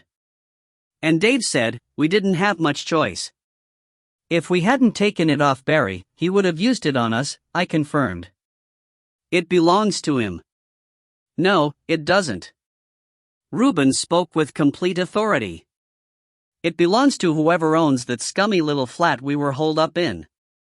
There was a general gasp. Even Mom winced. I'm pretty sure most of us realized that if the gun in question did indeed belong to Nefli, it had probably been fired at Casimir's head. You mean it's Nefli's gun? Asked Dave. Oh, man. We should get rid of it, Sanford decided. Get rid of it? Reuben was clearly appalled. Are you joking? You're gonna need that gun. Without that gun, you're defenseless. The McKinnons will eat you alive. It was an unfortunate choice of phrase, which reminded those of us who were still conscious, and not sprawled on the floor, or draped across the stairs, that we had a werewolf in our midst. Reuben must have realized this, because he flushed. Sanford frowned. Violence begets violence, he said stiffly, in his most pompous manner. It's the last resort of any rational human being. You should understand, Reuben, that as vampires we've spent most of our lives battling against the violent compulsions born of our diseased instincts. So we don't believe in using brute force where persuasion can be just as effective, but... Yes, but... We have a murderer in our custody upstairs, Sanford pointed out, and he's already demonstrated a noticeable shift in his outlook since he arrived here several hours ago. Thanks to the power of reasoned argument. Really? This was news to me. Are you talking about Nefli Irving? I am. You mean he doesn't hate vampires anymore? Asked Dave, his face a study in disbelief. He doesn't fear vampires anymore, Sanford corrected. He's received medical treatment from a vampire, he's been nursed by a vampire, and he's enjoying the gracious hospitality of a vampire's relative. He's beginning to realize that we're no threat either to him or to the human race. But... Are you sure? Knowing that Sanford can be something of an idealist, and that Bridget never has a bad thing to say about anyone, I looked at my mother. Mum has a pretty jaundiced view of humanity in general, you can trust her not to mince her words. Is he really changing his mind, or is he just pretending? Maybe you should ask him yourself, Dave muttered, to which Sanford's response was, that's not possible. He's asleep. It's 4 o'clock in the morning, don't forget. I'm not likely to forget that, Mum grumbled, before finally answering the question I'd put to her. If it's an act, it's a bloody good one, she had to concede. And I wouldn't have thought a pathetic little bloke like Nefli would be smart enough to put on convincing show. Especially when you consider how dopey painkillers can make you. But what did he say about Casimir? Father Ramon interjected, before Reuben suddenly hijacked the conversation. Okay, you know what? I'm glad you talked some sense into this guy, whoever he is. That's great, Reuben said, all clenched fists and restless feet.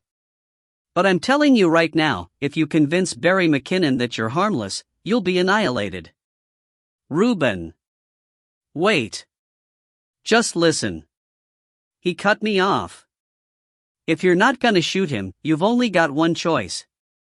You'll have to pay him to go away. Because he will listen to money. Peering around at the array of bad haircuts and op-shop clothes that surrounded him, Reuben seemed to lose heart. But I don't reckon you've got $100,000 to spare, eh? He inquired, without much hope. $100,000? Yelped Sanford. Mum nearly choked on her own indrawn breath, and Bridget said, oh, dear. That's what I'm worth to him, Reuben insisted. $100,000. That's what he was gonna sell me for, the dirty rotten yellow scumbag arsehole. When his fierce gaze alighted on Barry McKinnon's defenseless beer gut, I wasn't the only one who started forward. Even I could see that Barry's paunch constituted a very tempting target. Fortunately, Reuben was able to restrain himself. Dave didn't have to do more than grab his arm and murmur a warning. It was just as well, because a scuffle in that tiny space would have left more than one person injured. Do you really think that if we paid him enough, Barry McKinnon would simply walk off? Sanford had clearly been pondering the price on Reuben's head. Despite what happened to his son. Reuben shrugged. If you could beat Forrest Darwell's offer? Yeah, I reckon, he said, instigating a brief discussion about Forrest Darwell. Mom wanted to know who Forrest Darwell was. Father Ramon reminded her that someone called Darwell was flying into Sydney that very morning. He talked to Barry on the phone, remember? I heard them, the priest elaborated. Reuben began to explain that Forrest Darwell was a millionaire fight promoter when Sanford brusquely interrupted him. That's all very well, but we can't stand around here forever. Those drugs will be wearing off soon, Sanford barked. His gaze swept the overcrowded vestibule. Dave, you can go and get George out of the basement, he'll shift Horace with you. Tell Gladys she'll be going home with Father Ramon. Nina, I want you to fetch that gun from Dave's car. When you're done, you can help me to move Dermot. Father, you and Estelle can take Barry up to his room. Which room? Mom interrupted. By this time she was very, very annoyed. I could see it in her baleful eye, and hear it in her grating voice. The guest room, you mean? I think so. Sanford gave a brisk nod. And Dermot can stay in Nina's room. Neffley's in Nina's room, Mom pointed out, with dangerous calm. Oh. Yes. For the first time, Sanford sounded rattled. What about your room, then? My room? It wouldn't be for long, Sanford promised. If you need a rest, you can use the daybed in the living room. For Chris Sake. Mom was about to explode. The veins throbbed on her forehead as her face assumed a congested, purplish color. I hastily tried to intervene. Surely it wouldn't be safe for Mom to have Dermot around? I objected, and was immediately given a short lecture as to why Dermot's predatory instincts would only become really dangerous during the second night of his transformation. You might recall what happened to Dave, Sanford concluded, and how he resisted the urge to infect, that first morning. Am I right, Dave? Dave nodded. But I wasn't satisfied, I still felt that my mother needed a break. Dermot can have a sleeping bag in the basement, was my next suggestion. After all, he's a vampire now, Not yet, he isn't. Sanford refused to yield. And before he becomes a vampire, he's going to be quite ill. Which is why he needs a proper bed, close to the bathroom. Where you can keep an eye on him, Estelle.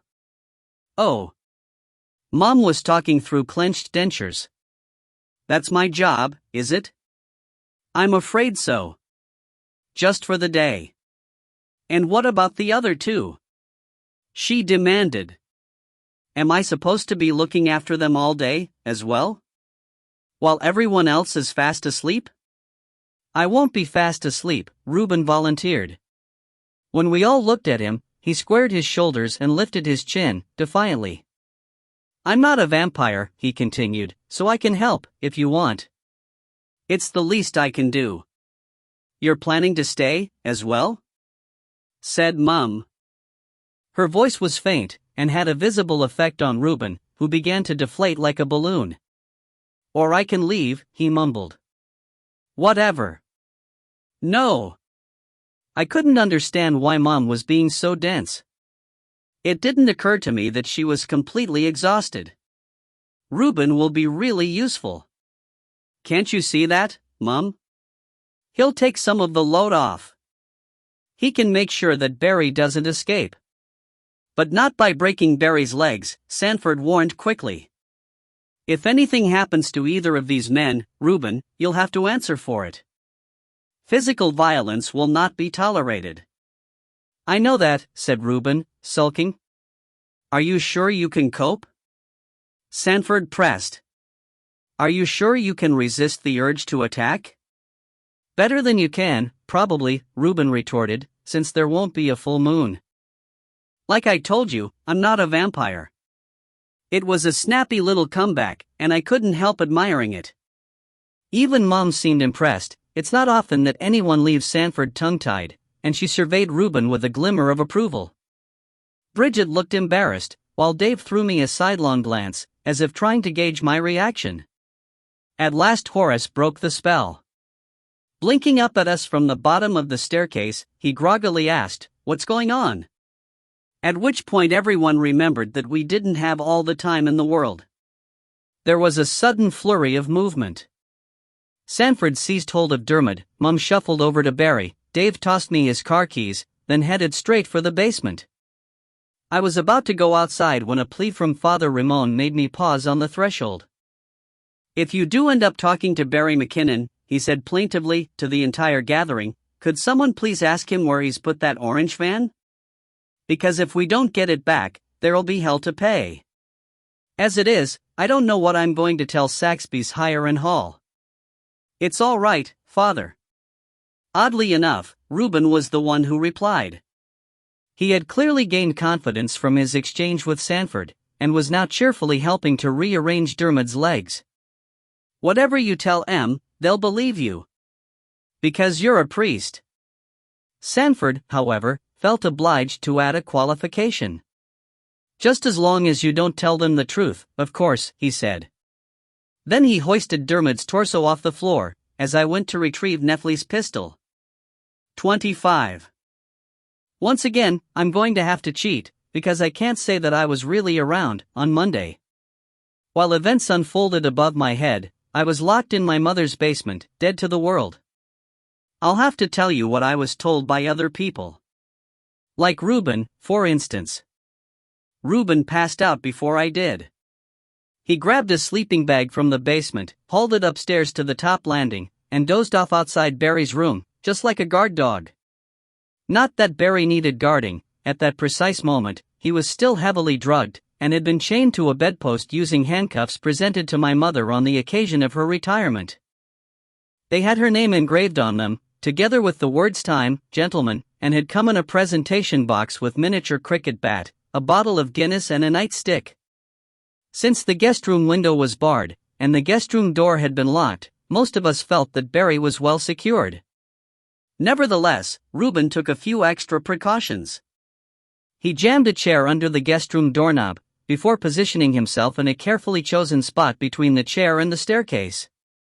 Then he fell asleep, well satisfied, with Nefli's pistol hidden inside his sleeping bag. I had given him this pistol myself, despite Sanford's protests, and Mum had backed me up. "It's safer with Reuben than it would be with any of us," she'd insisted. "At least Reuben's actually fired a gun before." Mum had gone on to say that it was her house, and that if Sanford wanted to turn it into a high-security prison, she had every right to a fully armed response team. I think she may have been a bit worried about Dermot, to tell you the truth. Unlike his father, Dermot wasn't tethered to anything. Nor was the door to his room locked. Sanford had maintained that such measures would be ill-advised, since Dermot would feel as sick as a dog upon awakening, and would require prompt and ready access to the toilet. Mum wasn't about to argue, not once she had seen the color of Dermot's face. She also had to concede that, with a broken arm and a sprained ankle, Nefli Irving wouldn't be much of a threat. That's why his door wasn't locked, either. Mum did, however, lock the basement, once Sanford and I were safely bedded down in there. And she made sure that every rake, spade, broomstick and mop handle was locked away in the outside laundry. She didn't want Nefli sharpening any stakes, you see. After doing all this, Mum went to sleep herself, and for a while there was peace in the house. But at 8:36 a.m., Reuben was awakened by the trilling of a mobile phone. It was Barry's phone, and it was tucked into Reuben's pocket, along with Barry's wallet, car keys, and sunglasses.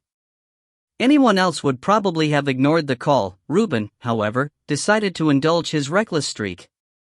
Adopting a deep, rough, flattened voice, he answered as Barry McKinnon. At which point he found himself talking to none other than Forrest Darwell, who had just touched down at Sydney Airport. Forrest wanted to organize an exchange with Barry. For $100,000, cash, Forrest was keen to take possession of Barry's werewolf. This would have to be done in a secure and isolated spot, where the transfer of a drugged teenager from one car to another wouldn't be noticed. Forrest would bring a briefcase full of money, Barry would bring the werewolf. Neither man would bring a gun, a companion, or any form of ID. Forrest didn't explain how he was intending to smuggle his purchase out of Australia. He did, however, admit that he was having a hard time accumulating enough cash to complete the proposed transaction. "I couldn't have got that kind of money through customs," he explained, "and any kind of transfer over 10 grand is tracked through the system like a goddamn rogue elephant." Nevertheless, he was hoping to have the required sum by the end of business that day, after negotiating with a third party. Would Barry be able to meet him afterwards and hand over the goods? Gruffly, Reuben said yes. He agreed to wait for Forrest's next call, which would confirm that the cash was available. Together, they would then decide on a suitable location for the rendezvous. Since Forrest himself knew nothing of Sydney, he wouldn't be able to pick a good spot. "But you can make that decision," he said, just as the real Barry McKinnon began to moan and curse behind the guest room door. Luckily, Reuben happens to be a very smart guy. When Forrest asked what the noise was, Reuben told him that the delivery was causing trouble, before promptly signing off. By the time Mom had staggered upstairs, about 15 minutes later, Reuben had devised a clever plan for dealing with Forrest Darwell. And Barry was roaring like a newly caged lion. "I told you," Reuben said, as he and Mom both winced at the muffled crash of a stainless steel bedpan hitting the floor, "we should have tied his hands behind his back." "And let him piss all over my good sheets?" Mom objected. "He has to be able to use the bedpan." Reuben shot her a pitying look. "He won't use the bedpan. You'll be lucky if he doesn't piss all over the walls. Like I said, he's an animal." Listening to the frantic rattle of steel against brass, Reuben frowned. "I just hope your bed's heavy enough, or you won't have much of a spare room left," he finished. As it happened, he was right. Barry demolished that guest room.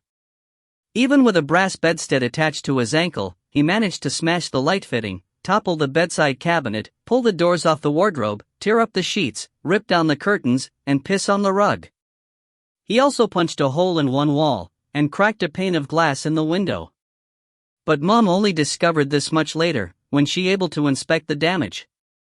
She couldn't risk entering Barry's room while he was still in residence, or he would have killed her. Instead, she had to stand by while he vented his fury with a series of cracks and thuds and wild, incoherent yells that seemed to shake the whole house.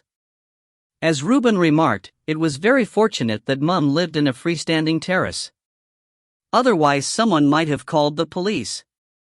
I suppose it hardly needs to be said that Nefli woke up once the shouting started. Only a vampire could have slept through that racket. He was confused, at first, and quite scared. When Mum heard a scuffling sound, she went into my room and found Nefli trying to arm himself with the lava lamp.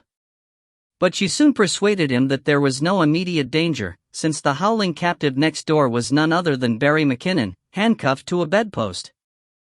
"We're waiting for him to tire himself out," she explained, "and then we'll see what he might do in exchange for a cup of coffee. It's not that we mean him any harm. It's just that he's a bit of a handful, as you know."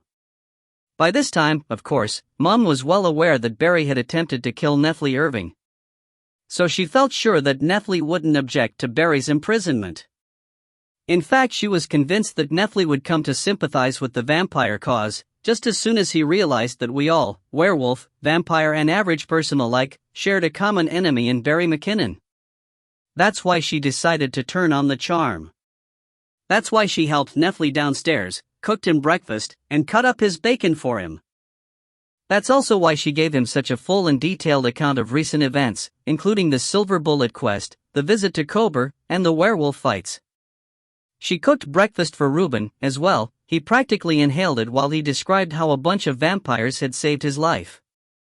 "They're just like normal people, only sicker," Reuben informed Nefli. "In fact, they're the ones who need protection, not us." He then appealed to my mother. "Not one of 'em has ever tried to bite you, Mrs. Harrison?" "Nope," said Mom. "The priest told me all about it," Reuben continued, shoveling scrambled egg into his mouth. They have these rules they have to follow, and medicines they have to take, and therapy they have to do. It's like they've got AIDS, or something. You just have to take a few precautions. What about the man upstairs? Asked Nefli, in his rather high-pitched voice. As if on cue, a huge thump sounded from the room above them. They glanced up at the ceiling, as Mum sighed. The other man, not Barry, Nefli amended, after a brief pause. At that stage he was wavering, but not fully convinced. You just said that he was bitten last night. So? You got a problem with that? Reuben's tone was scornful. Because I don't. Horace did it, my mother intervened, from the kitchen sink. He's a piece of work, I'm afraid, always has been. I never had any time for Horace. She turned to face the two men. 30 years ago, Casimir did what Horace just did, and got buried alive for a quarter of a century. If you ask me, the same thing's going to happen to Horace. She pulled a face. And about time too. You reckon? I think he deserves a bloody medal, Reuben replied. Dermot's a killer. You can't help wanting to bite him. I bit him myself. How do I know you're not just servants of the coven? Nefli interrupted, in a manner that was both anxious and fretful, yet strangely avid as well. According to Mom, who later described the whole conversation to me in microscopic detail, Nefli was quite obviously a bundle of nerves beneath all his extra padding. She classified him as the type who becomes a hysterical drunk. Having worked in a pub for so many years, she still analyses people like a barmaid.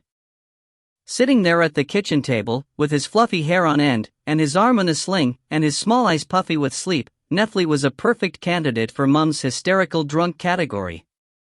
How do I know I can believe you? He went on, when his reference to covens drew a complete blank. How do I know you're not just familiars dedicated to luring new victims into the vampire's lair? Mum and Reuben exchanged glances.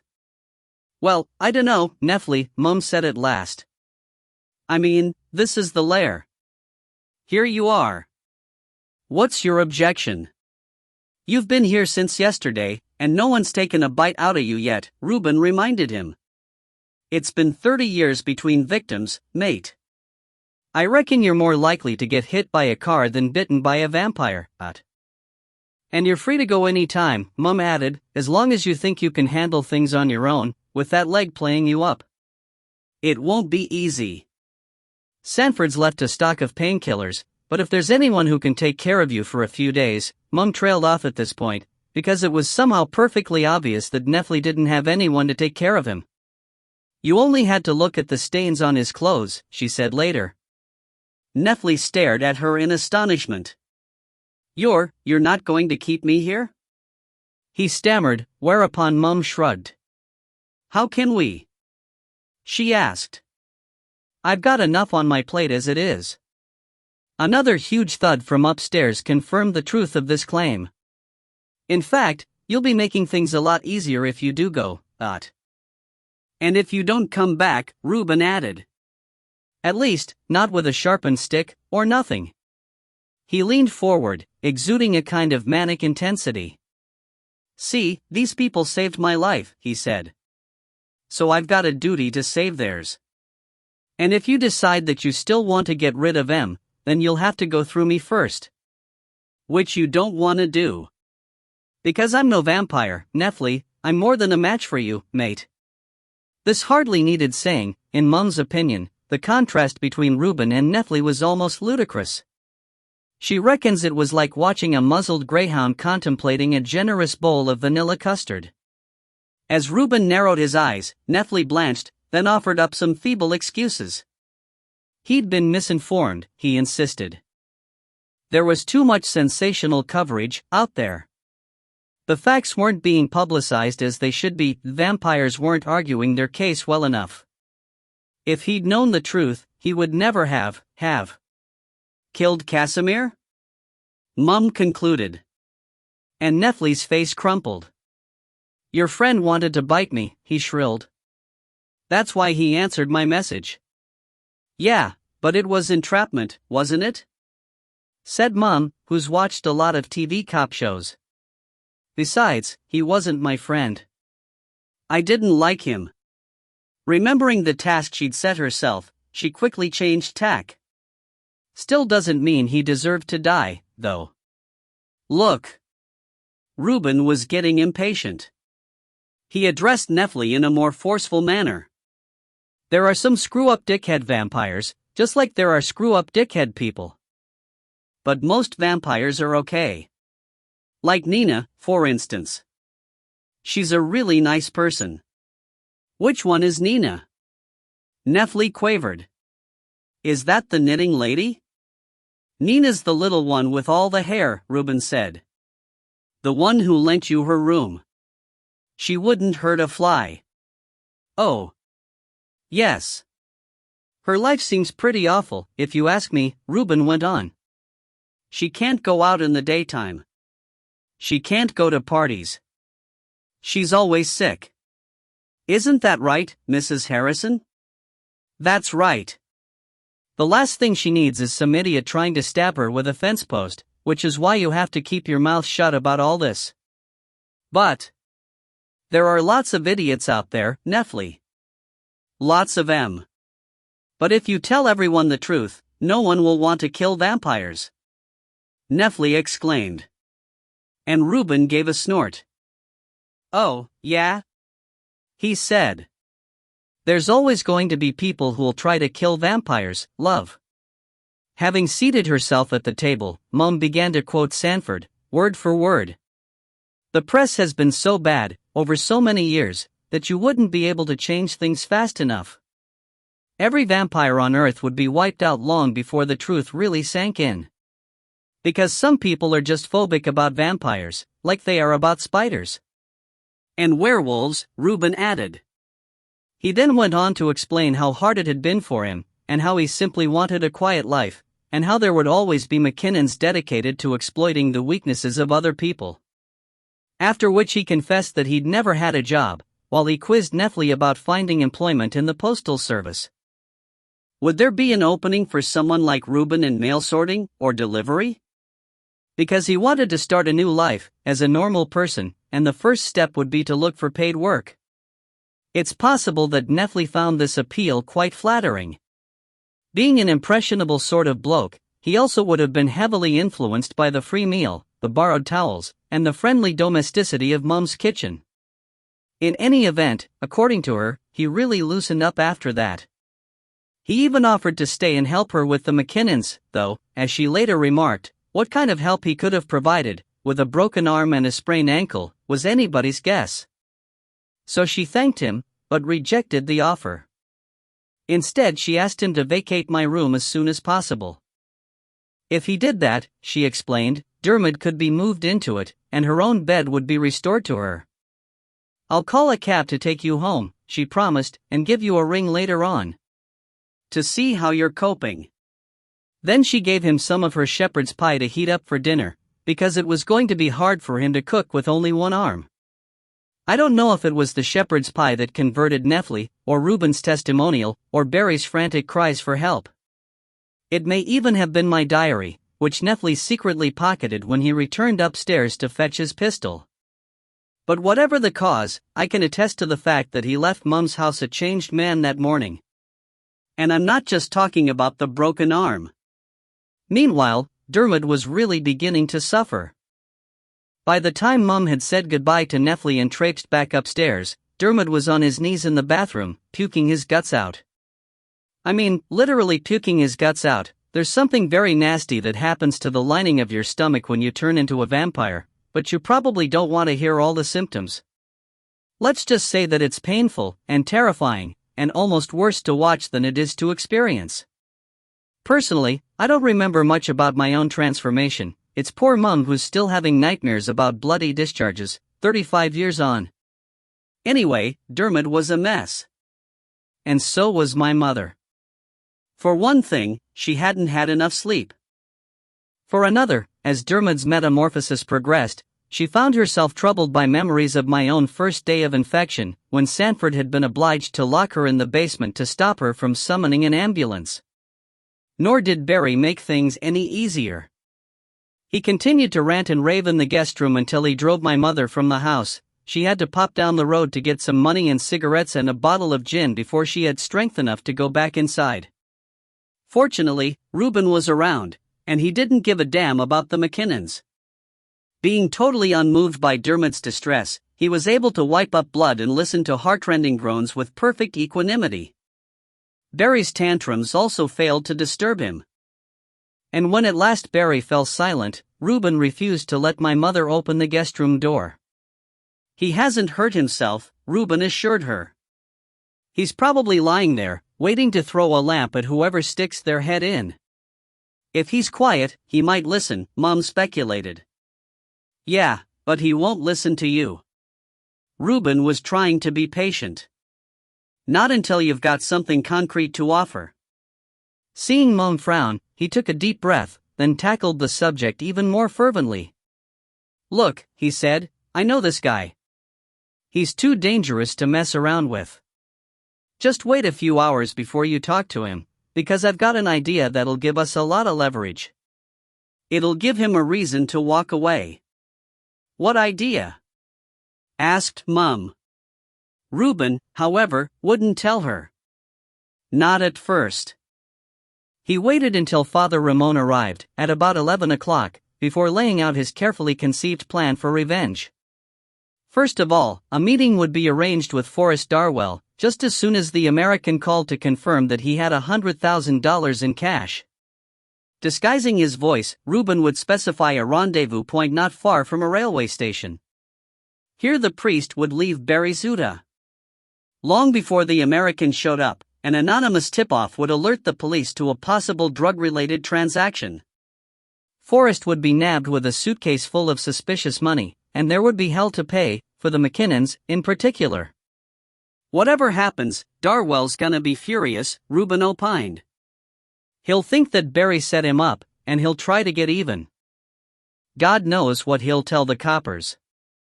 And Barry will be lucky if they get to him before Darwell does. But how's that going to help us?" Mom wanted to know. Reuben explained. He reminded her that Barry would be deprived of his $100,000 at the worst possible time, and would therefore take pretty much whatever we decided to hand over.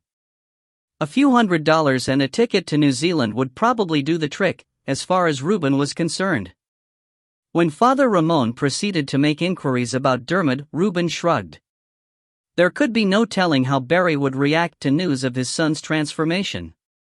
It was possible that he might lose control. It was equally possible that he might become more cooperative. But Reuben was willing to bet money that Barry McKinnon would put his own interests above those of his son, and skip town without a backward glance. "Which would suit you just fine, wouldn't it?" Reuben guessed. Mom said that she supposed so. Father Ramon asked how he was meant to get hold of the McKinnon's Uta. Reuben suggested that the priest take his own car to Nefli's flat, where the Uta was parked in a visitor's spot.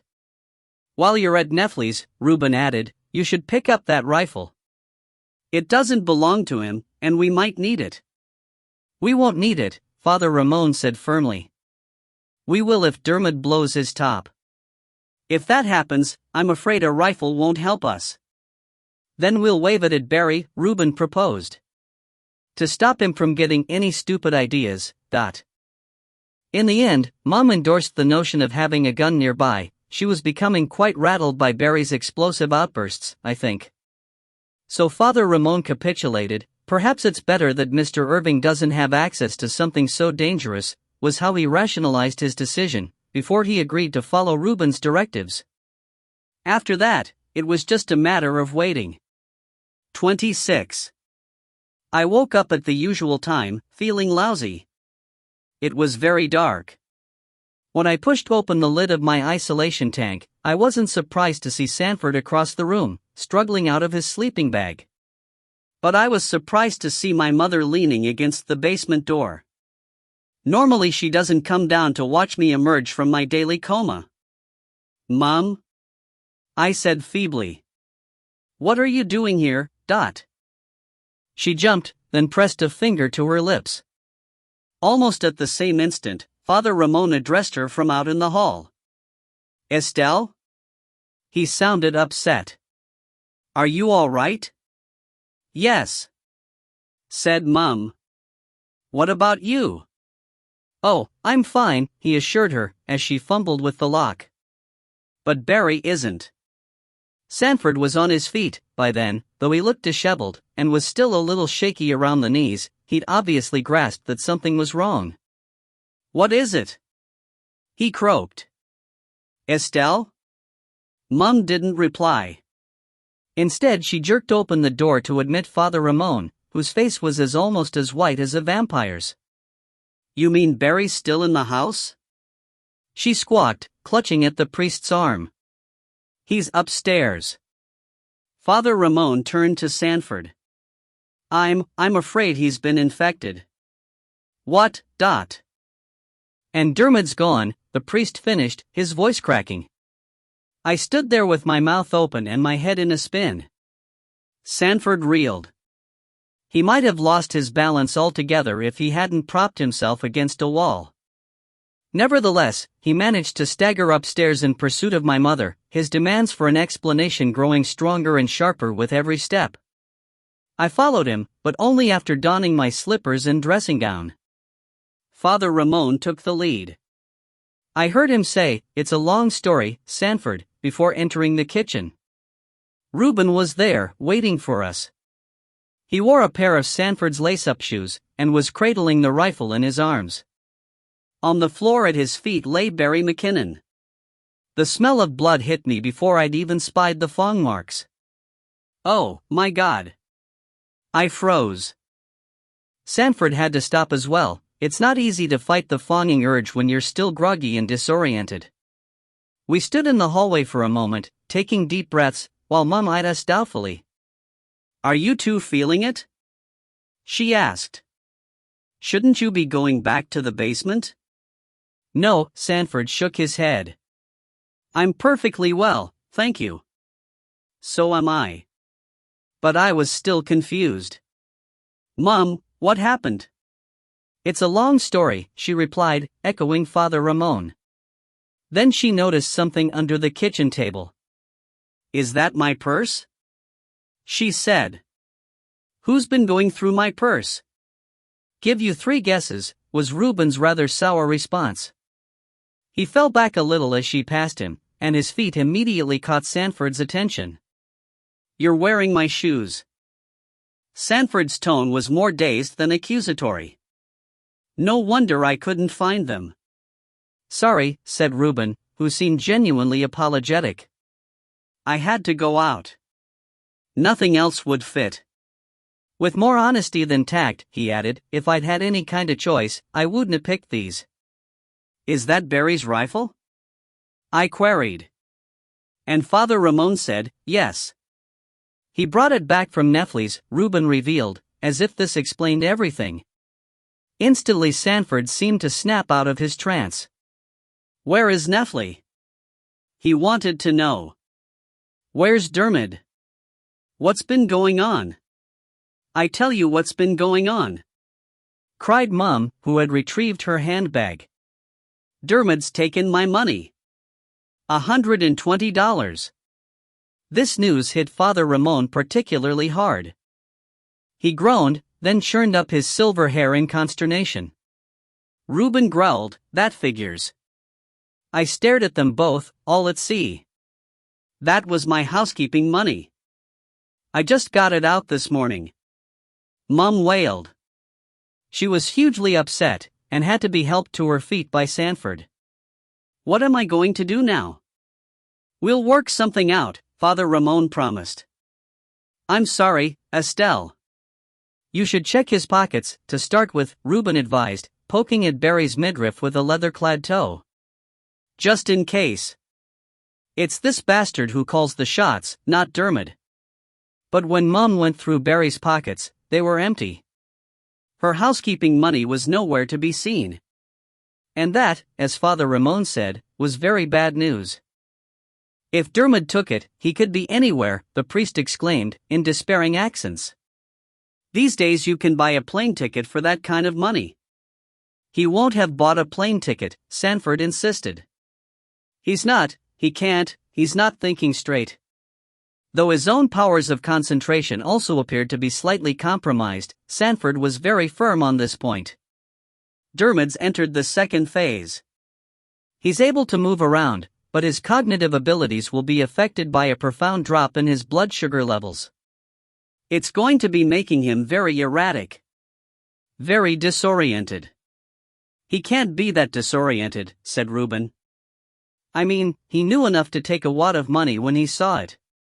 Possibly, Sanford rejoined, but not necessarily. He might have recognized the money as something desirable, without actually remembering how to use it. So in other words, he's out of his mind, said Mum. You could argue that. Sanford gestured at Barry. After all, he just fanged his own father. Isn't that the scenario, here? In which case, he must be seriously disturbed. So he might not be doing the logical thing, Mum continued. In fact, he might have gone back upstairs, for all we know. Sanford swallowed. He probably would have turned pale, if he hadn't been Snow White already. You mean you haven't checked? He stammered. It hardly needs saying that we immediately checked the first floor. At least, Sanford did. He wouldn't allow any of the non-vampires to risk an encounter with Dermot, and he wanted me to search a few of the likelier ground floor hiding places, such as the cupboard under the stairs, for instance. Sanford even shone a torch around our attic area, just to be on the safe side. Only when we were convinced that Dermot wasn't anywhere in the house did we finally transport Barry McKinnon up to my room. We couldn't return him to the guest room, because of the damage he'd done to it. Poor Mum received a very nasty shock when she saw what Barry had accomplished. He'd done a pretty thorough job of trashing just about everything within reach. Nevertheless, the trail of destruction that he'd left behind told us exactly how he'd managed to get out. First of all, he had applied so much pressure to one particular bedpost that a weld had snapped. He had therefore been able to slip a handcuff over the top of the post, having first unscrewed the knob. From the enormous dents in its solid oaken panels, we deduced that, once free, he had tried to kick down the bedroom door, without success.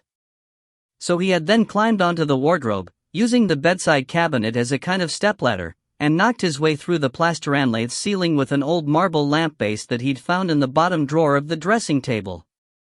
Damn it, Mum said gloomily, when this lamp was discovered.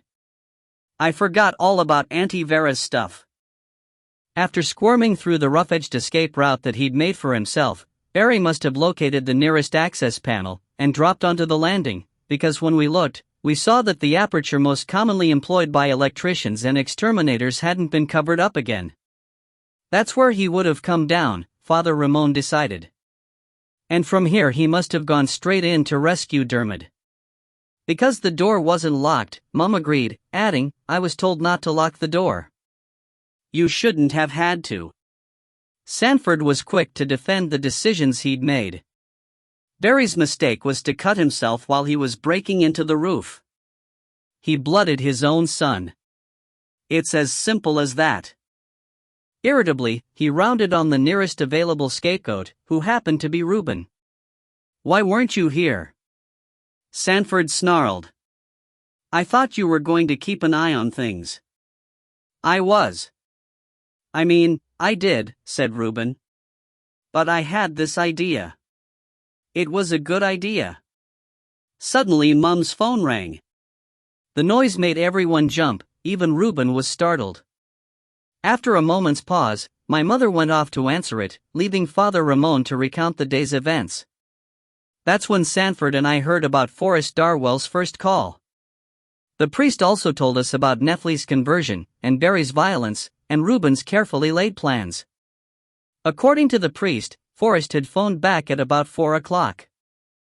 Afterwards, Father Ramon had driven Barry Zuda to a deserted inner-city laneway lined with skips and bins and garage doors. Father Ramon's pastoral duties had taken him there once, when he was searching for the runaway child of a widowed parishioner. On the train back to Parramatta, the priest had notified Reuben of the truck's exact whereabouts. At which point Reuben had left Mum's house to find a public phone box. I didn't want to ring the police from here, he explained, just in case they ended up tracing the call. He also hadn't wanted to use the nearest phone box, and had spent about 45 minutes wandering the streets of nearby suburbs. Meanwhile, Father Ramon had returned to Nefli's apartment, where Nefli himself was already halfway through my diary. Any normal person, of course, would have tried to conceal this diary before answering a knock on his door. Any normal person would have been ashamed of getting caught with his nose stuck in someone else's private papers.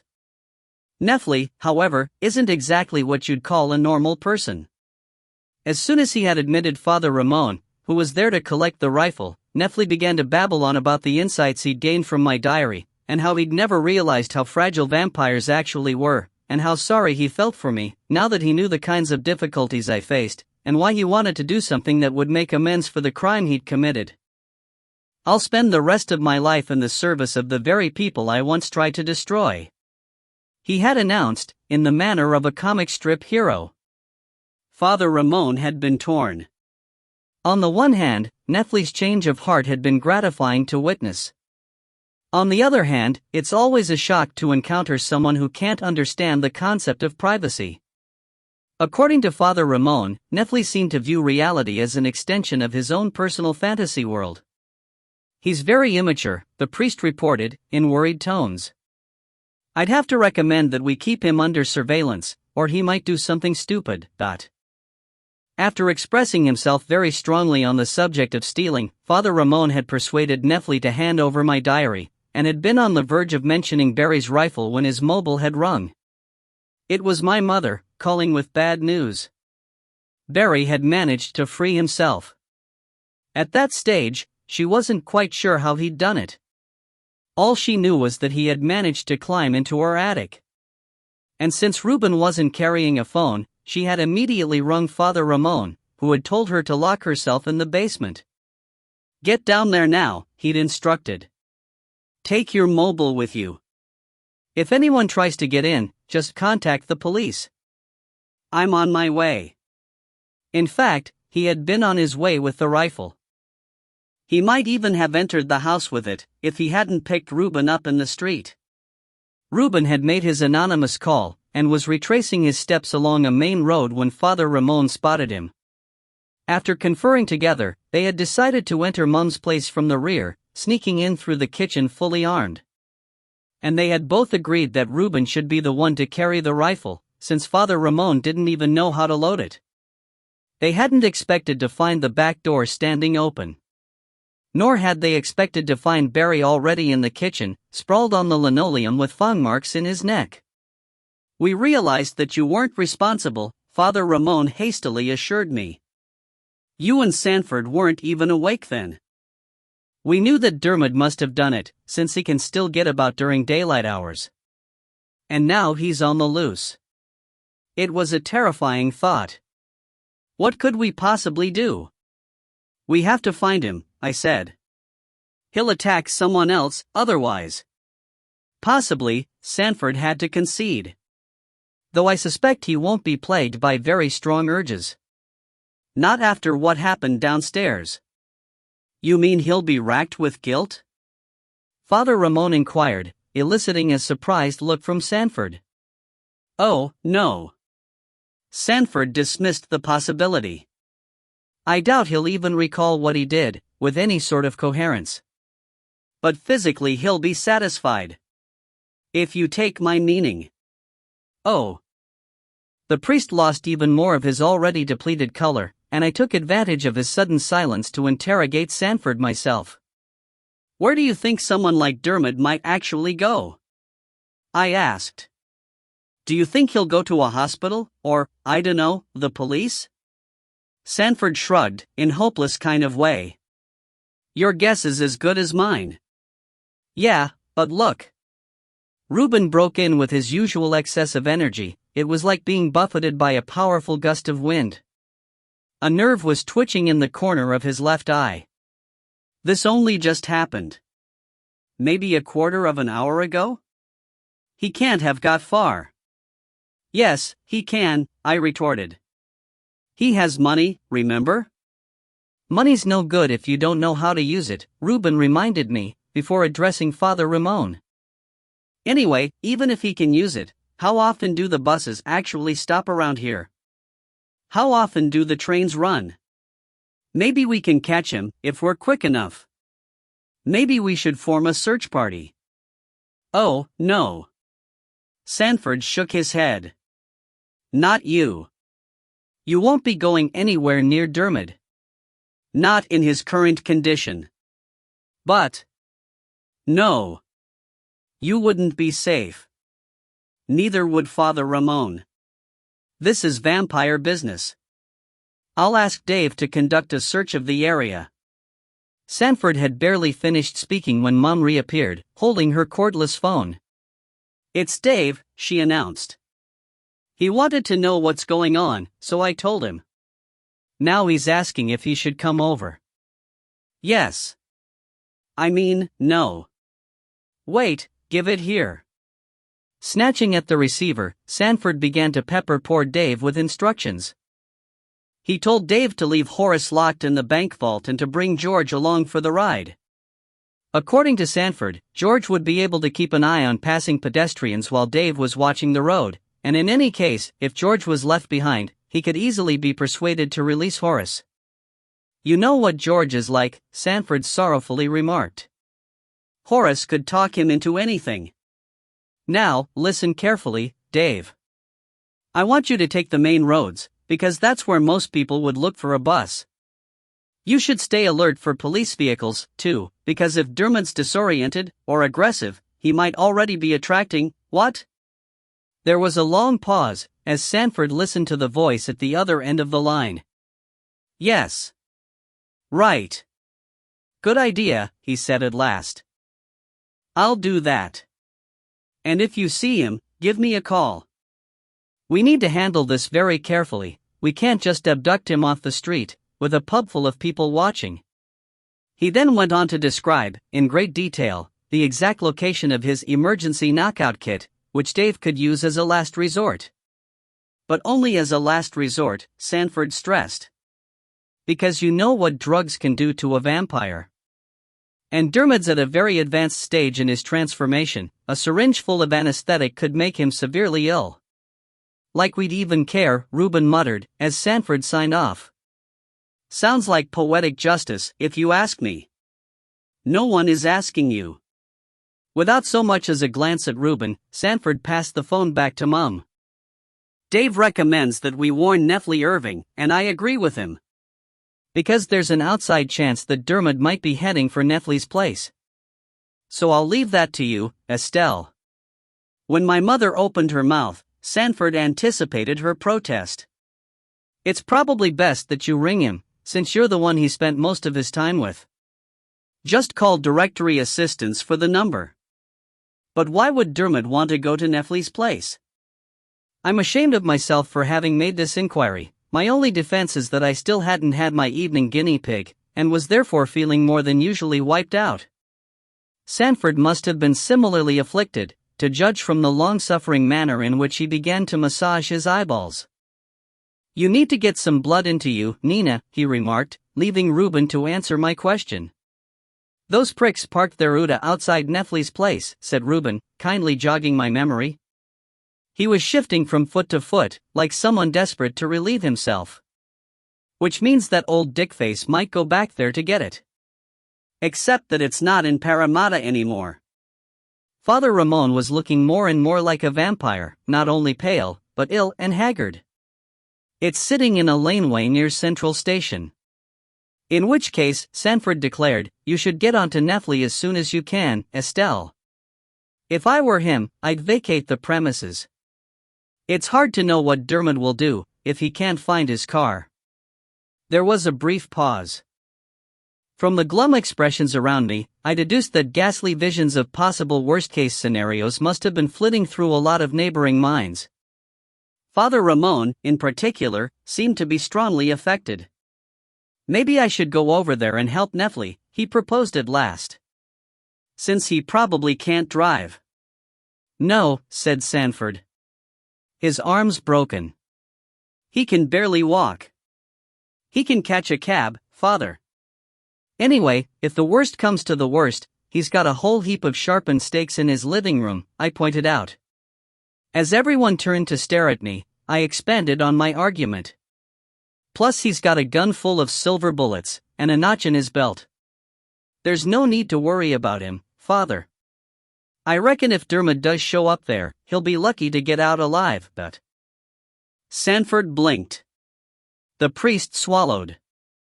Then they exchanged a long, grave, resigned sort of look, before Sanford finally cleared his throat.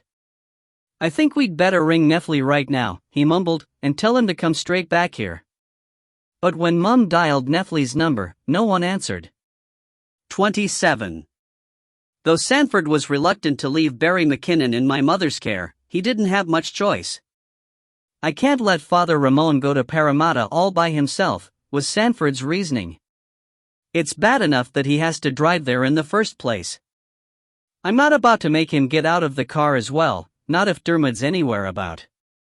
My suggestion that Dave be sent to Nefli's flat was treated with something very close to contempt. Dave had a job to do, Sanford informed me. Dave would be looking for Dermot in the immediate neighborhood. Which means that someone will be close at hand, if you need any help, Sanford advised my mother, as he was exiting the house. Not that I think you will. There's not much you can do for Barry, at this stage, not now that his wound's been dressed. Just keep his feet elevated and make sure he isn't too hot. You've already told me all this, Mum rasped, exhaling a cloud of cigarette smoke. She was standing at the top of the stairs, glowering down at Sanford. I'm not deaf, you know. If you're not deaf, why are you still smoking? Was Sanford's tart retort. I must have warned you off it 100 times. And I've told you 100 times to mind your own business. Mum's gaze shifted across the checkerboard tiles of the vestibule, until it came to rest on Father Ramon. Take care, Father. I will, he promised. Sure you guys don't want the gun? Asked Reuben, who had stationed himself near the front door, rifle in hand. You can have it if you like. Sanford shook his head. Father Ramon murmured, I don't think so, Reuben. Thanks all the same. You might need some firepower, Reuben warned. We still don't know what's been going on back at Nefli's. Sanford heaved an impatient sigh. A gun will cause more problems than it will solve, he said. But out where you come from, Reuben, you might be able to lug small arms around with impunity. Here in Sydney, it's a perfect way of attracting far too much unwelcome attention. Sanford turned back to Mum. We'll keep you posted. Don't be too long. If you hear from Dave, tell him to call my mobile, was Sanford's final directive, before he donned his sunglasses and disappeared into the night. Father Ramon followed close on his heels. When the door closed, Mum gave a sniff and said, Right. I'm off to bed now. Are you? I still wasn't dressed, so I hadn't strapped on my watch, but the cuckoo clock on the landing told me that it was only 7:15. Isn't it a little early for that? Not when you've had about 4 hours sleep in the last 3 days, Mum growled. I was draped over the banisters at this point, and as she trudged past me towards her bedroom, she added, You can keep an eye on Barry yourself. I've had my fill of gastric cases. And don't wake me up unless it's an emergency. You don't think this is an emergency? I called after her. There's an unreformed vampire on the loose, Mum. It's serious. I mean, it's really serious. Mum paused on the threshold of her room, twisting the doorknob with one hand while her other hand was occupied with her cigarette. Nina, she replied, over the last week, I've had a basement full of vampires using up all my hot water, I've had a killer jumping out of an upstairs window, I've had a mad bloody kidnapper knocking holes in my ceiling, and I've had a werewolf eating me out of house and home. Not to mention the damage to my downpipe and my bathroom door. It's getting so that I can't tell the emergencies from the daily routine around here. Suddenly she erupted into a fit of coughing, which left her limp and teary-eyed. Tell Reuben if he wants dinner, he can open a tin, she said at last. And tell him to go easy on the bread, or we won't have any toast for breakfast. Mom, there's only one guinea pig left downstairs. You'd better grab it before someone else does, she finished. Then she retreated into her room, slamming the door behind her. I suppose that I could have said sorry, but I didn't. There are only so many times you can apologize for being a vampire. I did, however, take her advice about the last guinea pig, which was looking decidedly unwell, listless and mangy, and much too thin. Sometimes guinea pigs in that sort of condition can leave you feeling a bit off color. There are vampires of my acquaintance, Gladys, for instance, who wouldn't have touched the thing. But I always find that the relief of being able to tell yourself that it was a merciful release far outweighs any physical side effects when you fong a sick guinea pig. So I shut myself in the bathroom and did what I had to do, conscious all the while that Reuben was prowling around the house, his ears pricked and his curiosity inflamed. I guess you've got to be really careful with the dead ones, he remarked, as I thrust my Ziploc bag full of lifeless guinea pig into Mum's freezer. Or someone might call the RSPCA. I grunted. Where do you get them from? He inquired, and I said, we breed them. George breeds them. Oh. Right. Speaking of dinner, Mum says you can open a tin, I continued, trying to change the subject without being too obvious. There are tins over there, in the pantry. As long as they're not in the freezer. Ha ha. I'd heard that joke before. So do you know how to, do everything? It had occurred to me that Reuben probably hadn't used a stove, or washed a dish, or seen a refrigerator since he was 14 years old. Do you want me to open a tin for you? The flush that mantled his face made his eyes look greener than ever. I'm not a complete retard, he snapped, before regretting his sharp tone and proceeding in a more conciliatory fashion. What I mean is that I used to live in a normal house, once. Sure, I can remember what to do. I can remember how to use a tin opener. He set his gun down on the table, then patted across the cracked linoleum towards the pantry. My mom was such a lush. I've been cooking since I was 6, he continued, peering at my own mother's selection of tinned soups and stews. My brother just wanted to eat corn chips all the time. When are you going to contact your brothers, anyway? I asked. Soon. Reuben didn't answer immediately. He kept his gaze fixed on our selection of tuna. Maybe, he said at last. Are you going to tell them what really happened to you? Maybe. His voice was strangled. He ducked his head, as if he were surveying the condiments on a low shelf, and I suddenly caught a glimpse of the 14-year-old boy lurking beneath his hardened, prickly, 19-year-old carapace. I realized that, after being imprisoned in an underground tank for all of 5 years, Reuben hadn't been given a chance to grow up properly. No offense, or anything, I went on, choosing my words with care, but I think you should get some kind of counseling. Because what you went through, it's bound to have messed you up a bit. It would have messed anybody up a bit. He stiffened. You think I'm messed up? He said, glaring at me. No more than I am. When this failed to appease him, I decided to elaborate. Why do you think I go to a vampire therapy group every Tuesday night? I'm not there for the laughs, Reuben. He snorted. No, he agreed. Even though, well, it's pretty funny, isn't it? A vampire therapy group. I only wish it was. Dermot won't join something like that, he assured me. Not in a million years. If a million years is how long it takes, I replied, with a shrug.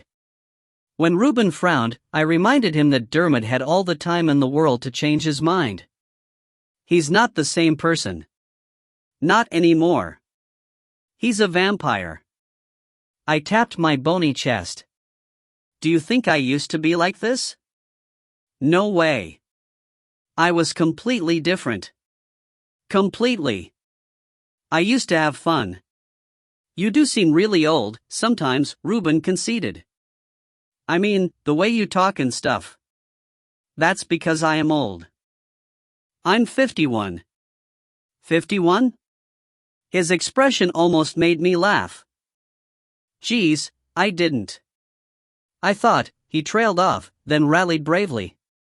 Well, you don't look it, he avowed. In fact, I hope I look as good as you do, when I'm 51. No, you don't. I probably sounded more abrupt than I'd intended, because he gave a little start. You might think you do, but you don't. I was just kidding, Nina. It's always the same thing, day after day. Year after year. The fatigue and the pain and the nausea, they never let up. You always feel hungry. You always feel thirsty. You never go anywhere or meet anyone. What do you mean? He interrupted. You went to Kober, didn't you? You met me. Yeah, but. Seems like you've had a much better time than I have, lately. I guess so, but, Try being a werewolf, and see what that's like. The phone rang then, it made us jump, and put a stop to our exchange. Sanford was on the other end of the line. He told me that he had reached Nefli's place, but that no one was answering his knock. What's more, Nefli's garage door was open. It has his number painted on it, so it must be his, Sanford explained. And it's empty. There's no car inside. Maybe he doesn't have a car, I hazarded. Oh, he has a car. He mentioned it to Father Ramon. There was a brief exchange that I couldn't hear properly. Then Sanford said, Ah. What? According to Father Ramon, the McKinnons kidnapped Nefli at Dave's house. So the car might still be parked near Dave's. Then maybe he's gone to fetch it, I speculated. Nefli, In his condition? Well, he hurt his left leg and his left arm, didn't he? I was thinking back to my brief glimpses of Nefli Irving, trying to work out whether he was right or left-handed. He could probably drive it back, if he's got an automatic. Don't be ridiculous, Nina. I'm not being ridiculous.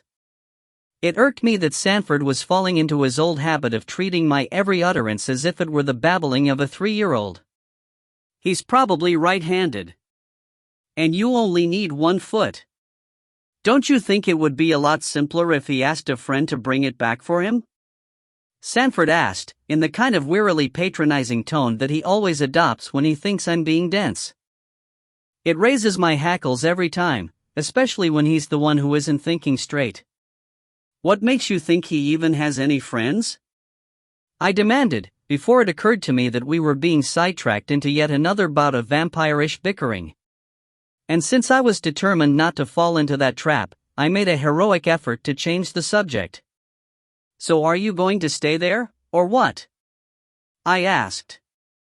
Maybe for a little while.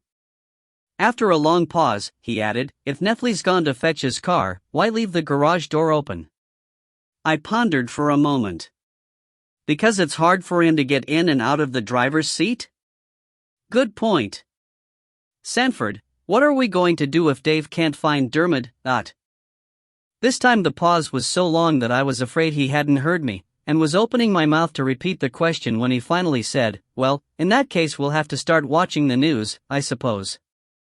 You don't think he might go back to Woolgaroo Corner? It's possible. He could sleep in one of those underground tanks, but what would he do about shopping?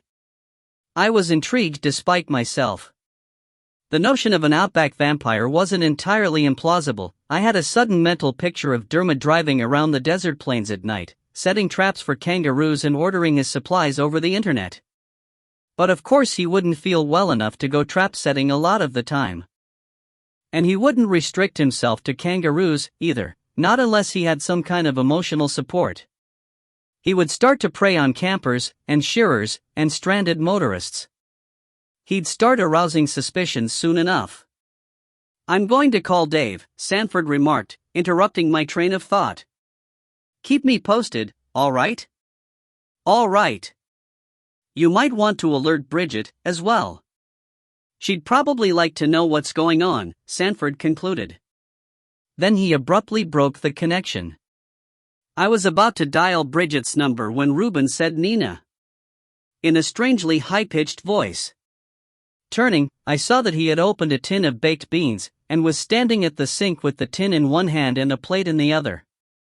But he set down his plate with a rap. "Look," he croaked, pointing out the kitchen window. I looked, then gasped. Dermot McKinnon was tottering through the back gate, dragging Neffly Irving along with him. 28. I'd been right, you see. Neffly had gone to retrieve his car. He didn't have any friends who could fetch it for him, so he'd caught a cab to Dave's house, then driven his own vehicle back to Parramatta with one arm in a sling. It hadn't been easy. He'd been forced to stop once or twice when his nerves had failed him. But he'd managed the journey somehow, despite his handicap. And he hadn't caused any accidents along the way. Unfortunately, however, his good luck hadn't lasted.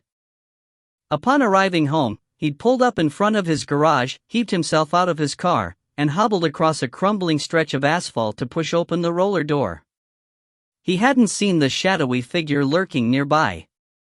And since he'd left his pistol on the front passenger seat, in plain view of anyone with highly developed night vision, he'd soon found himself being compelled, at gunpoint, to drive Dermot McKinnon back to my mum's place. Don't ask me what Dermot's motives were. Having lost his Uta, he certainly needed transport. But I still don't understand why he suddenly felt the need to rescue his father. Was it guilt? Or fear? Or something to do with money? Perhaps there wasn't any logic to it at all. He certainly wasn't making much sense when he yelled at me through Mum's kitchen window. "You let go of my dad right now, or I'll blow your friend away," he screamed. It was an odd sort of threat, because Neffly was no friend of mine. We hadn't even been formally introduced. I recognized him, of course, despite the fact that his purple, sweat-soaked, badly illumined face was contorted with fear. I also felt sorry for him, as I would have felt sorry for anyone trapped in a headlock, with a pistol jammed against his skull. Nevertheless, I didn't feel like hurling myself out the door to save him. If he had been Mum, or Dave, or Father Ramon, it would have been different. But Neffly, a dot. "Oh, shit," Reuben hissed, out of the corner of his mouth. He caught a glance at the table. "Don't move," I warned. "Get Dad." Dermot was still yelling, his bulging, bloodshot eyes just centimeters from the glass. "Bring him out here. Now." "You go up," said Reuben, under his breath. "No. You," I replied. "Nina. He can't kill me. He can't infect me, either. But call Dave. Go now." Raising my voice, and my hands, I addressed Dermot. "He's just going to get your dad. Okay? Your dad's upstairs. Can you hear me?" As Reuben started to back away, I added, with more than a trace of anxiety, "Maybe you should come inside, eh? Before our neighbors call the police? Don't touch that." Dermot's hand jerked, and suddenly his gun was aimed at the window. Glancing over my shoulder, I saw that Reuben had been edging closer to the rifle. "Leave it," I snarled. "Get going." Reuben hesitated. "We're sitting ducks, you moron," I shrilled, and the insult seemed to shock Reuben into a state of heightened awareness. His gaze flitted across the wide expanse of glazing in front of us. He must have realized that we were silhouetted against the light, as vulnerable and exposed as goldfish in a bowl. At any rate, he abandoned any notions that he might have entertained concerning the rifle. Instead, he made for the stairs, his chiseled features drawn tight with tension, his green eyes blazing. "I'll be back," he promised. Just be careful, okay? "I know. Don't do anything stupid, Dot." Before I could thank him, through clenched teeth, for this vote of confidence, he had disappeared, leaving me all alone in the kitchen.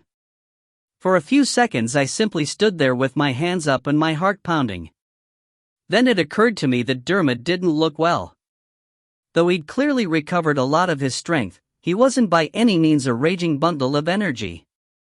And it crossed my mind that fresh human blood might not have quite the same explosive impact on a half-formed vampire as it has on someone who's already undergone a full transformation. I began to move sideways, very slowly and carefully. "Do you want to come in?" I asked Dermot, trying to project my voice through the glass. "There's only me in here now." Dermot shook his head.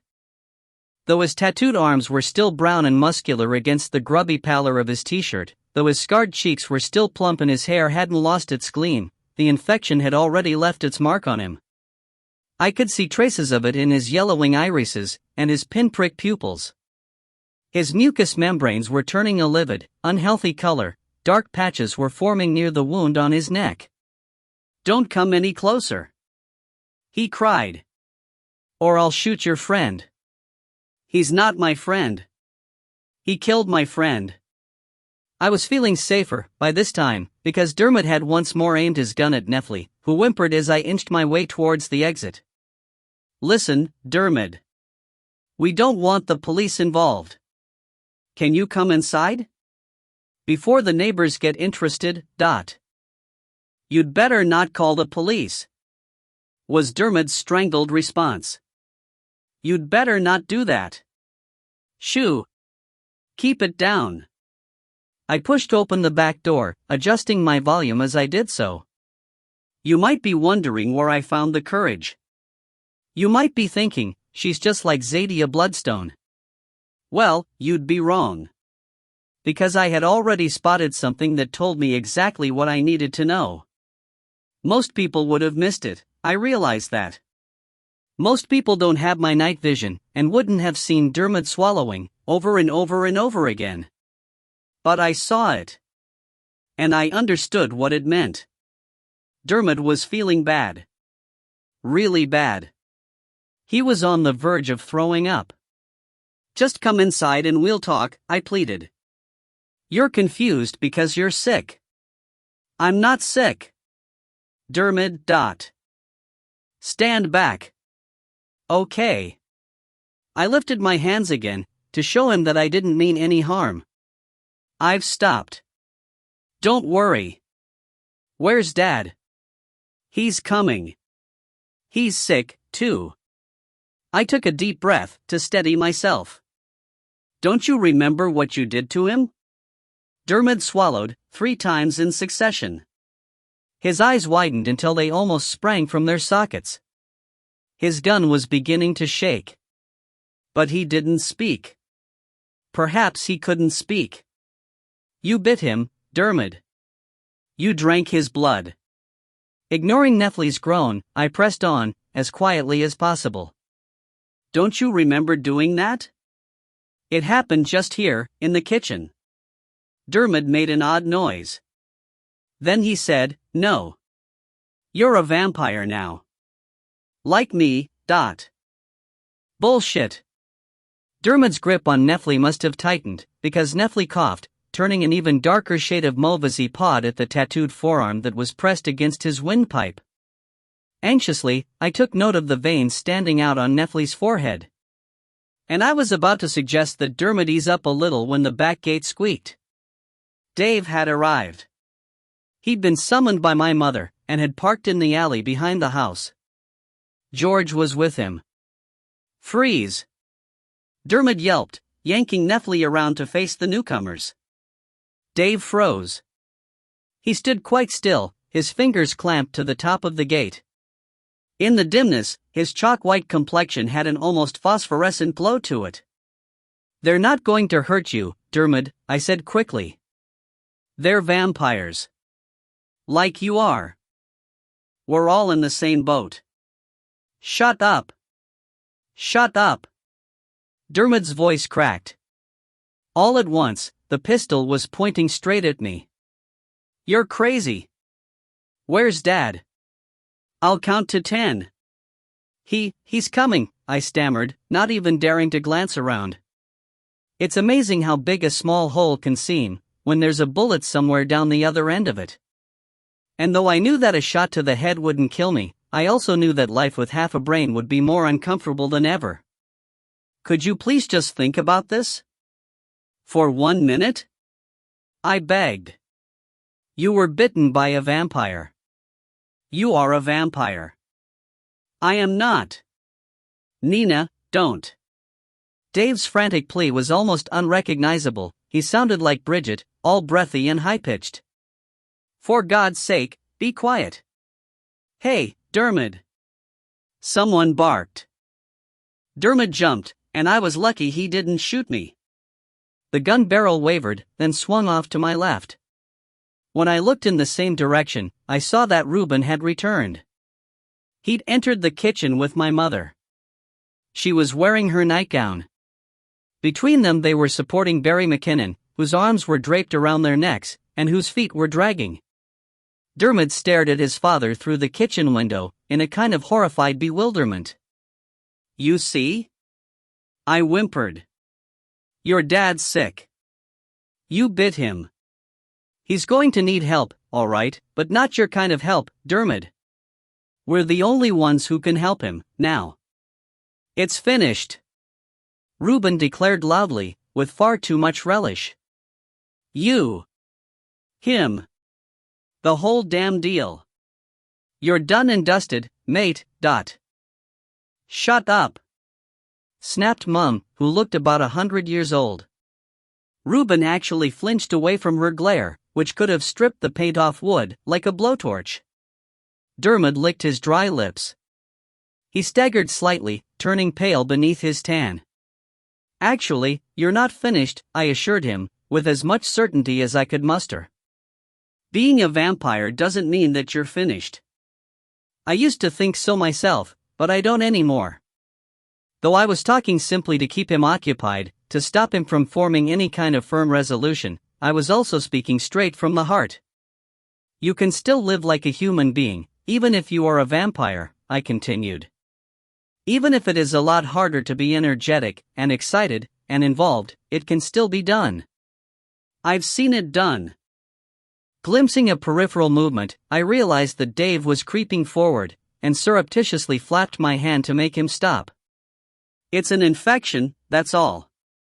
You can rise above it, like Dave has. You wouldn't think that Dave was a vampire. He's just like a normal person, except that he can't go out in the sun these days. Dad? Can you hear me? Are you all right? Dermot bellowed. His gun was trained on my head once more, though his aim was far from steady. You've run out of options, arsehole. Reuben's delivery was sharp and fierce and high-pitched. Forrest Darwell's in the clink by now. So's your truck. We faked a meeting, tipped off the police. You can say goodbye to your $100,000, but... Reuben, shut up. You're just confusing him. I could see that Dermot was in no condition to absorb complex ultimatums. He was too fuddled and frightened to think in a logical way. You don't have to worry, Dermot. We'll find somewhere for you to go, you and your dad. We have to. Because you're one of us, now, and we always help each other. Then, without warning, Dermot threw up. There was a retching gasp as his head snapped forward. Suddenly my shoes were covered in tar-black vomit. At the same instant he relaxed his hold on Neffley, who broke free with a tortured howl. Reuben and Dave dashed towards me, one from each side. Though still doubled over, Dermot began to wave his gun about, wildly. He pulled the trigger when I caught his arm. Click! Mum screamed. Dermot fell to his knees, gagging. I wrenched the gun from him, holding it aloft as I retreated. Though quick, however, I was barely quick enough. Reuben rushed through the back door, jumping on Dermot with such an excess of energy that he almost knocked me off my feet. You didn't load it? I asked Neffley, who was cowering nearby. Before he could answer, I was engulfed in a bear hug. While Mum struggled with Barry's dead weight, and Reuben pinned Dermot to the ground, and George stood slack-jawed and goggle-eyed near the fence, I found my nose rammed against Dave's chest. Did you mean it? He said hoarsely. What? I wasn't processing questions. I was too busy trying to absorb what had just occurred. When I struggled to free myself, Dave's hands dropped to my elbows. I'm all right, I assured him. There were no bullets in the gun. Did you mean it? His tone was urgent. What you said? About being a vampire? You probably won't believe this, but my mind was a blank. It was the shock, I expect. You don't recover quickly from having a gun fired at you, even if it isn't loaded. I stared at the thing, it was heavy and dull in my hand. What? I murmured. What had I said? Could you remind me? You said I'd risen above it. You said I wasn't like a vampire. Oh. I could vaguely recall making some such comment, a very long time ago, it seemed. Well, you aren't, I confirmed. I mean, you're not like a typical vampire. You do things. You make a difference. You're brave, and you care about stuff, like a regular guy.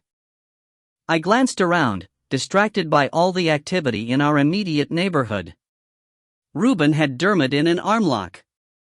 Mom was yelling at George, telling him to come inside and call Sanford. Neffley was apologizing tearfully to anyone who would listen. Neffley, I said to him, what's wrong with you? The gun wasn't loaded. I'm sorry.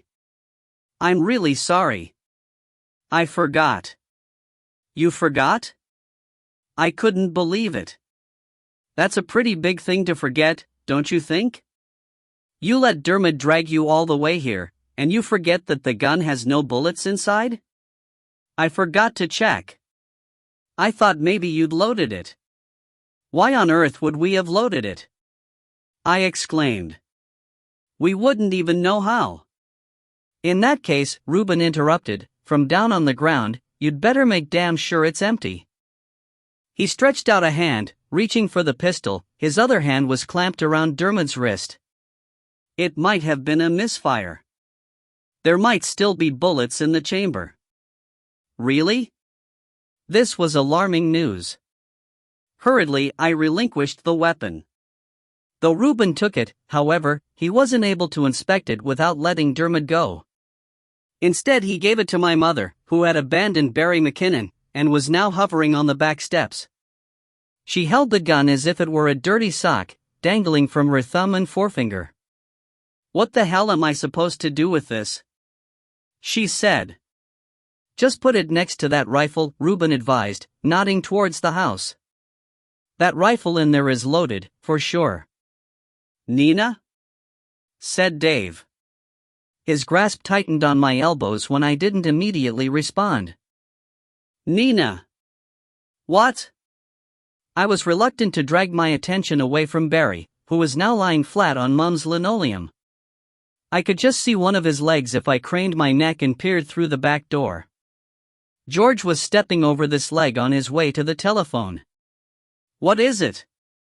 Are you trying to say that you've changed your mind about vampires? Dave asked. Are you telling me you don't hate them anymore? What do you mean? I never hated vampires. I just had this stupid idea that all vampires are a bunch of do-nothing losers. Which they aren't. Speaking of losers, I thought, as my wandering gaze snagged on Neffley. He was standing there like a fence post, sweaty and moon-faced. Hey, Neffley, I suggested, why don't you go and see if that pistol's loaded? It would be really nice to know for certain. What? He blinked at me, before abruptly snapping out of his daze. Oh. Yeah. Right, he said. Then he waddled inside, following my mother. I could see them both quite clearly through the kitchen window, as the pistol passed from her custody to his. She must have said something to George, too, though I couldn't hear exactly what she told him, not from where I was standing. I did observe the way George obediently surrendered the telephone, then crouched beside Barry McKinnon. Clearly, Mum had decided to call Sanford herself, while George took Barry upstairs. Right. Reuben gasped. He reared up suddenly, catching me by surprise. What'll we do with this one, Dot? I gazed at Dermot, who seemed dizzy and disoriented.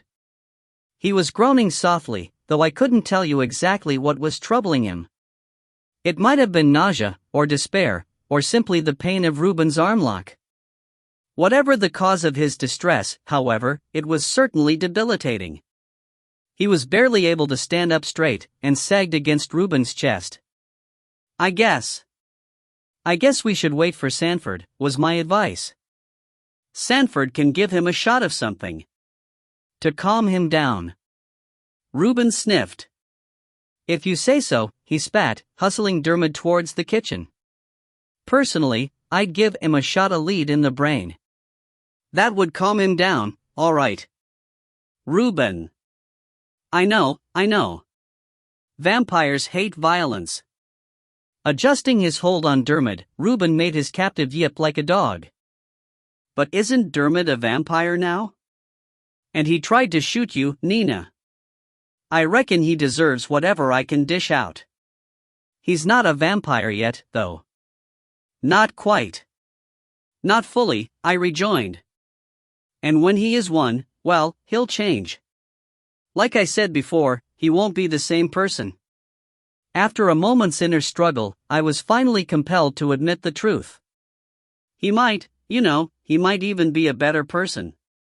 It's possible. Becoming a vampire might improve his character.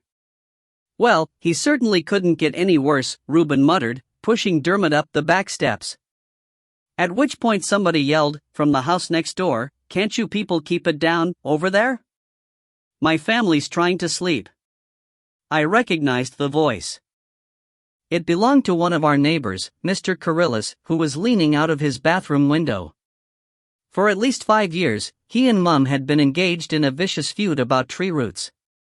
So he was never shy about complaining, not when he felt justified in doing so. "Oh. Sorry," I exclaimed. "Sorry, Mr. Kirillis. We're just going in. Bunch of drunks." The window above us slammed shut as I tried to break free of Dave's grip. "Hurry. Get inside," I whispered, "before he throws something at us." But Dave wouldn't budge. "So what you're saying," he murmured, "is that I'm in with a chance. Even if I am a vampire." What? I didn't understand. "What do you mean, Dot?" "I mean that if you've changed your mind about vampires, then maybe you wouldn't hit the roof after all," he said, leaving me none the wiser. "Hit the roof about what?" I queried, in utter confusion. Whereupon he swooped down and kissed me, full on the mouth. 29.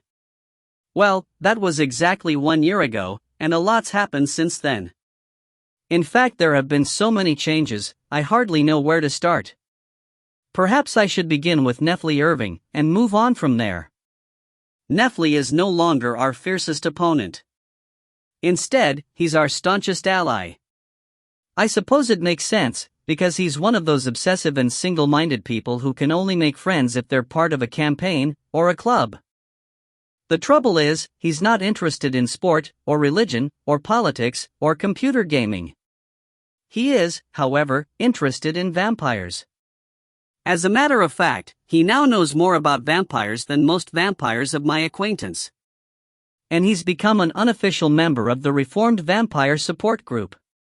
Every Tuesday, he's always the first to arrive at our 9.30 meeting. He's taken to picking up Gladys and Bridget on his way in, and dropping them off on his way home. Sometimes he goes shopping for us. He'll make guinea pig deliveries, on occasion, and he also tends to hang around St. Agatha's quite a bit when he isn't at work. Father Ramon says that he likes to discuss the moral implications of avoiding death by becoming a vampire. Nefli has a great many ideas about vampire websites, and vampire medical research, and vampire documentaries. He keeps raising these subjects at our meetings, only to be shouted down. In fact, I can't help worrying that Nefli might one day succumb to his own peculiar brand of loopy idealism, and launch some kind of vampire appeal, complete with newsletter, walkathon, and charity Christmas cards. But that's not going to happen as long as Ruben's around. While Nefli has dedicated himself to the cause of vampire welfare, Ruben's mission is to keep Nefli on a short rein. They spend a fair amount of time together, and it isn't because Ruben enjoys Nefli's rambling monologues about online support networks, viral mutations, and medieval family trees. It's because Ruben doesn't want Nefli shooting his mouth off to other people. "Somebody's gotta listen to him," Ruben said to me, more than once, and he's not the worst guy in the world. According to Ruben, Nefli won't go spilling his guts over the net while he has a werewolf to converse with. He just needs to vent, is Ruben's opinion. Personally, I think there's more to it than that. I think that Nefli hasn't done anything ill-advised because he's a little scared of Ruben. We all are, really. There's a dangerous quality about Ruben that can't be expunged by a quiet, regular, 9-to-5 existence. Although he's doing his best to live a normal life, working as an apprentice mechanic as he finishes high school, Ruben has a wild and hard-edged side to him that keeps everyone off balance. For one thing, he's moody, especially during the waxing phase of the lunar cycle. For another thing, he can't always control his temper. Despite the fact that he manages to keep pretty cool most of the time, certain people invariably set him off, like his brother Dane, for instance. I don't know if you remember Dane. He's the brother who made a home for Ruben after their mom died. Dane was understandably shocked to hear that Ruben wasn't dead after all. It's perhaps not surprising that Ruben's vague remarks about going off to find himself and getting hooked up with the wrong people weren't good enough for Dane. I keep telling Ruben that you can't blame his brother for getting angry, that our need to keep the whole werewolf business under wraps has inevitably made Ruben look like a bit of a selfish bastard. Consider it from Dane's point of view, I pleaded, just the other day. He must have been devastated when you disappeared. He must have thought you'd been murdered. And now he's hurt because he thinks you wandered off without trying to contact him. He doesn't know that you couldn't contact him. So you can't expect him to be entirely sympathetic, can you? Unfortunately, Ruben seems to have anticipated a prodigal son kind of welcome from his family. He's suffered so much that his perceptions are slightly skewed, and he can't understand why Dane won't simply forgive and forget. Dane's disapproval came as an enormous shock. It hurt Ruben almost as much as his apparent disloyalty must have hurt Dane. So there was a huge fraternal row, and now the two brothers aren't talking to each other. In fact, you can't even mention Dane to his brother, at the moment. If you do, Ruben will practically burst a blood vessel. We have to keep him well away from the McKinnons, too. It doesn't matter that they're sick, and skinny, and shell-shocked. It doesn't matter that they're having a hard time adapting to their supplements. The minute Ruben lays eyes on their bleached and bony faces, you can see the wolf unleashed inside of him. His fingers curl, his color changes, his breathing speeds up. He'll bare his teeth when he talks, and his voice will take on an oddly gruff timbre. That's why we never see Ruben at our Tuesday meetings. Even Father Ramon agrees that the McKinnons aren't safe while Ruben's around. It's a pity, because those McKinnons aren't the men they once were. If Ruben would just put himself in their shoes, for 3 seconds, he'd soon understand that. Their lives have been completely overturned, they're even living under assumed names. Though not because they should have been dead years ago, like some of the other vampires in our group. Barry and Dermot are in hiding because they're on the run from Forrest Darwell, who seems to be under the impression that they were involved in a police conspiracy against him. Although he wasn't actually arrested, Forrest can't have been thrilled at the way he was expelled from the country. So it's perhaps not surprising that he's made the McKinnons his target. When Father Ramon returned to Wolgaroo, in order to retrieve the hired van from its hiding place inside an old mineshaft, he found Barry's house ransacked. Cushions had been ripped open and linoleum torn up. The whole place had been thoroughly searched, no doubt in the hope of finding some clue as to where Barry and Dermot might have gone. Clearly, Forrest Darwell is very nervous about their intentions. He must be wondering if they're about to blow the lid off his entire werewolf fighting racket. They aren't, of course. They couldn't risk attracting that kind of attention. In fact, they can't even rent out their property, since the underground cells are bound to make people curious. There's been a lot of discussion about turning those cells back into water tanks. Meeting after meeting has been devoted to the thorny issue of how this might be done without hiring nosy contractors. But the problem remains: where would the McKinnons sleep if they didn't have underground cells anymore? And what if Forrest Darwell is somehow keeping an eye on their old address? And how will they cope with all that physical labor if they feel like death warmed up most of the time? As it is, Barry's had to miss a lot of meetings. His transformation was especially hard, perhaps because he was infected by a blood relative. He can barely stand up, let alone pour concrete, or wield a nail gun. That's why he and his son are both living with Sanford, at present. They need constant medical supervision. That's also why they have to be kept away from Reuben Schneider. These days, Reuben could cripple them with sharp glance, never mind a sucker punch. We're far more worried about what Reuben might do to them than we are about what they might do to Reuben. Gladys maintains that Reuben's a threat to the rest of us, too. She continues to distrust the werewolf in our midst, despite the fact that there hasn't been a single unfortunate incident since we met him. What we've found is that it's easy enough to deal with a werewolf, if you have access to a bank vault. Reuben simply spends every full moon locked in Sanford's windowless concrete vault, behind a reinforced steel door. Though poor old Reuben will occasionally emerge looking bloody and defeated, the vault itself never suffers very much damage.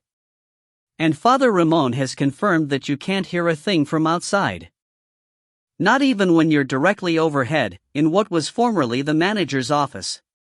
Needless to say, this means that Sanford and the McKinnons have to sleep somewhere else for a night every month. But they don't mind. They simply move in with George, who's grateful for the company. It's been pretty lonely for George, I'm afraid. Though he might not be especially talkative, and his favorite activity is watching television, and his guinea pigs occupy a lot of his waking hours, he still misses Horace. Things have been tough for George since Horace was interred. It was Sanford who closed the lid on Horace. Nobody else would have had the stomach for it. Even I couldn't help thinking, there but for the grace of God, and I'm positively pitiless, compared to some of the others. Bridget doesn't believe in judging people for behavior that is, essentially, the symptom of a chronic disease. George is under the impression that Horace only fanged Dermot in self-defense, though I've insisted over and over again that Dermot was asleep during the attack. Dave's too soft-hearted to approve of someone being forcibly detained for a day, let alone a decade. And Gladys feels that, if Horace has to be punished, then Dermot should suffer the same fate, since he fanged his own father. I don't see why Dermot should get away with it, she's often remarked, in the presence of both McKinnons. Nothing that Sanford said about the physical effects of the transformation process has made the slightest difference to Gladys. She still doesn't agree that Dermot's disoriented state, at the time of his blooding, can be offered up as any kind of excuse. We're all of us sick, she's complained. We all feel dizzy and tired and confused, Dermot's not the only one. But that doesn't mean we go around fawning people, does it? If you ask me, we should either let Horace out or stick Dermot in there with him. Sanford disagrees. He's overruled Gladys. Nevertheless, Dermot must be frightened that Gladys will one day prevail, because he's lodged his own objection to Horace's interment. No doubt Dermot is willing to put up with anything, even the company of his attacker, in preference to 10 years underground.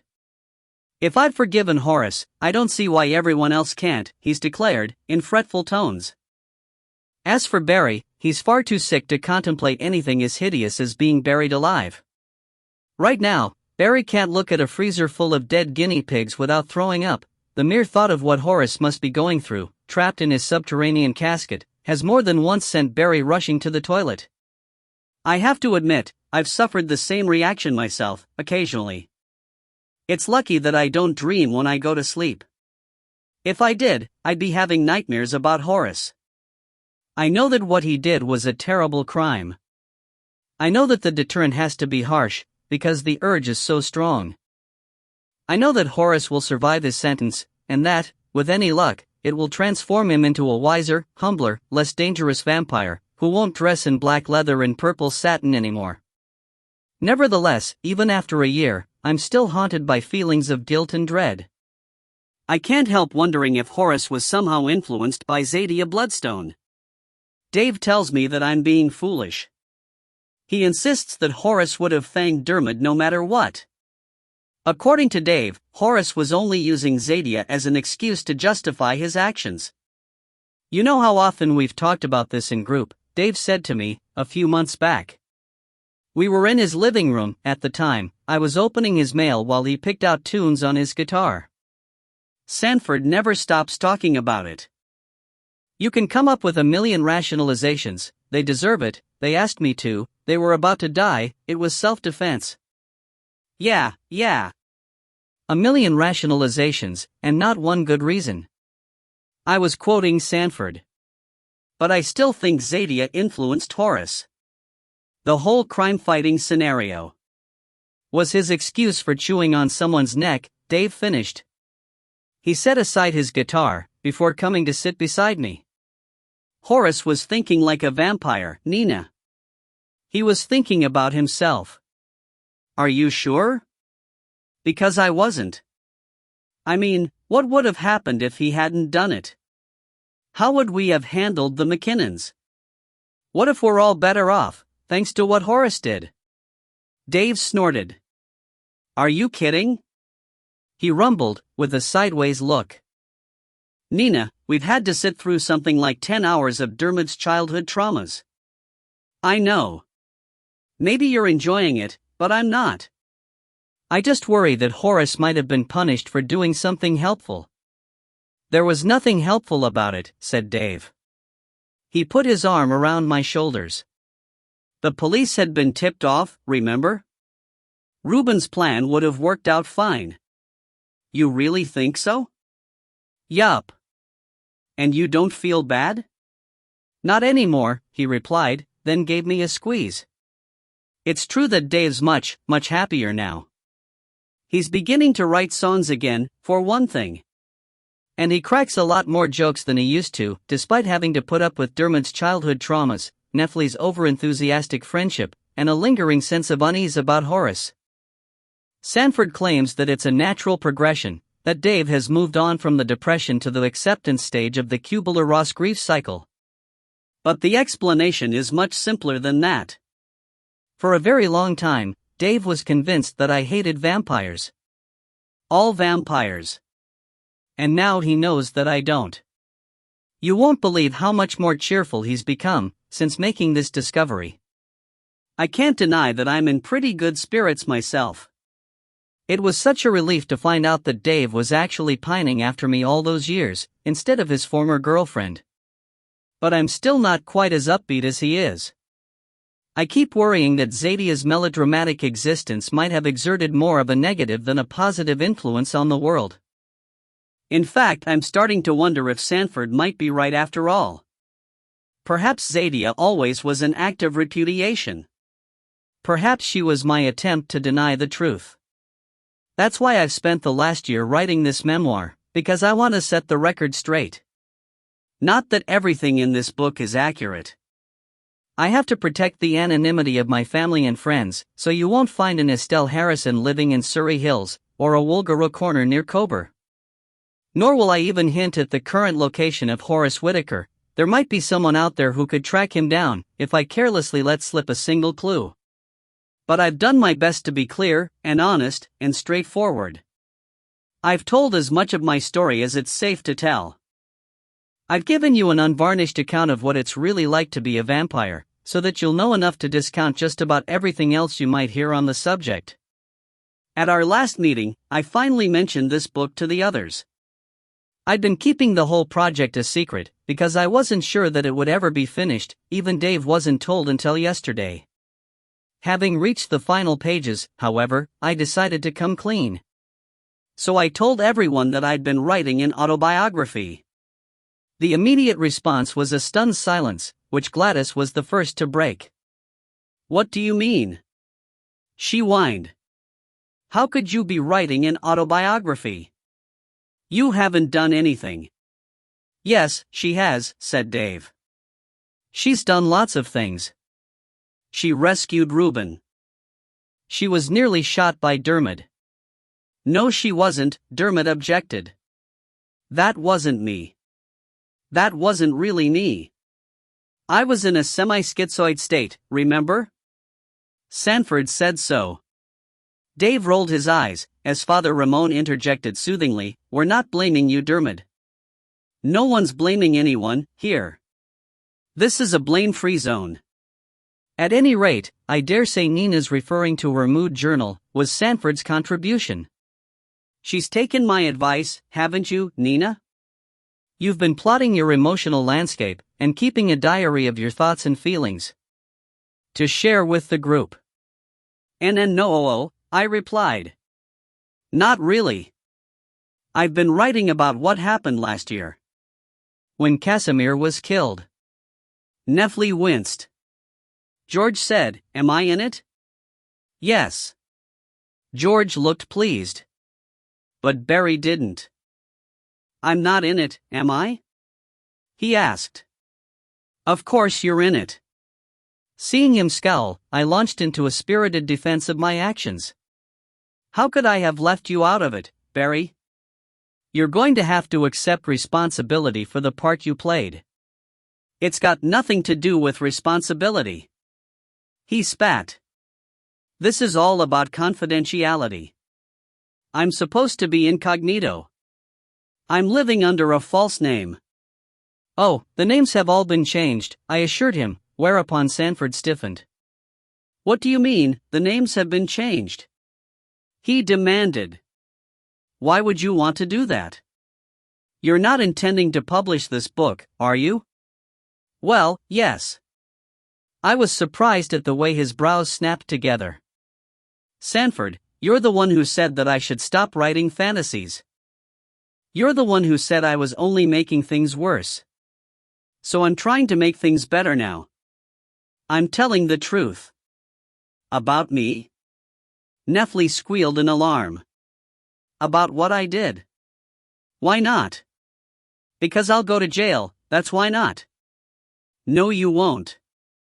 People won't find out who you are. I've said that you work as a mail sorter." "As a mail sorter?" Nefli was horrified. Before he could protest, however, Bridget cut in. "You haven't put Reuben in it, have you?" she inquired, with obvious concern. "He wouldn't like that, Nina. You know how he feels about public exposure." "I told you, I've used false names." "And descriptions?" "What about false descriptions?" Gladys seemed very anxious to clarify this point.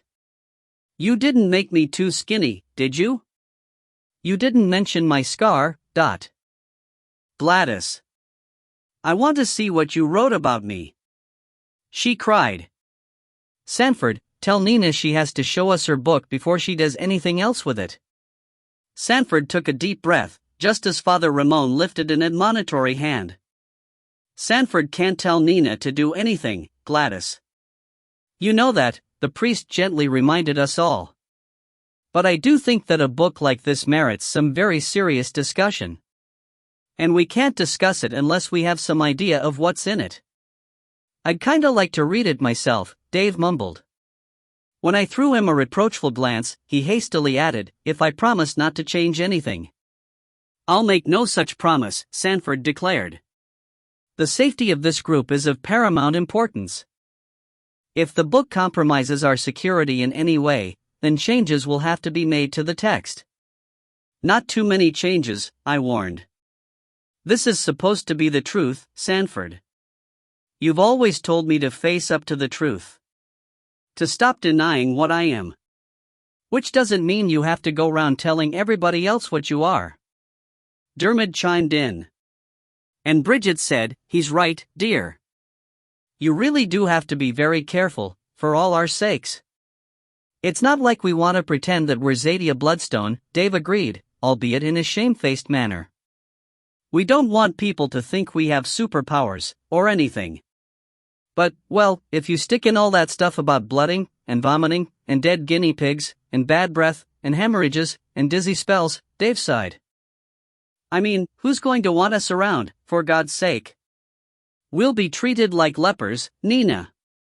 So there you have it." I've tried to tell the truth, and I might have succeeded. Or then again, I might not. You'll never know, will you?